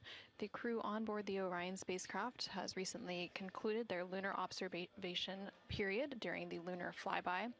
As part of that lunar flyby, the Orion spacecraft and its crew made the closest approach to the moon at a distance of 4,067 miles away from the surface at approximately 6 p.m. Central Time, 7 p.m. Eastern Time. Now, although the Artemis II mission is a new opportunity to study the moon, teams are also conducting other scientific experiments, including on the crew themselves. Here's a little bit more about the science of the mission. Artemis II is our return of humans to the moon, flying around the moon on board Orion.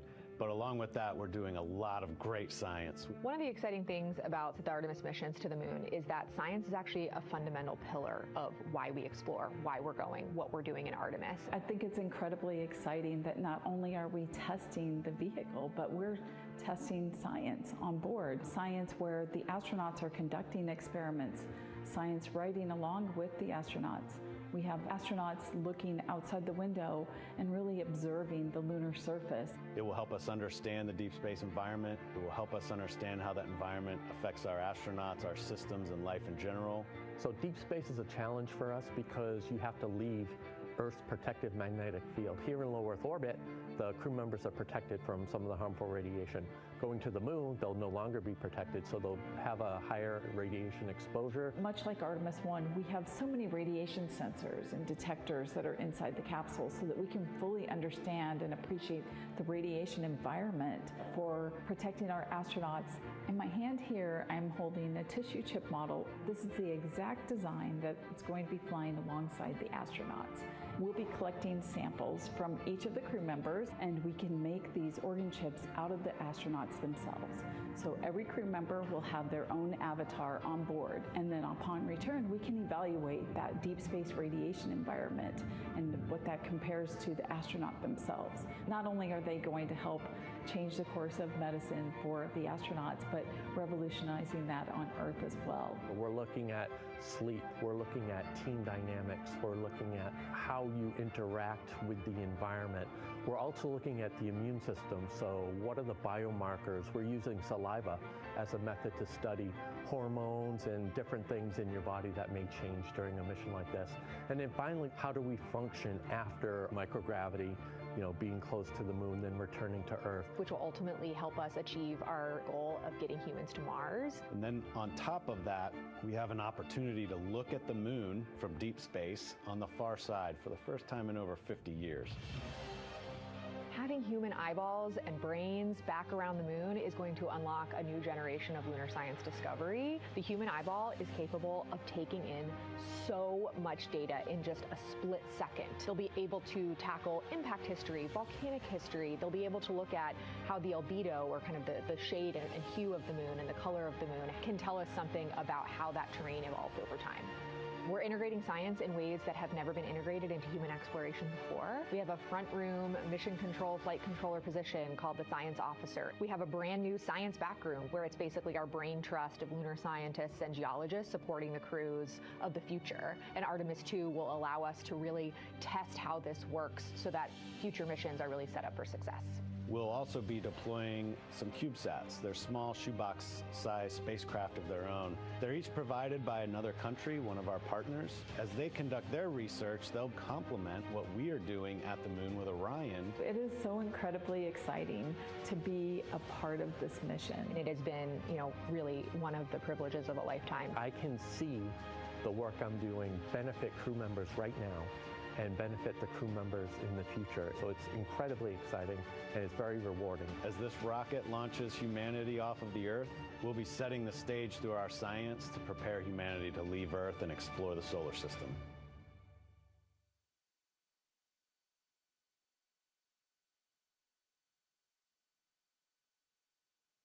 And as part of that, we are going to inhibit cabin leak detection. The edge key manual response is still available. Copy, thumbs up.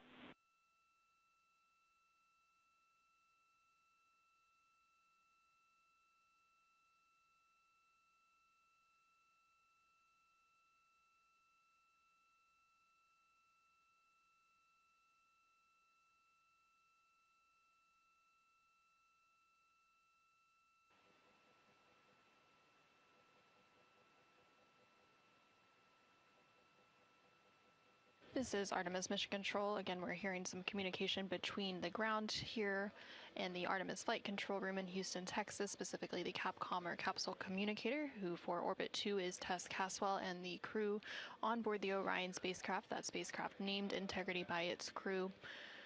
They are preparing for an upcoming public affairs event, so they are discussing the camera views, which we will see here shortly. There on your screen on the left-hand side, you can see the Artemis Real-Time Orbit website, or ARO.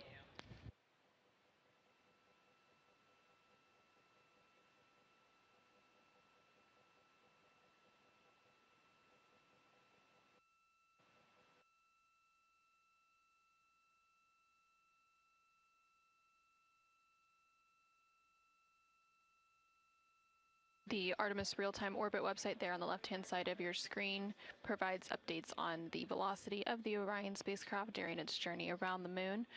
Following a lunar flyby earlier today, which concluded about an hour ago, the crew has been conducting some cleanup tasks, so they've been transferring some of their documentation, their photos and data that they captured during the flyby to the ground to be evaluated by the science team, and of course some of that imagery will also be evaluated by the public affairs team here at NASA and then shared with the world once it's available.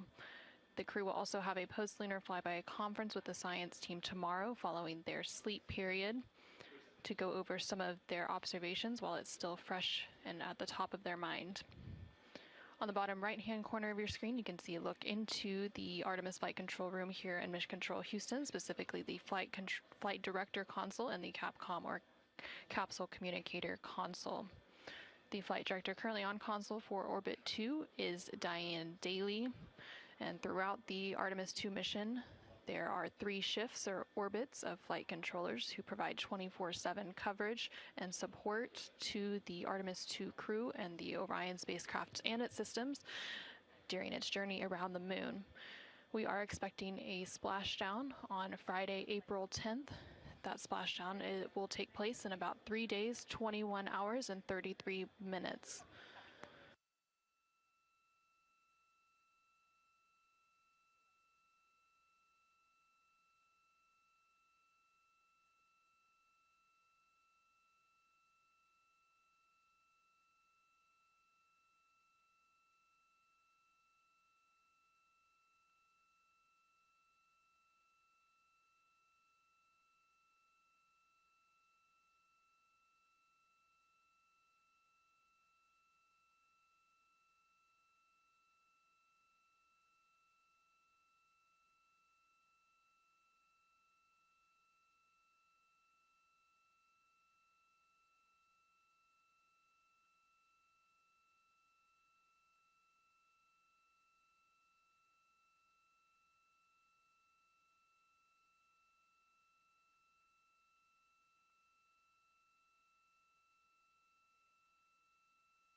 During the lunar flyby that took place earlier today, Orion, again that spacecraft named Integrity by its crew, passed approximately 4,000 to 6,000 miles from the moon and provided the crew with a full disk view of the lunar surface.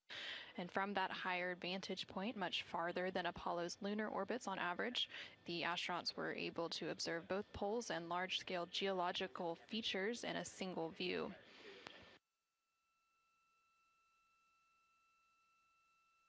And there on your screen, you're currently seeing a live look inside the cabin of the Orion spacecraft. Integrity Houston, we are 3 minutes out from an on-time start, and we have adjusted the fan speed. We'll take a thumbs up if you're happy with it. Copy, thumbs up.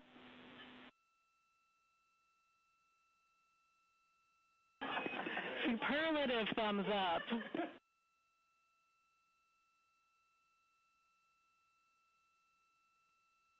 And there on your screen, you can see all of the Artemis II crew members. CSA astronaut Jeremy Hansen just floated out of view behind the camera, but you can still see NASA astronaut Reed Wiseman, NASA astronaut Christina Cook, and NASA astronaut Victor Glover as they prepare for an upcoming Public Affairs Downlink event, which is scheduled to take place in just a couple minutes from now. And there, floating back onto the screen, is CSA or Canadian Space Agency astronaut Jeremy Hansen. He is making himself comfy on some of the OX or Orion Crew Survival System suits that have been stowed for the outbound and now return journey.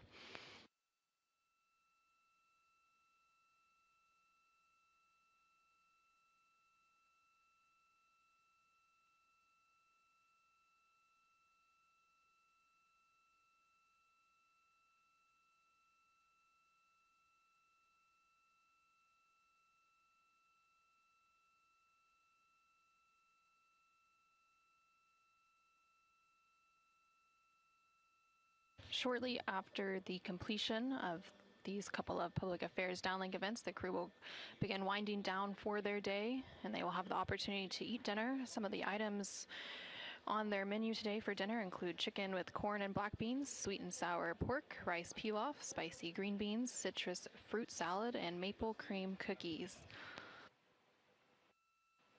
All of the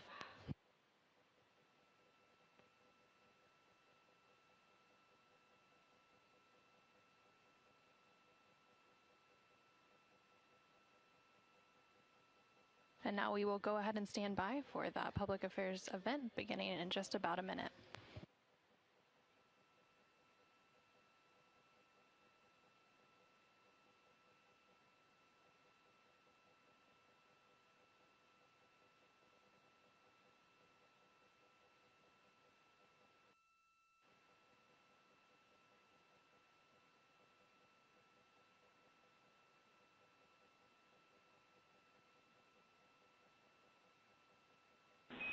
Integrity Houston, no action for the DU-1. Caution, we're taking a look.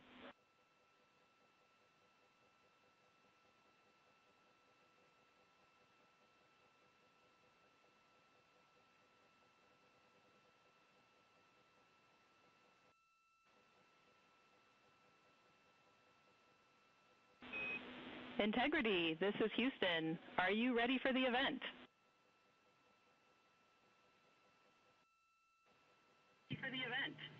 Hello, Houston. Integrity is ready for the event.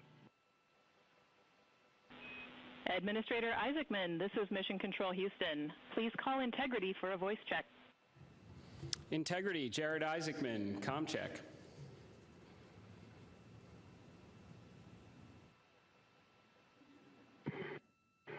Administrator Isaacman, we've got you loud and clear, sir. How us? I've got you loud and clear. Artemis II crew, we have a very special guest who wanted to be the first person to greet you after your return from the far side of the moon. Reed, Victor, Christina, and Jeremy, it's my honor to introduce the President of the United States of America, President Donald J. Trump. Over to you, sir. Well, thank you very much, Jared, and you are doing a fantastic job. And hello, very special hello to Artemis II. Today you've made history and made all America really proud, incredibly proud. We have a lot of things to be proud of lately, but this is there's nothing like what you're doing, circling around the moon for the first time in more than a half a century. and breaking the all-time record for the farthest distance from planet Earth. Humans have really never seen anything quite like what you're doing in a manned spacecraft. It's really special. I want to personally salute and congratulate Commander Reed Weissman, Pilot Victor Glover, Mission Specialist Christina Koch, and Jeremy Hansen. And I also want to thank the entire amazing team at NASA, headed by Jared, who's a very special guy, by the way, and you all made this day possible, and you've really inspired the entire world. Really, everybody's watching. They find it incredible. I just watched you go to the back of the moon, and people haven't been there in a long time, we can say, but it's going to be more and more prevalent because we're going to be doing a lot of traveling, and then you're going to ultimately do the whole big trip to Mars, and that's going to be very exciting. So you look at, we had no astronaut has been to the moon since the days of Apollo program. The Apollo program was also very special, but that was 50 years ago, and at long last, America is back, and America is back in many ways stronger than ever before. We're the hottest country anywhere in the world. The Artemis crew flew in the most powerful rocket NASA has ever made, ever launched, traveled over 250,000 miles, broke the distance record set by the legendary Apollo 13, and America is a frontier nation, and the 4 brave astronauts of Artemis II are our modern day, you really are modern day pioneers, all of you, and one of them happens to be a neighbor. You know who that is, right? You have a special person over there, a neighbor, and we like our neighbor. Your mission paves the way for America's return to the lunar surface very soon. We're going all out. We're doing everything we can, and it's headed up by Jared. We'll plant our flag once again, and this time we won't just leave footprints. We'll establish a permanent presence on the moon, and we'll push on to Mars. That'll be very exciting. I'm waiting for that so much. I'd love to be here, but maybe we won't quite make it in terms of timing, but we will be up in the moon, and that's going to happen soon. So America will be second to none in space and everything else that we're doing, and we will continue to lead the whole thing into the stars, this incredible journey into the stars. So I just wanted, it's an honor to speak to you, and I wanted to congratulate each and every one of you. And tell me, what is the most unforgettable part of this really historic day? The whole world is watching and listening. Please tell me.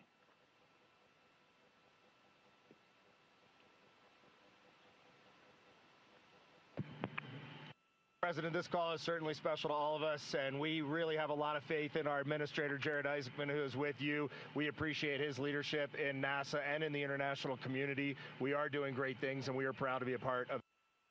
I have to tell you, as we came around the near side of the moon, seeing all the sights that we've seen from Earth for all of our lives, but we're seeing them from a different perspective, and then we started to get a glimpse of the and we saw sites, Oriental sites that no human has ever seen before, not even in Apollo, and that was amazing for us. And then the surprise of the day, we just came out of an eclipse where the sun, moon, and the entire dark moon about that big right out the window that we were watching. We could see the corona of the sun, and then we could see the planet train line up, and at Mars, and all of us commented how excited we are to watch this nation and this planet become a 2-planet species. That is fantastic. You know, I had a decision to make in my first term, and the decision is, what are we going to do at NASA? Are we going to have it be revived, or are we going to close it down? And I had very little hesitation, and it's really great to have somebody like Jared involved, because he really makes it much easier for me. But it was not even a question in my own mind. We've spent what we had to do, and then of course we have Space Force, and Space Force is very much related to what you're doing, and that was my baby. That was a very important one, and it'll turn out to be truly one of the most important, I believe, decisions I've ever made. So we're very proud of Space Force, and we're very proud of all of you. Does anybody else have anything to say? A lot of people listening.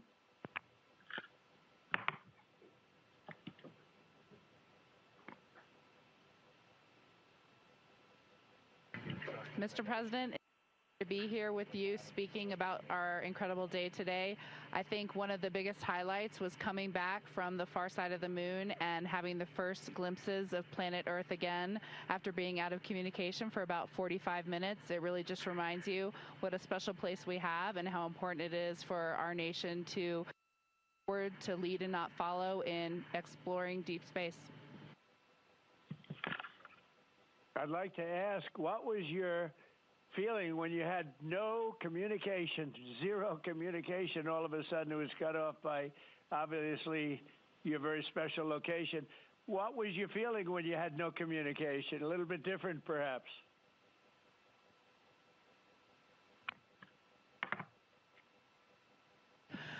Yes, Mr. President, it was I said a little prayer, but then I had to keep rolling. I was actually recording scientific observations of the far side of the moon. You know, that is actually the time when we were the farthest and the closest to the moon. And so we were really able to make some of our most detailed observations of the far side of the moon up close. And so we were busy up here working really hard. And I must say, it was actually quite nice.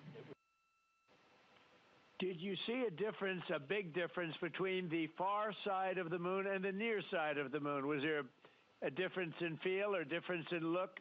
What did you see?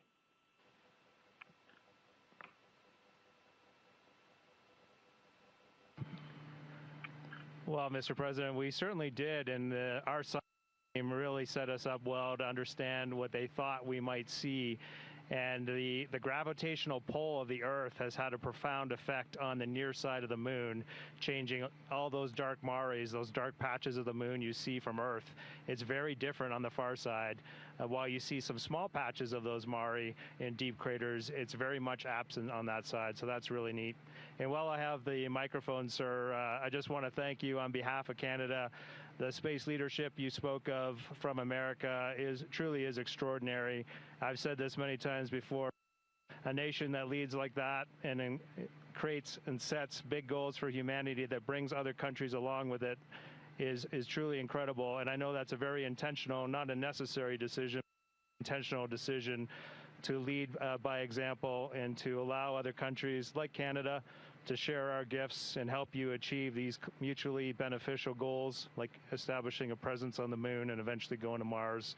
And Canadians are so proud to be a part of this program. Well, I have to say I spoke to a very special person, Wayne Gretzky, who I think you know, the great one. And I spoke to your Prime Minister and many other friends I have in Canada. They are so proud of you. And you have a lot of courage. I'm not sure if they'd want to do that. I'm not even sure if the great one would want to do that, to be honest with you. But you have a lot of courage doing what you're doing, a lot of bravery and a lot of genius. But they're very, very proud of you.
Administrator Alex, I'm going to just get a quick comm check, make sure you guys are still on the line and we didn't have a handover.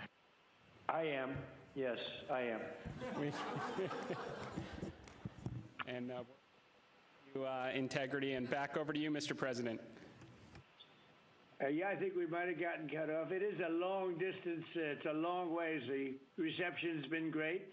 There's a little bit of about a 9-second delay, but no, I just had a statement for, I don't know what you heard, but I was just saying they're very proud of your brilliant person from Canada on the ship. And Wayne Gretzky is a great friend of mine, and he's very proud of him. And the Prime Minister I spoke to, they're very, very honored that you have a courageous person from Canada. You have a lot of courageous people from Canada, so it was very nice. I'm not sure if you heard me say that, but it was very nice.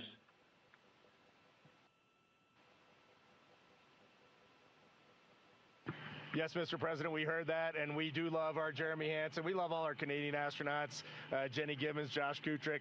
They're just great people, and they're such a welcome addition to our Corps. Great. Well, I really look forward to, when we can, I look forward to seeing you in the Oval Office.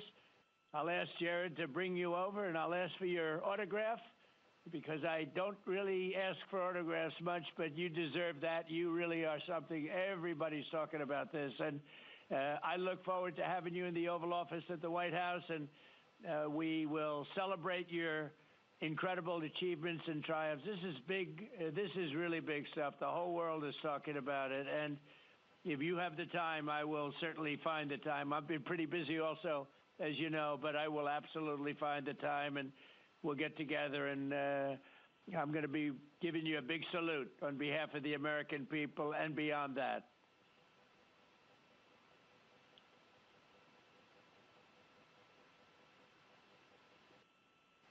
Thank you for that, Mr. President. And when you want us, we will be there. And thank you for your leadership. Thank you to Jared for his leadership. Really, thank you for taking the time out today to visit NASA. It's really special for us, but it's really special for the team on the ground. A whole team of people all around the world pulled this off, and we just want to say thank you to all of you for this. It is the thrill and honor of a lifetime to have been on this journey. Today was amazing, but this 3-year journey has been amazing, and it was made possible by the American people and the Canadian people, and we're so grateful to you all. Thank you very much. Well, thank you very much. And Jared, congratulations. We'll see you soon. And I know that you have Mars very much in your mind, so we'll start thinking about that pretty soon, I think. And thank you. Congratulations to everybody. I'll see you at the Oval Office. Thank you for your time, Mr. President. It's been an honor. Thank you very much. Bye. Bye. Integrity. This is Houston ACR. That concludes the event. Thank you. Thank you to all participants. Integrity, we are now resuming operational audio communications.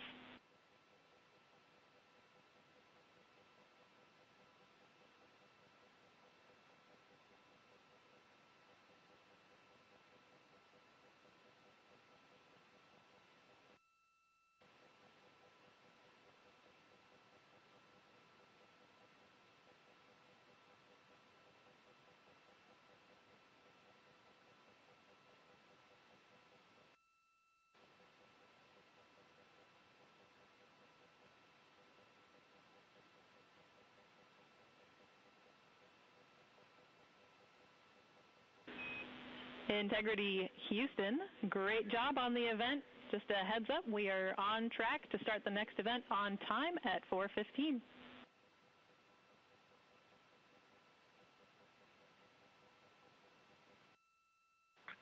Okay, sounds great. We'll be ready.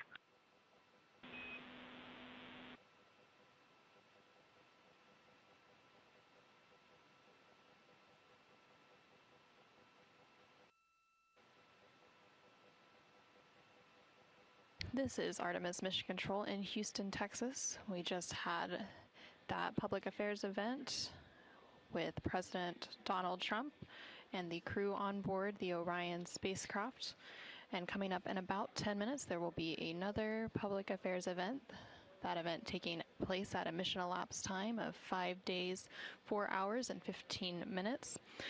Currently on your screen, you're seeing a look at the Artemis Real-Time Orbit website, which provides updates on the velocity as well as the distance of the Orion spacecraft from both Earth and the Moon. The Orion spacecraft and its crew, that crew including Reed Wiseman, Victor Glover, Christina Cook, and Jeremy Hansen, are currently about 250,000 miles away from the Earth, and that distance is starting to become smaller as they are now on the return leg of their journey. And they are about 9,300 miles away from the Moon. They made their close approach to the Moon. Integrity Houston with a question about fan speed.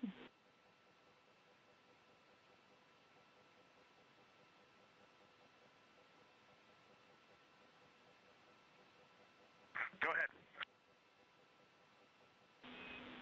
Hey, Reed, we were wondering if this adjusted fan speed is something that you would like to keep going forward, or if it was just a specific change request for the events this evening.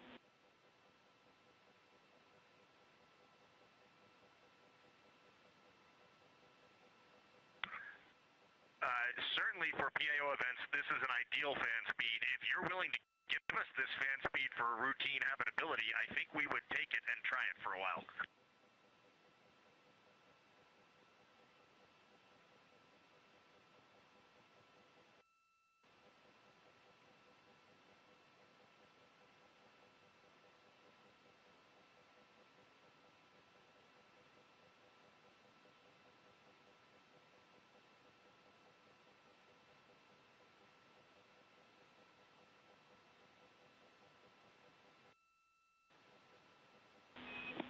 And Reed, we are able to support keeping the fan speed in this config. Happy to keep it here to collect data.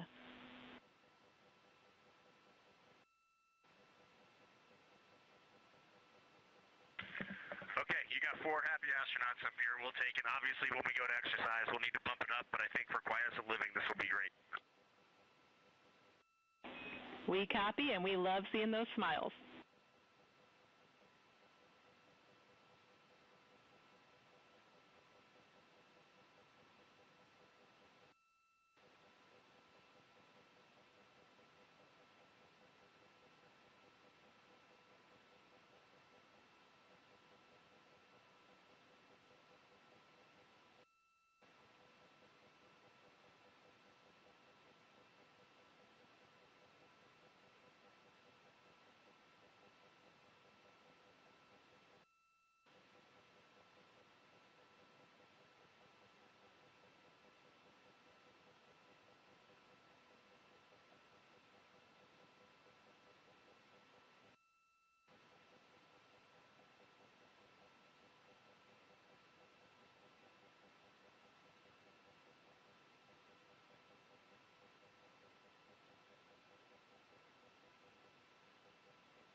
config you're expecting. I have the dual camera bracket is installed, the window shade is closed, and the docking camera is stowed in its Alpha 3 storage area.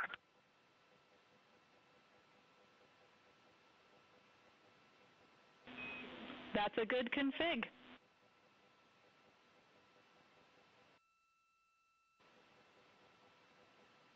Thank you. And while I've got you, we are 3 minutes out from an on-time start of the next event.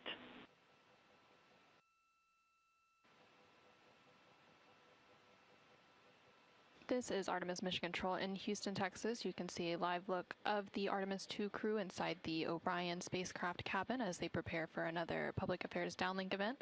There on your screen is CSA astronaut Jeremy Hansen along with NASA astronaut Reed Wiseman and NASA astronaut Victor Glover popping up. Earlier today, the crew completed their lunar flyby observation period, during which the Orion spacecraft and its crew passed approximately 4,000 to 6,000 miles from the moon and provided the astronauts with a full disk view of the lunar surface. And from that higher vantage point, the astronauts were able to observe both poles and large-scale geological features in a single view. Towards the tail end of that observation period, they also were able to see an eclipse. And that eclipse period lasted about an hour and was when the sun was hidden from view behind the opposite side of the moon from the perspective of Orion.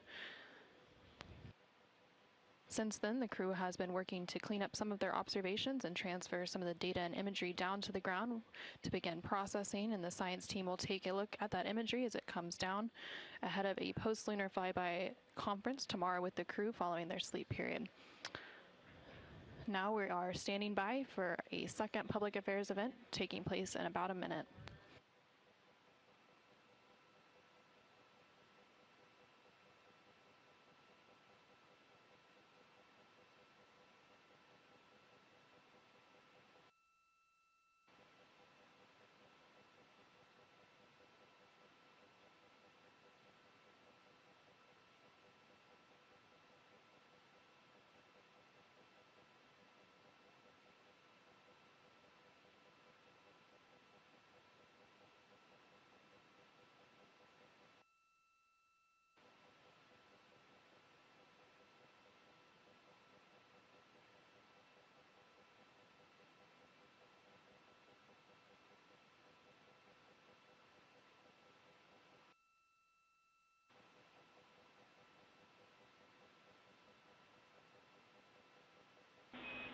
Integrity, this is Houston. Are you ready for the event?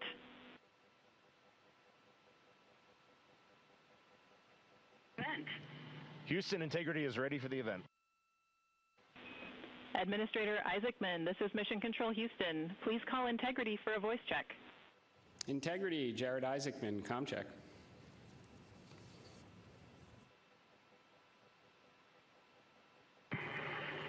Administrator Isaacman, we've got you loud and clear up here. I've got you loud and clear, and let's see if we can top that last PO event. That was pretty special. So we are going to spend the next 20 minutes doing Q&A from a number of questions that have been submitted, and we are going to start with one from me. You all have spent years preparing for this moment and imagining what it must be like when you look down at the moon, at the lunar surface. What has surprised you all that you did not anticipate?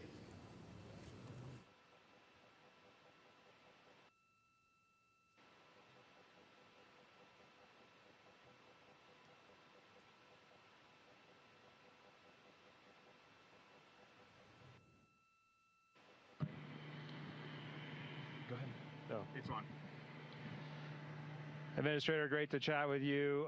Just something that just shocked me because really using imagery and just the three-dimensionality of it, you know from your experience of seeing the Earth from space, how it just seems different. And you look out in depth of things, and when we were on the far side of the moon looking back at Earth, it was just so obvious you had this sphere out in front of you of the moon and this three-dimensional.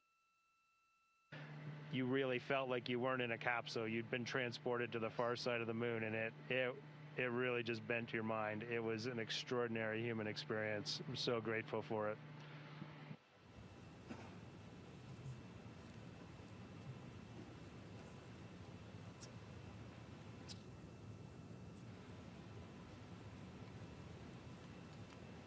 Integrity, Jared, anyone else want to answer that one?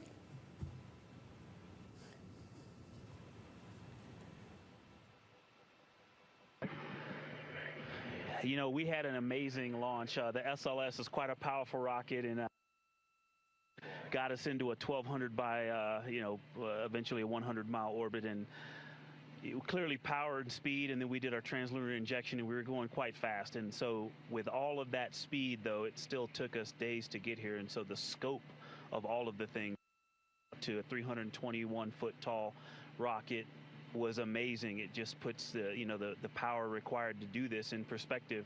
But then even with all that power and to get to those velocities, it still took us days. And the breadth of the distance we had to cover, watching the distance from Earth count up and the distance from the moon count down was one of the most surprising things I've enjoyed. Well, as I was trying to formulate an answer, at first I anything because there are so many things to choose from. I'll try to just narrow it down, but I'm going to go with something we did yesterday, a manual flight test objective, where we just basically got to sit at the vehicle. It was Jeremy and I this time, and just drive around using the rotational hand controller, basically just drive it with the stick, and how well it handled, how tight the control algorithms were, and watching it respond when we actually degraded it on purpose by going into 3 degrees of freedom control, by actually inhibiting some of the jets, which even though we have jet redundancy, of course, for each other in these complicated algorithms. So it was just amazing to be in a deep spacecraft and just be flying it around by hand. The one other thing I'll say, how fast it has gone by. I'm not ready to go home. I can't believe that something this cramped of quarters can fly by and still be fun every single minute. And I'll just close out with, I think just scale, Jared, is the thing that is just blowing my mind. You flew Polaris Dawn to some amazing apogee numbers, and on the International Space Station, we're 250 nautical miles up, and that's the most beautiful view I think a human could ever experience. And we are dealing with numbers that are 250,000 miles, and every time Mission Control points to this vehicle, either at the moon or at Earth, and it reminds me every day that humans have to go, we've got to explore, we've got to go further to expand our knowledge, expand our horizons. And every time we take another step forward, it makes the world seem a little bit smaller and a little bit more manageable. And just putting these numbers in perspective, it is impossible as a human to look at these displays and comprehend them. But here we are, and NASA is doing this, an international team is doing this, and they're doing it very well. Excellent words, Integrity. So certainly a very wild insertion orbit. I can imagine the contrast between perigee and apogee, the scale of it all, the 3D, seeing the moon come alive, and then certainly manual control. Well, every Dragon crew for the last 5 years is very jealous on that. Okay, so we're going to questions here. This one, the Artemis II crew, inspire all of us, but what inspires you?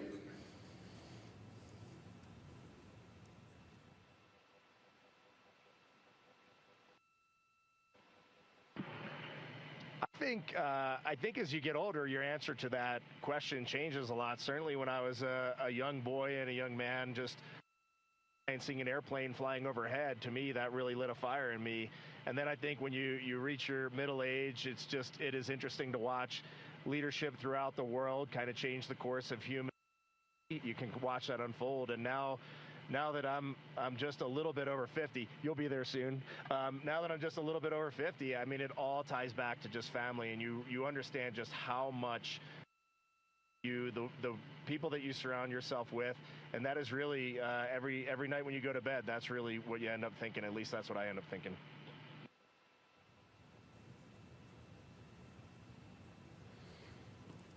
Thank you. All right, so here's a question. It's a good one. So for the Artemis II crew, what is the advice you would pass along for the next astronauts that will go in Orion?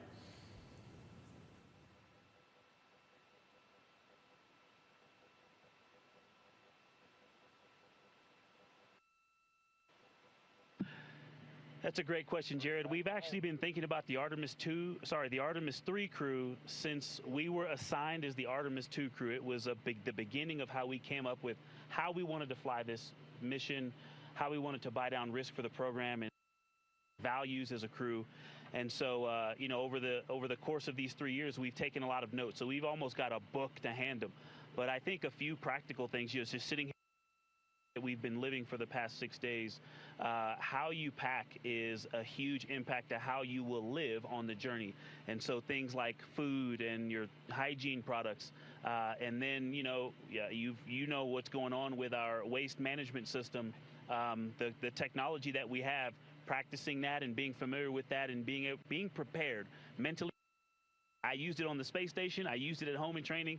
But I'll be honest, I wasn't really prepared to have to use it for over half the mission. And but we adapt and overcome. And so I can't wait to talk to that crew. I'm glad you said it, or else I was. We definitely have to fix some of the plumbing. Okay, this question is from Merriam-Webster.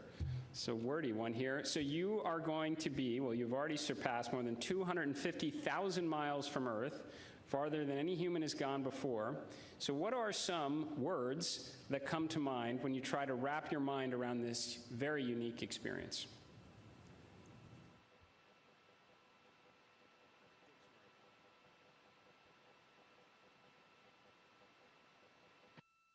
I'll be honest with you, the main word, because superlatives just don't do it justice, is humility. We would never be here if it weren't for so many people that came before us, starting with Neil Armstrong, Katherine Johnson, Dorothy Vaughan, civil rights movement leaders, everyone who worked on this spacecraft. Before we got here in our 3 years of training, we went all over the country and even to our European and Canadian partners to see the people who have put their hands on this hardware, the millions of parts from every valve, to this entire thing, the people that put on harnesses every day to rig it up in the VAB.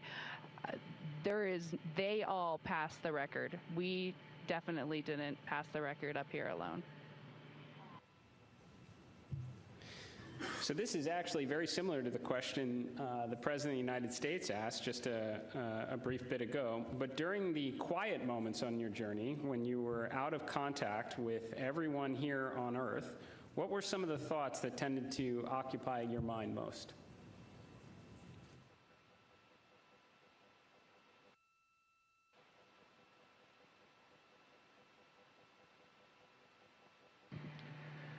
Yeah, as Victor said earlier, when we were on the far side of the moon and out of contact with planet Earth, we all knew it, and it was a milestone. We saw Earth disappear, the Earth set. But we were so busy with the science, and we have such faith in our vehicle integrity, such faith in mission control, that we were just at complete peace and just doing our job. And just trying to do a good job to collect as much science data as we could while we were on the far side of the moon, and we were just giddy in here, like of our lives. He's being a bit humble, but as soon as we went out of comm with planet Earth, we did have maple cookies. As we just gathered together for about 30 seconds, each one of us had a maple cream cookie and then right back into the science. But we had to take a moment to honor that time going behind Earth, and it was going behind the moon and out of touch with Earth, and that was a very surreal moment for this crew.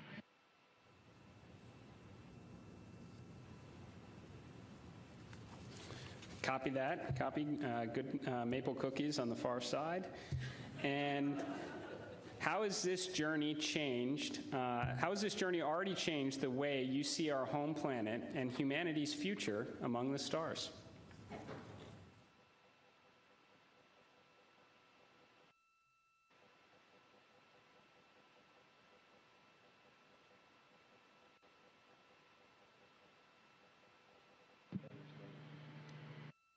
there's so many directions I think we could go with that, and I just, I think that there's, global, but I think real impact is local, and is to see the Earth as an entire thing and look at it, this system, and to see it all in once.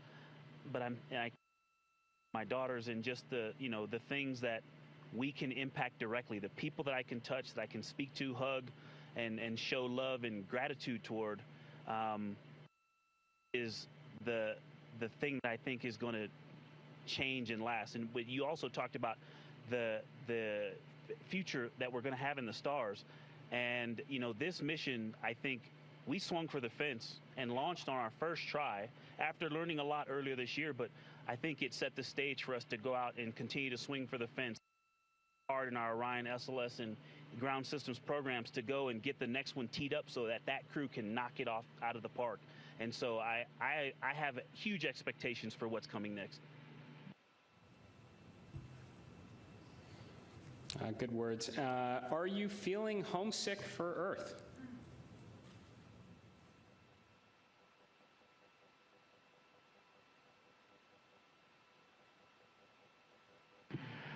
I will tell you, last of my eyes, I did start thinking about getting home. It's not homesickness at all, but the first time probably in 3 years, I let my mind get past the moon and back towards home, and I had to catch myself right there. You're an operator just like we are, and that is the place to be when you're up here. We got to look one step ahead. What's next? What's our next burn? How are we setting up our trajectory to get home? And we are going to do that. We are locked in, and we are definitely excited for the second half of this mission. And we are on guard. We are first crew to fly this vehicle. We are ready for any contingency in any scenario, and we are going to stay locked in every second until we are back on that Navy ship and then home reunited with our families. And copy that. Astronauts like being in space. That checks out. Okay, there's a lot of questions from the space photography community. How are the pictures going so far?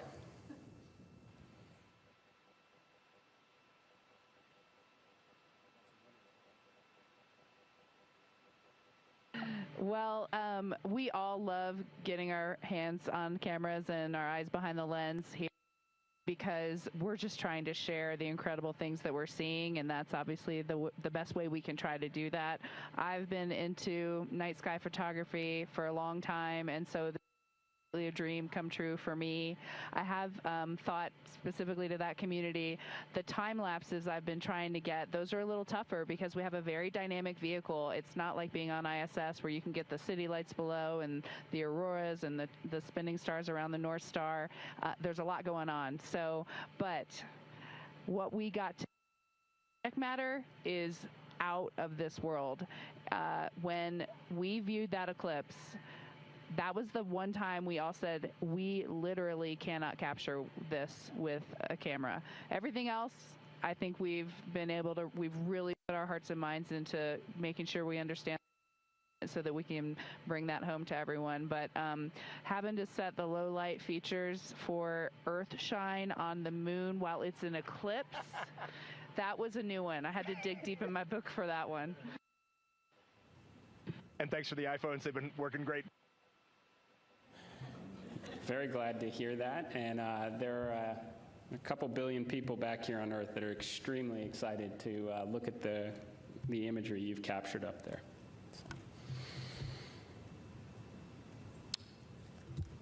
Okay, well, I want to thank you all. Integrity. So Reed, Victor, Christina, Jeremy, on behalf of NASA and space-loving people across the world, thank you for taking us with you to the moon. Thank you for your courage, all of your beautiful words that we've heard. You represent the absolute best of us. We are proud of you, and we look forward to welcoming you back safely to the good Earth very soon. Godspeed, and go Artemis II.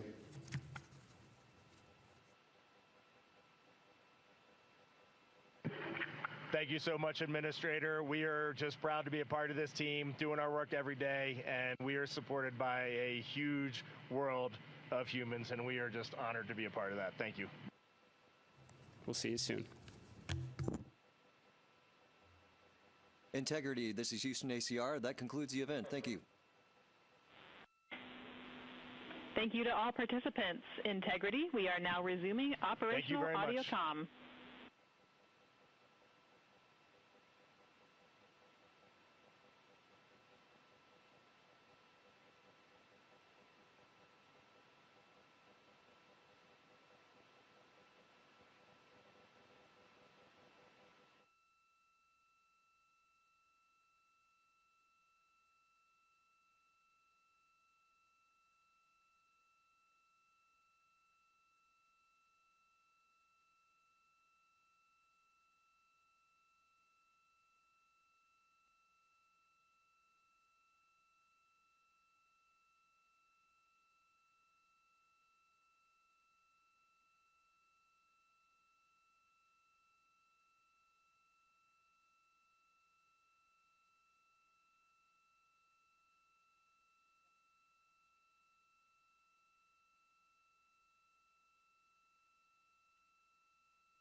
This is Artemis Mission Control in Houston, Texas.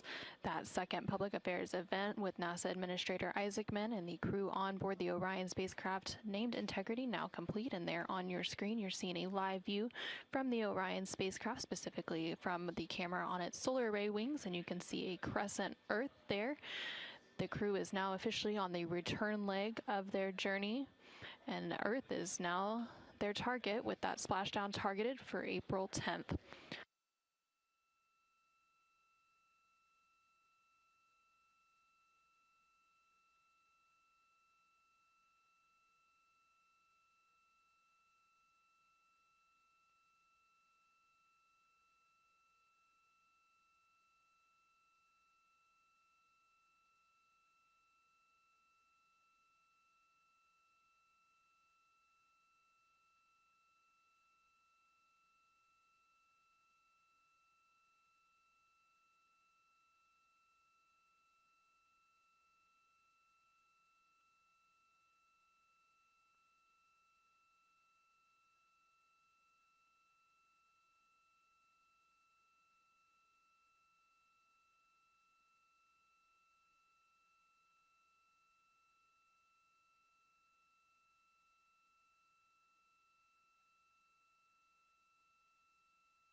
This is Mission Control Houston inside the Artemis Flight Control Room as the lunar flyby coverage is coming to a close. You can see a final look there of the Orion spacecraft and that crescent moon in the distance. The Artemis II crew inside the Orion spacecraft named Integrity lifted off atop the Space Launch System rocket on Wednesday, April 1st from NASA's Kennedy Space Center in Florida. This crew is the first to live and work inside the Orion spacecraft. And about 25 hours after launch, Orion conducted its TLI, or translunar injection burn, which committed Orion to departing high Earth orbit and set us up for today's flyby. TLI also served as the spacecraft's deorbit burn as it slingshot Orion around the moon and set the crew on its free return trajectory, with that splashdown slated for Friday, April 10th. Last night, on flight day 5, the crew entered the lunar sphere of influence, the point at which the pull of the moon's gravity became stronger than the pull of Earth's gravity, and the crew will remain in this lunar sphere of influence until about 12:25 p.m. Central, 1:25 p.m. Eastern on April 7th. Today, the crew spent the majority of their day making science observations and capturing imagery as part of the lunar flyby, during which Orion and its crew passed approximately 4,000 to 6,000 miles from the moon and provided the crew with a full disk view of the lunar surface. From that higher vantage point, the crew was able to observe both poles and large-scale geologic features in a single view, and the Artemis II crew also became the first humans to directly observe certain far-side regions of the moon with unaided eyes. During the lunar flyby, the crew also surpassed the Apollo 13 distance record and made that farthest distance from the Earth during their mission at a distance of 252,756 miles away from Earth. Integrity Houston, with 2 updates.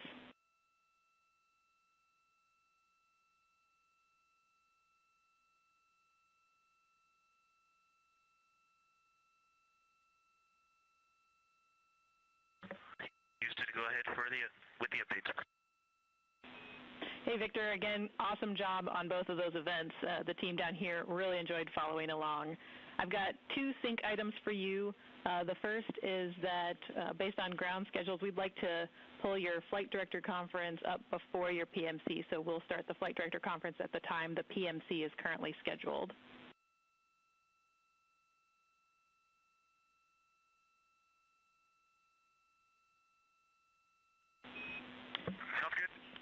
And the second item is just following up on the DU-1 caution. We believe this is a recurrence of what we saw with DU-2 earlier in the mission. It's back up, and it's ready for you to reconfigure displays as you wish, and I see you have that in work.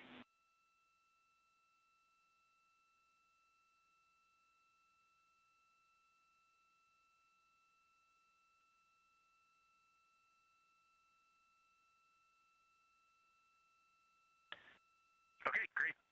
We would love a main and secondary dump line status, or really the main line.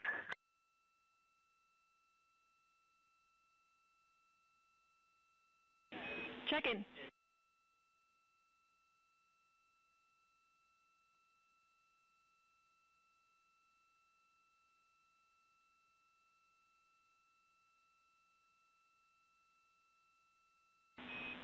And Reed, back with you on the dump lines. The main dump is open, and it's proceeding very slowly, but the secondary is still configured and go for use.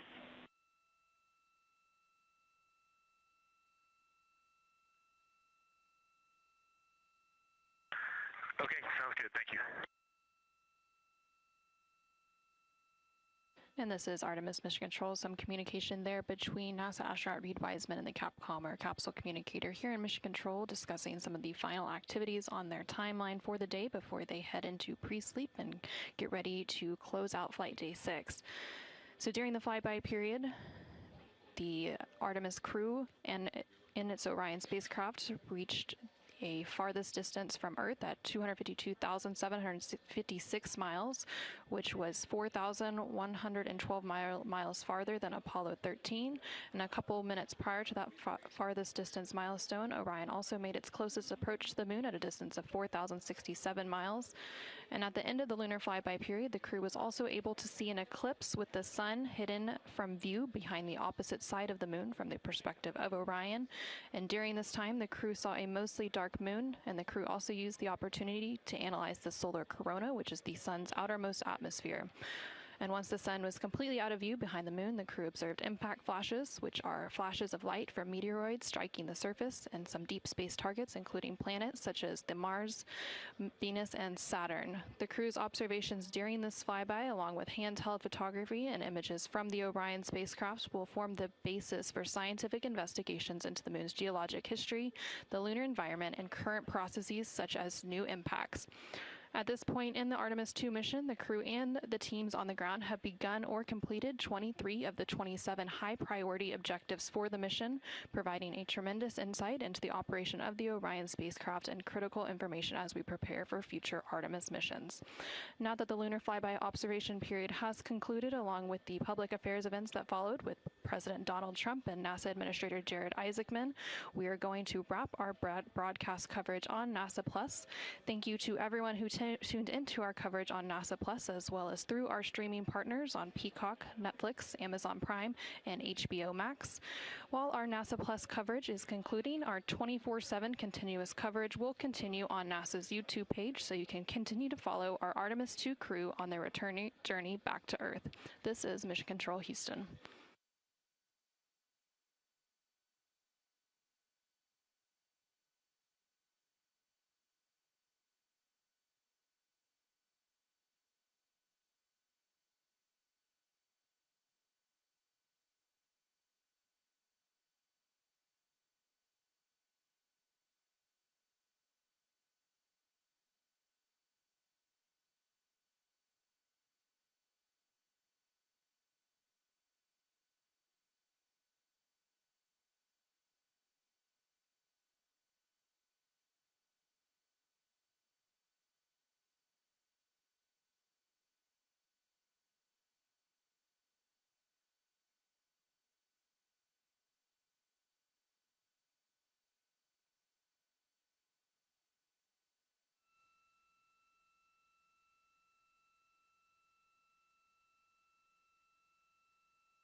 Houston Integrity. We have a science question. We are ready to copy.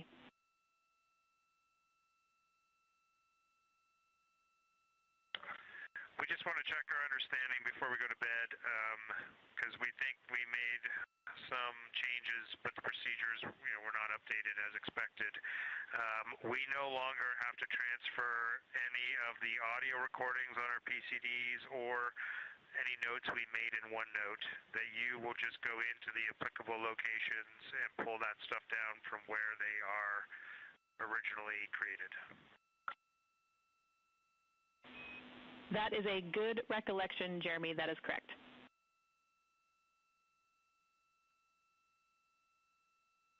Okay, so we are transferring photos into 4 science folders on all 3 PCDs. And if you go into those 4 science folders, you'll get all of the imagery that we took today. And just a heads up, just so much excitement up here. Sometimes we switch cards and sometimes we didn't. And so the different shifts are on various cards in various places, but all the photos are there. Copy all. Thanks for the report.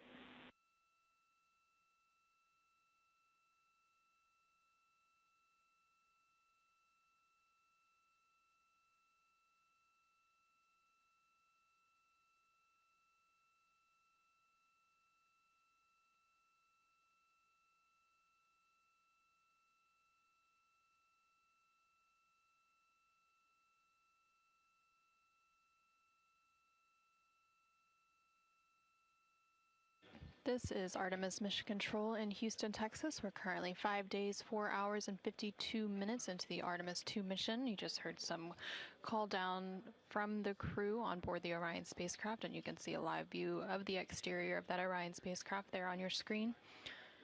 They are working to downlink some of the imagery that they captured throughout the lunar flyby today.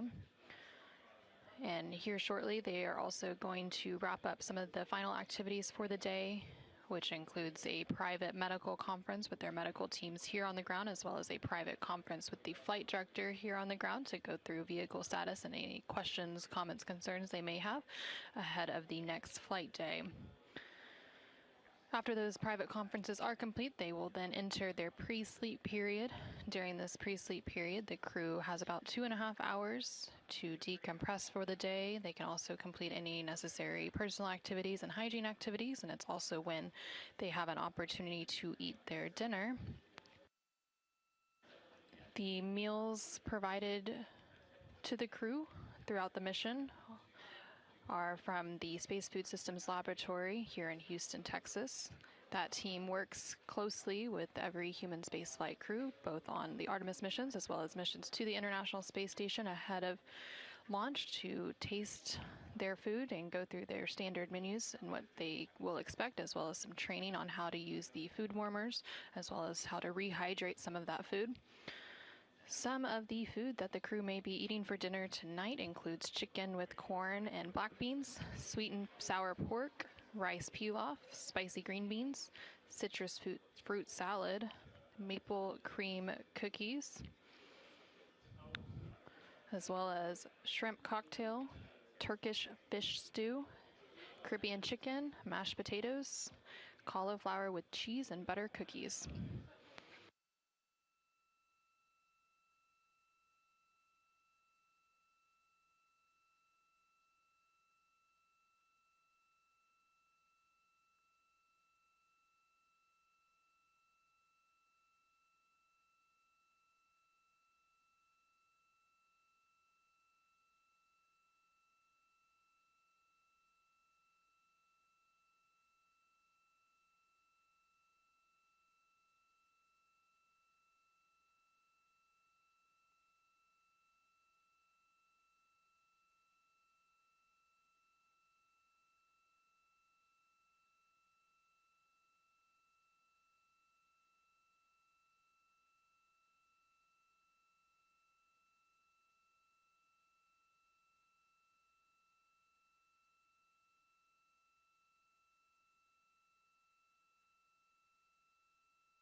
Integrity Houston, OE2 is configured for your conference with Mr. Radigan.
This is Artemis Mission Control.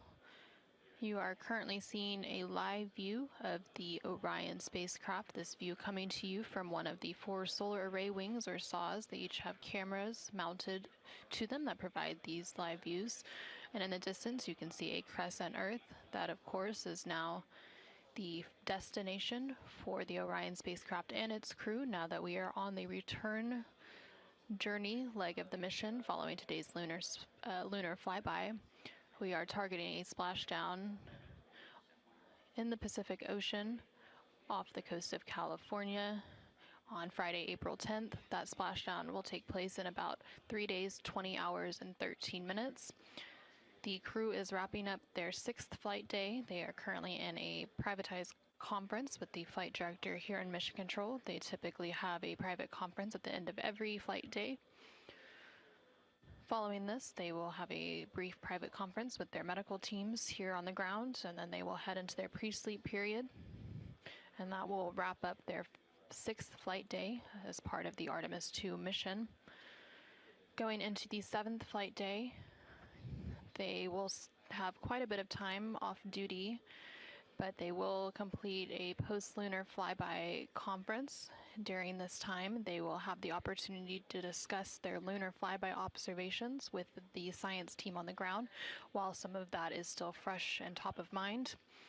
And then a little bit later in the day, there is the opportunity for a RTC-1 burn. This is a return trajectory correction burn, should it be needed, and it will allow, it would be a short thruster firing to allow the Orion spacecraft to fine-tune its trajectory on the return leg. And then in the second half of the day, they will work on a radiation sheltering demonstration.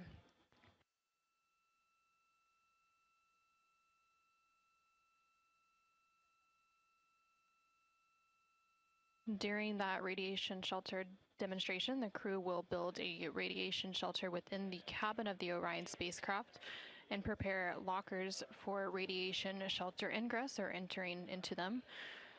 On missions to the moon through the Artemis program, astronauts venture beyond Earth's protective magnetic field.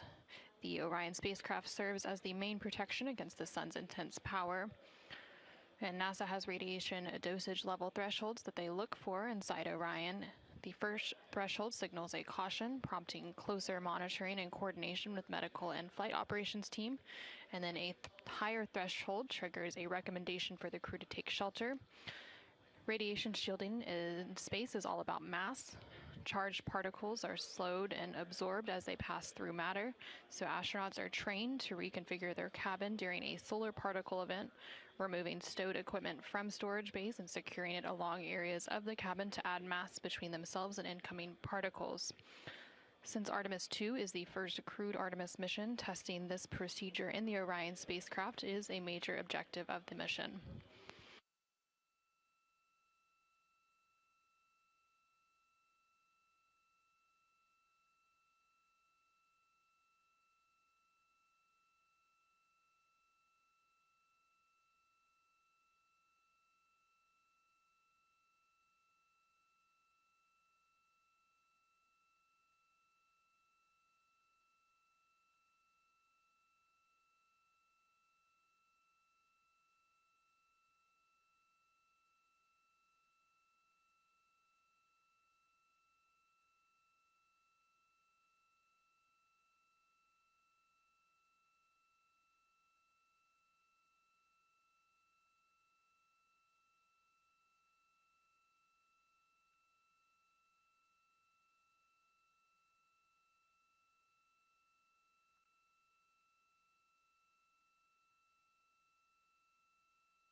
This is Artemis Mission Control in Houston, Texas. We are currently 5 days, 5 hours, and 19 minutes into the Artemis II mission and counting.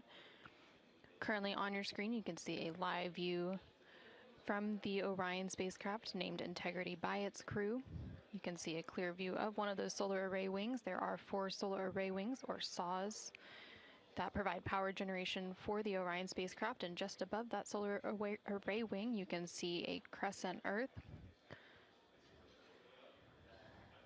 Currently, the Orion spacecraft is about 11,900 miles away from the moon, and that distance will continue to increase now that we are on the return leg of the journey.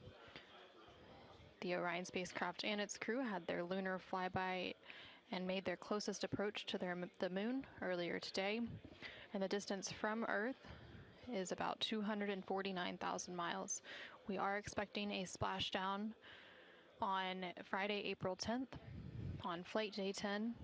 That splashdown in the Pacific Ocean off the coast of California in about 3 days, 19 hours, and 57 minutes from now. Currently, the crew is wrapping up some of the final activities for the day, and then they are about to enter their pre-sleep period.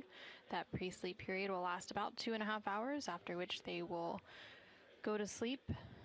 They typically have an 8.5-hour sleep period, and then they will begin flight day 7.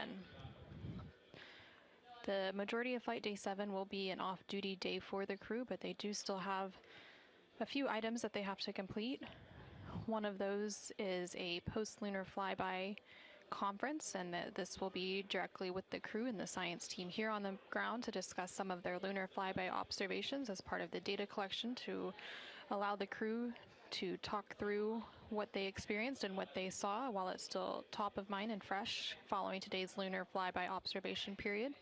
Again, that lunar flyby lasted about 7 hours, and towards the tail end of that flyby, they did get to experience an eclipse. Following that post-lunar flyby conference, the crew will have a little bit of a break. They will be able to exercise, have their midday meal, and then there is the opportunity for a return trajectory correction 1 burn should it be needed. These return trajectory correction burns allow the Orion spacecraft to fine-tune its path on the way back to Earth. On the outbound journey, there were originally 3 planned outbound trajectory correction burns. The first 2 of those burns ended up being canceled, as it was determined they were not needed due to the accuracy of the translunar injection burn, or TLI burn, which took place on flight day 2. The third and final of those outbound trajectory correction burns did take place on flight day 5, and it ended up being a 17.5-second burn to fine-tune Orion's trajectory as it made its flyby around the moon. So again, there will be an opportunity for a return trajectory correction burn tomorrow should it be needed. And then in the latter half of their flight day 7, they will complete a radiation shelter demonstration.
This is Artemis Mission Control in Houston, Texas. Currently on your screen, you can see a live view of the Orion spacecraft on the left-hand side.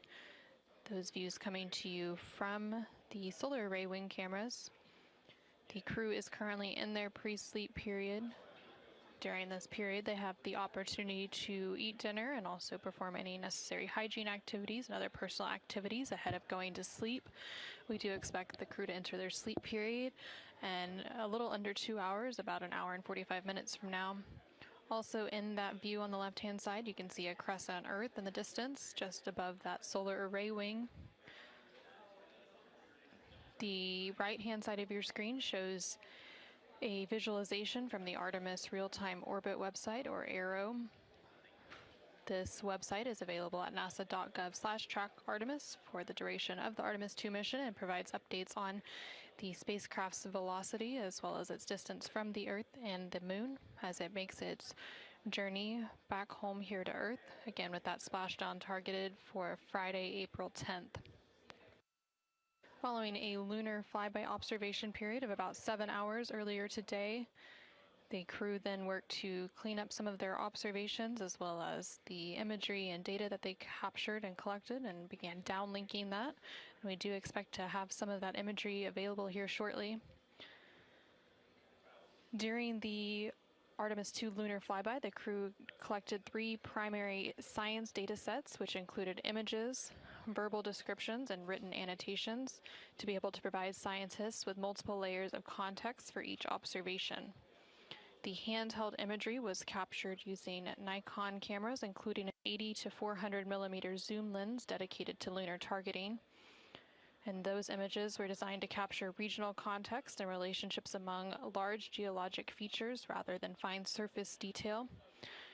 And then the verbal descriptions were the highest priority science data set on Artemis II. The astronauts recorded real-time observations through a dedicated application on their crew tablets, which are sometimes referred to as PCDs or portable computing devices. Through those verbal descriptions, they were describing what they were seeing, how the features related spatially, and how conditions were changing as the lighting evolved. And then the crew annotations were recorded in OneNote. We are complete with the conference on too. You can normalize that. Thank you. In work. Thanks.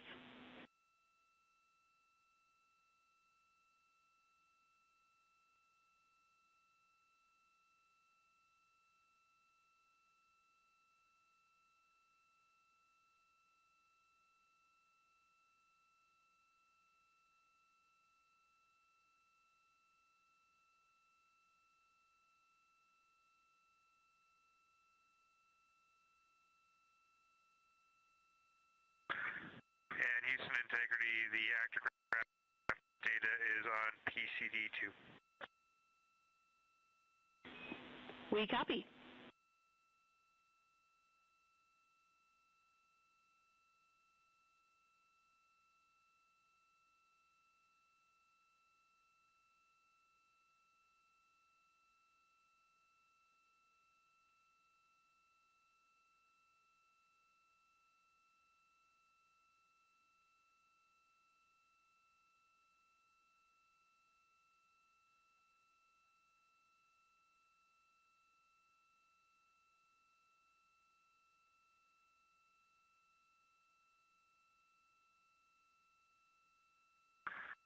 Houston Integrity on 1 for imagery for downlink folders.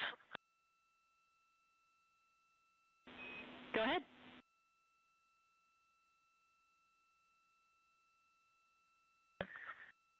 Hey, on PCD1, I have noticed I have 2 imagery for downlink folders, and I have been using both of them today. One is on the C drive, and one is in C users CDR desktop imagery for downlink. So when they're downlinking from PCD1, please have them check both folders, and then after, it looks like there was an alias placed on my desktop, and that has caused that confusion. So likely my fault, don't recall. But if they could please check both the C drive imagery for downlink and then my login imagery for downlink on PCD1, I would appreciate it. We copy.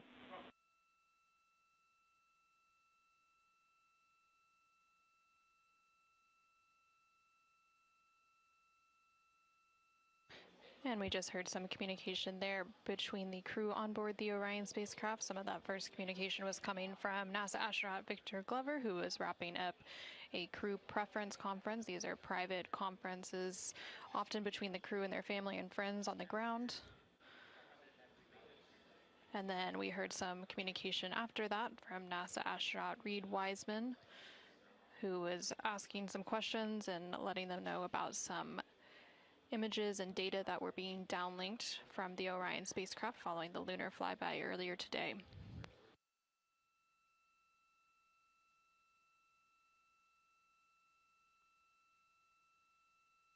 During the lunar flyby, in addition to the images and verbal descriptions and written annotations that the crew was collecting, the Orion spacecraft's vehicle-mounted cameras also supplemented the crew's observations by providing high-resolution still imagery and lower-resolution video before, during, and after the flyby from perspectives unavailable inside the Orion spacecraft itself. In preparation for the lunar flyby and the Artemis II mission, the Artemis II astronauts underwent extensive lunar science training, including classroom instruction, field work, and high-fidelity simulations. They had training expeditions that took place in analog environments, such as the Icelandic highlands, where crews practiced identifying and describing geologic features under varying conditions. And then Orion mock-ups were also used to rehearse crew choreography, including three-dimensional space management with an inflatable moon globe to simulate the flyby.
on 1 for the overboard dump.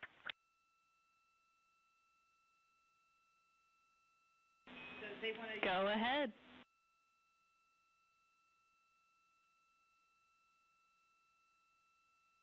If you could secure the overhead dump, we would like to use non-urine toilet, and then we'll call you when we're complete.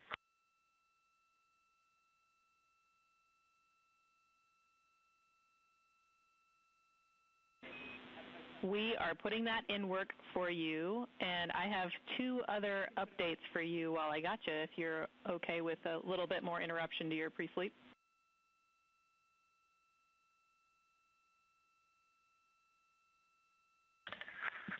Send it.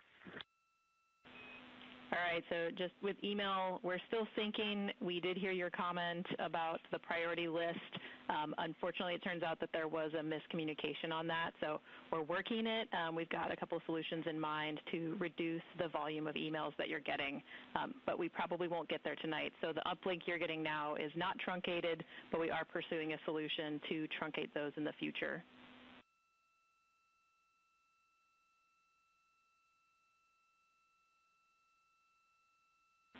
Okay, and what's your ETA on how much longer you want us hands-off email, or we're just not going to have access tonight?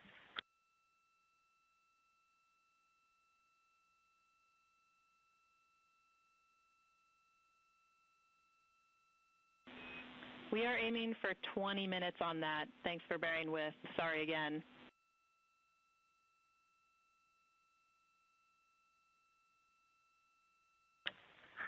Yeah, it's no big deal. Email around the moon was not something we expected to have anyway. Well, you guys regaled us with so much moon joy today. We were really hoping to pay you back. But we'll let you know as soon as that sync is complete.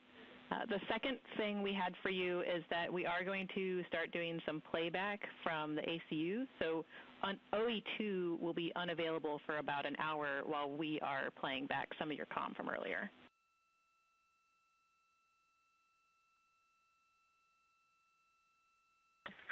Okay, copy that. OE1 only for us for the next couple hours.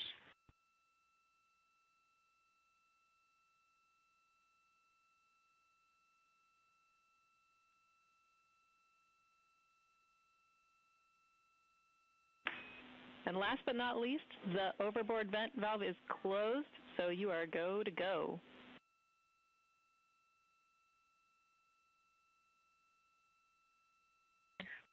All right, in work.